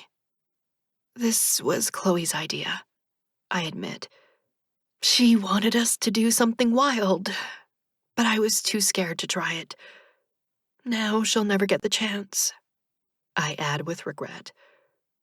I would have done it if I knew it was her last wish. Oh, wow, Shelby exclaims. I'm so sorry, Mila. No, I'm sorry, I say. I didn't mean to depress you with this. We're supposed to be out here having fun. You can talk about it with me, she assures me. That's what friends are for. I secretly feel ashamed that I haven't considered her a real friend, and I'm determined to start being a better friend to her. It's been hard, I confess. But the worst part is that life is going on without them. It hasn't even been a whole year, and I'm already moving on to a new boyfriend and new friends. I suddenly wonder if that's why I haven't wanted to make a closer connection with Shelby, because I don't want her to replace my friendship with Chloe. Shelby seems to have come to the same conclusion. You don't have to feel guilty about living your life, she tells me. If you had been the one who died, you wouldn't have wanted your friends to stop living, right? Yeah, I reply. But I don't want to forget them. You won't forget them, Shelby consoles me. You'll always have your memories of them. It's like when you go to college. You don't forget your friends from high school. I know it's not exactly the same thing, she acknowledges, but you'll always remember them. You've been great, I say to her with real warmth. I'm sorry I've been kind of distant, but I do want us to be friends. You don't have to do this with me, because it's really just something I want to do for myself. I'll take you back home. I'll go with you, she states. Really, I assure her. It's okay if you don't. I shouldn't have dragged you into this anyway. I want to go with you, she insists. We could get in trouble, I warn her. I don't want you to get in trouble because of me. I've never been in trouble before, she says, so I don't think it'll be that bad if I get in trouble once. Are you sure? I ask. I can just drop you back home real quick. I'm going with you, she replies firmly. Okay, I agree, and feel the first stirrings of excitement about this crazy plan. It's bringing back a little of the feeling of being alive with my friends. It builds to a giddy sense of adventure as I park the car by the curb in front of Tyler's house. Nervous energy keeps my grief at bay, while I prepare to stealthily sneak onto his property. I grin at Shelby, who is looking very apprehensive. Ready? I whisper, even though we are still inside the car where no one can hear us. Ready, she confirms in a whisper and exhales more loudly than she spoke. I forget to be quiet with shutting the car door, and the noise makes me look anxiously around for people on the street. I see no one, so I venture into Tyler's yard with Shelby quickly following me. We hurry away from the streetlights into the darkness of the backyard. I unlatch the gate to the fence surrounding the in-ground pool, and we stand looking at it in the moonlight. Before I can lose my nerve, I pull off my t-shirt and shorts and take off my underwear in a rush. Shelby gasps at my nakedness as I jump into the pool. The cold water is a shock to my already hyper-aware skin, but I'm glad to hide my nude body beneath the surface. Shelby has removed her own shorts and t-shirt and is still standing beside the pool in her bikini. "I'm sorry," she says. "I can't go skinny dipping." "It's okay," I tell her. "Do you want to come in the water?" She hesitates before approaching the pool and jumping in. "It's cold," she complains, but laughs. "This is amazing," she admits after looking up at the moon. "I wish we had our own pool." "Yeah," I say. "We used to swim here a lot. Not at night, though. We were missing out," I remark, enjoying how different it is to be out in the pool with the darkness broken only by moonlight. I can almost imagine that I'm a mermaid. I freeze at the sound of female laughter, and Shelby urges me in a panicked whisper to get out of the pool. We're too late to escape discovery, though, as two people enter the pool area. The girl shrieks in surprise at seeing us, but the guy with her moves closer to the edge of the pool to stare at us. "Mila?" Mason questions incredulously with his focus on me. It's almost worse than being caught by his parents. "Hi," I say in mortification to Tyler's older brother. The girl is now beside him after realizing that we're not dangerous intruders. "She's naked," she exclaims in what sounds like outrage. "What's a naked girl doing here, Mason?" she demands, as if he's the cause of me being naked. "Who is she?" "Tyler's friend," he replies. Mentioning his dead brother has tempered her ire. "Why is she here?" she asks in a more subdued tone. "It was Chloe's idea to go skinny dipping," I explain, although that won't really make sense to Mason. "I knew you had a pool. I'm so sorry," I add desperately. "We were gonna leave before anyone saw us." "It's okay, Mila," he assures me. No it's not," the girl disagrees. "She's naked in your pool." "You were just about to get naked in my pool, too," he answers her flippantly. "Mason!" she hisses at him. He responds calmly to her anger. "Can you please get her a towel?" "Get it yourself." She crosses her arms and doesn't move from her spot. "I'll be right back," he says. After he walks away, the girl I'm assuming is his girlfriend turns her attention on Shelby as she's getting out of the pool. "If it was your idea to go skinny dipping, then why aren't you naked too?" "She's not Chloe," I answer for her. The girl looks around. "Where's Chloe hiding? Did she sneak into the house?" "She's dead," I state flatly. "She was in the car with Tyler." After an extended pause, the girl starts to question me again. "Then how was this her idea?" This time, Shelby, who has been silent until now, answers her. "It was something they were planning to do together." "Oh," she responds, in grudging understanding of why I'm there. We wait in awkward silence until Mason returns with 2 towels and hands both of them to Shelby. "Hi, by the way. I'm Mason." "I'm Shelby," she replies shyly. "We're so sorry about this." "Don't worry about it," he tells her before turning to speak to me.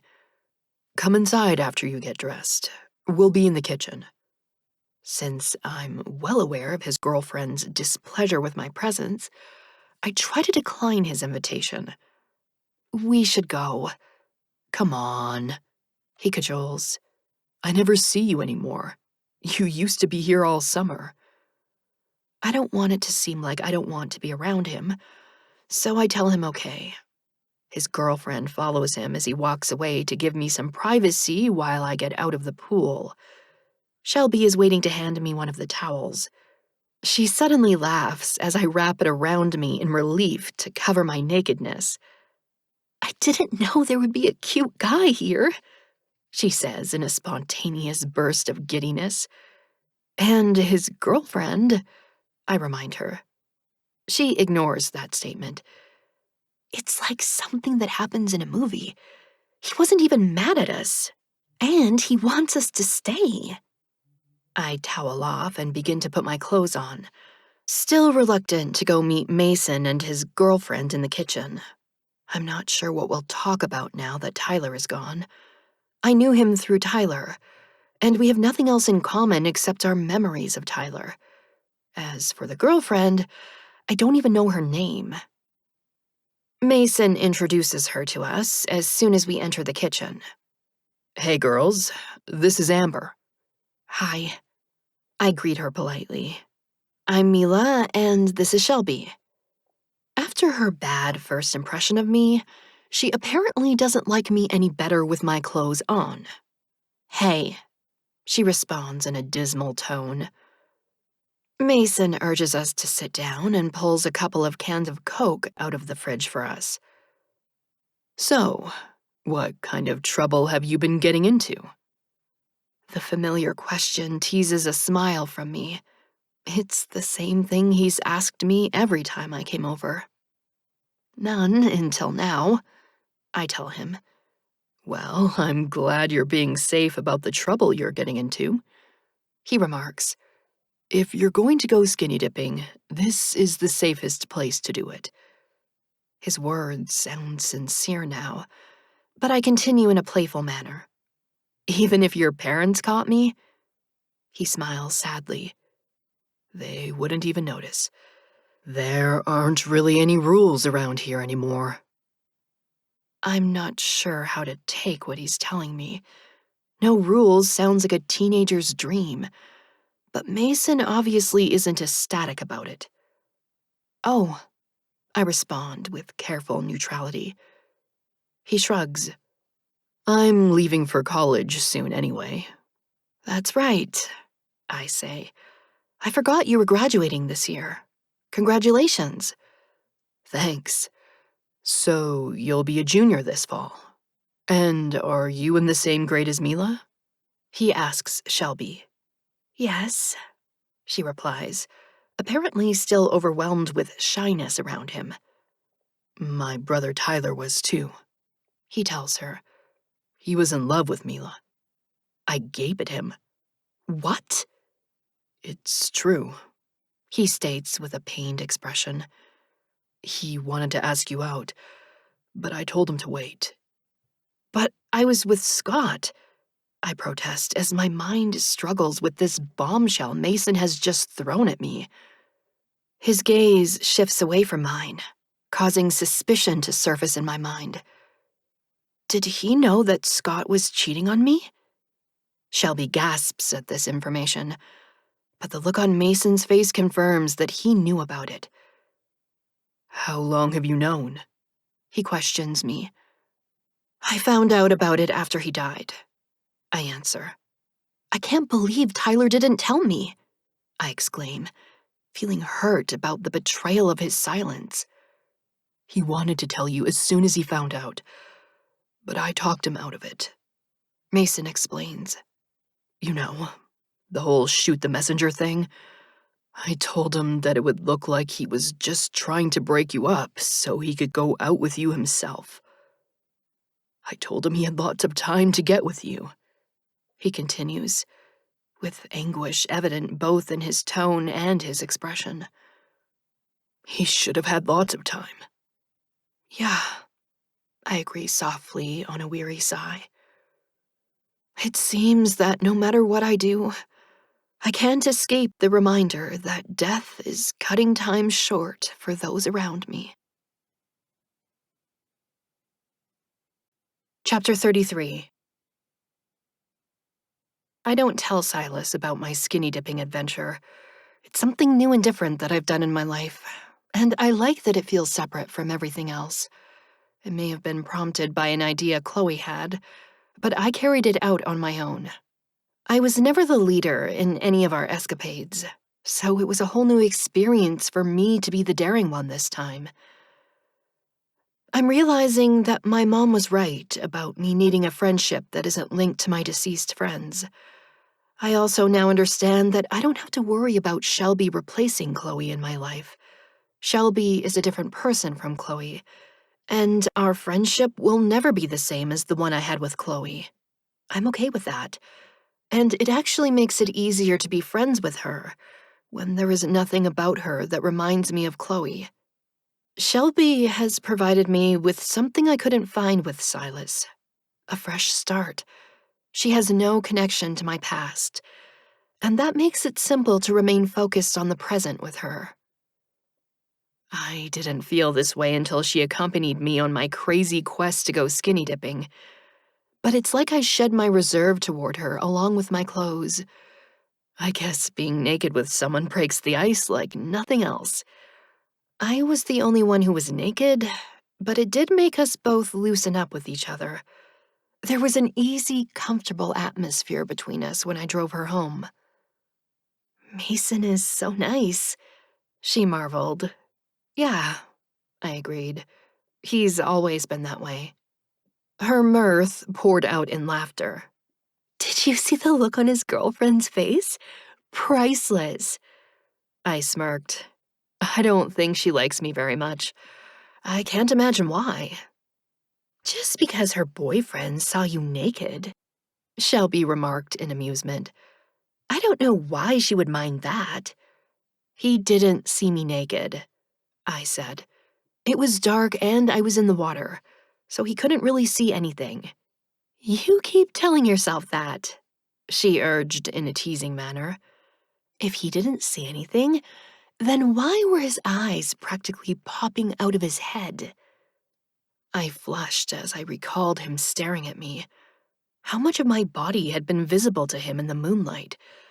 I had thought that it was fairly well hidden beneath the water, but his girlfriend had immediately known that I was naked.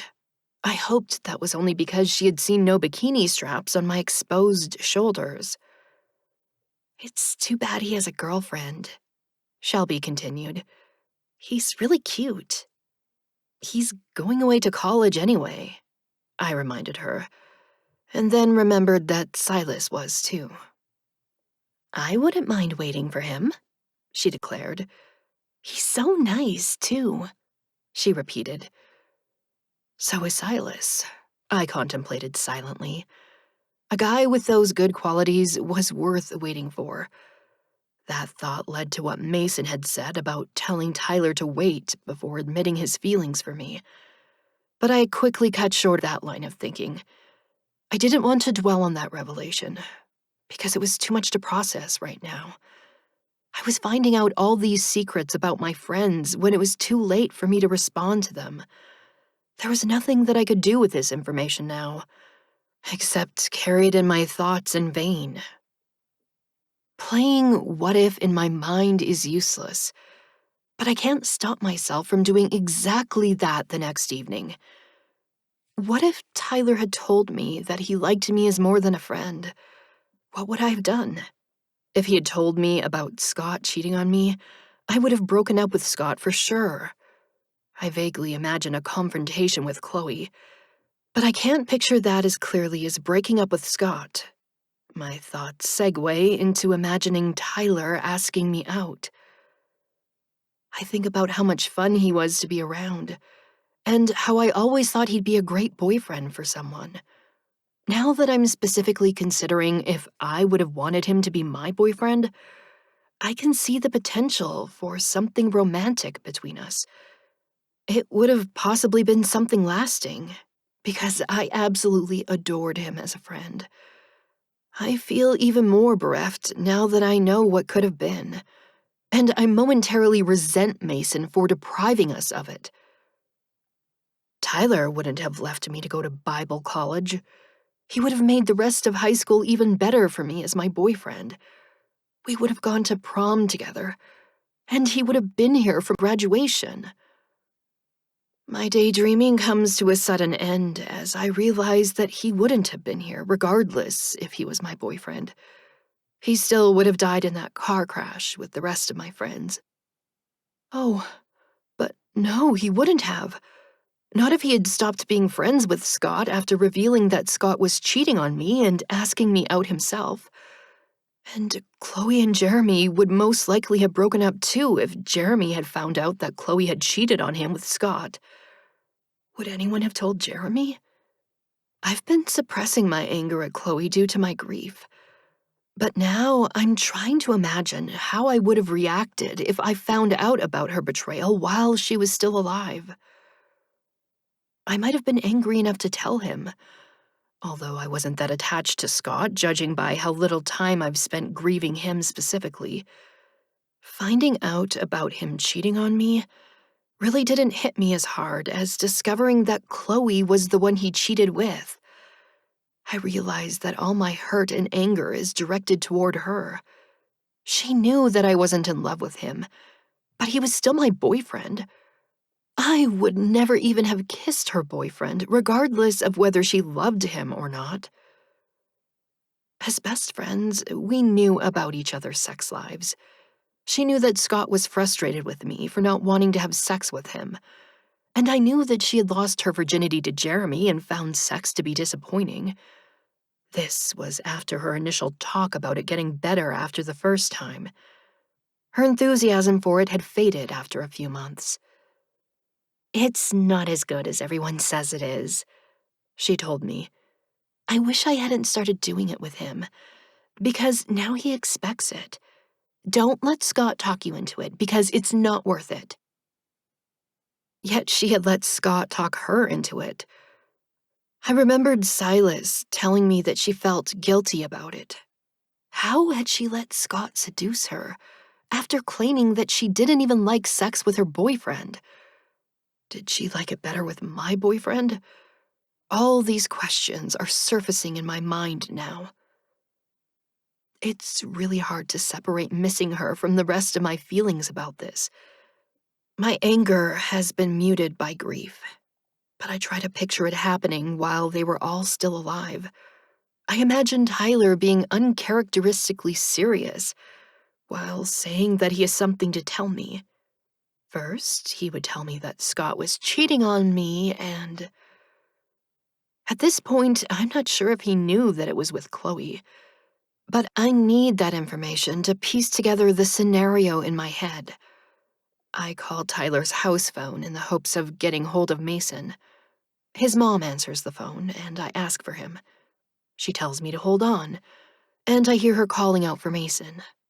She tells him that it's some girl, since she hasn't asked me to identify myself. "Hello?" Mason says into the phone. "Hey," I respond. "It's Mila. I need to ask you something. Did Tyler know who Scott was cheating on me with?"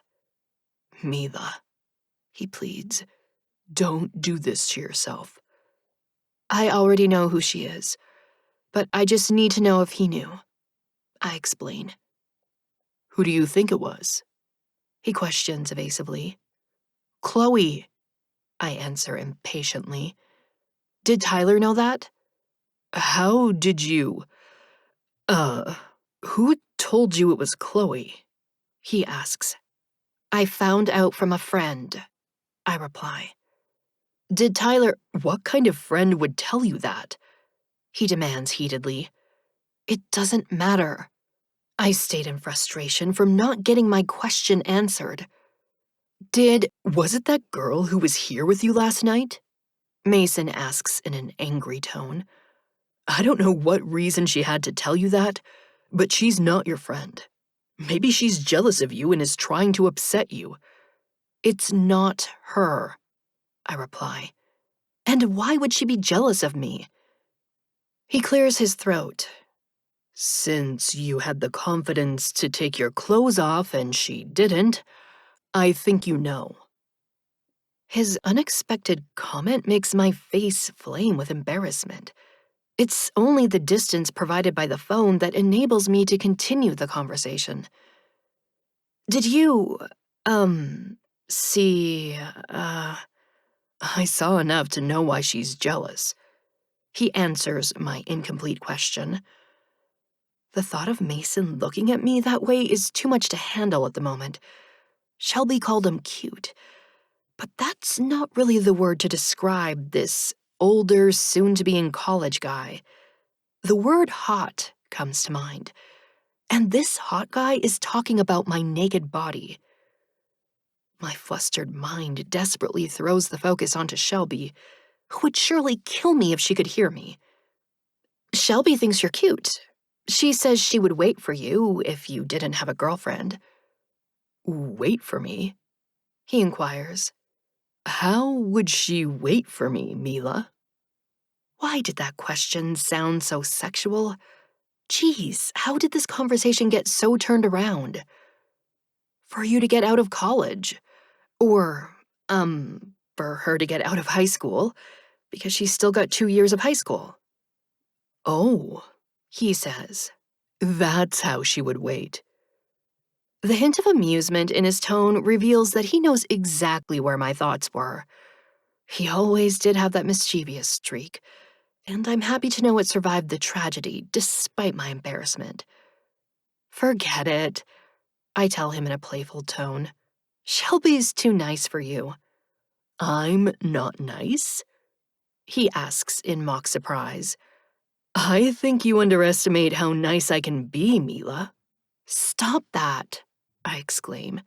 Stop talking in that sexual way. It's too weird after you told me that Tyler was in love with me.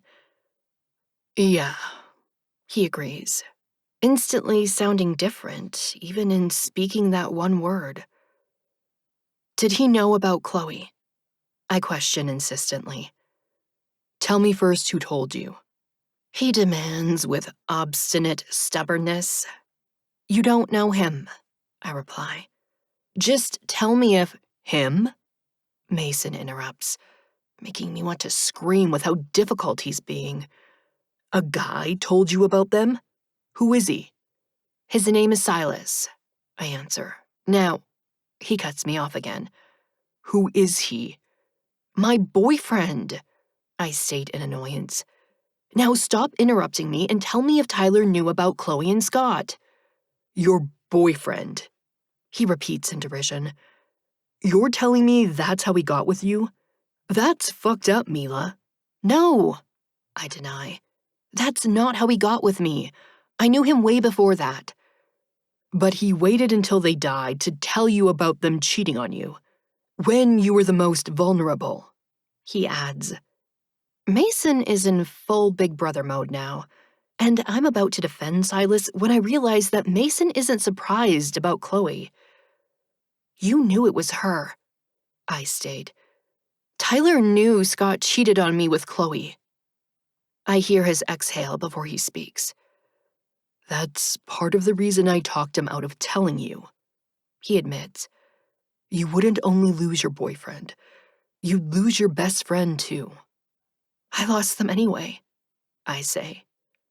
I'm sorry, Mila, he responds, and I know he's hurting just as much as I am. I'm so sorry about Tyler, I tell him. If something ever happened to Justin, I trail off, because it's too horrible to even speak about losing my brother. Mason knows all too well about that. Yeah, he says without needing to elaborate. This guy, he begins after we both are silent for a moment. Your boyfriend. He's okay, I assure him as he's stringing together a way to phrase a question about Silas. It's not what you think. He wasn't using that to get with me. He didn't even want to talk about it when I started asking questions. I think he regrets telling me. That's what he wants you to think, Mason insists. He's manipulating you to get what he wants. I respond to that assumption with a harsh laugh. Yeah, you're wrong about that. Silas is all religious and stuff. He wants to wait until we get married. That throws Mason. You're only 16 years old. Why is he talking about marriage? I'm actually 17 now, I inform him. Yesterday was my birthday. And Silas has the future all planned out. Mason cuts me off. It was your birthday? God, Mila, I didn't know. Why didn't you tell me? I'm startled by his reaction. It's not a big deal. It is a big deal, He insists before I can continue. It was your birthday, Mila. I didn't even wish you a happy birthday. Okay, well, you did now. I placate him, still unsure why this is so important to him. Don't act like your birthday doesn't mean anything. It's your birthday. Another year. Okay, I agree before his words hit me full force. Oh my God, Tyler's birthday is next month. He used to joke that the whole country celebrates his birthday because it's on July 4th. Tyler will never turn 17 since his life ended at 16. That's why Mason is so fixated on my birthday, because Tyler will never have another one. We should do something, He suggests. It hurts me to refuse him. I won't be here. My parents are taking us to Florida. I'm sorry, Mason. It's okay, He says. Enjoy your vacation. Give me your number, I request in near desperation. I'll text you or something, okay? Yeah, He replies, and I know that day is weighing heavily on his mind. We exchange cell phone numbers and end the conversation. I've been distracted from my original reason for calling him, but my thoughts eventually return to contemplating how the past could have been different if Tyler had told me about Scott and Chloe. We would no longer have been such a tight-knit group. I would have broken up with Scott and possibly been dating Tyler, so Scott wouldn't have been friends with Tyler anymore. That would eliminate Scott from the canoe trip. My heart is starting to pound as I then think about the next person involved in the betrayal, because I suspect that I would have been angry enough at Chloe during that initial aftermath to actually retaliate against her by telling her boyfriend what she did. That would have broken them up, and they would not have gone on the canoe trip together. Tyler wouldn't have gone on the canoe trip by himself since I was too sick to go, so nobody would have gone, and the accident wouldn't have happened. The pain slams into me again as I think how their deaths could have been prevented if only Tyler would have chosen to tell me the secrets he knew. Everything would have turned out differently. My regret for everything that could have been is so strong that I can't contain it within myself. So I call the only person I can talk to about this. I'm coming over, I tell Silas. Chapter 34. Silas starts to ask me a question, but I'm too agitated to explain anything over the phone. I'm leaving now, I tell him. Fortunately for me, my parents have gone grocery shopping, so I don't have to stop and ask permission to use the car. They'll want to know where I went, but I'll deal with that later. Right now, I just need to take action, and I push the futility of it to the back of my mind. The past can't be changed, but I can't stop thinking about what could have been. When I arrive at Silas's apartment building, he's waiting for me in the parking lot. He rushes over to me after I park the car and grabs the door as I'm opening it. What has happened? He asks as I'm getting out of the car. Did you know that Tyler was in love with me? I demand. He hesitates, and I realize that he might not remember who Tyler is. Yes, He answers as I'm preparing to tell him about Tyler. I stare at him, because it's a shock to have him confirm what Mason told me. Not that I thought that Mason was lying, but I had assumed that he had exaggerated Tyler's feelings for me. He might have had a crush on me, but love seemed too strong of a word for it. Maybe Silas doesn't really understand the concept of love, and mistook Tyler's crush on me for something more than it was. he thought of you often. More than any of the others, Silas tells me. You mean he thought about me more than he thought about them? Or that he thought about me more than they thought about me? I question, expecting Silas to say that I was in Tyler's thoughts more than the rest of our friends were. He thought about you more often than they thought about you, he replies. I am stunned by his answer. It means that Tyler thought about me more than my best friend did. Had Chloe missed me at all on that canoe trip? I had presumed that she did, but I had to wonder about that now that I knew about her and Scott. Yet her boyfriend had been on that trip with her too, so she probably hadn't had an opportunity to be alone with my boyfriend. I pictured Tyler there with them, thinking about me, and I wish so much that I could have been there with him. No, I don't, because then I would have died too. What I really wish is that none of them had died, even if Chloe and I had become estranged, even if it had prevented Silas from becoming human. Admitting that to myself makes me realize that I'm not in love with him. Maybe it's just too soon to be in love yet, but I'm not sure about us at all. More than anything, I'm regretting the loss of the life I might have had without the influence of the supernatural. A normal life. It isn't that I was in love with Tyler either, but he wouldn't have left me for Bible college. He would have been a normal high school boyfriend with whom I could share high school memories of things like homecoming and prom, and even just having lunch together in the cafeteria and meeting up by our lockers.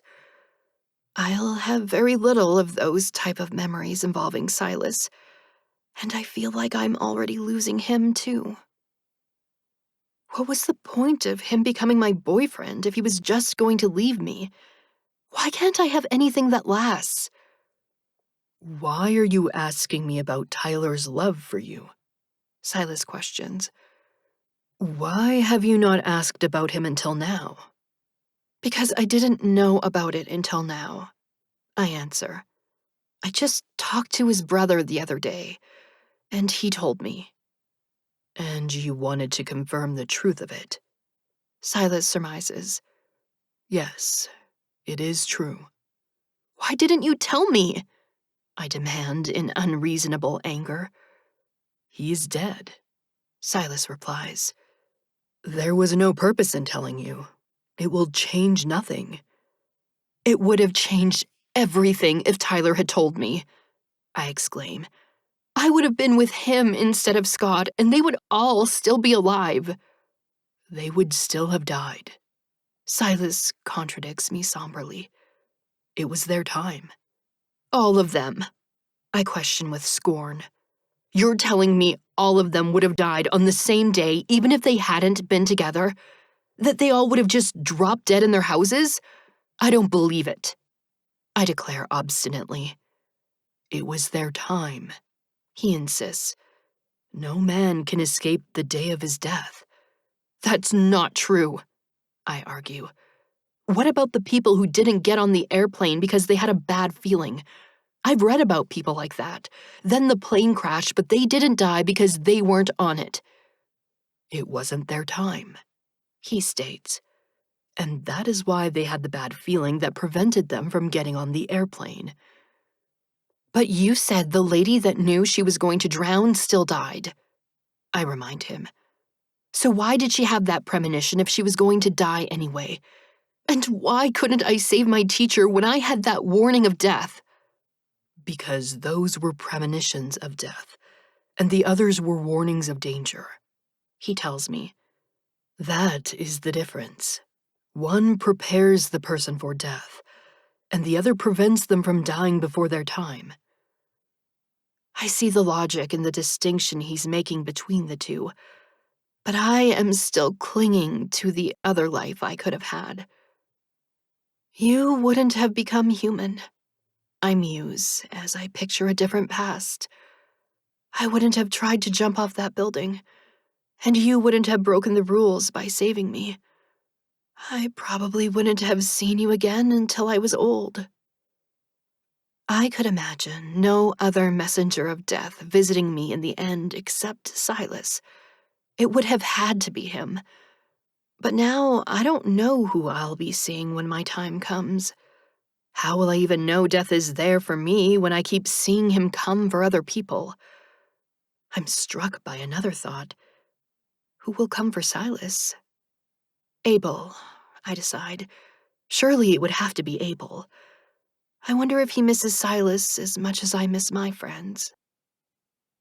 Do you wish it were so? Silas asks me. Do you wish I had not become human? I'm not able to speak the answer as easily as I would have expected. I had thought that it was a yes, but there is a part of me that is possessive about Silas. In some odd way, I felt like he was mine even before it was in a romantic way. I thought it had to do with feeling responsible for him turning human, but he has now adjusted to human life and no longer needs me to help him. I've just realized that I don't love him, but I still don't want to let go of him. Even as I mourn the normal life I could have had with Tyler, when presented with the choice of giving up Silas for him, I can't wholeheartedly say that I don't want Silas. I'm still wondering why I'm so conflicted about it as I answer him truthfully. No. He smiles at me, thinking that the matter is settled. My own troubled thoughts haven't ceased. But he is right that talking about this now won't change anything, so I don't say any more about it. Chapter 35. Our vacation in Florida is the pleasant diversion that my relationship with Silas needed. Contrary to what Justin assumed was the reason I secretly invited Silas to go with me, sex is not in our plans. Even if my parents hadn't found out that Silas would be there, we still wouldn't have done anything sexual, because we were keeping to Silas's kissing-only rule. It was really nice to be with Silas without any pressure from him to go further. I could enjoy myself with my boyfriend in the hotel pool, on the beach, and at Disney World. He had never been on an amusement park ride, and I had fun going on the rides with him and seeing him experience them for the first time. He laughed in delight after the roller coaster dropped us down a hill at a thrilling speed. I smile when we see little kids running up to Disney characters, while Silas and I hold hands as we stroll through the park. Someday we'll bring our kids here, I tell him. My steps falter when I realize what I've just said. I spoke the words so easily and naturally, like any other girl talking about the future with the guy she loves. Although I have to admit that my feelings for Silas are stronger than my feelings for Scott were, I'm not in love with him. Yet my life feels entwined with his on a basic level that is separate from my romantic feelings for him. I consider again what he said about fate, and I can no longer deny its power to bring two people together. I acknowledge that it did bring us together. But why? Remembering Silas's claim that I was seeking him, I wonder why it was specifically him when I could see others of his kind. He lost the ability to see them when he became human, but I can still see them. What is it about me that makes me different? Why has fate chosen Silas to be with me? I will enjoy bringing our children here, He says. His dark eyes are no longer the pitch-black eyes he had when he was deaf. There are graduations of color between his pupils and the dark brown of his irises. They are human eyes now, expressive and full of life. In them, I see the warmth of his feelings for me, and his happiness in mentioning the children we will have. I am overwhelmed by the strength of my own feelings for these children who don't yet exist. It's not just a pleasant daydream to me, but an indescribable maternal instinct that I've never felt before. Whenever I thought about having kids before, it was a vague assumption about my distant future. Now the desire for them is intense beyond anything I've ever wanted before. I want to have your children, I tell him with surety, even though I haven't even thought about it until now. I want to be your husband and the father of your children, he agrees. I want to marry you and be the mother of your children, I declare, and truly mean it. It makes no sense that I've made this decision so suddenly, and only because of my strong desire to have these children we are talking about. Nothing has ever felt so right as the thought of bringing them into this world. I don't want to wait 2 more years, I complain. I want to marry you now. He is thrilled by my declaration, but then his expression falls. Your parents will not give us permission. I'm disappointed to realize that he's right. My mom will not be convinced by my plea that I need to have children.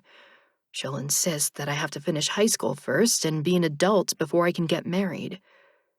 Wait, I exclaim excitedly. I'll be an adult next year. We won't have to wait 2 years. I'll be 18 next summer. He smiles at me in pure happiness. We can get married next summer? Yes, I shout, and throw my arms around him with joy. Every doubt I had about us is gone. Our future is a bright beacon before me now, and I have my sights set unwaveringly on it.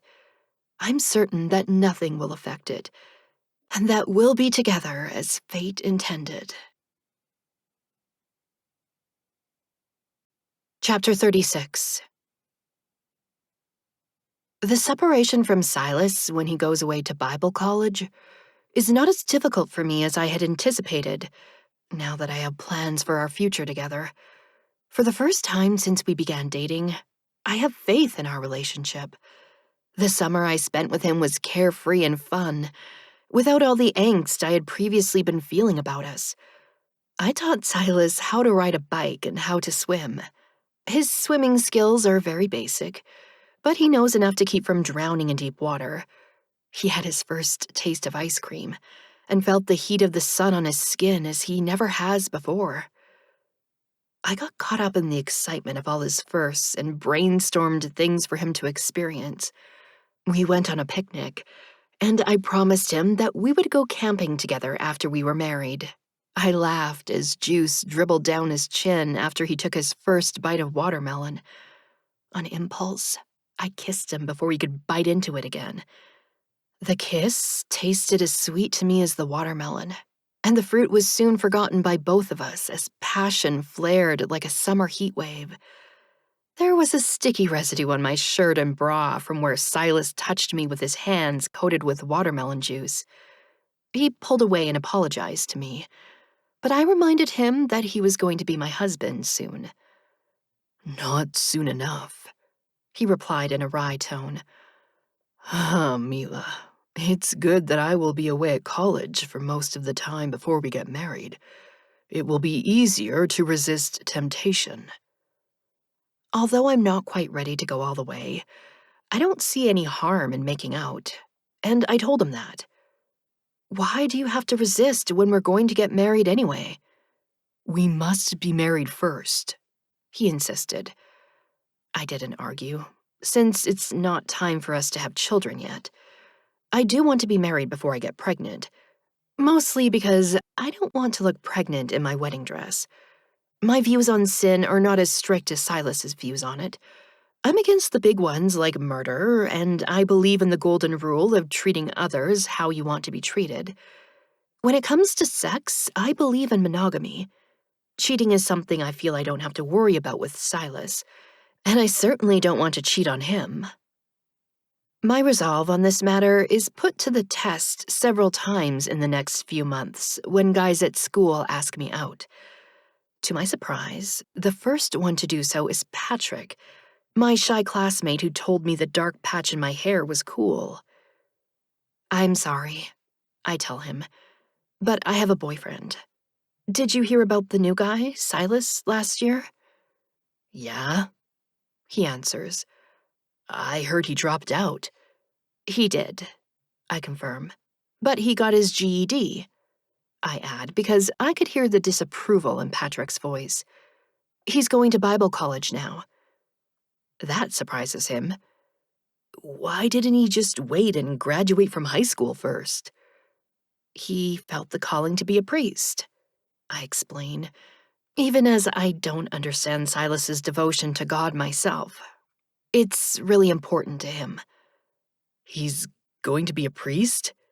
Aren't they not allowed to date? Patrick asks. Catholic priests aren't, I agree, but they can in other religions. We're going to get married next summer, I say with the contentment I'm feeling. But you're only a junior, he protests. How can you get married when you're still in high school? I hadn't considered continuing high school after I'm married, and I don't know what the rules are about that. I wouldn't want to be apart from my husband anyway, though. I'm going to drop out and get my GED. Patrick looks very unhappy with my plans. That's stupid, he declares. I'm sorry, Mila, but it is. He continues after seeing my hurt expression.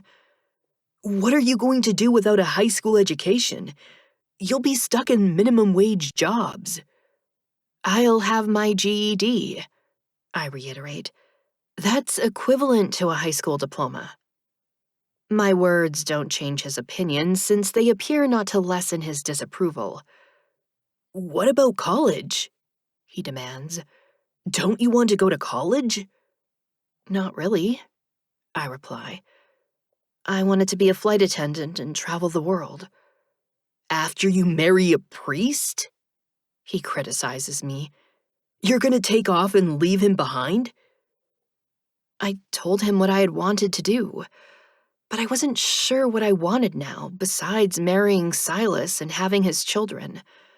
I can see that Patrick wouldn't understand that explanation, so I say that I'll still be coming home to Silas between my travels. The truth is that I can't imagine that schedule working with raising children. I'll need a job that lets me be home more with my kids. Why are you in such a hurry to get married? Patrick demands. Why can't you wait until you graduate? Because I want to have kids now, I think. We want to be together, I answer simply. Patrick is disappointed in me, but it doesn't affect my confidence in my decision. Shelby is hesitant in her happiness for me when I tell her my plans. She likes the romantic aspect of me marrying Silas next summer, but she also suggests that it might be better to wait and graduate from high school. Although I was upset with Silas over dropping out, I'm now firmly resolved to do the same thing. Will you be my maid of honor? I ask her. Oh, she gushes in delight at the request. I'd love to. My newfound contentment with my life is a balm for my grief. I would otherwise have felt sorrow at having to ask someone other than Chloe to be my maid of honor. The wedding is still only a tenuous plan at this point, since my parents don't know about it yet. I haven't decided when to tell them about it, and I know they won't react favorably. Whether they will accept it after their initial outrage is unsure. I'm hoping that they will, since I am their only daughter, and Mom won't want to miss out on her daughter's wedding. It should be a happy occasion. But I'm still going through with it whether they agree or not. I'd like to have a wedding, but I'll get married at City Hall if I have to, with only Shelby there to see me get married. Getting married is the most important thing, because Silas won't have sex with me unless we're married. I can't get pregnant with his child unless we have sex, so I need to marry him. The logic of this has nothing to do with the reason most people get married, but I disregard the norm, even though I had previously insisted to Silas that he wanted to marry me for the wrong reasons. I like him well enough, and I'm sure that I'll eventually love him. I know without a doubt that I'll love our child, because I already feel joy just at the thought of the baby we'll have. The promise of that happiness is enough to sustain me through the year of waiting to marry Silas. Life feels almost perfect to me, and 4 months pass quickly as I spend my time in school and my free time with Shelby. I have become comfortable in my friendship with her, and I think of Chloe less often. Silas loves Bible college. He's all fired up about it when I talk to him, and I can tell that he'll be good at his job.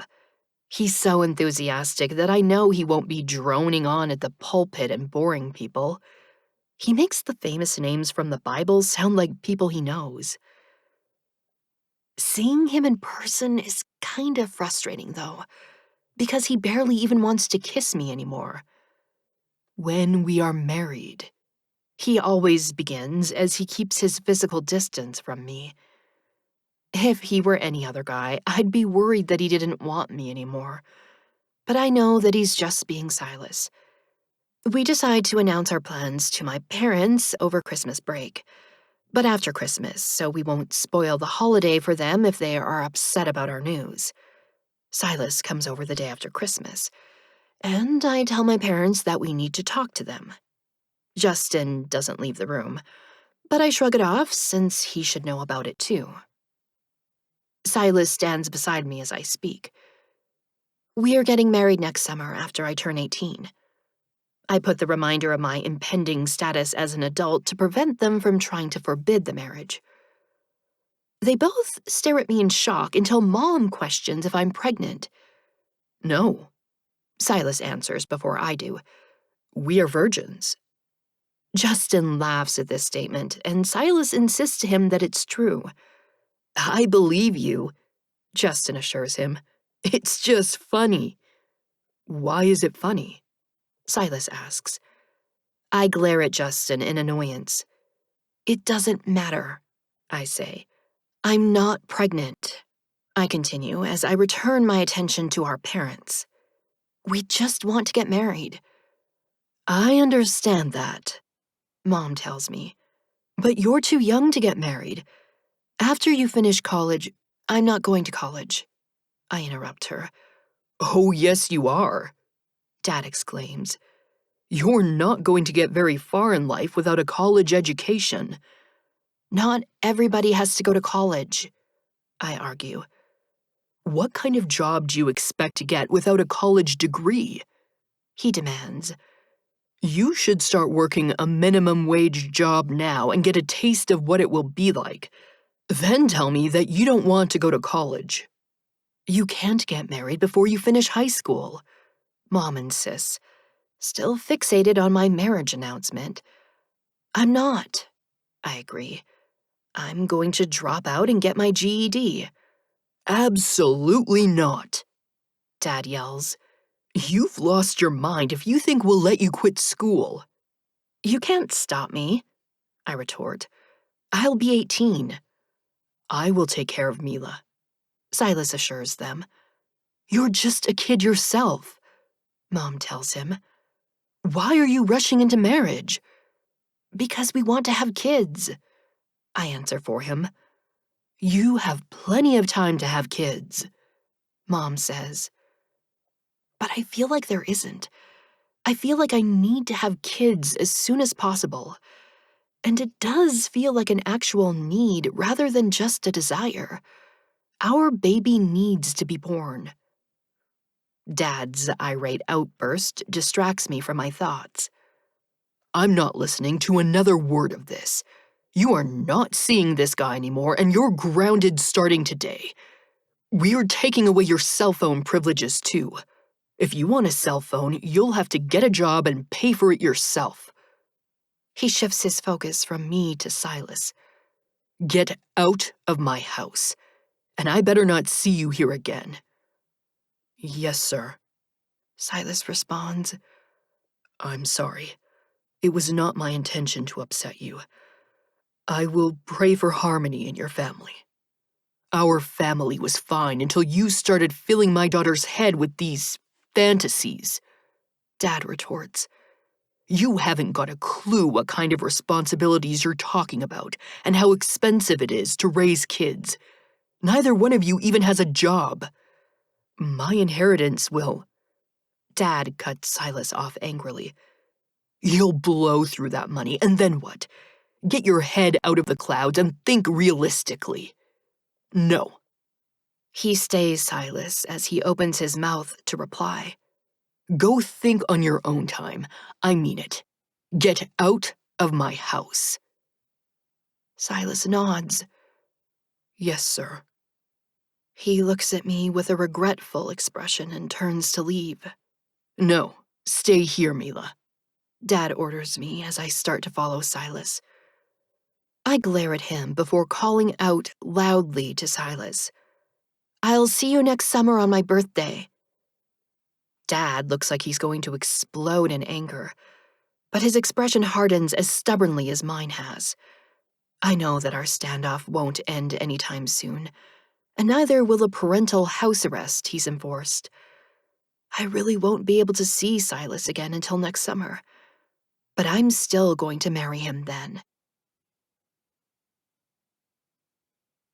Chapter 37. I go shopping for a wedding dress with Shelby while I'm out looking for a job. It has quickly become clear to me that working will be better than being bored at home while I'm grounded. I also miss my cell phone, even though I don't have that many friends to call. Shelby lets me use her phone to text Silas, so I can still communicate with him.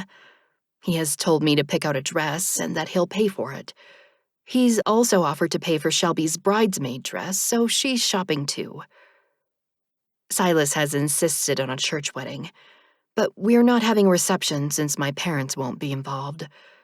We are going to a restaurant with Shelby and the best man after the nuptials.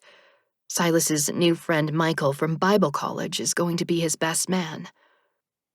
Despite the smaller scale of our wedding, I'm getting caught up in the romantic excitement of it. Trying on a wedding dress makes you feel like a real bride. I have been transformed from a high school girl into a traditional maiden in white about to enter into matrimony. Visions of a tux-clad Silas slipping a gold band onto my finger are in my head. Seeing Shelby in a bridesmaid dress completes the picture. We gaze into the mirror together. The look in her eyes is just as dreamy as mine. Wait till he sees you, she says softly. It's the first dress I've tried on. I protest without any real disagreement. It's perfect, she declares. I have to agree with her. I've already fallen in love with the dress and have no desire to try on another one. It's simple and sweet, with a lace bodice that gives the illusion of being held up by lace straps over my shoulders. The form-fitting bodice doesn't need the straps to stay in place, but they add romantic innocence to the dress, as does the floor-length tulle skirt. The skirt is detachable, however, and a sexy short lace dress is revealed when it's removed. Looking at it gets me thinking about the wedding night. Shelby interrupts my thoughts. What do you think? She asks and gestures toward her dress. I take a critical look at it, and I'm not as enamored of the bridesmaid dress as I am with my wedding dress. We had agreed on pink, but now I'm not so sure as I study it on her. It doesn't really stand out on its own, and I want something special for my only bridesmaid. Maybe another color, I suggest. We change back into our own clothes, and I tell the sales lady that I want to put the dress on hold. I text Silas that I found a dress, and he texts back that he'll drive up tomorrow to pay for it. I relay his message to the sales lady, and she becomes extra helpful about suggesting bridesmaid dresses for Shelby. She has several on her arm in various colors, when I spot an unusually short one among the longer dresses on the rack. It has an embroidered bodice and a tulle skirt that's similar to mine except for the shorter length. The color is a very pale pink that the sales lady calls blush. As soon as Shelby tries it on, I know it's the one. It will perfectly complete our little wedding party. I text Silas again, and he replies that he will pay for the bridesmaid dress also. The sales lady then begins her sales pitch about shoes to match our dresses. But I've had enough shopping for today. We'll come back another day for those, I promise her, since I plan to pay for the accessories myself. Shelby and I make a stop at the mall to look for which stores have help wanted signs, but they all tell me to fill out an application online. Fortunately, my parents don't know that I didn't have to leave the house to search for a job. I take advantage of my freedom and spend more time at the mall than necessary. I'm still inside, but it's better than being stuck in the house. There isn't much I want to do outside in the cold, but I'll really hate being grounded once spring arrives. Do you ever talk to Mason? Shelby asks in a casual manner that doesn't fool me. Do you want me to talk to him? I question her with a smirk. Want me to tell him that you like him? No, she exclaims in a panic. Don't you dare. Oh, so I shouldn't have told him that you think he's cute? I inquire in a teasing tone. You didn't, she gasps with a horrified expression. I did, I confirm. Mila, she wails. I laugh at her reaction. What's the big deal? He should know you're interested if you want to go out with him. But he has a girlfriend, she says hesitantly. Maybe they're not together anymore. I'll find out, I decide. No, she protests, and then amends that in her next breath. Don't tell him I wanted you to ask. I have to, I state.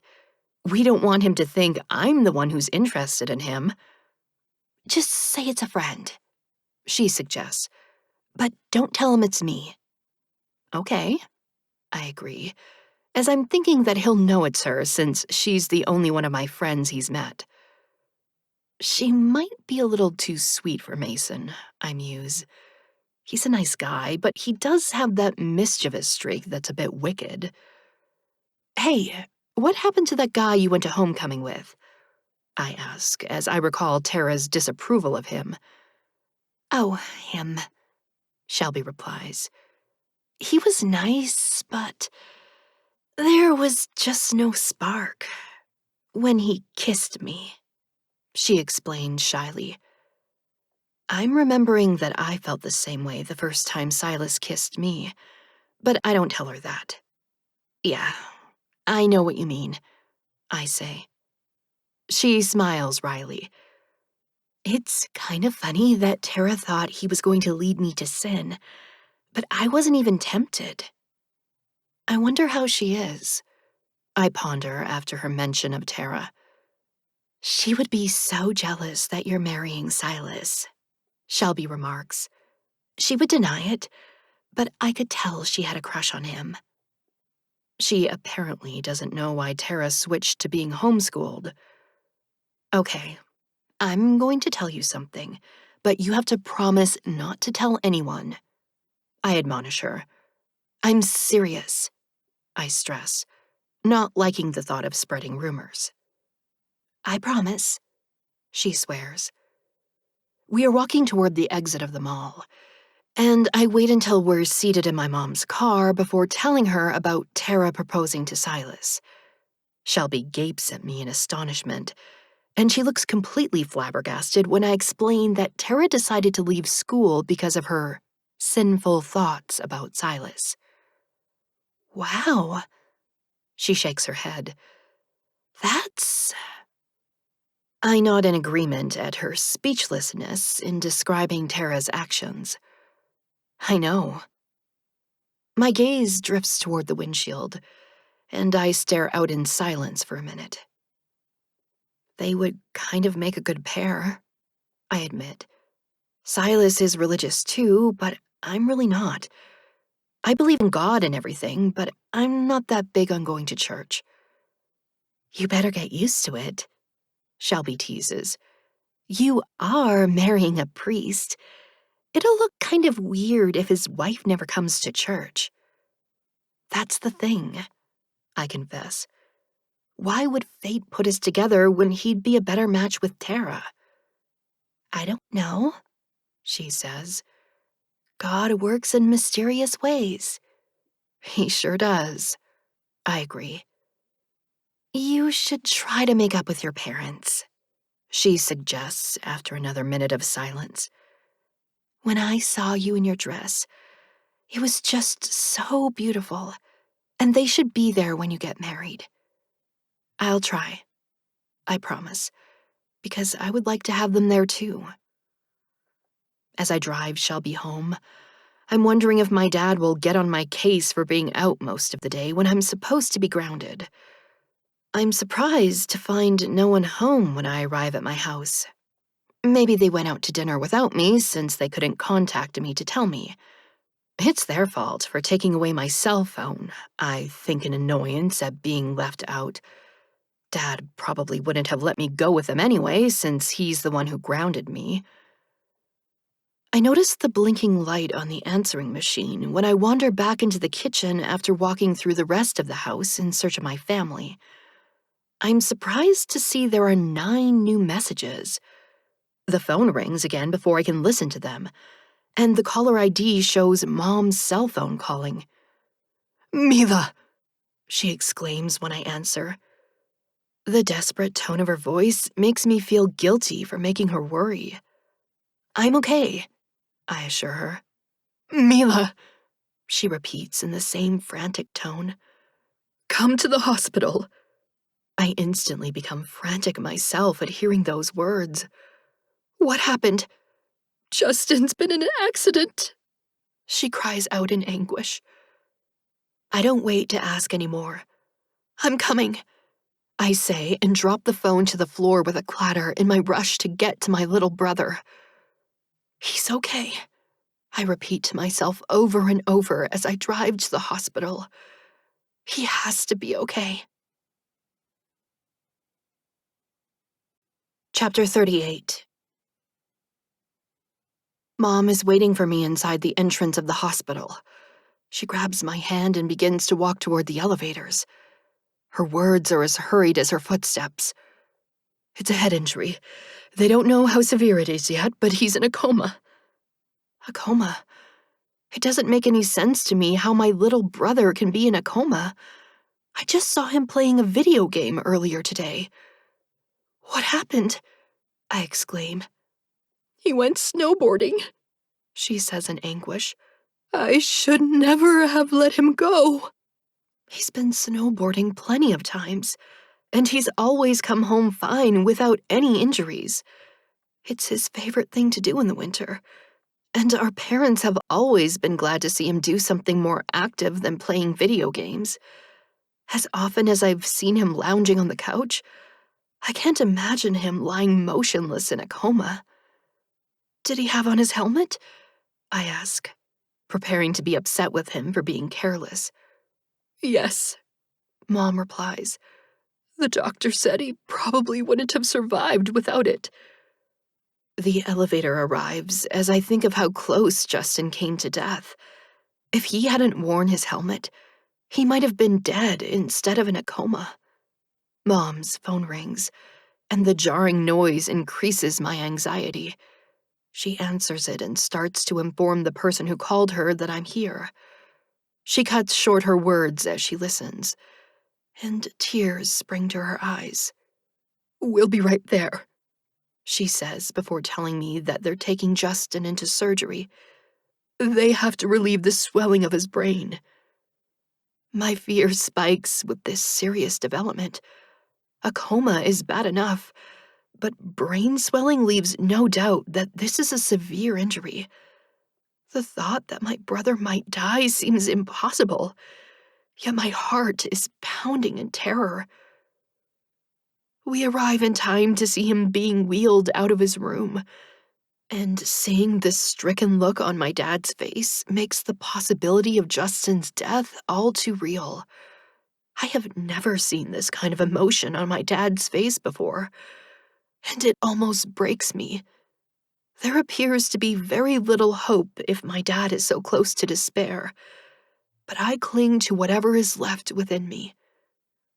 Justin is deathly pale and unresponsive to my words and to my touch on his hand. "You'll be okay," I tell him in a tearful mantra. We try to follow him at least to the doors of the operating room, but we have to part from him, and a nurse leads us into the waiting room and explains that a doctor will speak to my parents as soon as Justin is out of surgery. Now the long torture of waiting for news on his condition begins. I borrow Mom's phone and step out into the hallway to call Silas. After telling him about Justin's accident, I plead with him to pray for my brother. "Please, if you think God will listen to you, please pray for him to save Justin." "I will," he promises. "but you should pray too." "I will," I agree. He needs all our prayers. "Oh, please, just don't let him take Justin," "I will tell everyone here to pray for him," Silas says. "Then I'm coming to the hospital to be with you." "You don't have to do that," I begin. "Mom and Dad are here with me." "And I will be there as well," he insists. I don't argue any further, because I won't mind Silas being here. If he really was called by God, then maybe God will take his prayers for Justin into consideration. I return to the waiting room and give Mom her phone back. She shakes her head at my questioning look, confirming that there are as yet no updates about Justin. My parents and I sit in tense silence, all of us trapped by our fear and worry, and trying to avoid thinking about Justin dying during the operation. I pray more than I've ever prayed before in my life. I'll go to church, I promise God. If you just save Justin, I'll never doubt you again. I know I was mad at you and I'm sorry. Please forgive me, I pray. And please save Justin. Dad stands up and asks if we want something to drink. Mom requests a Coke, but I don't want anything. I feel like this is all my fault because of my anger at God.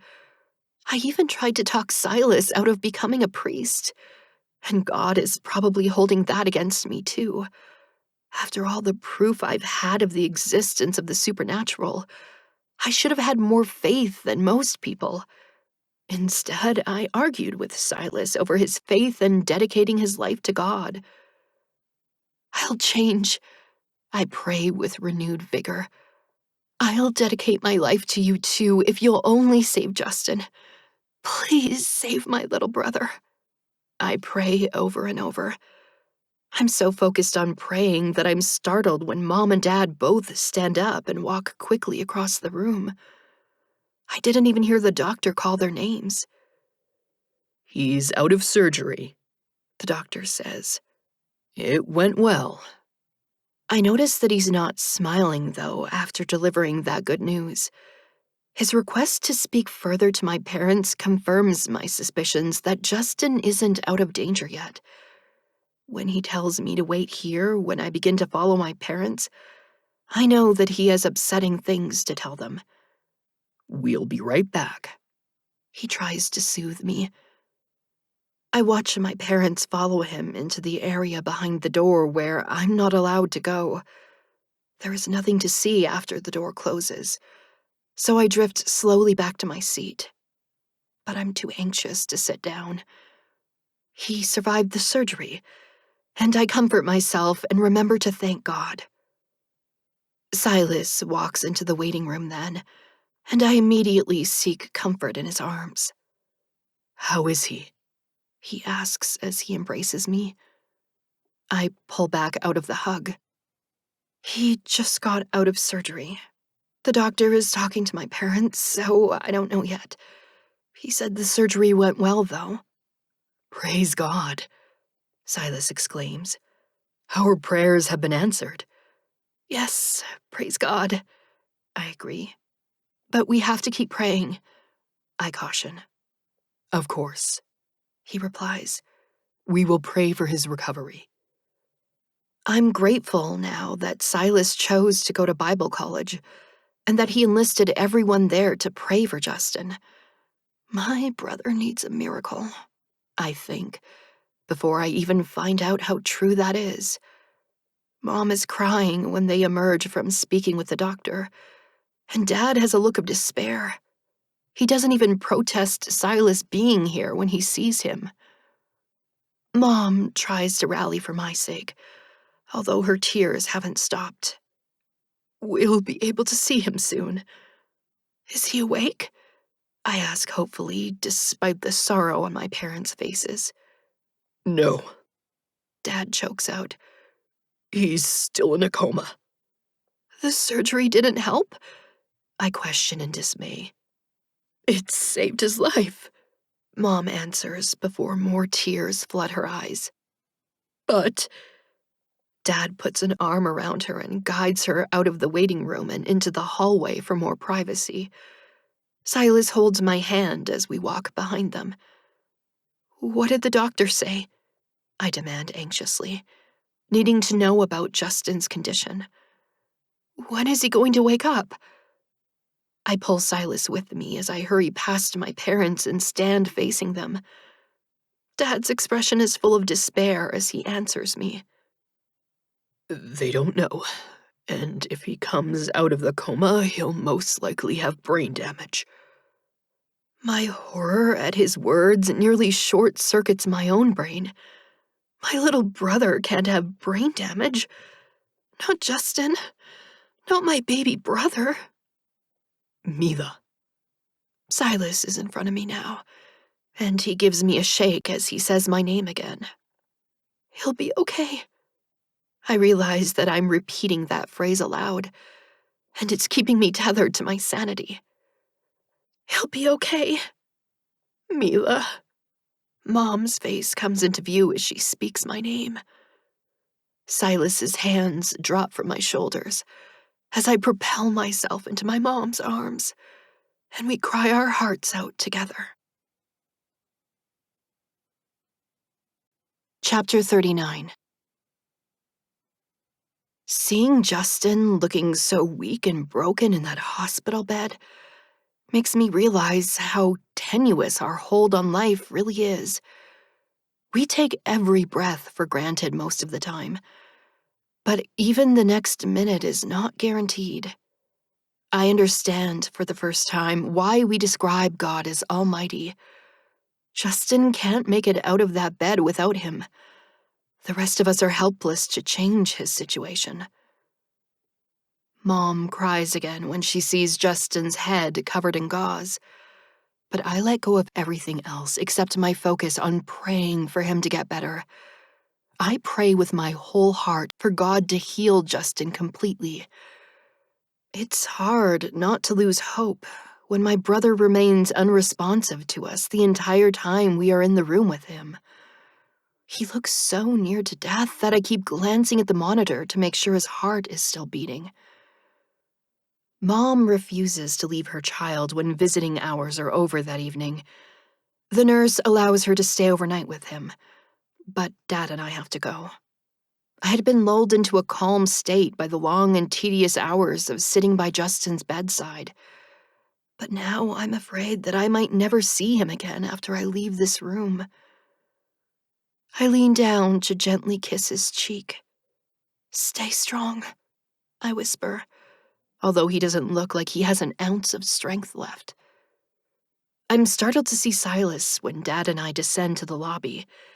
He looks as weary as we do, and I would think that he was napping in the chair if he wasn't sitting on the edge of the seat. His head is bowed as if in prayer with his eyes closed. Hey, I say as we approach him. What are you still doing here? I thought you were going to check into a hotel. The staff would only allow family in to visit Justin, so the suggestion for Silas to go to the hotel had been mine. His eyes open to look at me, and his gaze is concerned. I thought it best to stay here. How is your brother? The same, I tell him somberly. He's still in a coma. I will keep praying, He assures me. Thank you. My dad responds, and I glance at him. He's looking at Silas with a sorrowful expression. Justin needs all the prayers he can get. Thank you for caring. Your family is always in my prayers, sir. Silas replies. God be with you. God be with you. Dad repeats. His tired eyes shift to me. Let's go, Mila. You look exhausted. I know I do, because I saw my face in the restroom mirror. I've done nothing but sit around all day, but the stress has worn me down. Dad doesn't look any better, and neither does Silas. He's kept vigil here all these hours, too. And I feel that connection with him, like he's in this with us. I want to stay here, I suddenly decide. You go home, Dad. You need to sleep, He protests. Your mother will call us if there's any change, but the doctor said it could be weeks before Justin wakes up. Weeks, I exclaim in dismay. Or days, He amends unconvincingly. I can tell that they don't think it will be days, and I slump with weariness. I don't want to sleep because of my fear of Justin slipping away overnight, but I'm so tired and craving the oblivion of sleep. I feel pathetic for already needing a break from this after only one day. How will I possibly survive weeks of this waiting and uncertainty? I thought that I had unfailing dedication to my family and that they could depend on me in any situation. In the movies, they show people keeping vigil over their loved ones all night and dozing in chairs by their bedsides. I became so stiff and uncomfortable in that chair and had to keep getting up to stretch my legs. So I can't imagine sleeping in it all night. They rolled in a narrow bed for my mom to sleep on, which I think is actually one of those gurneys they use to transport patients through the hospital. Just a little longer, I plead with Dad. Silas will drive me home. It shows how exhausted Dad is that he doesn't argue with me about my sudden change of plans. Okay, He agrees. but don't be too long. You need to sleep. Is that okay? I belatedly ask Silas after Dad leaves. Can you drive me home later? Of course. He assures me. Would you like some coffee? I'm not usually a coffee drinker, but I could use the caffeine right now. Yeah, that would be great, thanks. I begin to walk with him before I realize that I don't know where we're going. Do you know where they have coffee? I question. In the cafeteria. He answers. It's in the basement. His reply is an unpleasant reminder of how he attained this familiarity with the hospital, and why he used to frequent it so often. There is an even worse remnant of his former existence standing near the elevators. No! I yell in panic as I sprint forward. The blonde version of death quickly disappears before I can reach him. I halt and look wildly around before spotting him standing a short distance behind Silas. You're not taking his life force, I shout. What is happening? Silas asks worriedly. The blonde reaper looks at him in distaste. I am not here for his life force. It hadn't occurred to me that he could be here for Silas. I meant my brother, I tell the reaper. I am not here for your brother, He states. I had forgotten how terribly strained and ancient their voices sound. It's strange to hear a voice like that coming out of the mouth of someone who looks so young. I start to step closer to him, but he backs away as if afraid of me. Stay where you are, He says. Do not touch me. Why? I ask in surprise. What have you done to me? He demands as his blue eyes spark with emotion. I haven't done anything, I answer in bewilderment. You changed him. He slowly lifts his arm to point his finger at Silas. Now you have tainted me. Tainted, I repeat as I stare at him. What are you talking about? His expression reveals his frustration even if his monotone voice doesn't alter. I am distracted from my purpose by a human. Me? I inquire in dismay. Not you, but it began after you saw me, He replies. Reverse what you have done. Mila. Silas gets my attention by placing his hand on my arm. His face is ashen, and his eyes are filled with anguish. Pray with me for God to give you more time. What? I question him with confusion.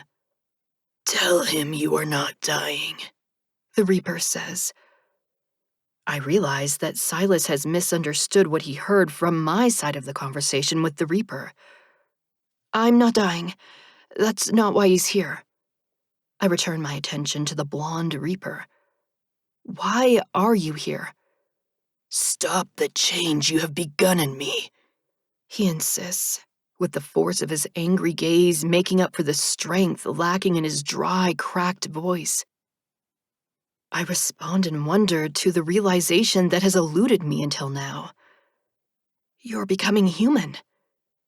Fear is clearly evident in his eyes. No, He denies. you will not do this to me. I am not doing anything, I protest. You saw me, and now another sees me. He tells me. I turn to look at Silas beside me. Do you see him? Who is here? He questions. Is it Abel? No, I answer. It's the one who was there before my teacher died. I turn back to face the Reaper again. Who sees you? A girl. He replies. Only her? Is it someone like me? I inquire excitedly. Who is she? I want to meet her. His gaze hardens. I want you to change me back to how I was before you touched me. I regard him quizzically. I touched you? You pushed me aside in your haste to reach that woman. He reminds me. I had been too distracted to remember that, but a vague memory of it surfaces in my mind when he mentions it. Did I leave a mark on you? I ask and feel troubled at the thought. No, He says. there is no mark, but you made me visible to Harper. You must restore me to my previous state. Only the dying should see me. I want more information on this girl Harper. She wasn't able to see you before I touched you? I had never been in her presence before, He explains. but no one was ever able to see me before you touched me. Except me, I remind him. I was able to see you, so maybe she's like me. Can she touch you too?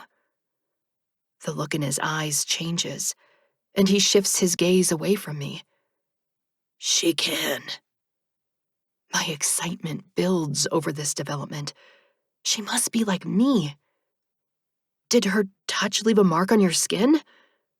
Maybe it only happens when it's faded. No, He answers. none that can be seen. I'm puzzled by what kind of unseen marks she could have left on him.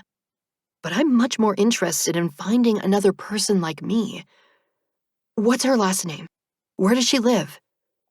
He responds to my enthusiasm with icy anger in his cold gaze. Change me back. I don't think I did anything, I tell him. She would have been able to see you anyway if she's like me. You changed him.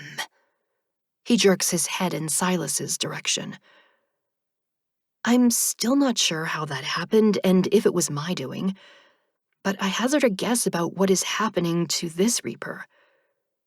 Maybe Harper is changing you. He stares at me, and I plead with him to tell me who Harper is. He disappears as I'm still speaking. Hey! I call out, but he is gone. I desperately want to meet Harper, but I don't know how to find her. I'm too excited to be tired, and I no longer need coffee. I tell Silas everything that the blonde reaper said, and he agrees with me that Harper might be like me. He brings up the one thing that I hadn't thought of, though. He didn't sense her seeking him, Silas says. He thought that you had rendered him visible to her. He didn't say that I was seeking him either, I remark as I contemplate what this means. I think it was merely a coincidence that you saw him first, he states. Harper would have seen him regardless of you. I believe this too. The Reaper is mistaken about my role in the changes he is experiencing.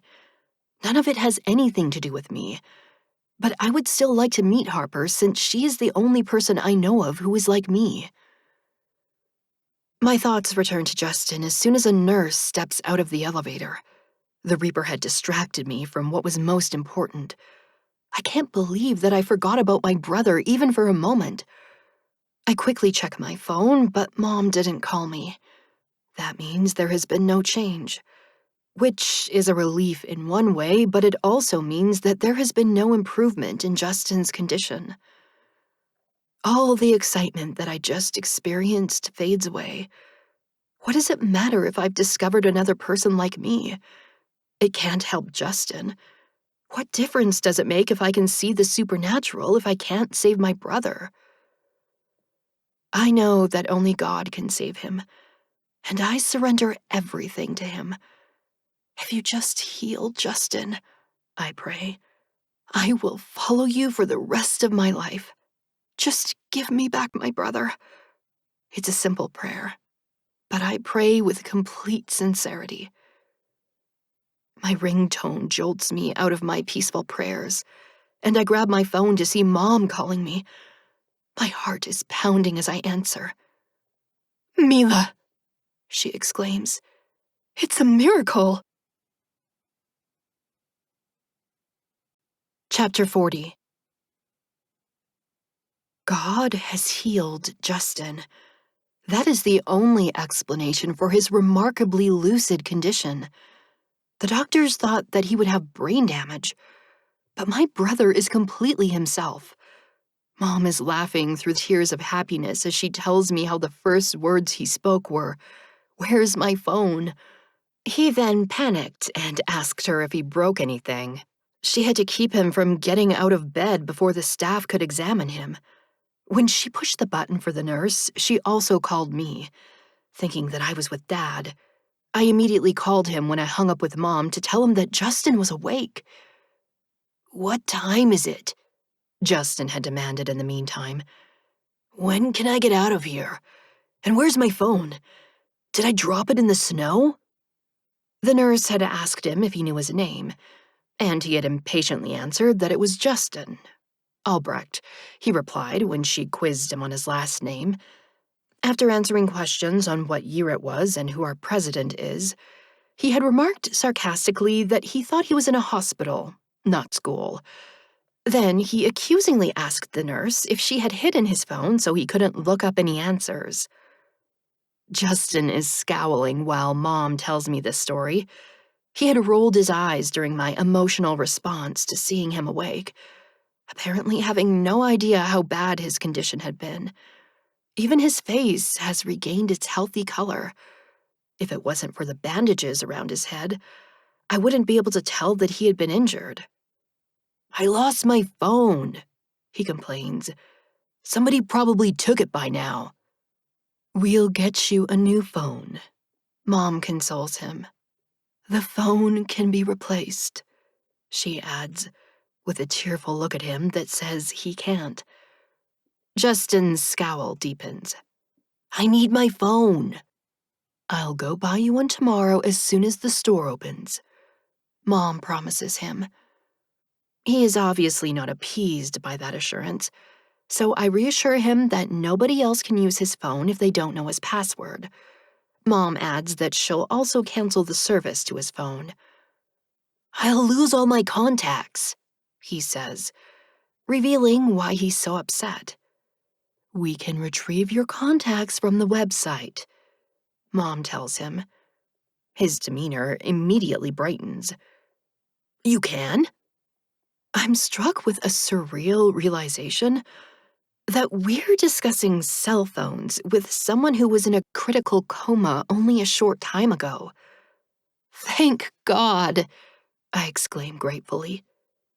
Justin looks at me like I've lost my mind. What do you care about my contacts? I laugh as tears begin to stream down my face. Thank you, God, for giving me my brother back. Justin appears uncomfortable with my heartfelt prayer of thanks, but I speak to him intently. You should thank God, too. The doctor said that you would be brain damaged. Mila, Mom chides me. Don't scare him. He should know, I insist. He should know what God did for him. Brain damaged?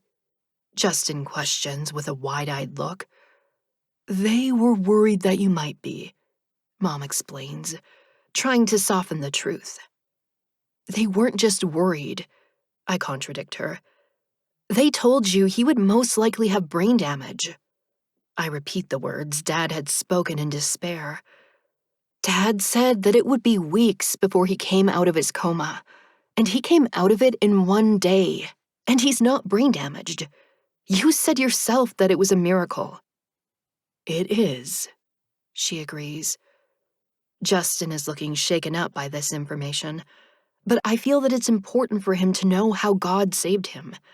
He wouldn't even remember having a phone, let alone know how to use it if God hadn't healed his brain. There was no doubt that Justin had suffered a serious injury. I remember the surgeon's grim expression before my parents went to speak with him in private. I wonder how much they hadn't told me about their conversation with him. It had probably been worse than I knew. We all prayed for you, I tell Justin. Silas even had everybody at the Bible college praying for you.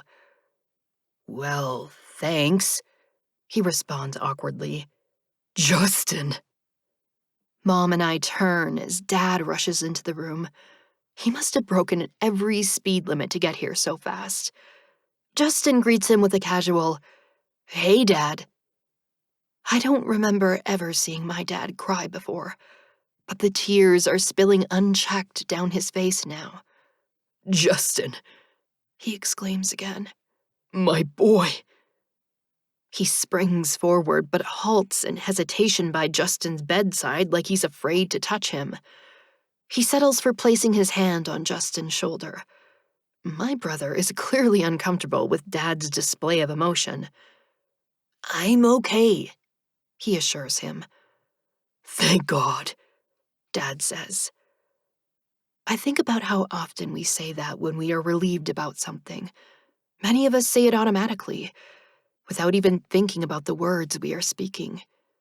In that moment, I vow to consciously thank God for all the good in my life. I silently thank him again for answering my family's prayers. So, Justin begins after a few seconds of silence, Mom said that I can get a new phone tomorrow. Mom and I laugh, but Dad still looks choked up. You can get anything you want, he promises. Ask for one for me, too, I joke. I'm only kidding, but Mom speaks seriously to me. We'll never take away your phone again. I'm so sorry, Mila. We had no way to reach you. Justin could have. She stops without saying the word, but I know she's telling me that Justin could have died. He could have died before I even knew that he'd been injured. I realized that all those messages on our answering machine were probably from Mom, and I wonder how long she had been trying to call me. I might have still been at the bridal shop when she made the first call. In that moment, I decide that I'm done with hiding things from my parents. Justin's life and death ordeal has put things in perspective for me. Keeping secrets from my parents seems like a hindrance now rather than a help. It no longer feels wise to lie to them about where I'm going when I leave the house. They should know where I am when they need to reach me. I found a wedding dress, I tell them. That's where I was today. I lied to you about looking for a job, but I won't lie to you again. It's okay, Mom says. Everything's okay now. It is? I question. You're okay with me getting married? Mila, Mom begins. I know you had fun trying on wedding dresses, and I understand your excitement over the wedding. I'll help you plan everything. All we're asking you do is to just postpone it until you graduate. Dad gives her a questioning look, and she smiles reassuringly at him. It takes a year to plan a wedding. She continues speaking to me. It's your dream day, so it should be perfect. We'll find the best location for the reception and find a good photographer. There's the wedding cake to pick out and the invitation and bridesmaid dresses. I know that she's dangling all these lovely things in front of me to get me to postpone getting married. Shelby is my bridesmaid, I reply. We already found a dress for her too, but I didn't think to call her when all this happened. The only person I called was Silas, and he came right away to pray with me. He's still here, and we were praying when you called to tell me that Justin was okay. I don't need a big wedding, I continue. The only thing I need to get married is Silas. I'd like to have my family there too, I add. After everything that's happened, it would be wonderful for all of us to be together. There's no need to decide anything now. Mom stalls. Silas has shown that he cares about you. She concedes. We were too harsh on him. You don't have to break up, and you're not grounded anymore. Thanks, I say, letting the conversation drop for now. I've made my decision, so there is no reason for me to argue. The most important thing is that Justin is okay. My love life is not my priority right now. Ironically, Justin has made his own love life a new priority for himself. He tells me about it when Mom and Dad go to get him the Coke he requested. I'm thinking they both went so they could have their own private conversation. I met a girl, Justin confides after they leave the room. Her name is Noor. Isn't that a cool name? Is it a nickname for Nora? I inquire, earning a frown from Justin. It's Noor, he repeats, clearly liking that version of her name better. She is an awesome snowboarder, better than me, he admits. Is that why you got hurt? I demand. Were you trying to impress her? No, he denies. I was just practicing some stuff I saw her do. Good thing she wasn't there to see me fall. You could have been killed doing stupid stunts. I admonish him. You have to be more careful. I'm fine, he answers carelessly, already dismissing his serious injury. At least I still have her number. That's why you were so worried about your phone, I realize. Huh, you really like this girl. It's strange to think of my little brother having a crush on a girl, but he is 13, which makes him a teenager. It's hard to wrap my head around that, because he's still a kid to me. Justin makes no comment on my observation regarding his feelings for the girl he met. He's apparently reached his limit of confiding in me. Are you really getting married? He questions me instead. Yes, I confirm. Wow, he says. That's weird. His use of that word triggers in me a desire to tell him the truth about how I met Silas. Have you ever heard about death? I ask. Like the guy in stories that's death. The guy in the black robe that has the scythe? He inquires. Yeah, I reply. Except they don't look like that. They're like regular guys, but their faces are like robots. No expression and Wait, scythe? I backtrack. How do you know that word? He rolls his eyes at me before shrugging when he can't pinpoint the source of his knowledge. I've heard it before. It's a weapon with a blade. Yeah, I agree. Curved. Anyway, they don't carry that. What movie is that from? Justin interrupts before I can continue. It's not a movie. It's actually... I cut my sentence off abruptly as Mom and Dad re-enter the room. Justin is distracted by the Coke they have brought him, and the moment has passed by the time he quenches his thirst and remembers our conversation. What's it from? He prompts. I try to wave off his question dismissively, but Mom asks what we're talking about. Death looking like a robot guy? Justin answers her. Where'd you see that, Mila? He pesters me. It was something I read in a book. I lie. Justin loses interest when he hears it's a book, but Mom's displeased expression when she looks at me tells me that she doesn't appreciate my topic of conversation. You should go home, she advises me. Justin needs his rest. I'm not tired, he insists. Your mother's right, Dad says. We'll come back in the morning. Mom picks up a bag of clothes crowding a small table. Take these home with you. I wish I had my phone, Justin grumbles. It's boring here. Dad laughs. You've only been awake for an hour. We'll get you a new phone tomorrow, Mom soothes Justin. Can I go home tomorrow? He asks. I don't think so, bud.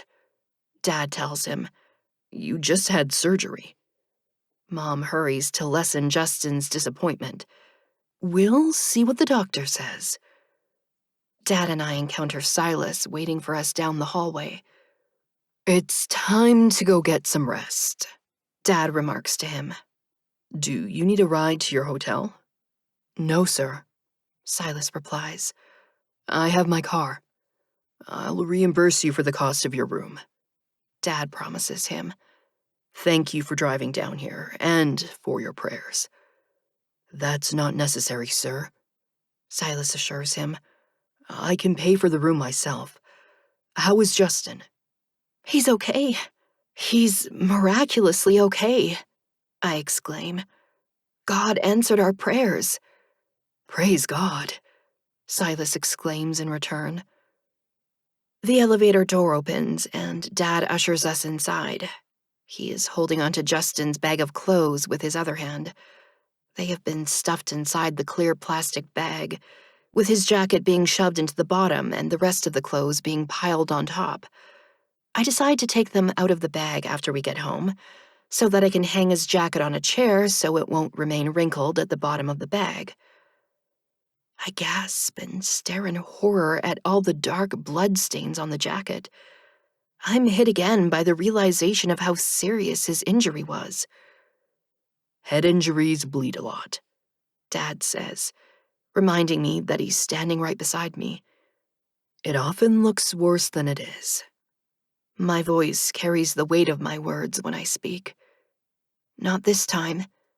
No, Dad agrees. It was bad. Really bad. They told us... What? I question insistently when he trails off. What did they tell you? His gaze is haunted as he speaks. They said he might not make it. But even if he did, he would be severely brain damaged.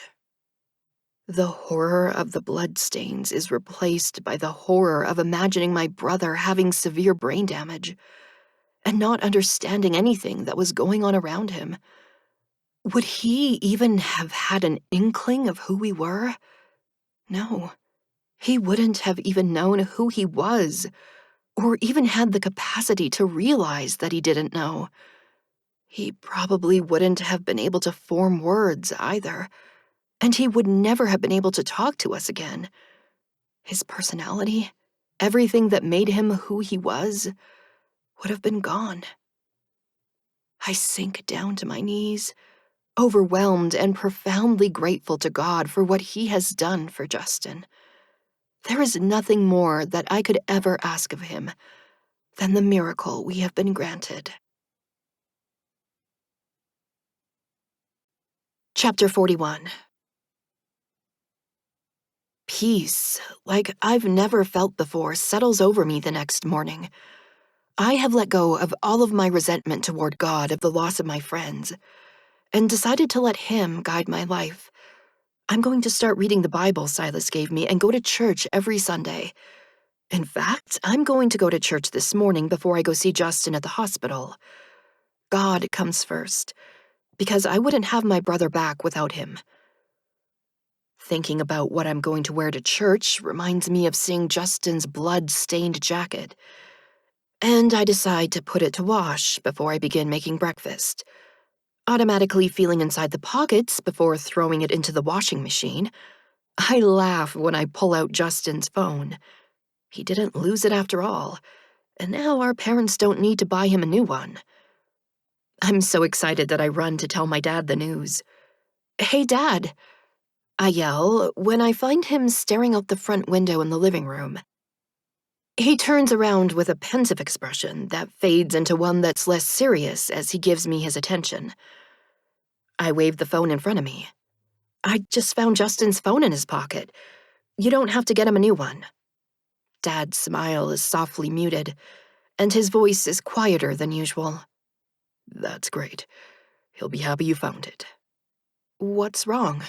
I ask in concern. He shakes his head. Nothing. I was just thinking about how it would have been to wake up this morning if Justin's condition hadn't changed. I'm unable to dwell on that in my newfound sense of contentment and peace. "I'm going to church," I announce with a warm smile. I should go too, He says hesitantly. but your mother probably hasn't gotten any rest. I should go stay with Justin so she can come home and sleep for a while. "It's okay," I tell him. "Silas and I will go to church. You guys can go next Sunday." He brightens. Or we can go to afternoon mass later. "Yeah," I agree. "I'll stay with Justin when you go to church. Can I use your phone to call Silas?" I'm holding Justin's phone, but I don't know his password. I'll give you back your phone, Dad offers. He goes to get it, but I discover that the battery is dead when he returns it to me. I end up using Dad's phone to call Silas and putting mine to charge. That reminds me to grab Justin's phone charger for Dad to take to the hospital along with his phone. Dad leaves after we have a quick breakfast of milk and cereal, and I get ready for church. Silas looks refreshed when he picks me up. The exhaustion from last night is gone from his countenance, as it is from mine and Dad's. I think it has more to do with relief from the stress than with the amount of rest we got. How is Justin? Silas questions me. Good, I reply. Dad talked to Mom, and she said the doctors are amazed at his recovery. All things are possible with God, Silas states. They are. I agree with conviction for the first time. I had heard that said before, but I hadn't considered the magnitude of what it meant. I am filled with awe when I think about it now, and I tell Silas how the doctors expected Justin to be severely brain damaged. It is truly a miracle, He says. Yes, I respond with all the joy and gratitude in my heart. When he parks the car, I realize that we are not at my church. This must be the church Silas was attending before he left for Bible college. It doesn't really matter to me which church we go to, so I eagerly walk inside with him. Silas! An older woman greets him in happy surprise.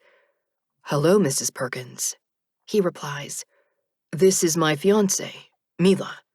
Hello, Mila, Mrs. Perkins says. It's wonderful to have you here with us. My goodness, such a lovely couple. Congratulations to you both. Congratulations, echoes several women who have drawn closer to hear the conversation. I'm now being introduced to more people, until the start of the service quiets the excited chatter of the congregation, and we all take our places in the pews. I'm only partially listening to the preacher's words, because my mind is filled with my own praise for God. I understand now what it means to be joyful in the Lord, as I happily thank him for healing Justin. Silas nudges me. Do you want to go up and speak? I look at him in confusion. What? This is the part when you can share your story with the congregation. He explains. Anyone can go up and speak. I know I should tell everyone about what God did for Justin, but I'm unprepared to talk in front of everyone. Only the priest talks in my church. Can you do it? I plead. You know better what to say. At least, I assume he does, since he's been studying to be a priest. Wait, He calls out as the preacher starts to move on with the service. I have something to share. There is a low murmur, and people smile at us.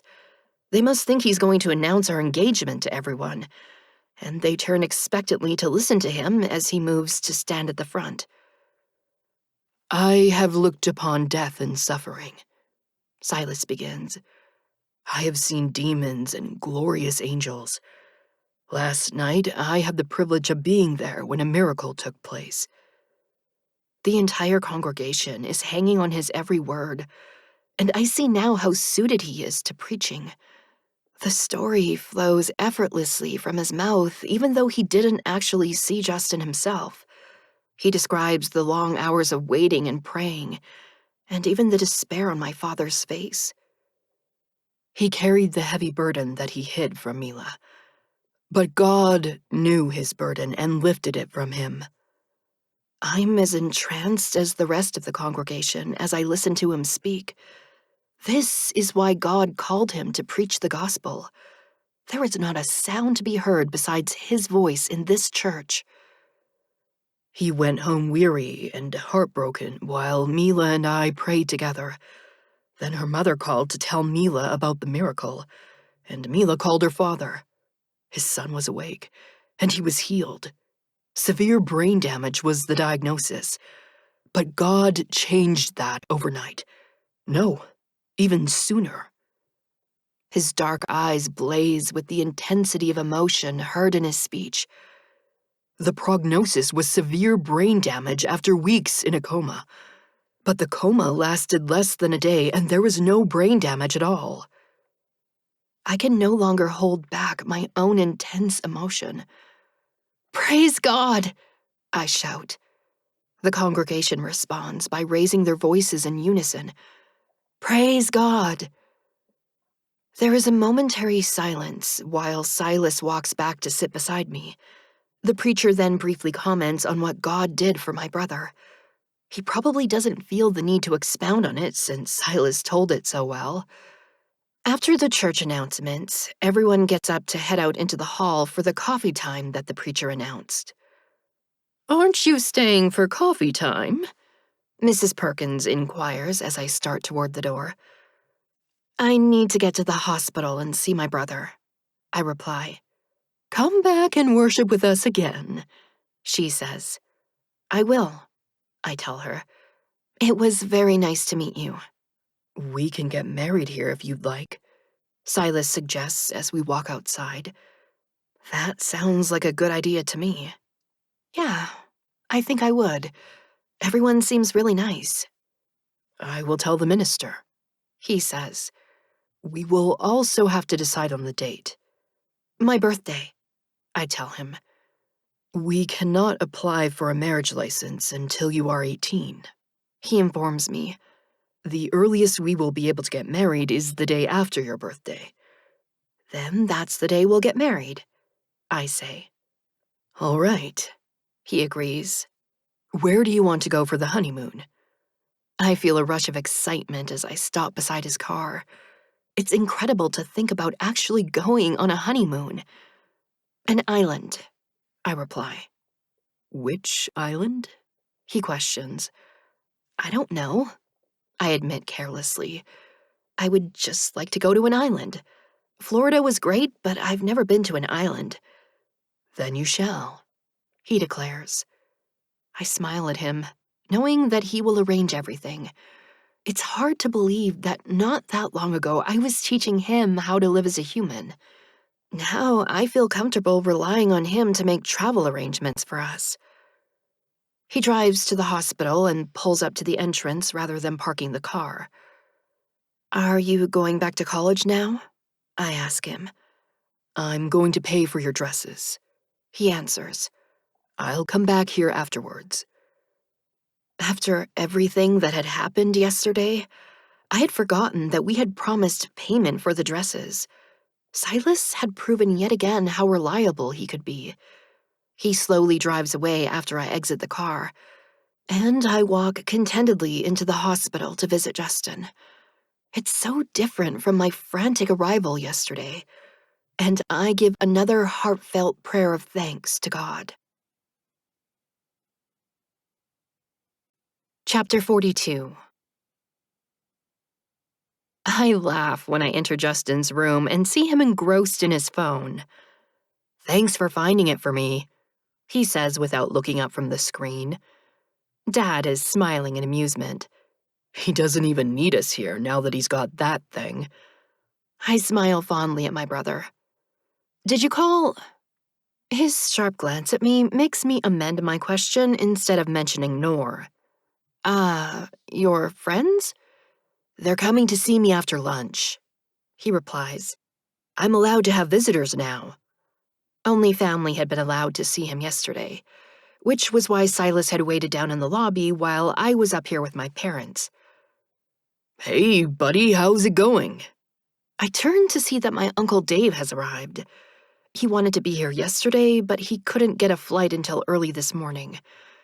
I remember visiting him in this very hospital, but he moved to Arizona a year after his cancer was cured. He's been back once for Christmas and once for Thanksgiving since then. Mom is with him, and she looks better than I expected considering that she probably only dozed by Justin's bedside last night and got a short nap at home this morning before going to pick up Uncle Dave at the airport. It must be the happiness shining in her eyes that is making her look better rested than she is. "Hey, Uncle Dave," Justin responds. "You came all the way out here just to visit me in the hospital?"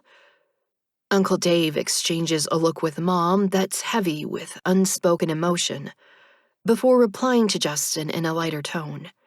"Yeah, buddy, sure did. I'm glad to see you're feeling better." "It's boring here," Justin tells him. "I sure hope I can go home tomorrow." Mom speaks in wonder to her brother. "They're saying they might actually be able to discharge him tomorrow. It's just incredible.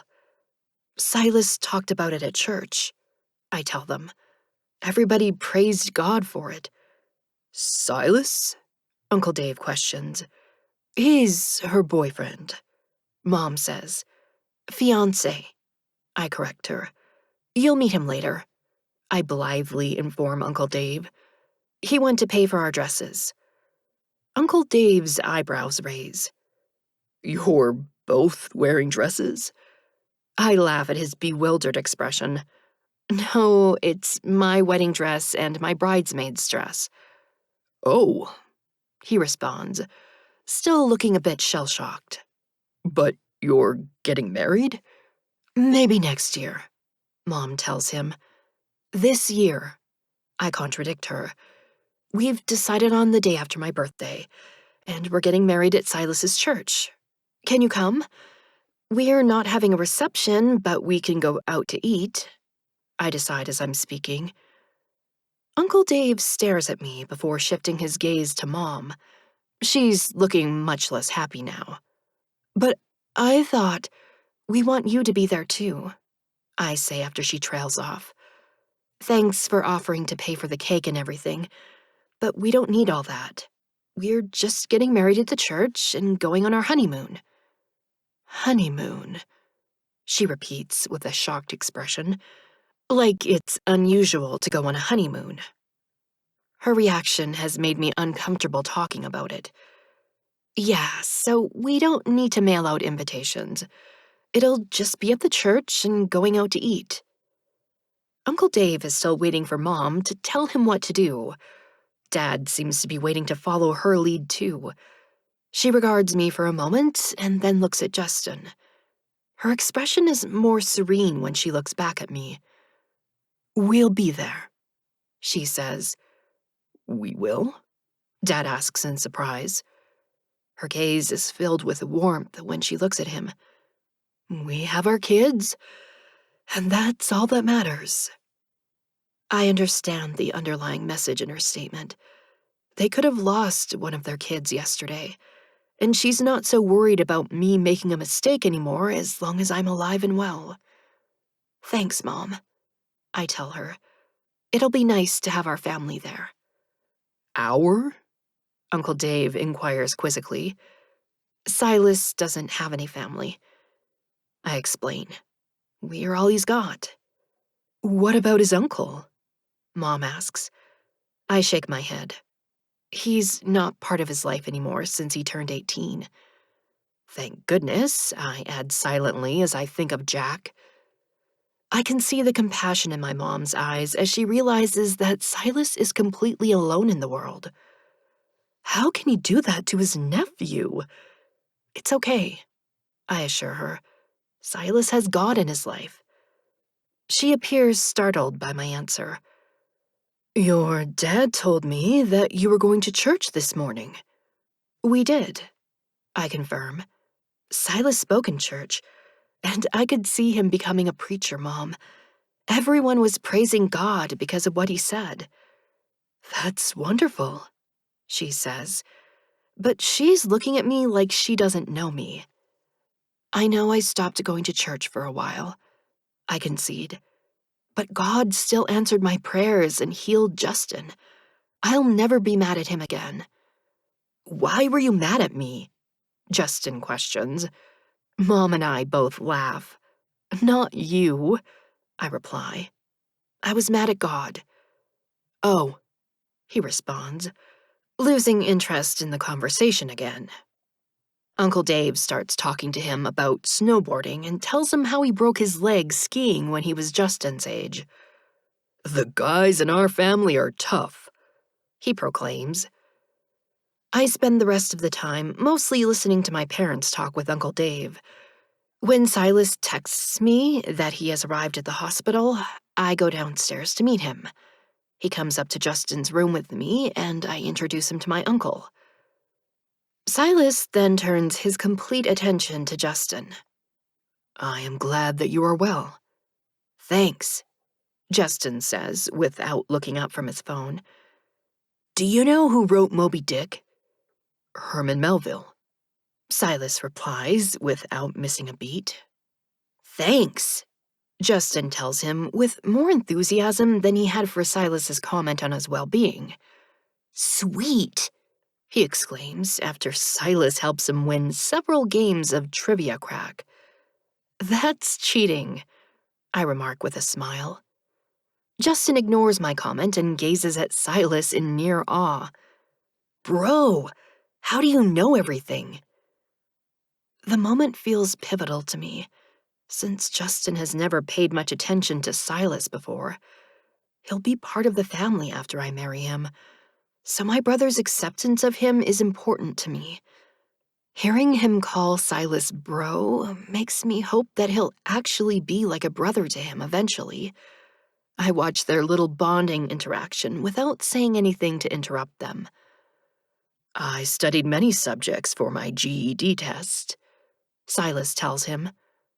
Good answer, I think, and contemplate how I was going to tell Justin the real truth about Silas. The opportunity for that seems to have passed now, and I reconsider my impulsive decision to confide in my brother. He had told me about Noor, but telling him about Silas would be a lot more complicated. There was really no need to share that with him, and he probably wouldn't believe me anyway since I have no proof of it. Silas has nothing from that time except his memories. "That's a lot more studying than for regular school," Justin remarks. "Doesn't seem worth it to me." It's not, Mom says.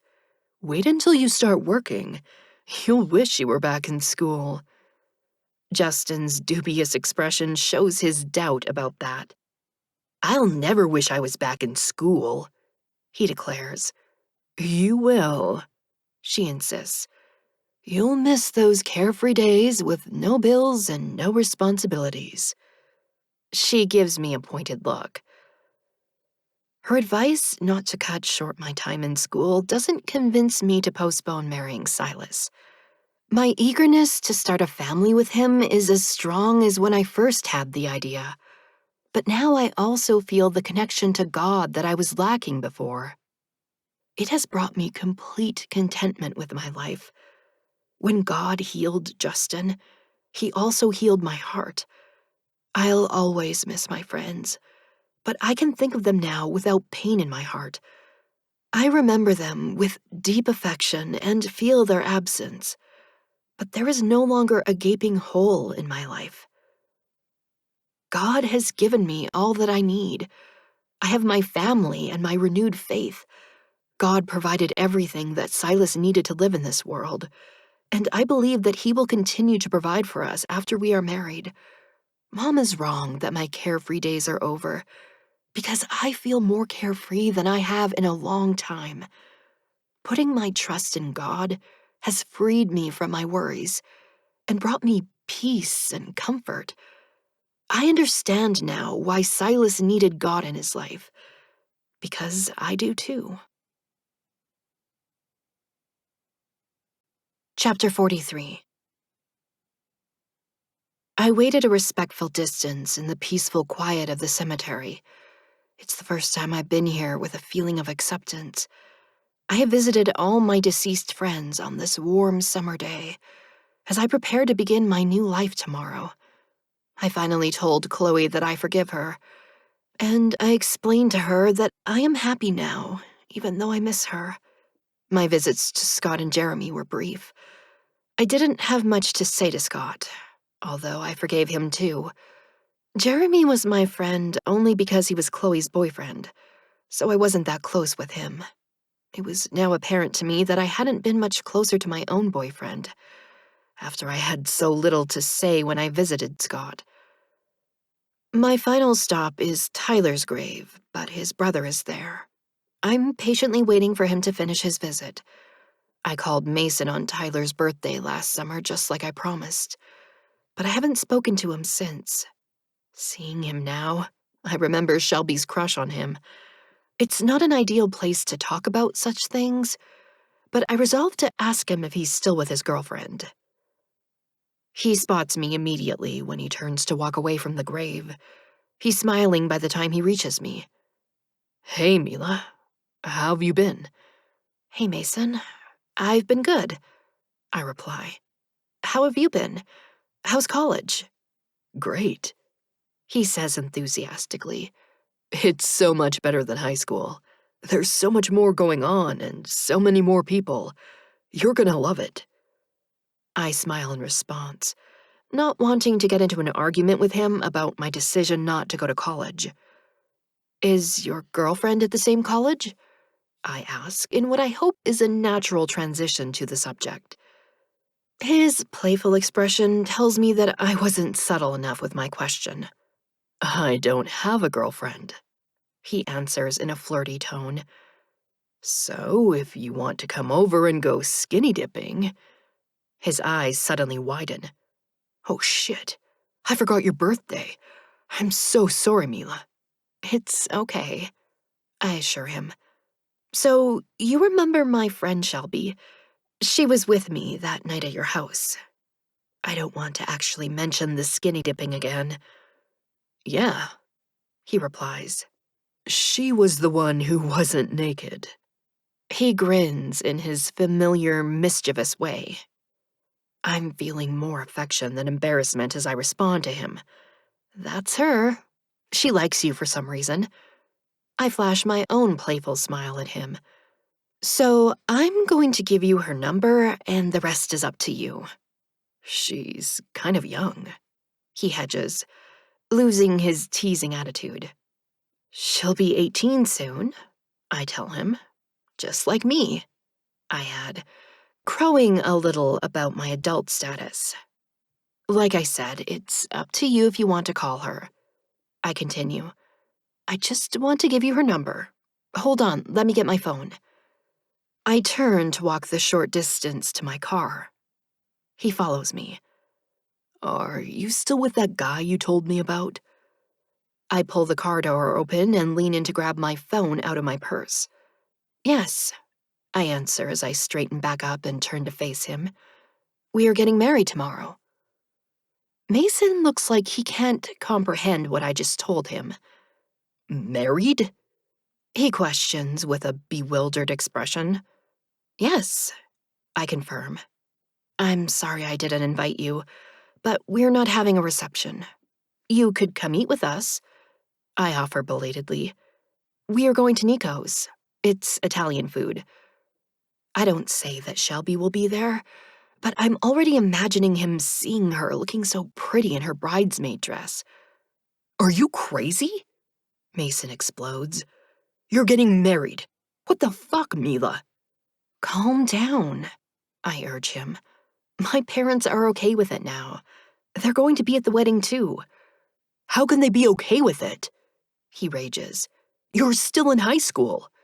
I'm getting my GED, I explain, hoping to skip over the part where I dropped out. You fucking dropped out? Mason exclaims. What the fuck is wrong with you? I frown at his continuing use of bad language. Will you stop swearing at me? Are you fucking kidding me? Mason cuts in. You're dropping out of school to marry some loser, and you expect me to be okay with that? I can't fucking believe this. Silas is not a loser, I retort angrily. He's dedicated to God, and he's kind and caring. He prayed for hours when Justin had his accident, and he would have stayed there all night praying with me. You don't even know him, so don't. Mason interrupts me. Justin was in an accident? What happened? The concern in his voice and in his serious expression diffuses my anger. He's never met Justin, but he's heard me mention my brother many times in the past. I tell him about the snowboarding accident and his miraculous recovery. I even talk about his crush on Noor. She comes over a lot to play video games with him, but I don't think she knows that he likes her as more than a friend. I say. Yeah. Mason agrees with a pensive look on his face. I glance toward his brother's grave. I was upset at first that Tyler never told me how he felt. I thought maybe I trail off without voicing that thought. There is no point in speculating about something that can't be changed. I know you don't understand, I say instead, but it's fate for me and Silas to be together. Mason is obviously trying to tamper down on his exasperation with me. Even if that's true, why do you have to get married right now? We just do, I state, unable to explain my need to have a baby with Silas. Mason is studying me like I'm a puzzle he's trying to solve. His expression turns incredulous. Is it sex? I look around uncomfortably, feeling like it's inappropriate to discuss that here. No, I protest. You said this guy was some kind of priest, he says. So that's it, isn't it? He demands. He's studying to be a priest, I correct him. A minister, I amend. That's what they call them at his church. But they believe in waiting until marriage to have sex. Mason guesses. Well, yeah, I confirm. That's what it says in the Bible. That's not a good reason to get married, he argues. That's not why we're getting married, I deny. Although I need to have sex in order to get pregnant. We're in love. You can be in love without getting married, he states. You don't have to get married yet if that's your only reason. We want to, I tell him stubbornly. I wish you would be happy for me, but I'm getting married whether you like it or not. I can't be happy for you, he tells me in a somber tone, because you're making a mistake dropping out of school. You're going to miss out on all the best parts, like senior year in college. I'm calm when I reply to him because I know that he's wrong. All the things he's mentioning are meaningless to me. I'm not missing out on anything. I'm doing what I'm supposed to do. My answer agitates him. Nobody is supposed to get married in high school, Mila. I'm not, I quip. I'm getting married in church. It doesn't make him smile. I sigh at his expression. I'm sorry I upset you, Mason. I just came here to talk to Tyler. I begin to walk away toward Tyler's grave. Which church? Mason calls out from behind me. What time tomorrow? I turn back with a smile. You're coming? He shrugs, but he answers in the affirmative. I'm not gonna miss your wedding. I give him the information he asked for, and he nods before walking to his car and driving away. It's not until I notice the phone in my hand that I realize I didn't give him Shelby's number. Well, he'll see her tomorrow anyway. She's going to be excited when she hears that he'll be there. I'm still feeling peaceful and calm myself. I'm not nervous about my decision because I've been praying on it for months. I've been asking God to show me the path he wants me to take. A lady at Silas's church was actually the one who told me to do that. I went back there the following Sunday by myself after Silas returned to Bible college, and I stayed for coffee time after the service. Mrs. Perkins spoke to me privately out in the parking lot when I was leaving. She commented that Silas and I were very young, and I thought that she was going to advise me not to get married like most other people had.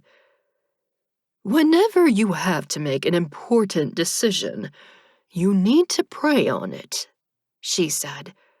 Ask God to help you make the right decision. But how will I know if it's right? I questioned, since I was pretty sure that I wouldn't hear God speaking to me. You'll have peace in your heart, she replied. You'll feel uneasy about it if it's the wrong decision, but you must pray on it, she stressed. So I did, and I haven't felt uneasy about marrying Silas in all these months of praying on it. My faith in God has grown stronger, and I trust that He is guiding me. I read the Bible daily, even if it's only for a few minutes. I also always remember to say a prayer of thanks for Justin's recovery every night during my bedtime prayers. My attitude toward God is so different from how it was after my friends died. I'm able to stand in front of Tyler's grave without feeling angry at God. The memories I have of Tyler are so happy, and they fill my heart with warmth. You were special, I tell him. You made everyone happy. I remember all of us preferring to hang out with our fun friend whenever we could, rather than split off as couples and go off alone. I've realized today that he was the one who made us a group of friends. There was nothing else bringing all of us together except Tyler. Chloe and I had our friendship, but her boyfriend and I didn't connect as friends.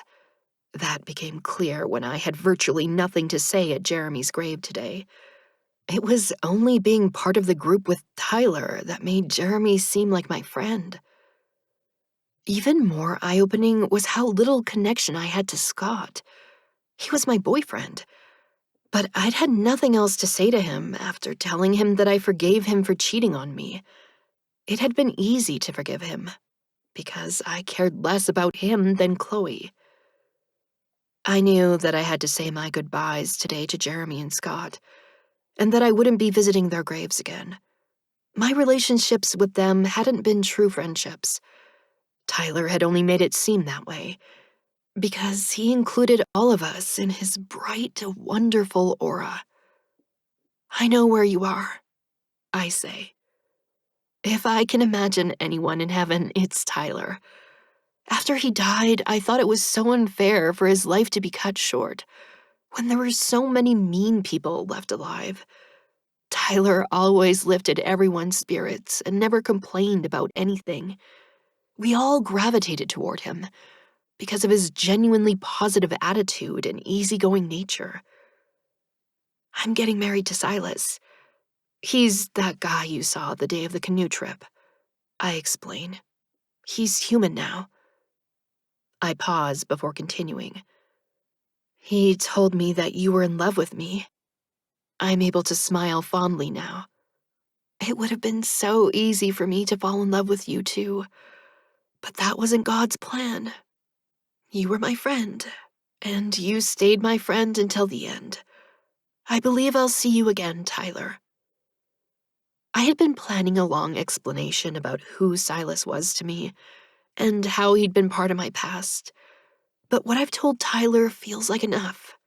I have let go of what could have been, and there is no longer anything keeping me from fully embracing my future with Silas. Chapter 44. My wedding day is sunny and beautiful. I am as happy as any other bride, but I am not nervous. Mom is emotional while we're getting ready, and she gets teary-eyed a few times. Shelby shares in my excitement, but I'm not sure how much of it is because she's anticipating seeing Mason today. She slept over last night so we could do our hair and makeup together this morning. I hadn't thought about it being my last night sleeping in my bed until she mentioned it.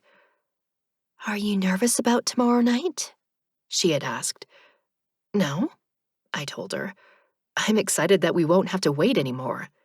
"But aren't you scared?" she questioned. Shelby was a virgin too, and she knew that I was. "I've never been scared of Silas," I replied serenely. "Not of him," she said, "but just of, you know, it. The actual, I mean, of how it will be when." She was having so much trouble speaking about it that I decided to say it for her. "When we have sex. Yeah, I'm just not worried about it." The truth was that I hadn't given it as much thought as I had to the wedding ceremony and our future children. I had been all caught up in fantasizing about walking down the aisle and imagining myself pushing a stroller as Silas and I strolled down the sidewalk. We would be a happy little family with an adorable little baby. I knew that conceiving that baby would involve sex, but I hadn't dwelled on it. Silas was away at college most of the time, and he had been so careful about avoiding physical contact between us that we hadn't even kissed lately. Our dates consisted of eating at restaurants and making plans for our future. I was very excited about going to the Bahamas on our honeymoon, and I would tell him about all the things we could do there. "Scuba diving," I said with an involuntary shudder.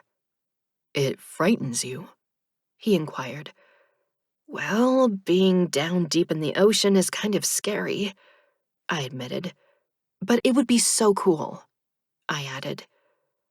Then Silas told me about the dangers of scuba diving and the various ways in which people had died, such as the bends and shark attacks. He even mentioned faulty scuba diving equipment that caused divers to drown before they could reach the surface. "So you don't want to do it?" I asked. "I will do it if you want to," he replied. "But do you want to?" I pressed. "Yes, if you want to," he answered. "Then we're not doing it," I told him in frustration. He still rarely told me what he wanted, and it was the one thing about him that exasperated me. It was nice that he was always catering to me and going along with what I wanted, but it also made me feel like I didn't know his preferences for most things. "And stop talking about all the ways we can die on our honeymoon," I griped at him. "I don't need to be thinking about drowning or sharks when I'm swimming in the ocean, or getting hit by a boat when I'm on the beach." I added in annoyance. That was a freak accident that happened in the Bahamas, which he'd also mentioned while we'd been planning our trip. I know people get killed on vacation, but I don't want to be worrying about stuff like that on our honeymoon. I softened my tone at the apologetic expression on his face. You've seen a lot of things like that, and I did say that I wanted you to share them with me. This is just not the right time for it. After we come back from our honeymoon, then you can tell me all about dying in paradise. People don't die in paradise, He says. they go there after they die. I know, I tell him, but this is as close to paradise as we're gonna get in this life. It's paradise on earth, so don't ruin it before we even get there. If you wanted paradise on earth, we could have gone to— No, I cut him off.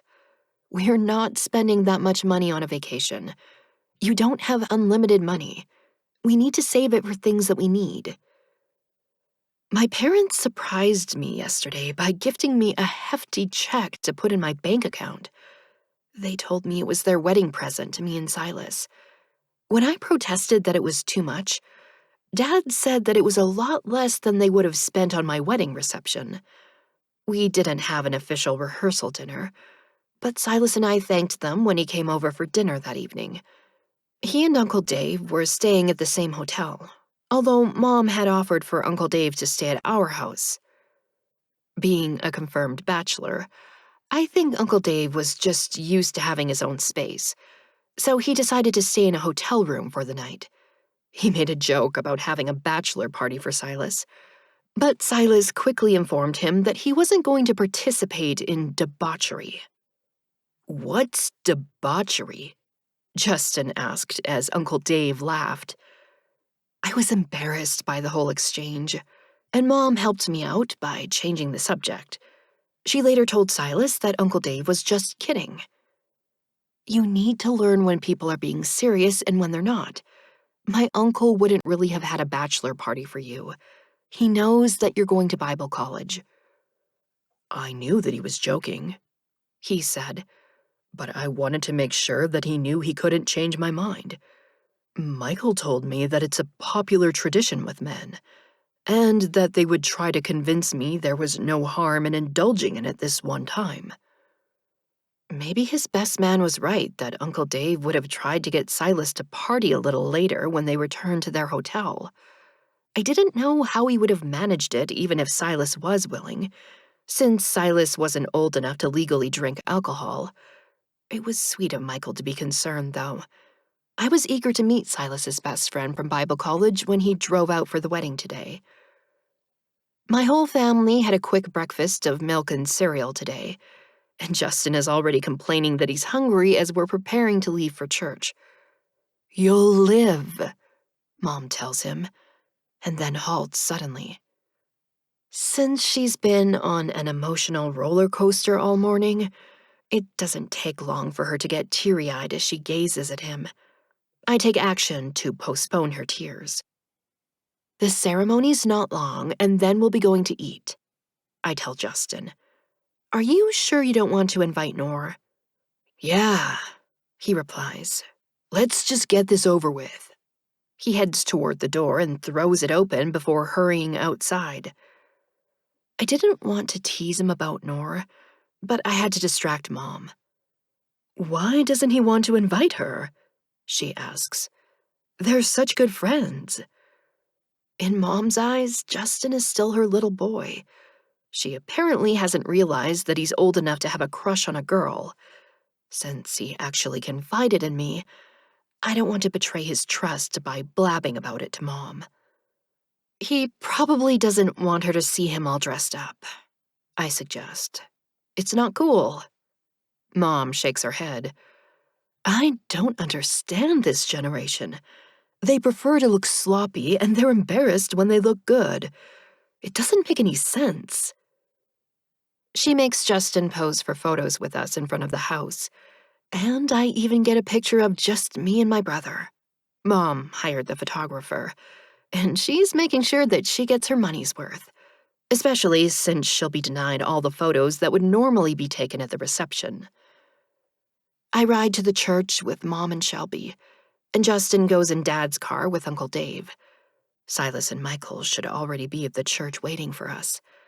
I'm not sure if Mason will really come to the wedding, but he's the only other friend I invited.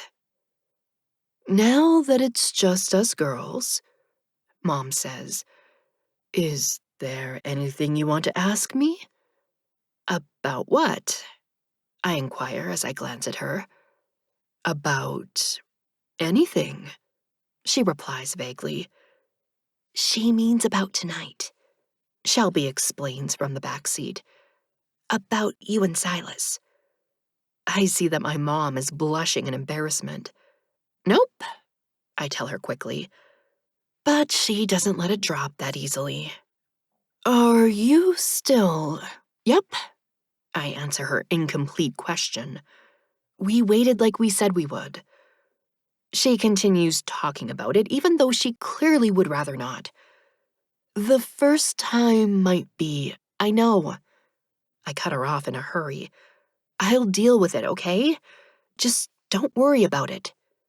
Do you have condoms? She asks. Mom, we're getting married, I state in exasperation. But you need some form of birth control, she argues. No, we don't, I insist. We want to have kids. Yes, she agrees. But not yet. Silas is still in school, and you don't have a job either. I'll get one, I say. I'll look for one as soon as we get back. Mila, you won't be able to support a family with a minimum wage job. You'll also need health insurance. Just wait until you see how much it costs to give birth at the hospital. Then I'll give birth at home, I retort flippantly. My cousin gave birth at home, Shelby tells us. She liked it better than when she gave birth at the hospital. She even had a midwife to help her, just like women did in the old days. I like the thought of giving birth in a homey atmosphere. It appeals to me more than an impersonal hospital setting. The hospital is a place I'd rather avoid, even though Justin and Uncle Dave both survived their ordeals there and walked out feeling better than when they went in. I certainly wouldn't want to return to the old days, Mom remarks. If they could see what we have now, they wouldn't want to go back to those days either. I wonder what Silas would say to that, and I plan to ask him once we're alone. Arguing with Mom in the car has made it feel like any other day, but arriving at the church reminds me that it's my wedding day. I feel a rush of excitement when I realize that it's really happening. I'm really getting married right now. Chapter 45. The moment has arrived. I'm walking down the aisle with my dad as Silas watches me approach. His dark eyes are riveted on me, and he doesn't even glance at my dad when he hands me off to him.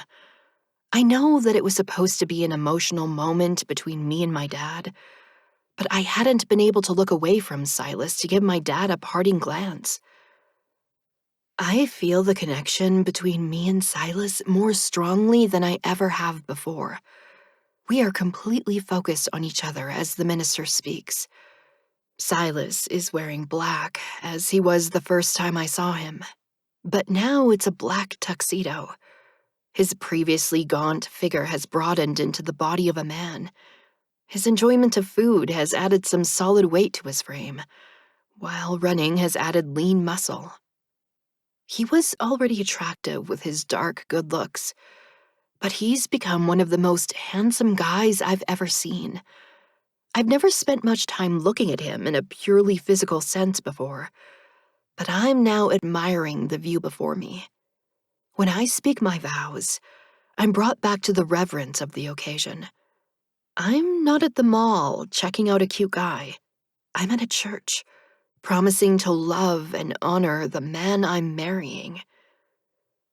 The spark of physical excitement remains in my body as the ceremony concludes, and I remind myself that my lust is no longer a sin.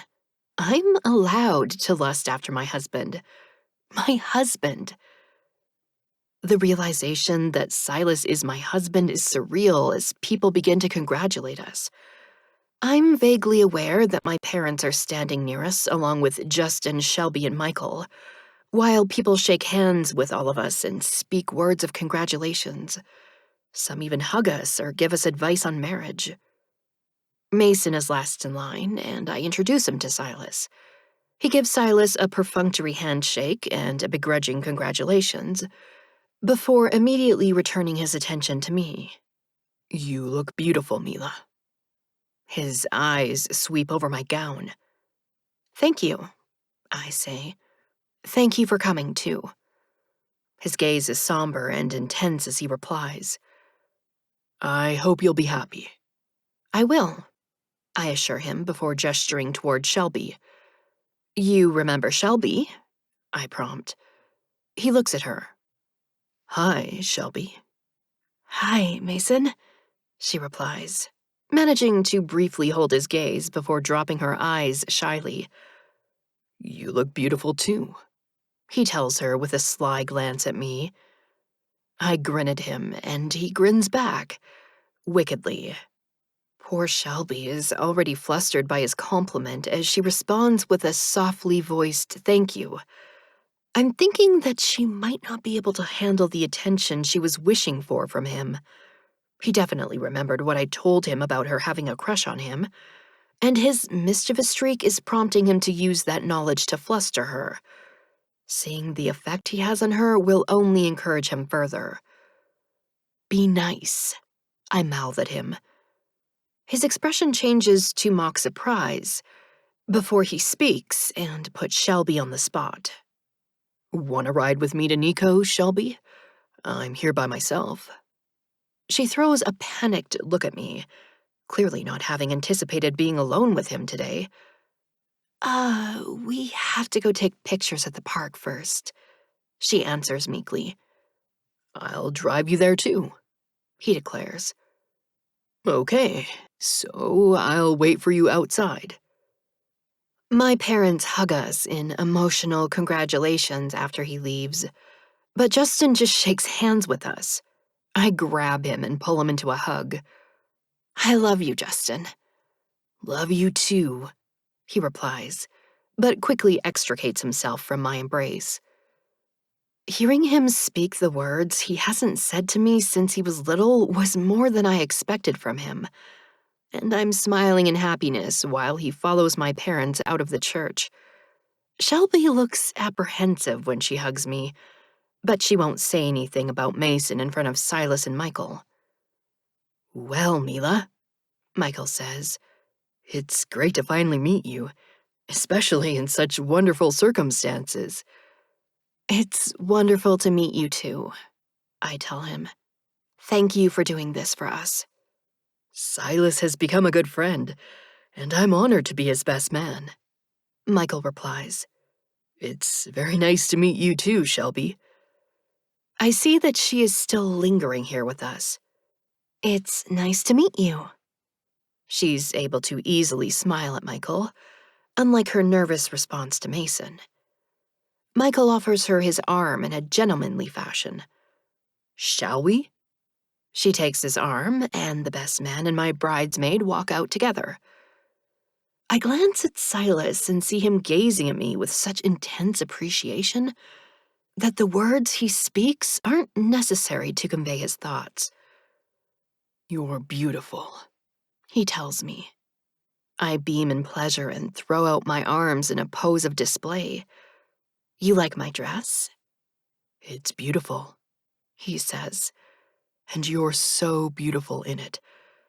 When I saw you, it was like a vision. I'm smiling at his lovely compliments, but I blurt out something less appropriate for church. You look hot in that tux.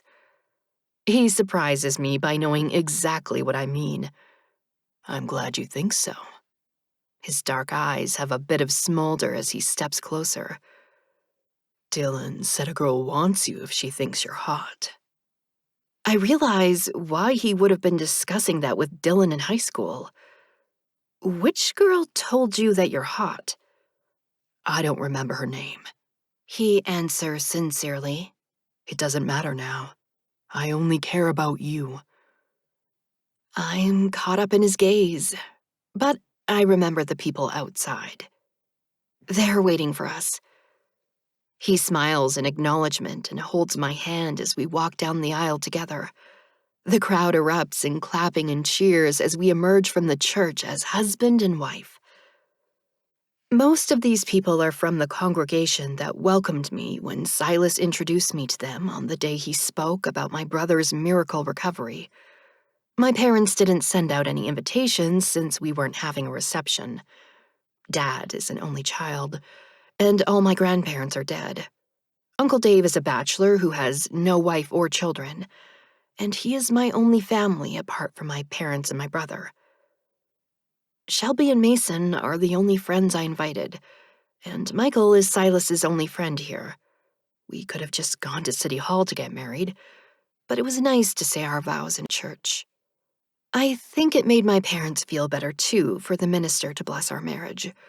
They had a lot of misgivings about us getting married right now, although they gave up on trying to talk me out of it. I go in Silas's car to the park. He drives, and Michael sits in the back seat behind me.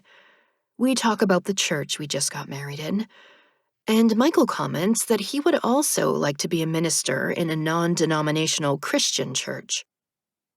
I grew up Catholic, I tell him, but I've been going to church here since Silas and I decided to get married there. The people have been really nice. Most of them were here today. Mrs. Perkins saw to that, Silas says with a laugh. She was shocked when I told her that we had 5 people coming to the wedding. 6 now with Mason, I amend. I invited him yesterday when I saw him at the cemetery. You were at the cemetery yesterday? Michael questions in surprise. I went to visit my friends, I explain. They died in an accident almost 2 years ago. It's startling to realize that it's been that long. But it's also amazing to know that Silas has only been human for such a short time. Time really depends on your perspective of it. I'm sorry, Michael says. Thank you, I reply. We fall silent for the rest of the drive to the park, but I'm not reminiscing about my friends. I did that yesterday, and now I'm focused on the people who are here with me now. I'm feeling really content with today, and I'm enjoying the peaceful atmosphere in the car with Silas and Michael. Maybe I should engage him in conversation more and get to know him better, but I'm too relaxed right now. I'll have plenty of time to talk to him when I'm living in Silas's apartment near the Bible college. Silas gave my parents the key, and they're going to move my stuff there while we're away on our honeymoon. He already has furniture, so all I need are my clothes and personal items. I've got my suitcase for the trip packed and ready to take to the airport. Our small wedding party draws attention to the park as the photographer poses us for pictures. Shelby is a bundle of nerves beside me, and I finally get to ask her if she's okay while we're posing for a picture alone. He's so flirty, she whispers to me. Oh my gosh, I thought I was going to. She trails off when the photographer directs us to smile for the picture. I'm soon smiling in amusement when Mason requests a picture with us. He stands in the middle, of course, with his arms around me and Shelby. Behave, I tell him out of the corner of my mouth. Say cheese, he instructs me with a devious smile. The photographer calls to me to look toward the camera, so I smile for my picture with Mason. I'm hoping that it captures his mischievous expression, because that's how I always think of him. Shelby falls into step with me as we begin walking back to the cars. He smells so good, she remarks quietly. I'm starting to worry about how enamored she's become with him, although I agree that his cologne smells good. I like Mason very much, but I don't want Shelby to get hurt if he's only playing a game with her. I need to talk to Mason alone, and I have an idea of how to accomplish that, but I hesitate to suggest it. He suddenly speaks my idea aloud. Hey, Mila, let's catch up on the way to the restaurant. Can Silas give Shelby a ride? Yes, Silas answers. I grab Shelby's hand and give it a reassuring squeeze. I'll see you there. She's still looking like she just got rejected, but I walk away from her to say thanks to Silas. I also give him a quick peck on the lips before following Mason to his car. He turns the key in the ignition and we put on our seatbelts. He's not the jealous type, He remarks thoughtfully. You were testing him? I question. I've got to know if I can trust him with you, He replies. Can I trust you with Shelby? I retort. He smirks at me before pulling out of the parking spot. You're the one who wanted to give me your number.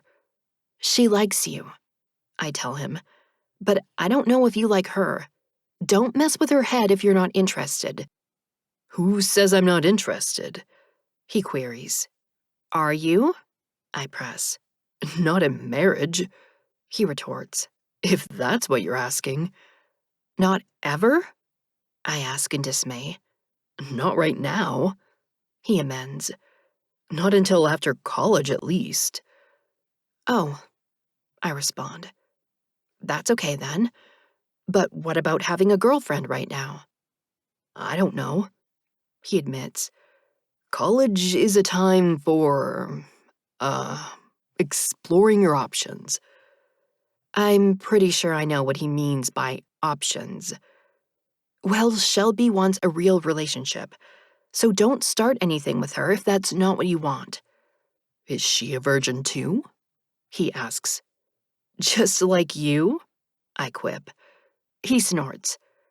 I'm as much of a virgin as your husband is. He actually is, I confide. I'm the only girl he's ever dated. Mason glances at me in disbelief. That's what he told you? And you believe him? It's true, I insist. How do you know? He challenges. Just because he's going to that Bible college doesn't mean that he's never touched a girl. He wasn't born a priest. I know everything about Silas, I state. I've known him my whole life, so… What do you mean you've known him your whole life? Mason interrupts me. Shelby said that he moved here after the accident, which is another thing I want to ask you about. How could Silas tell you about Chloe and Scott if he didn't know them? I'm stumped for an answer to that question. He heard it from someone at school. And he came straight to you with that information? Mason remarks sarcastically. Because you've known him your whole life. When exactly did you meet him? I reply with the truth. I met him at the zoo when I was a kid.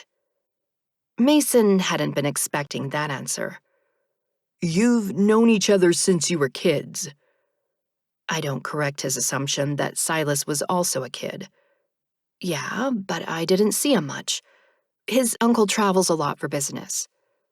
So you don't know everything about him, He tells me. He could have had girlfriends he didn't tell you about. A guy who looks like that has girls approaching him even if he doesn't approach them. It had happened the first night Silas was human, and I'd seen it happen at school. You know that from experience? I tease Mason. Yeah, He admits before slanting his gaze toward me. you're saying I look like a guy who… You know you're hot. I cut him off. Stop fishing for compliments. Mila. He pretends to scold me in a scandalized tone. You're a married woman. His playful mood instantly sours. God, Mila, you're a married woman. He laughs bitterly. You haven't even been to prom yet. I don't care about prom, I say. I'm happy, Mason. So why can't you be happy for me too? Your parents sure as hell aren't happy, He remarks. They're okay with it, I begin. I'm not gonna argue with you.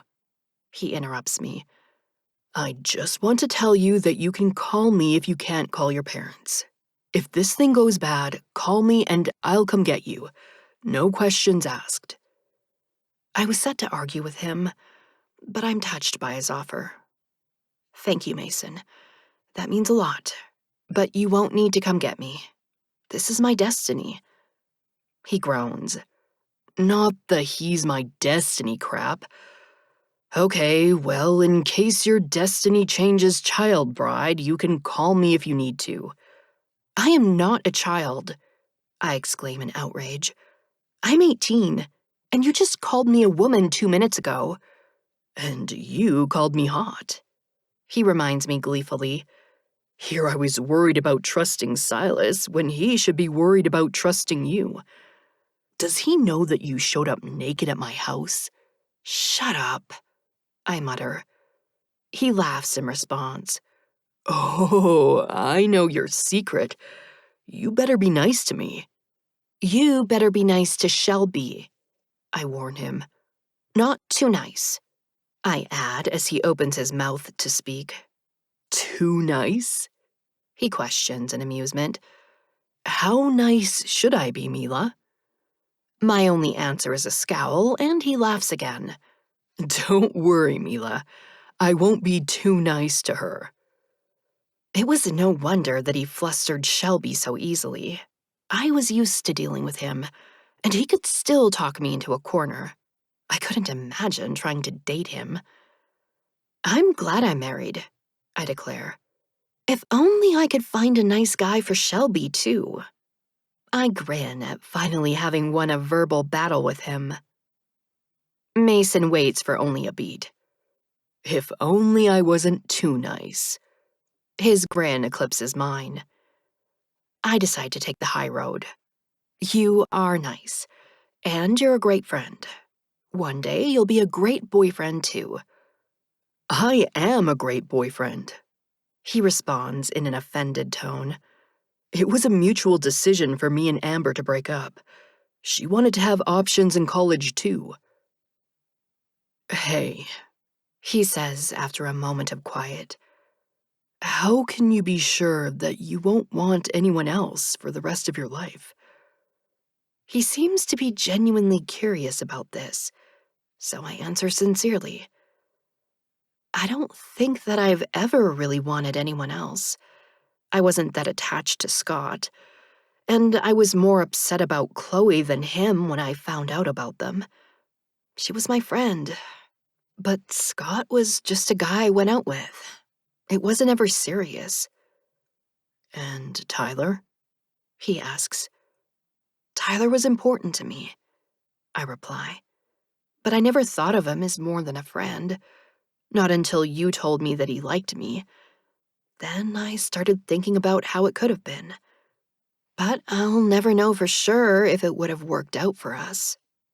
So Tyler could have been the guy for you, he presses. I don't know, I admit. But you got married anyway, he says. Tyler is gone, I remind him gently. But there might be another guy out there for you, he tells me, if you would have waited for him. Why would you say something like that on my wedding day? I demand angrily. Because I want you to know that you're not stuck, he replies. There's no shame in it if you realize that you've made a mistake. I just promised to be with him till death do us part, I exclaim. What is wrong with you, Mason? Don't you have any respect for marriage? My parents are getting divorced, he announces flatly. Now I understand why he's acting this way. I'm sorry, Mason. It's not about them, he denies. I asked you how you know that Silas is the guy for you, and you never said anything about being in love with him. I gape at him in dismay while he keeps his eyes on the road. Of course I'm in love with him. I just married him. You didn't say it was the reason. He insists stubbornly. That's the first thing I would expect a bride to talk about, but you never mentioned it. Look, he continues before I can say anything. I know it's too late to talk you out of it now. I just want you to know there's a way out of this for you if you ever want it. I tamp down on my annoyance as I consider that he's disillusioned by his parents' divorce. He's not in the best mood to appreciate my newlywed status, but I have no doubt that I've made the right choice. I do love Silas, and I'll prove all the doubters wrong. Chapter 46. When we get to the restaurant, I wait for an opportunity to speak alone with Shelby in the bathroom, so that I can warn her about Mason. I have no qualms about telling her about his college lifestyle, and I also mention his parents' divorce. I don't think he's ready for a relationship right now. Thanks for telling me that, she says gratefully. I didn't know he was dealing with anything like that. With the way he is, you can't tell that anything's bothering him. I wouldn't be able to hide it like that. He's always had that personality, I state, thinking about how charming and playful he can be, as well as how ornery and exasperating. Tyler was pure fun, but Mason can annoy the hell out of you sometimes. Did he say something to upset you? She asks perceptively. I don't want to tell her how he questioned my feelings for Silas.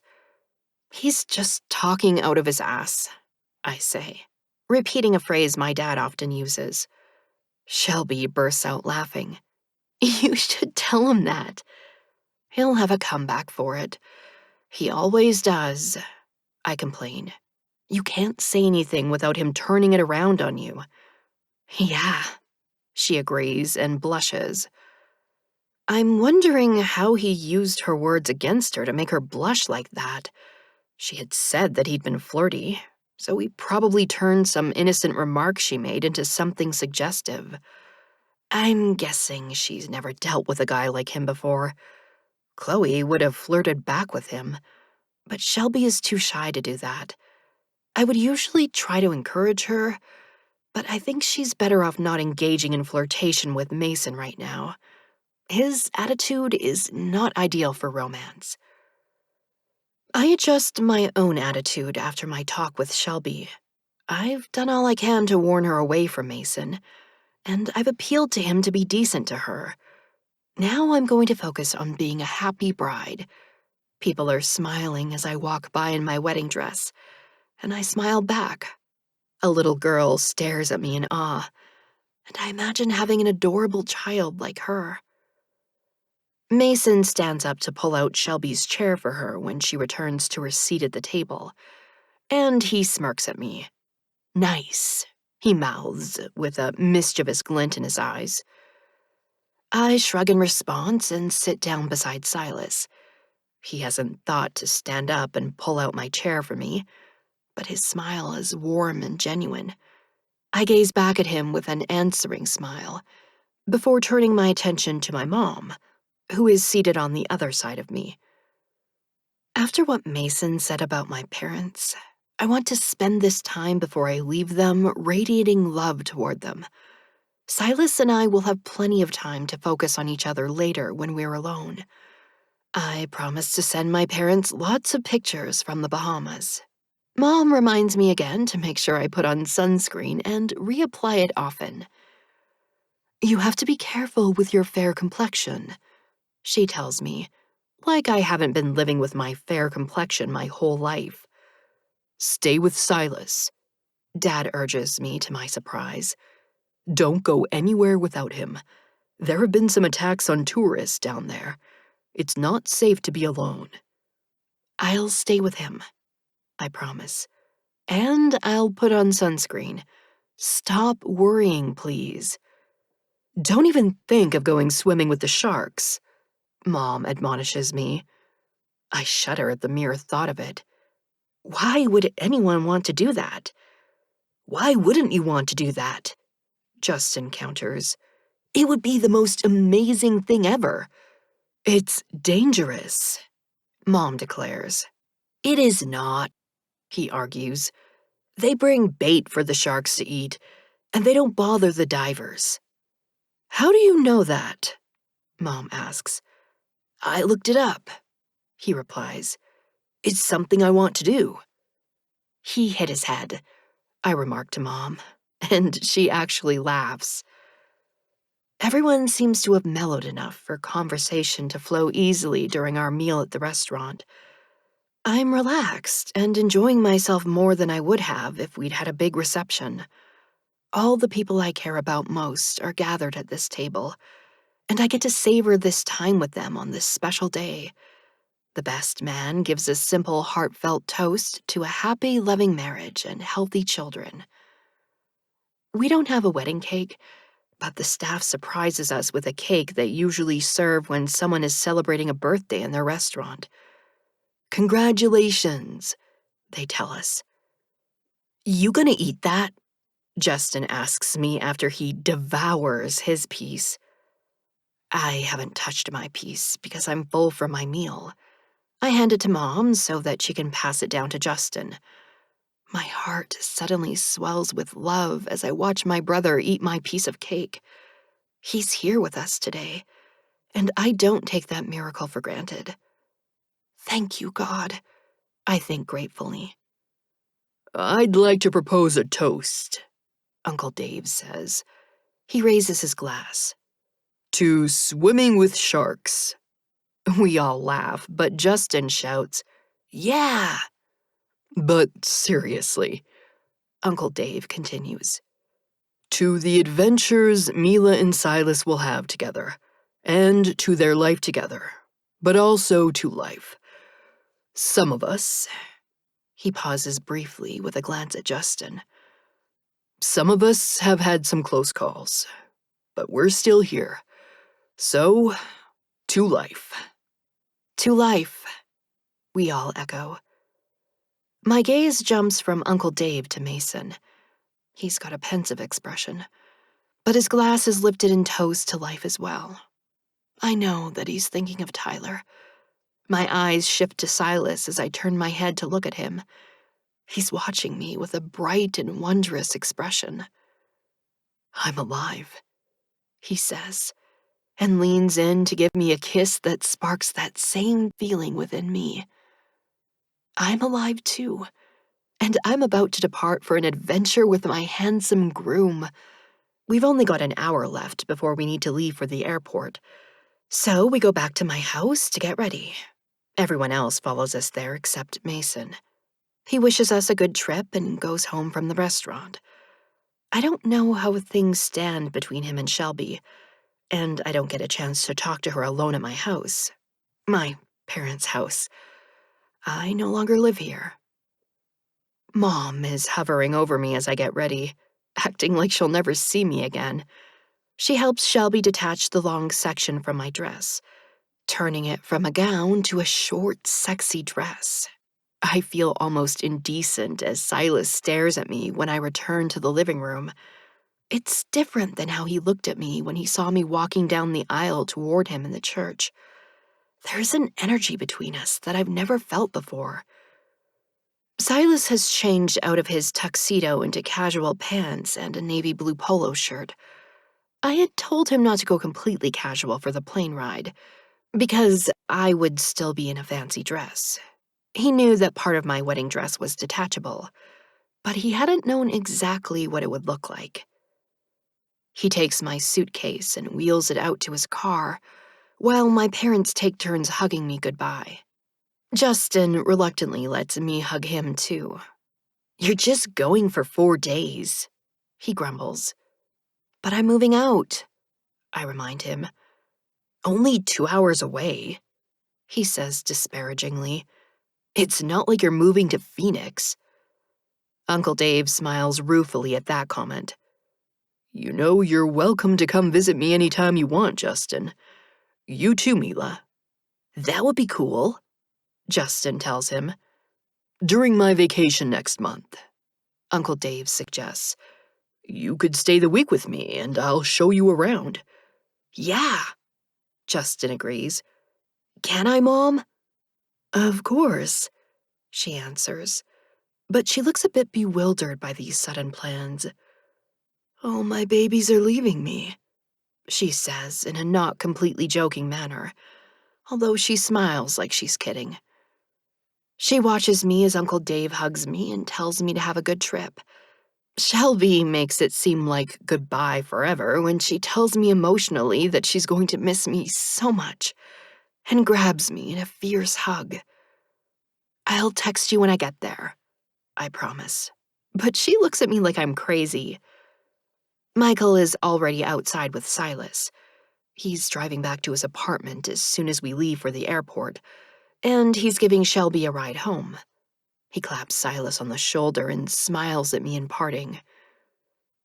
Everybody stands there waving at us as we pull away, and I keep waving until they are out of sight. Now it's just me and Silas, but I'm immediately distracted by a text message from Shelby. "It's your honeymoon. You won't be thinking about me, but I understand."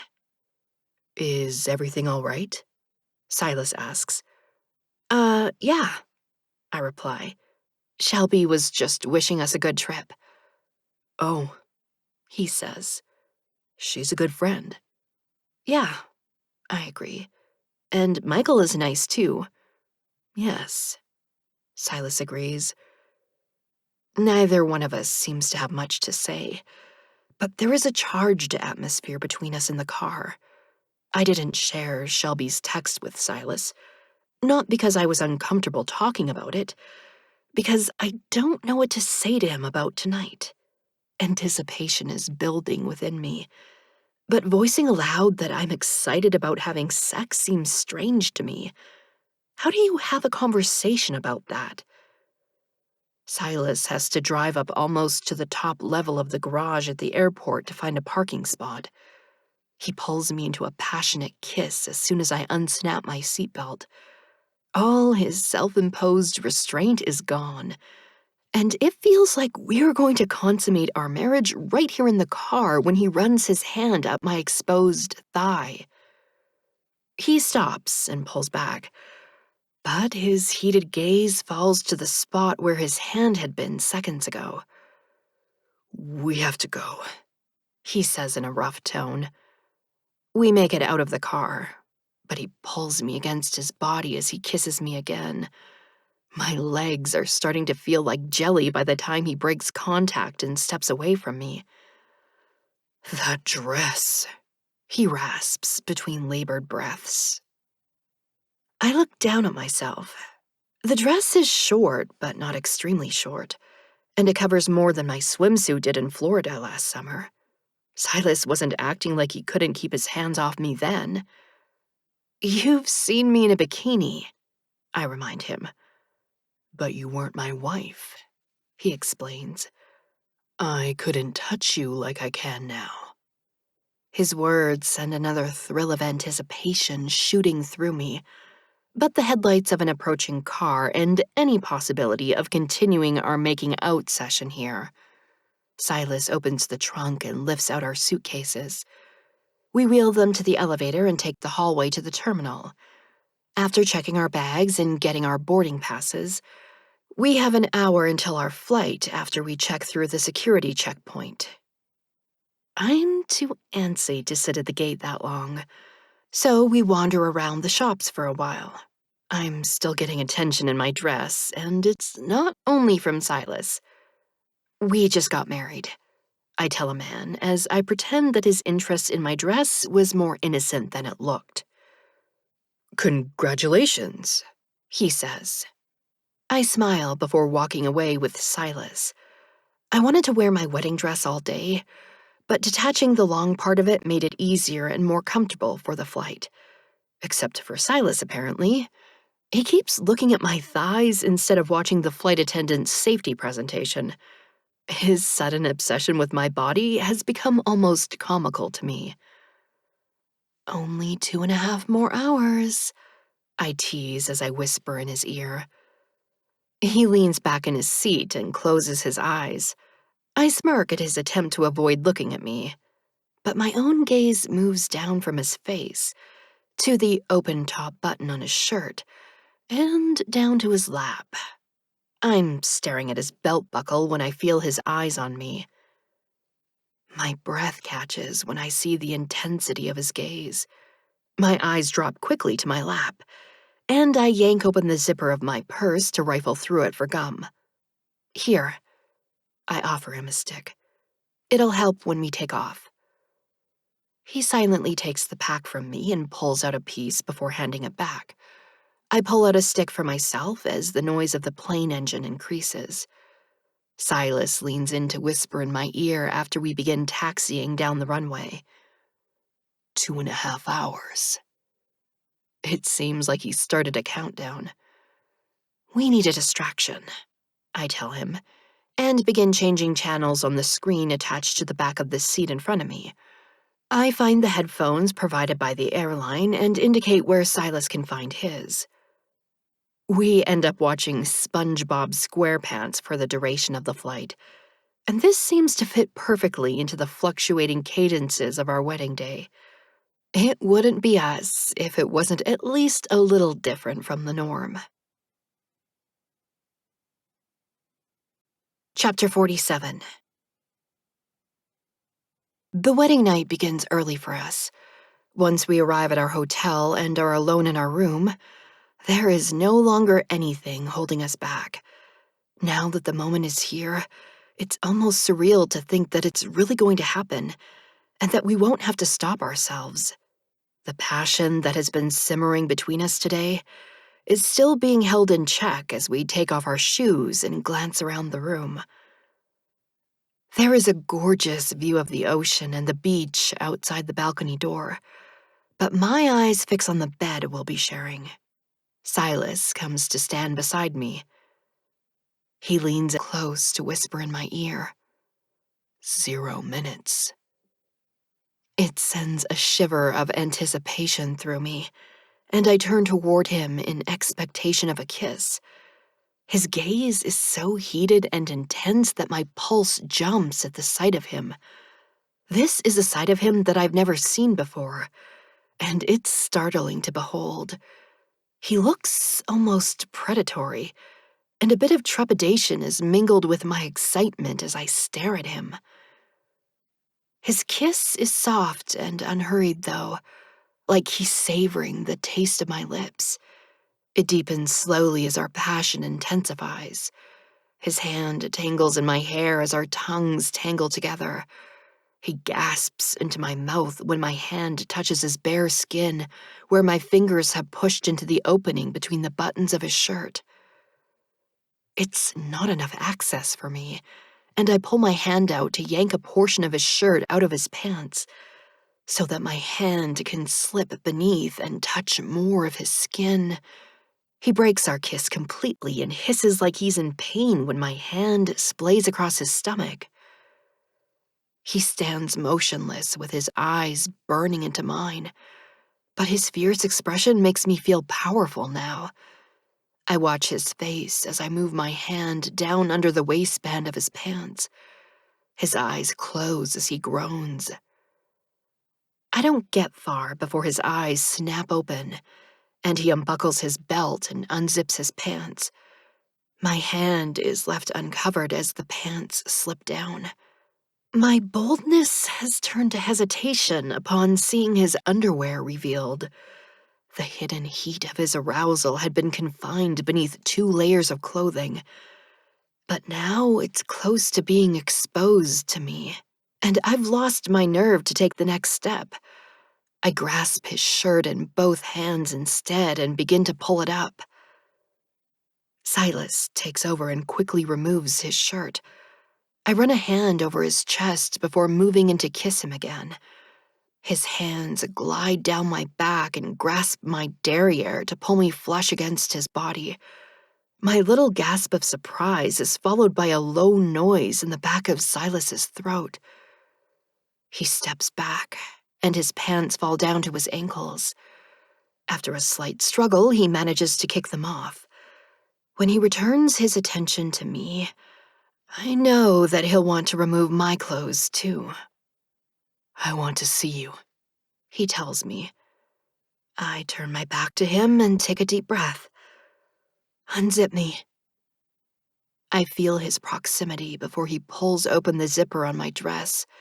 and slides the lace straps off my shoulders. The dress falls down and pools at my feet. Its plunging décolleté required me to wear a low-cut bra that barely covers my breasts and leaves a lot of cleavage exposed. "Beautiful," Silas murmurs over my shoulder. He reaches around to touch the cleavage spilling out over the top of my bra, and I lean back into him. His hands cup my breasts before moving down over the expanse of skin over my stomach. My breathing is becoming ragged as he reaches my white satin panties. His hand halts there, right above my most intimate spot. "Mila," Silas says in a hoarse voice. I remember that he is a virgin too, and maybe he's hesitant about this as well. So I take the initiative and pull his hand down between my legs. It's easier for me to be so brazen while I'm feeling secure against his body. He keeps his hand still for a moment, while I feel his uneven breaths stirring wisps of my hair. Then my breath catches in my throat when he slides his hand up and slips it down into my panties. I gasp at the touch of his fingers there where no one has ever touched me. "Mila," he moans. I'm practically sagging against him as my shallow breathing seems to have made me lightheaded. I barely register the fact that he's pulling down my underwear until I feel them down around my ankles. His hand is back touching me between my legs, and it makes me moan this time. Silas turns me around to kiss me hungrily. I stumble back to the bed and disentangle my feet from my underwear as he backs me up until my legs make contact with the bed. He stops kissing me to focus on unhooking my bra, and then I'm naked before him. He stares at my body and reaches out to gently touch my left breast. His gaze moves up to my face, and his expression is the serious one I'm familiar with. "I love you, Mila," he tells me. My heart swells with a beautiful emotion at hearing him say those words in this moment. "I love you, Silas." He smiles and gives me a tender kiss. When he steps back, he pulls down his underwear and bends to push them down his legs and off his feet. Seeing him completely naked brings back my trepidation, but I lay down on the bed in preparation for what we're about to do. He climbs up between my legs and looks down at me. "You're beautiful," he says. I'm thinking that he is too as I gaze at the expression on his face. "You're mine," I tell him, conveying some of the emotion I'm feeling. Passion flares in his eyes in response to my words, and he proceeds to make love to me until our bodies are joined in the consummation of our marriage. Chapter 48. We miss the sunset, but we sit on our balcony as we eat the dinner we ordered from room service. The moon casts a glow on the water, and we hear the sound of the ocean. It is beautiful here, and it is wonderful to be here with Silas. Our connection feels complete, and I am happy as any other bride on her honeymoon. The pain of joining our bodies was soothed by being held in Silas's arms afterward. "I'm sorry," he told me. "I tried to be as gentle as I could, but there was no way to make the tearing of the hymen easier. It will be much better for you next time." "I know," I said as I snuggled back against him. "Chloe told me." I had a flash of memory then of her telling me that it hurt like hell. In the next instant, Silas's remark about trying to be gentle during my first time triggered a realization. "How did you know that I was a virgin?" He had said that he didn't care when I asked him if he wanted to know if I'd had sex. "Chloe was thinking about it that day," he replied. "She was planning to tell you the truth about Scott, because she didn't want you to lose your virginity to him." I'm gratified to know that Chloe was going to confess everything to me. Silas had said that she felt guilty about her betrayal, and now I knew that our friendship still meant something to her. She had cared enough about me to face the consequences of her actions. She was going to admit blame rather than risk me making a mistake with Scott. With this information, I get a real sense of closure for the unfinished business with Chloe. I put my full attention back on Silas. So, you knew this whole time that I was a virgin. What if I wasn't? I inquired. Would it bother you? I know that through most of history, girls were expected to remain virgins until marriage. Silas was around long before the start of feminism, and his adherence to the Bible also forbids premarital sex. It would not matter to me, He answered. I love you, Mila, and I feel blessed to have you as my wife. I tried to flip it around and imagine how I would feel if Silas had slept with another girl before we got together, but I couldn't really picture it. I didn't like it when that woman at his apartment building kissed him, but I also hadn't felt like she could be as important to him as I was. I've never felt as confident with any other guy as I do with Silas, and I've never been a confident person to begin with. Chloe had carried me along on her confidence, but I stood on my own strength with Silas. I never doubted myself with him. Maybe it was because I'd had that connection to him since childhood, before issues with self-confidence had crept in with puberty. Or maybe it was because Silas was always so blunt and honest. I didn't have to question if he meant what he said. His desire to be with me was real and true. Although it had taken me longer to desire him, he had instantly been a part of my life when he became human, and I hadn't wanted to let go of him. Now we shared an intimacy that neither of us had ever shared with anyone else, and it did feel like we belonged together. With the sexual tension between us having been assuaged, there was a contentment as we spooned naked in bed.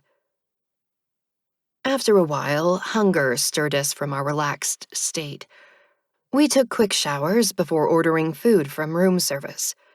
I dressed in shorts and a t-shirt while Silas was in the shower, and I removed the comforter we had made love upon from the bed and dropped it into a corner. It would have to be washed, and I would put it in a pile with the dirty towels later. Once our food arrived, we went out on the balcony to enjoy our surroundings. When we first arrived, my focus had been on no other destination besides our hotel room. But I am now looking forward to walking down to the beach tomorrow and enjoying the beauty of the island. We go to bed early, and I wake up rested and eager to start the day. After eating the complimentary breakfast provided by the hotel, we change into our swimsuits. I put on shorts and a t-shirt over my bikini, while Silas exchanges his regular shorts for swim trunks. They are the same ones he wore in Florida last summer, but I now know what he looks like beneath them. The warmth spreading through my body has nothing to do with the heat of the sun, as Silas takes his shirt off on the beach. I feel the heavy tension between us after I remove my t-shirt and shorts. Silas's potent gaze is almost as arousing as his touch. I'm surprised that the anticipation is just as exciting to me as yesterday. The thrill of kissing Scott hadn't been as intense after the first time. I had believed that the initial excitement of doing anything could never be duplicated. But my body is tingling with the remembrance of how it felt to have Silas touch me intimately. Immersing myself in the ocean does nothing to distract me from my erotic thoughts, and the sensation of the water only seems to heighten my arousal. The kiss Silas gives me is hot, but the way he looks at me is hotter, and we don't wait to dry off when we emerge from the water and wrap our towels around ourselves. Silas carries the beach bag I brought containing the sunscreen we haven't applied yet, and the clothes we recently removed. We're still dripping droplets of water as we return to our room. I start to hang my towel on the shower curtain rod in the bathroom, but Silas haphazardly flings his over it and whirls me around for a passionate kiss. Our wet bodies press against each other, and I feel how hard and ready he is for me. The ache between my legs is slightly reminiscent of the pain I experienced yesterday, but my desire still makes me crave him again. We stop kissing long enough to leave the bathroom and walk the short distance to the bed. I remove my bikini top, and Silas leans down to take a sensitive peek into his mouth. The moist heat of his tongue on my cold skin makes me moan. I feel the absence of his mouth as soon as he removes it from my breast, while the other one is anticipating the same pleasure. He pulls down my bikini bottom, exposing me to the cool air in the air-conditioned room, and he gently pushes me to sit down on the bed. I begin to reach for his swim trunks, but he tells me to lie down. He divests himself of the last barrier holding us back from skin-on-skin contact, but he doesn't join me on the bed. "Come closer," he says after he kneels down on the floor. I rise up on my knees to crawl down the bed to him, thinking that he wants a kiss. It feels naughty to kiss him while I'm naked in this position on my hands and knees on top of the bed, and I'm even more aroused than I was yesterday. Silas then has me lay down on my back again, but this time my butt is near the edge of the bed, and I have to bend my knees to keep my feet up on the mattress. I've barely gotten situated before Silas shocks me by dipping his head between my legs. I gasp when I feel his tongue there. Before I can protest, he finds a spot that makes me moan with the intense pleasure of every minute motion of his tongue. The intensity builds to an almost unbearable level, and he holds me down as I writhe and moan with abandon. My first orgasm is more powerful than I ever imagined it could be, and I lose myself completely in it. Silas stands up and watches me as I catch my breath. His gaze is still heated, and I sit up and reach for him, touching the hard length of him for the first time. His sharp intake of breath is followed by a moan as I continue to gently handle him. He eases me back onto the bed, and I scoot up so that his body can fit with mine. I'm still sore from the loss of my virginity yesterday, but my body accepts him more easily now. Silas locks eyes with me, and I watch his face in fascination until his own climax overtakes him, and he closes his eyes with the force of it. We lie side by side afterwards, and he strokes my arm. A warm smile is on his face as he gazes at me. I smile back at him in contentment. "How did you learn to do that?" I ask after a moment. "What you did to me earlier," I elaborate and gesture toward my nether region. "Did you like it?" he inquires, even though it must have been obvious that I did. "Yeah," I exclaim enthusiastically. He laughs in amusement at my response. "I thought you would. I know what that feels like for a woman." "How do you know?" I question suspiciously, suddenly unsure of how inexperienced he is. "I've experienced it in the memories of some of the dying," he replies. "What?" I screech. "What?" I repeat in disbelief. "They were thinking about that when they were dying?" "They weren't necessarily thinking of it in that moment, but I often glimpsed recent memories. Some of them happen to be sexual," he tells me nonchalantly. I gape at him.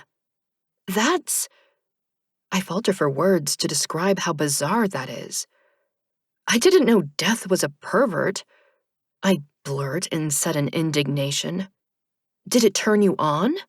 I demand. "You misunderstand," he says. "Their memories weren't sexual to me. They were the same as any sensory memories the dying had. The splatter of raindrops on skin, The warmth of the sun, the feel of a breeze, even burning your hand on something hot. They were just varying sensations. How could sex be the same as those other things? I question in a demanding tone.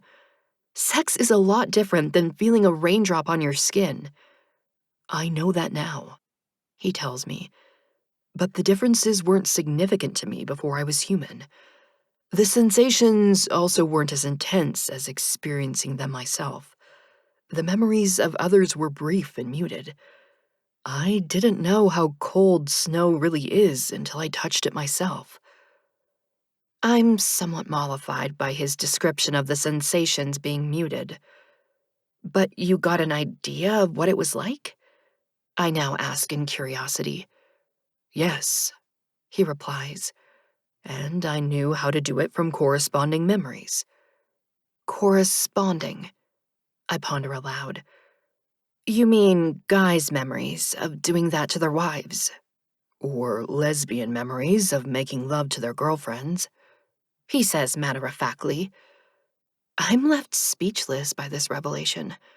It sounds like he spent history immersed in an endless porno movie, and I'm not happy about it.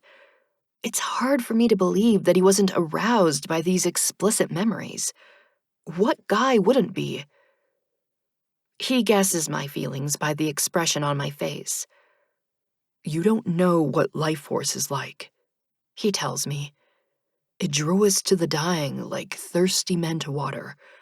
The memories of the dying were things we noticed, like you notice the scenery as you drive past it. But life force is what we sought. It was the only thing that mattered to us. I remember his expressionless countenance all the times I saw him before he was human. There had been no emotion evident on his face at all. Thinking about that helps me accept his claim that he didn't feel anything sexual while he was attending to the dying, as he called it. Even as a human, he kept things from becoming sexual between us until we got married. He certainly hasn't been holding back since then, and it has been a thrilling change in our relationship. Waiting to have sex has made everything about marriage new and exciting for us. We are completely caught up in each other, and we indulged our passion again that afternoon. Being married allows us to be alone together whenever we want, and we don't have to wait for the cover of night to sneak away to our room. Stripping off my clothes in the middle of the day and revealing my body to Silas in the brightness of the sunlight streaming in through the balcony door adds an element of seduction to our lovemaking. It heightens my confidence in my sex appeal, and I straddle him on the bed in my uninhibited enjoyment of my sensuality. He's watching me with a sultry gaze as I run my hands over his chest. I'm sitting on his stomach, and I lean down to kiss him. His hands grasp my rear and squeeze as our kiss deepens. I take my time savoring the kiss, and he doesn't rush me. I get an erotic charge from his hard grip, while I keep the kiss slow and sensual. My tongue retreats and swipes lightly over his lower lip, and he moans. His response spurs me into taking control of our lovemaking, so I sit up to maneuver myself into position. Silas's hold on me loosens, and I raise my body up while grasping onto his thighs behind me. He sees my intent and helps me slide down on top of him. It feels different from this angle, and I'm able to control the pace. I set a slower rhythm to draw out the pleasure longer. Silas appears to be mesmerized by watching me move on top of him. His eyes hold my gaze, then slide down to my breasts before moving back up to my face. As my pleasure begins to intensify, I start to move faster. I'm moaning as I near my climax, and I cry out Silas's name right before it breaks over me. I'm still coming down from the peak when he moans loudly with his own release. "Oh, Mila," he pants. "Oh, that was incredible." "I wish I knew what it felt like for you," I say. "It felt good." he tells me. It felt so good. I climb off of him and lay down to snuggle into him with my arm across his chest. Our bodies fit together so perfectly. I marvel after the total bliss I just experienced. It's like you were made for me. Maybe I was, He says. Maybe you were. I agree, in thoughtful contemplation of the possibility.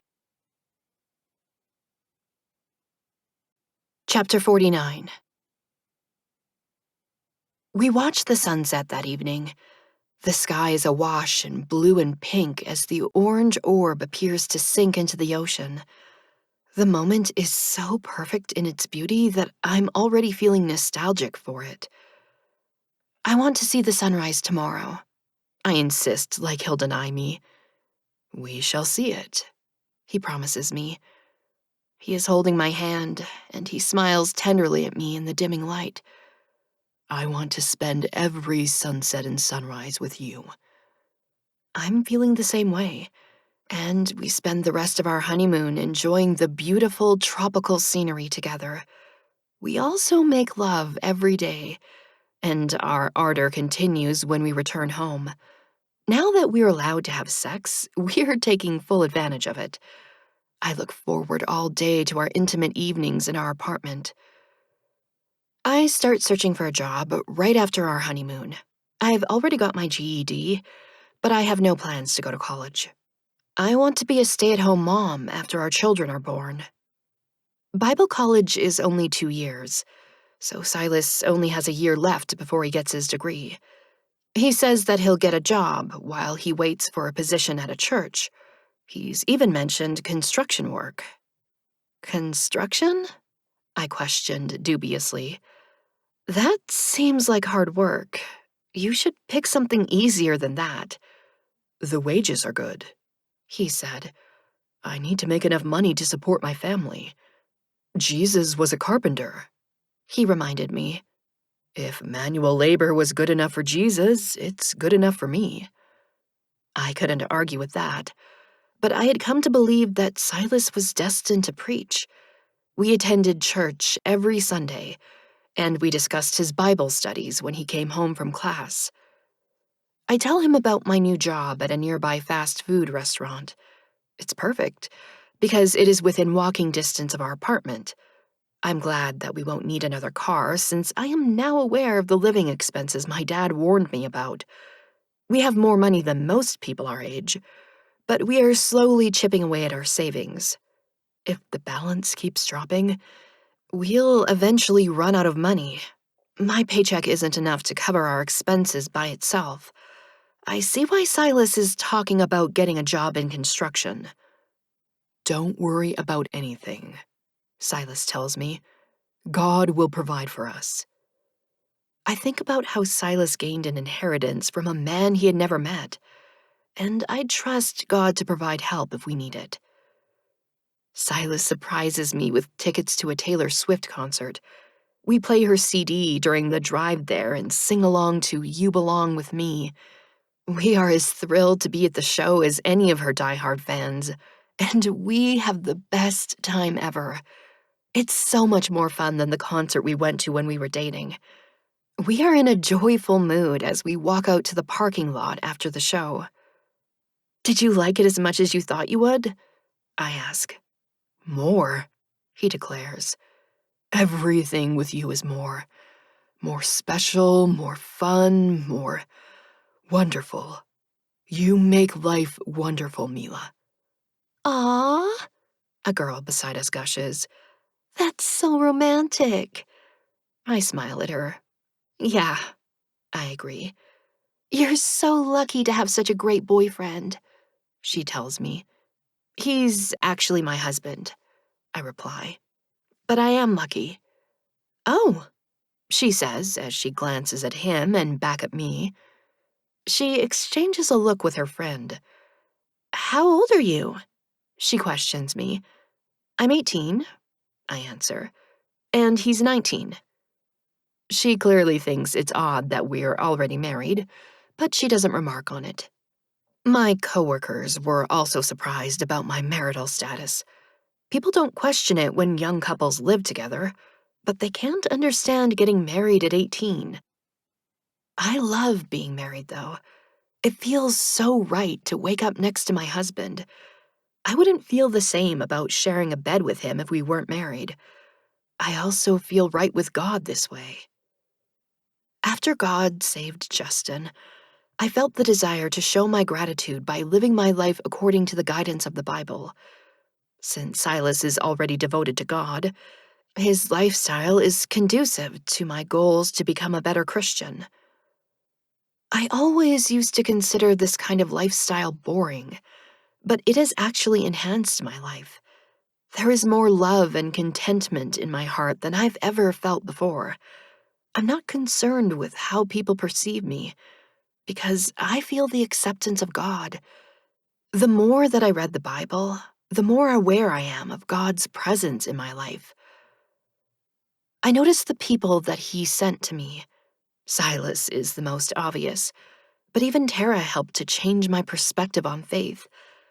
I had dismissed her as overzealous until I got to know her a little better and understood how she strove to stay true to her faith. Shelby is also a believer, but her more temperate personality is what I needed after the devastating loss of Chloe. There is also Michael, who has become like family to me and Silas. He comes over almost every Friday and has dinner with us. He always brings dessert, and we spend the evening playing Monopoly. It has turned into a fun tradition for us, so it's how we tell him our news. Instead of using one of the game pieces, I set a plastic baby stroller on the board. It's from a cheap set of baby shower favors. Michael stares at it before glancing at our smiling faces. You're pregnant? He asks me. Yes, Silas and I exclaim in unison. A huge smile breaks out over his face. Congratulations! Thank you, we reply. We just found out yesterday, I explain. I took a pregnancy test last weekend, but they confirmed it for sure at the doctor's office today. We are driving out tomorrow to tell my parents. Guys, that's wonderful, Michael says. I'm so happy for you. We are happy too. Silas tells him as he's beaming with happiness. I'm not sure if my parents will be, I confess. They weren't too keen on us getting married. Trust me on this. They'll be thrilled to have a grandchild, Michael assures us. even if they're not happy about it at first. They'll love the baby once it's born. They'll be spoiling that kid in no time. I have a feeling that he's right, and I'm too happy to worry about it anyway. There is nothing in this world that could make me happier than having this baby. I didn't even know that this much joy was possible. I felt like I was walking on sunshine when Silas and I left the doctor's office. It was the best feeling ever, and I imagine that only the birth of our child will be able to top it. Mom and Dad are less excited about it, but they aren't unhappy about it either. A baby, Mom says, with a mixture of wonder and disbelief. do you have health insurance? Dad inquires, but his expression is softer than the practical tone of his question. Yes, Silas replies. I purchased it when we returned from our honeymoon. Thank goodness for small favors, Dad says in response. There is nothing small about the price. I argued with Silas over spending $400 a month on health insurance for the two of us, but he insisted that it was worth it. He told me that even a short hospital stay could cost us thousands of dollars. I knew that was the case with Justin, and that my parents said they would have gone bankrupt without health insurance. No price would have been too much for saving Justin's life, my mom had fervently added. My brother seems to be completely unaffected by our pregnancy news. You're going to be an uncle? I prompt. Yeah, he responds without any apparent interest in the subject. I'm hoping that he'll care more when the baby is born. Since I don't look pregnant yet, nothing seems different to him. He's not feeling connected to this baby the way I am. It doesn't really exist for him at this point. Maybe when we find out if we're having a boy or a girl, it'll become a real baby to him. How was your vacation with Uncle Dave? I ask, instead of trying to engage him in a conversation about the baby.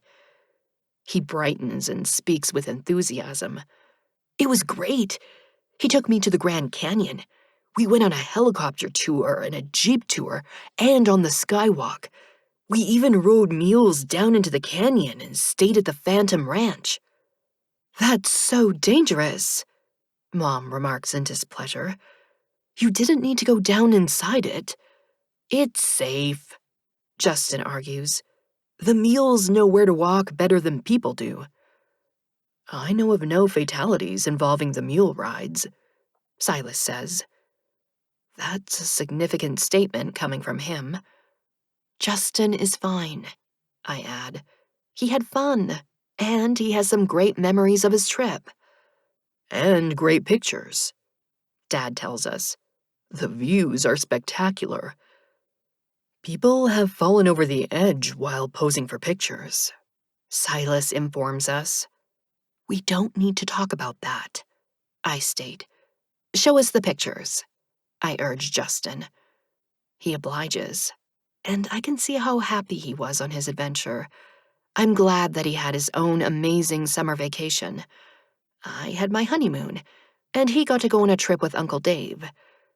My brother and I are no longer spending family vacations together. I realize that I don't have summer vacations anymore. I'm out of school and I'm married. My family vacations will now be spent with Silas and our child, rather than with my parents and my brother. My life is now separate from theirs. They have adjusted to daily life without me, and I feel that separation in this moment and understand the necessity of it. My child will grow up and go out into the world. I think of that Bible passage that states that a couple will leave their parents to live as one together. Silas and I have joined our lives and are now living as a unit. We are also creating our own little family. God has taken the place of my parents, because I can't rely on them for everything anymore.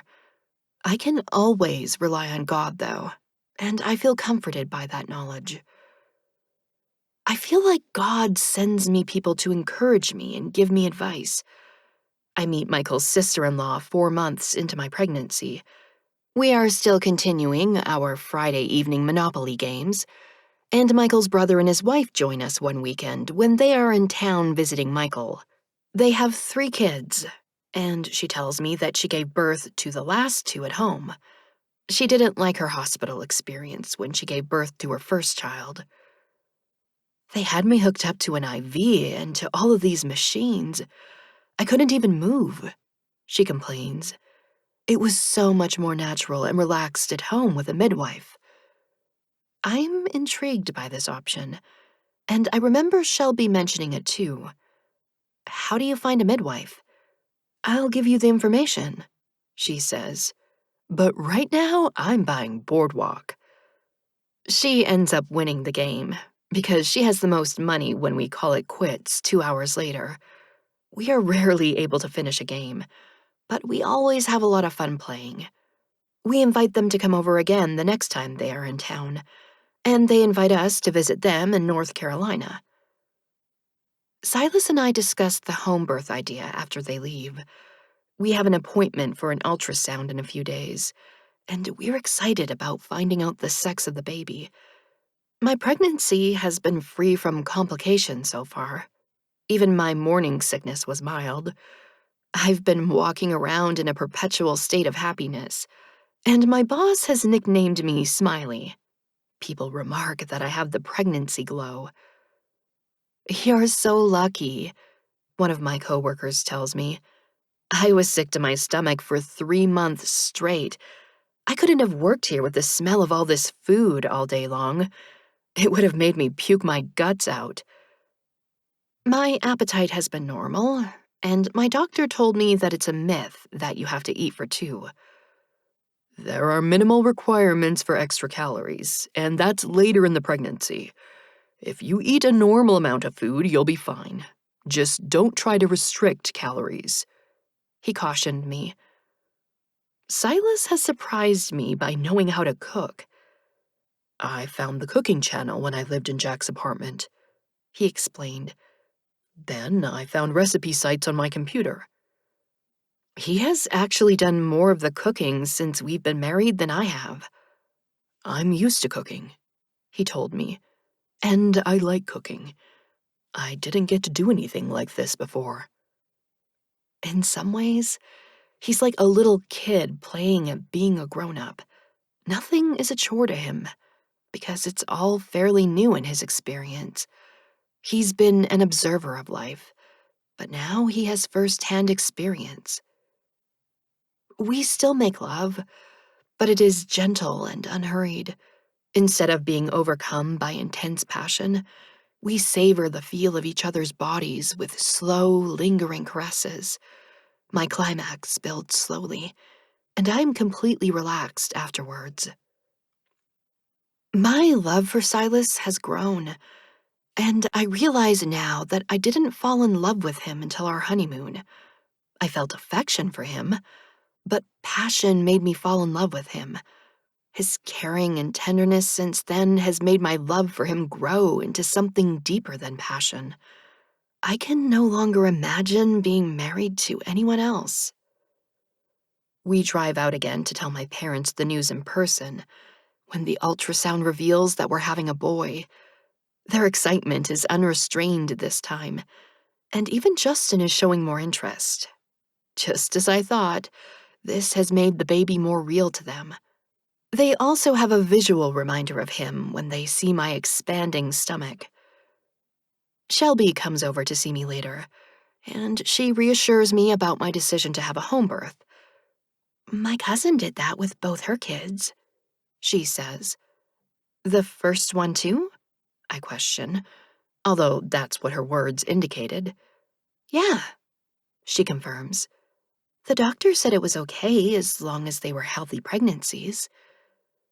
That is the same thing that my doctor told me, but he still recommended that I give birth in the hospital, where my baby could have access to immediate medical care if he needed it. I'm going to pray on it, I decide, remembering Mrs. Perkins' advice about making important decisions. That's a good idea, Shelby agrees.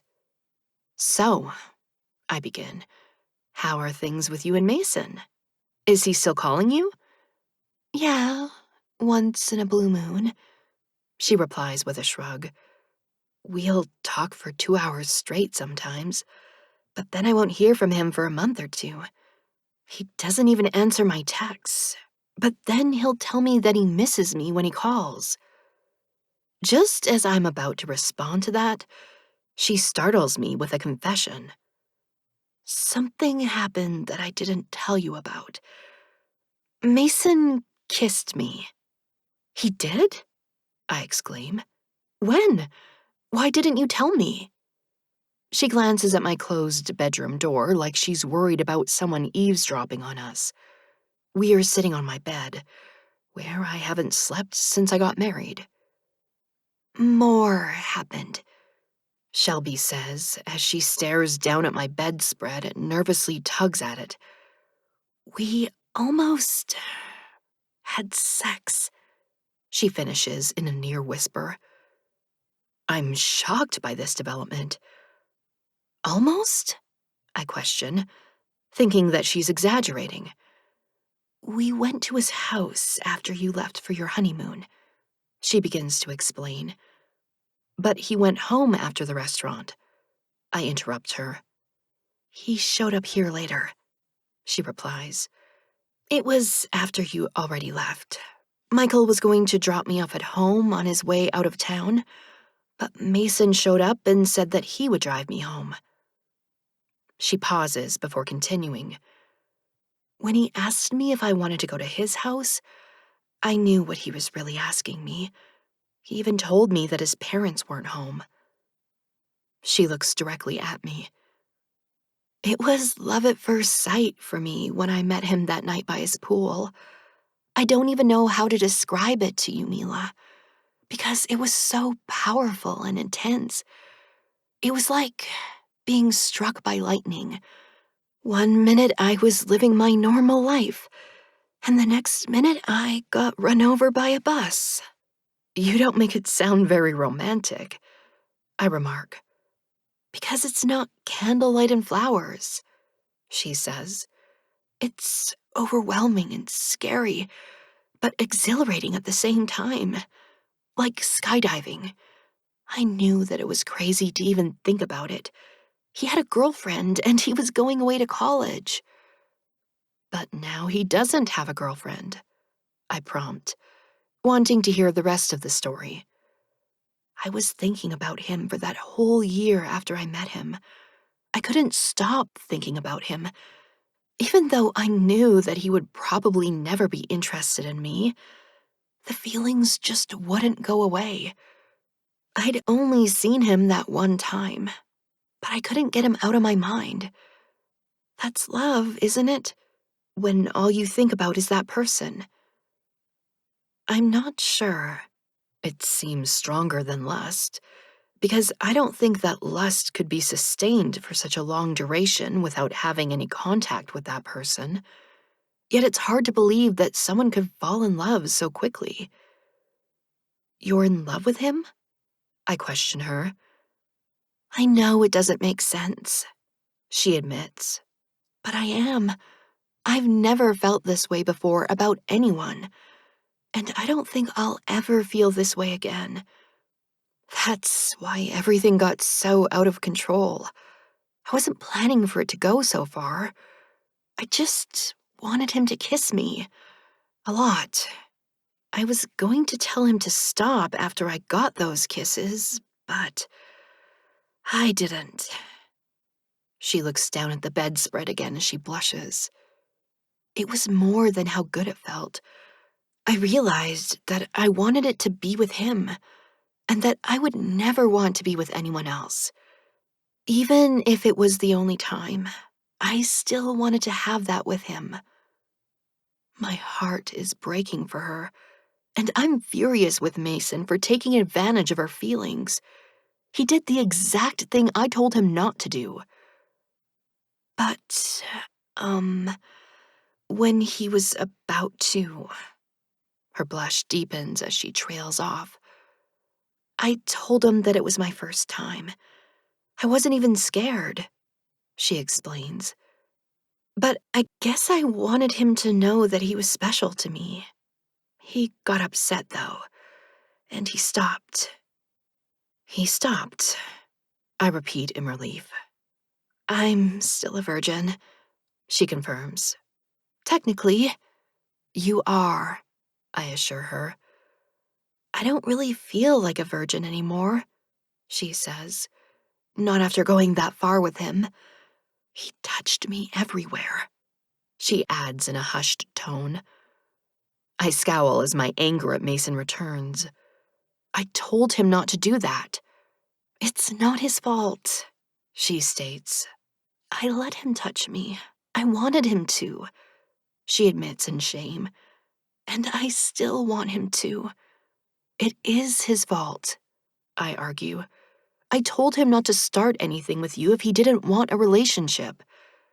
He never promised me a relationship, she says sadly. I didn't even ask him about it. I've heard about temptation, but I never knew it could be so strong. You must think I'm a slut. Don't say that, I exclaim. I would never think that. You did everything the right way, she tells me. You waited until marriage. That was only because Silas wanted to wait, I joke, but it's partially true. And Mason was the one who said no to me, she says in a wry tone. After he seduced you, I remark in displeasure. Wait until I talk to him. No, don't, she pleads. Please, Mila, don't say anything to him. There's a knock on the door. Dinner's ready, Mom calls out. Okay, we're coming. I spring from the bed to open the door so that we can go downstairs with Mom. It's my sneaky way of not having to make a promise of silence to Shelby. I have every intention of yelling at Mason about what he did. Silas and I leave right after dinner, and I call Mason as soon as we get home. There's not much privacy in our small apartment, but I go into our bedroom to make my phone call. Mason answers with an attitude. Nice of you to tell me about the baby, Mila. I had to hear it from Shelby. Did you finally remember that I'm your friend, too? You're my friend? I retort. If you were my friend, you'd care about what I say. I told you to stay away from Shelby. And what did you do as soon as my back was turned? How could you treat her that way? I didn't know she was a virgin, he says defensively. And if she wasn't, that would have made it okay to use her for sex? I demand in derision. Not everyone waits until they get married to have sex, he retorts. Shelby doesn't have to live her life the same way as you. Then why didn't you take her virginity? I question, wondering what stopped him if he didn't place any value on waiting until marriage. That's none of your business, he replies. I don't have to explain myself to you. What about explaining yourself to Shelby? I inquire. Why are you ignoring her texts? She couldn't ask me that herself? He begins to rant. She had to get you to. I cut him off. No, she begged me not to say anything to you. And you listened as well as you usually do. He sounds amused now rather than exasperated. I had to talk to you, I insist. She didn't tell me about it until now, because she thought that I would judge her, but I would never do that. No, he says, still sounding amused. You're judging me instead. I am, I agree. He laughs. You're one of a kind, Mila. He laughs again, softer this time. So, how have you been? I've been good, I tell him. Really good. I'm just really happy, and I want you to be happy too. What's going on with you, Mason? I screwed up, he admits. I shouldn't have started anything with Shelby. I just wanted to forget everything for a while, and I knew that she was attracted to me. I thought she knew the score when I told her my parents weren't home. It seemed like she wanted the same thing. I told you that she wanted a relationship, I remind him in frustration. I thought that she was putting up a front for you and that she had a secret wild side, he explains. Some girls hide that stuff from their friends. They hook up with random guys, but they don't talk about it with anyone. I've been with a few girls like that. So she's just another girl to you? I ask him. Then why do you keep calling her? She's a good listener, he replies. Then why don't you answer her texts? I demand. I don't know, he says. I guess I want her to move on and forget about me. But you call her, I say, omitting the part about him telling her that he misses her. Yeah, he agrees. She always answers her phone. Mason, I chide him. How is she supposed to forget about you if you keep calling her? I guess nobody really wants to be forgotten, he remarks. You can't have it both ways, I argue. Either talk to her or don't talk to her at all. Don't ignore her and then call her whenever you feel like it. That's not fair to her. I know, he says. I'll stop calling her, I promise. That's not the answer I was hoping for, but it's better than him continuing to string her along. She claims to be in love with him, and she'll be heartbroken when she realizes that his calls have stopped permanently. It's still better than giving her false hope. He changes the subject. So you're having a baby. Are you going to find out if it's a girl or a boy? It's a boy, I reply. Shelby didn't tell you that? I haven't talked to her recently. She told me you were pregnant the last time we talked. He reveals. I think that was about a month ago. I've been waiting for you to at least text me about it. You don't ever go on Facebook anymore. I hadn't been on it since my friends died, except for that one time when I accepted Shelby's friend request. It would have been too painful for me at the time, and I haven't regained my interest in posting on there. Don't be a stranger, Mila, he admonishes me. I hope you won't cut me out of your life because of Shelby. I've known you just as long as Tyler did. That should count for something. It does, I assure him. I want pictures of the baby, he tells me. Did you pick a name yet? Not yet, I answer. We were waiting to find out if it's a girl or a boy first. We are going to start thinking of boy names now. Let me know what you decide, he requests. I will, I tell him. And you can call me if you need to talk. Okay, he agrees. Take care, Mila. You too, I say. I'm hoping that he'll find his way out of this emotional limbo he seems to be in. Both he and Shelby seem to be stuck and unable to extricate themselves from the situation they've created. My life was in upheaval too before I turned to God's guidance. Now I have found the peace and contentment that I wish for them too. Chapter 50. We are eating ice cream when my contractions start. I set my spoon down in my bowl and stare at Silas. Is he kicking? He asks me. I think he's going to be born soon, I reply. I felt a contraction. Silas springs from his chair. I'll call Marion. Not yet, I say. We need to wait until the contractions are closer together. It could take hours. I'll call her to let her know we'll need her later, he says. She should know to expect a call. You're going to call her to tell her that you're going to call her? I tease. He walks anxiously out of the kitchen to get his phone. I smile and eat another spoonful of ice cream. Silas returns with his phone to his ear. How far apart are your contractions? He questions me. I don't know, I answer. I haven't had another one yet. Silas repeats what I just said into the phone. He listens for a moment. I'm going to take a shower, I announce. We have to time your contractions, he protests as I stand up. He follows me out of the kitchen. Okay, I'll call you when they're 10 minutes apart. Mila, he calls after me as I walk into the bathroom.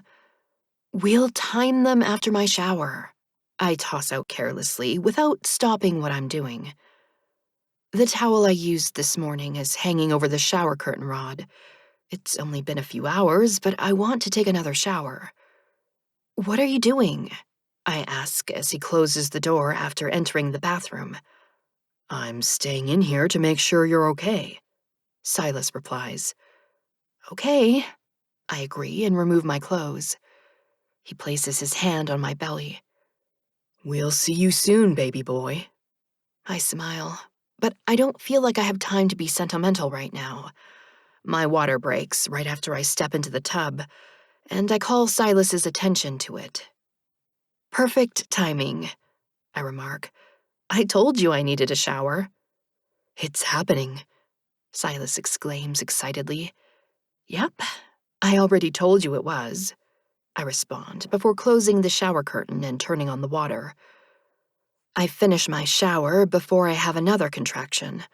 I tell Silas to look at the time on his phone. He helps me out of the tub and hands me a towel. Why did you wash your hair? He asks in dismay. You just washed it this morning. I felt like it, I answer dismissively. We should vacuum the apartment. What? He questions in bewilderment. You're having a baby right now. Not right this minute, I tell him. We need to clean first. We cleaned yesterday, he reminds me. I towel off and hand him the towel. Go wash this. We need clean towels. We have clean towels, he says as I open the bathroom door and walk naked toward our bedroom. He hurries ahead of me and tries to give me my bathrobe. I ignore it and open my underwear drawer.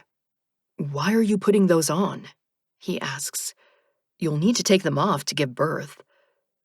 Even as he's talking, he's preparing to help me put them on so that I won't have to bend while pulling them onto my legs.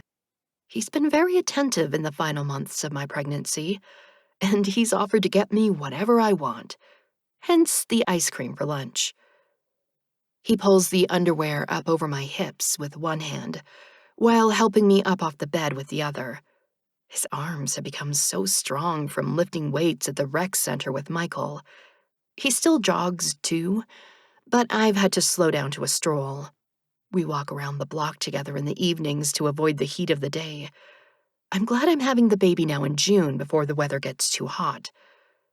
We need to call your parents, Silas exclaims suddenly. He kisses my belly before rising to his feet. I shuffle toward the closet as he makes the call. I decide on a thin summer dress. The maternity bras I bought clasp in the front, so I'm able to put one on without help. We're not sure yet, Silas is saying. Maybe a half hour between them. He takes the dress out of my hands and helps me to put it on. I pick up my hairbrush and begin to brush my wet hair. As I gaze into the mirror on the dresser, I'm wondering if the baby will look like me or Silas. I am blonde and blue-eyed, and he has black hair and very dark brown eyes. Girls still stare at him, even with me by his side carrying his baby in my belly. I tease him that women will flock to his church just to get a look at him. He smiles at my compliments, but he's never been the type to put much focus on his looks. He puts more attention on me than he does on himself. Michael was the one who talked him into the weight training. You're going to have to stay in top shape to keep your beautiful wife, he joked. She is very beautiful, Silas concurred seriously, both embarrassing and delighting me with his appreciative, lingering look at me. Well, Michael had remarked, I see the honeymoon's not over. It really wasn't. Although our sex life had been on hold for the past 2 months, Silas still gazed lovingly at me every day. My life had been filled with happiness ever since I had married him, and the baby was about to make me even happier. Rest, Mila. Silas urges me now as I pull out the vacuum cleaner. I'll do that. I'm too full of energy to rest, but another contraction halts me in my tracks. This one is stronger than the previous 2. 20 minutes, Silas pronounces. Your parents are coming over, he says as he plugs in the vacuum cleaner. Justin is coming with them. They wanted to leave him at home, but he doesn't want to wait to see the baby. I knew he'd love being an uncle, I declare happily. We work out a plan for Justin and my dad to stay at Michael's apartment during the birth. They'll be close by and able to get here soon afterwards. I'm comfortable with having my mom here, so she'll remain here with us.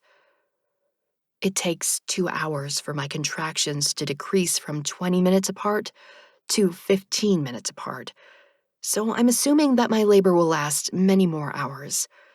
I'm getting a bit impatient to have the baby, but the arrival of my family distracts me from my pacing.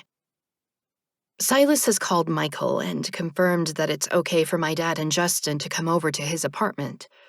In another week, we would no longer be living here. All of us were moving when our leases were up at the end of the month. Silas and Michael had both graduated from Bible college. Michael is moving back in with his parents until he finds a job, and we are moving closer to my parents. My doctor had told me that up to 2 weeks past my due date was normal. If that had happened, I would have had to give birth in a hospital in my hometown, because my midwife lives here. I wouldn't have had time to look for a new one after we moved. Justin surprises me by hugging me before he leaves. Did you think about the name I told you? he inquires. Sorry, I tell him, but we're still naming him Joshua. I guess Josh will be okay, He says. He wanted us to name our son Stryker. Stryker Smith, He had said. It even makes your last name sound cool. I hadn't ever given much thought to the name Joshua before, but Silas and I both liked it when we saw it on a baby name site. Joshua Smith was a nice name. We weren't worried about it being cool. It's not too late to go to the hospital, Dad tells me. if you're worried about the money. We have insurance, I interrupt him. It's not about the money. I just want to be comfortable at home. They have drugs there, He says. I'd want the drugs. Your mother had the drugs. I'll be fine, I assure him. I learned all the breathing techniques in Lamaze class. Don't make her nervous, Mom snaps at him, although I'm a lot calmer than she is. He gives me a wry look. I guess I better go before she kicks me out. I love you, kiddo. He carefully leans over my big belly to give me a kiss on the cheek. I love you too, Dad. I smile at him and Justin as I watch them walk out the door. Silas has given them Michael's address. They're driving there, and they'll drive back after the baby is born. As soon as they leave, Mom makes the same suggestion that she just yelled at Dad about. I don't need to go to the hospital, I reply. My midwife is a trained nurse. She knows how to deliver a baby. I researched midwives and made sure that we got someone with medical training. We call her an hour later when my contractions are 10 minutes apart.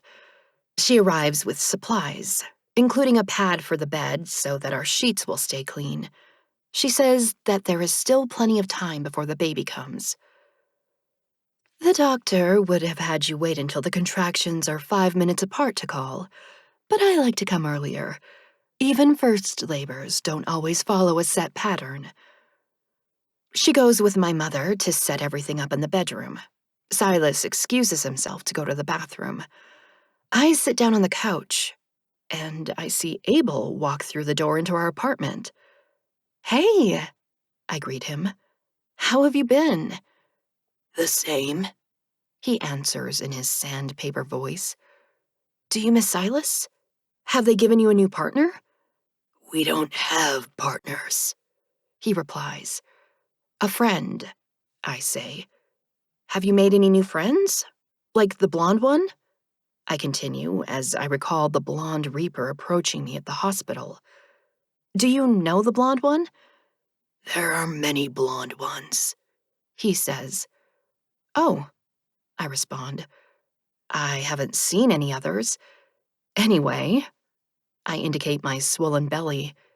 We're having a baby, Yes, he states. He looks completely emotionless, but I smile at him. Silas will be happy to see you.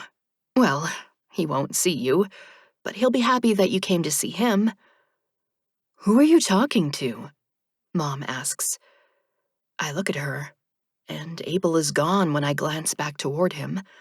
I find it amusing that my mom spooked death, but I'm disappointed that he left before Silas could talk to him. They might have been able to have a short conversation through me, but it isn't the best time with Marion and my mom here. Maybe he'll come back later when we're alone. I'm saved from having to answer my mom's question when I have another contraction. It's strong enough to make me gasp. Marion looks at me in surprise after glancing at her watch. 5 minutes since the last one, she notes. That was a fast shift. Silas returns from the bathroom, but I don't get a chance to speak to him alone. Marion wants to check how dilated I am, so we go into the bedroom. I'm glad I got here early, she says. This baby's coming fast. She checks my blood pressure. Looking good, she pronounces. Within an hour, the contractions are coming in such quick succession that I hardly have time to take a breath between them. The pain in my lower back is becoming so excruciating that I'm starting to wish I had listened to my dad and gone to the hospital for the drugs. The expression on my mom's face looks like she's almost in as much pain as I am. Tears are streaming down her face. Silas doesn't look much better. He's so anxious as he holds my hand that I doubt he could look much worse if he was going to the guillotine. Neither one of them are any comfort to me at all. I'm the one having the baby, I snap at them. Stop looking like you're being tortured. She's in transition, Marion tells them. Don't take anything she says personally. She doesn't mean it. Oh, I mean it, I grumble. I don't even know why you guys are here. I don't need you. I pant as the pain overwhelms me again. This is barbaric, Mom explodes. Can't you give her something for the pain? She's almost there, Marion replies in a soothing voice. Even if I had anything, it would just slow the labor down at this point. She'll need to push soon. I hate seeing her in pain, Silas speaks in an anguished tone. Go get her some ice to suck on, Marion instructs him. I tighten my grip on his hand. You're not going anywhere. I don't need any freaking ice. I need you to stay here and be a man. Before he can recover from my tirade, I experience a surge of joy. He's being born. Our baby is almost here. The pain hasn't stopped, and I still have the ordeal of pushing the baby through the birth canal. But I'm buoyed by the knowledge that I'll soon see my baby. I'm exhausted by the time the others exclaim excitedly over the baby, but I rally when I hear his cry. My first glimpse of him turns from wonder to fear as I see the radiant being approaching him. The angel is the most beautiful sight I've ever beheld, but I wail in anguish. No, don't take him! What's wrong? Silas and Mom cry out in unison. There's an angel, I sob. Please don't take my baby. Fear not, the angel says. I watch over the child. Your son will lead many to God. I look at my tiny son. Who is he? I ask in awe. He is a man, the angel explains. One who is called to God from birth and will never lose his way. My gaze moves back to my baby. The angel watches over him, I say. He is Joshua's guardian angel. Silas brings our son to me. His brown eyes are bright and alert, and he stares at me. He has Silas's eyes. I place a pinky finger in his tiny hand, and he grasps it. I feel weaker than a baby myself, but I need nothing else except my son. The rest of the world has ceased to exist for me. I hear Marion speaking. Her voice is panicked, but it doesn't upset me now that I know Joshua is safe. We need an ambulance. She rattles off our address and my condition. I'm bleeding profusely, and my blood pressure is dropping. I realize why Abel was here. Silas, I say, take care of our son. Mila, he cries out with a stricken expression. It's okay, I tell him. It's my time. I fix my gaze on the precious baby God has blessed us with. I'm dying, but I'm ready now that my search has come to an end. As I look at Joshua, I know that I have found the one I have been seeking. This has been Seeker, written by Susanna Thompson, performed by Heather Firth. Text copyright 2016 by Susanna Thompson. Production copyright 2022 by Susanna Thompson. All rights reserved. Thank you for listening.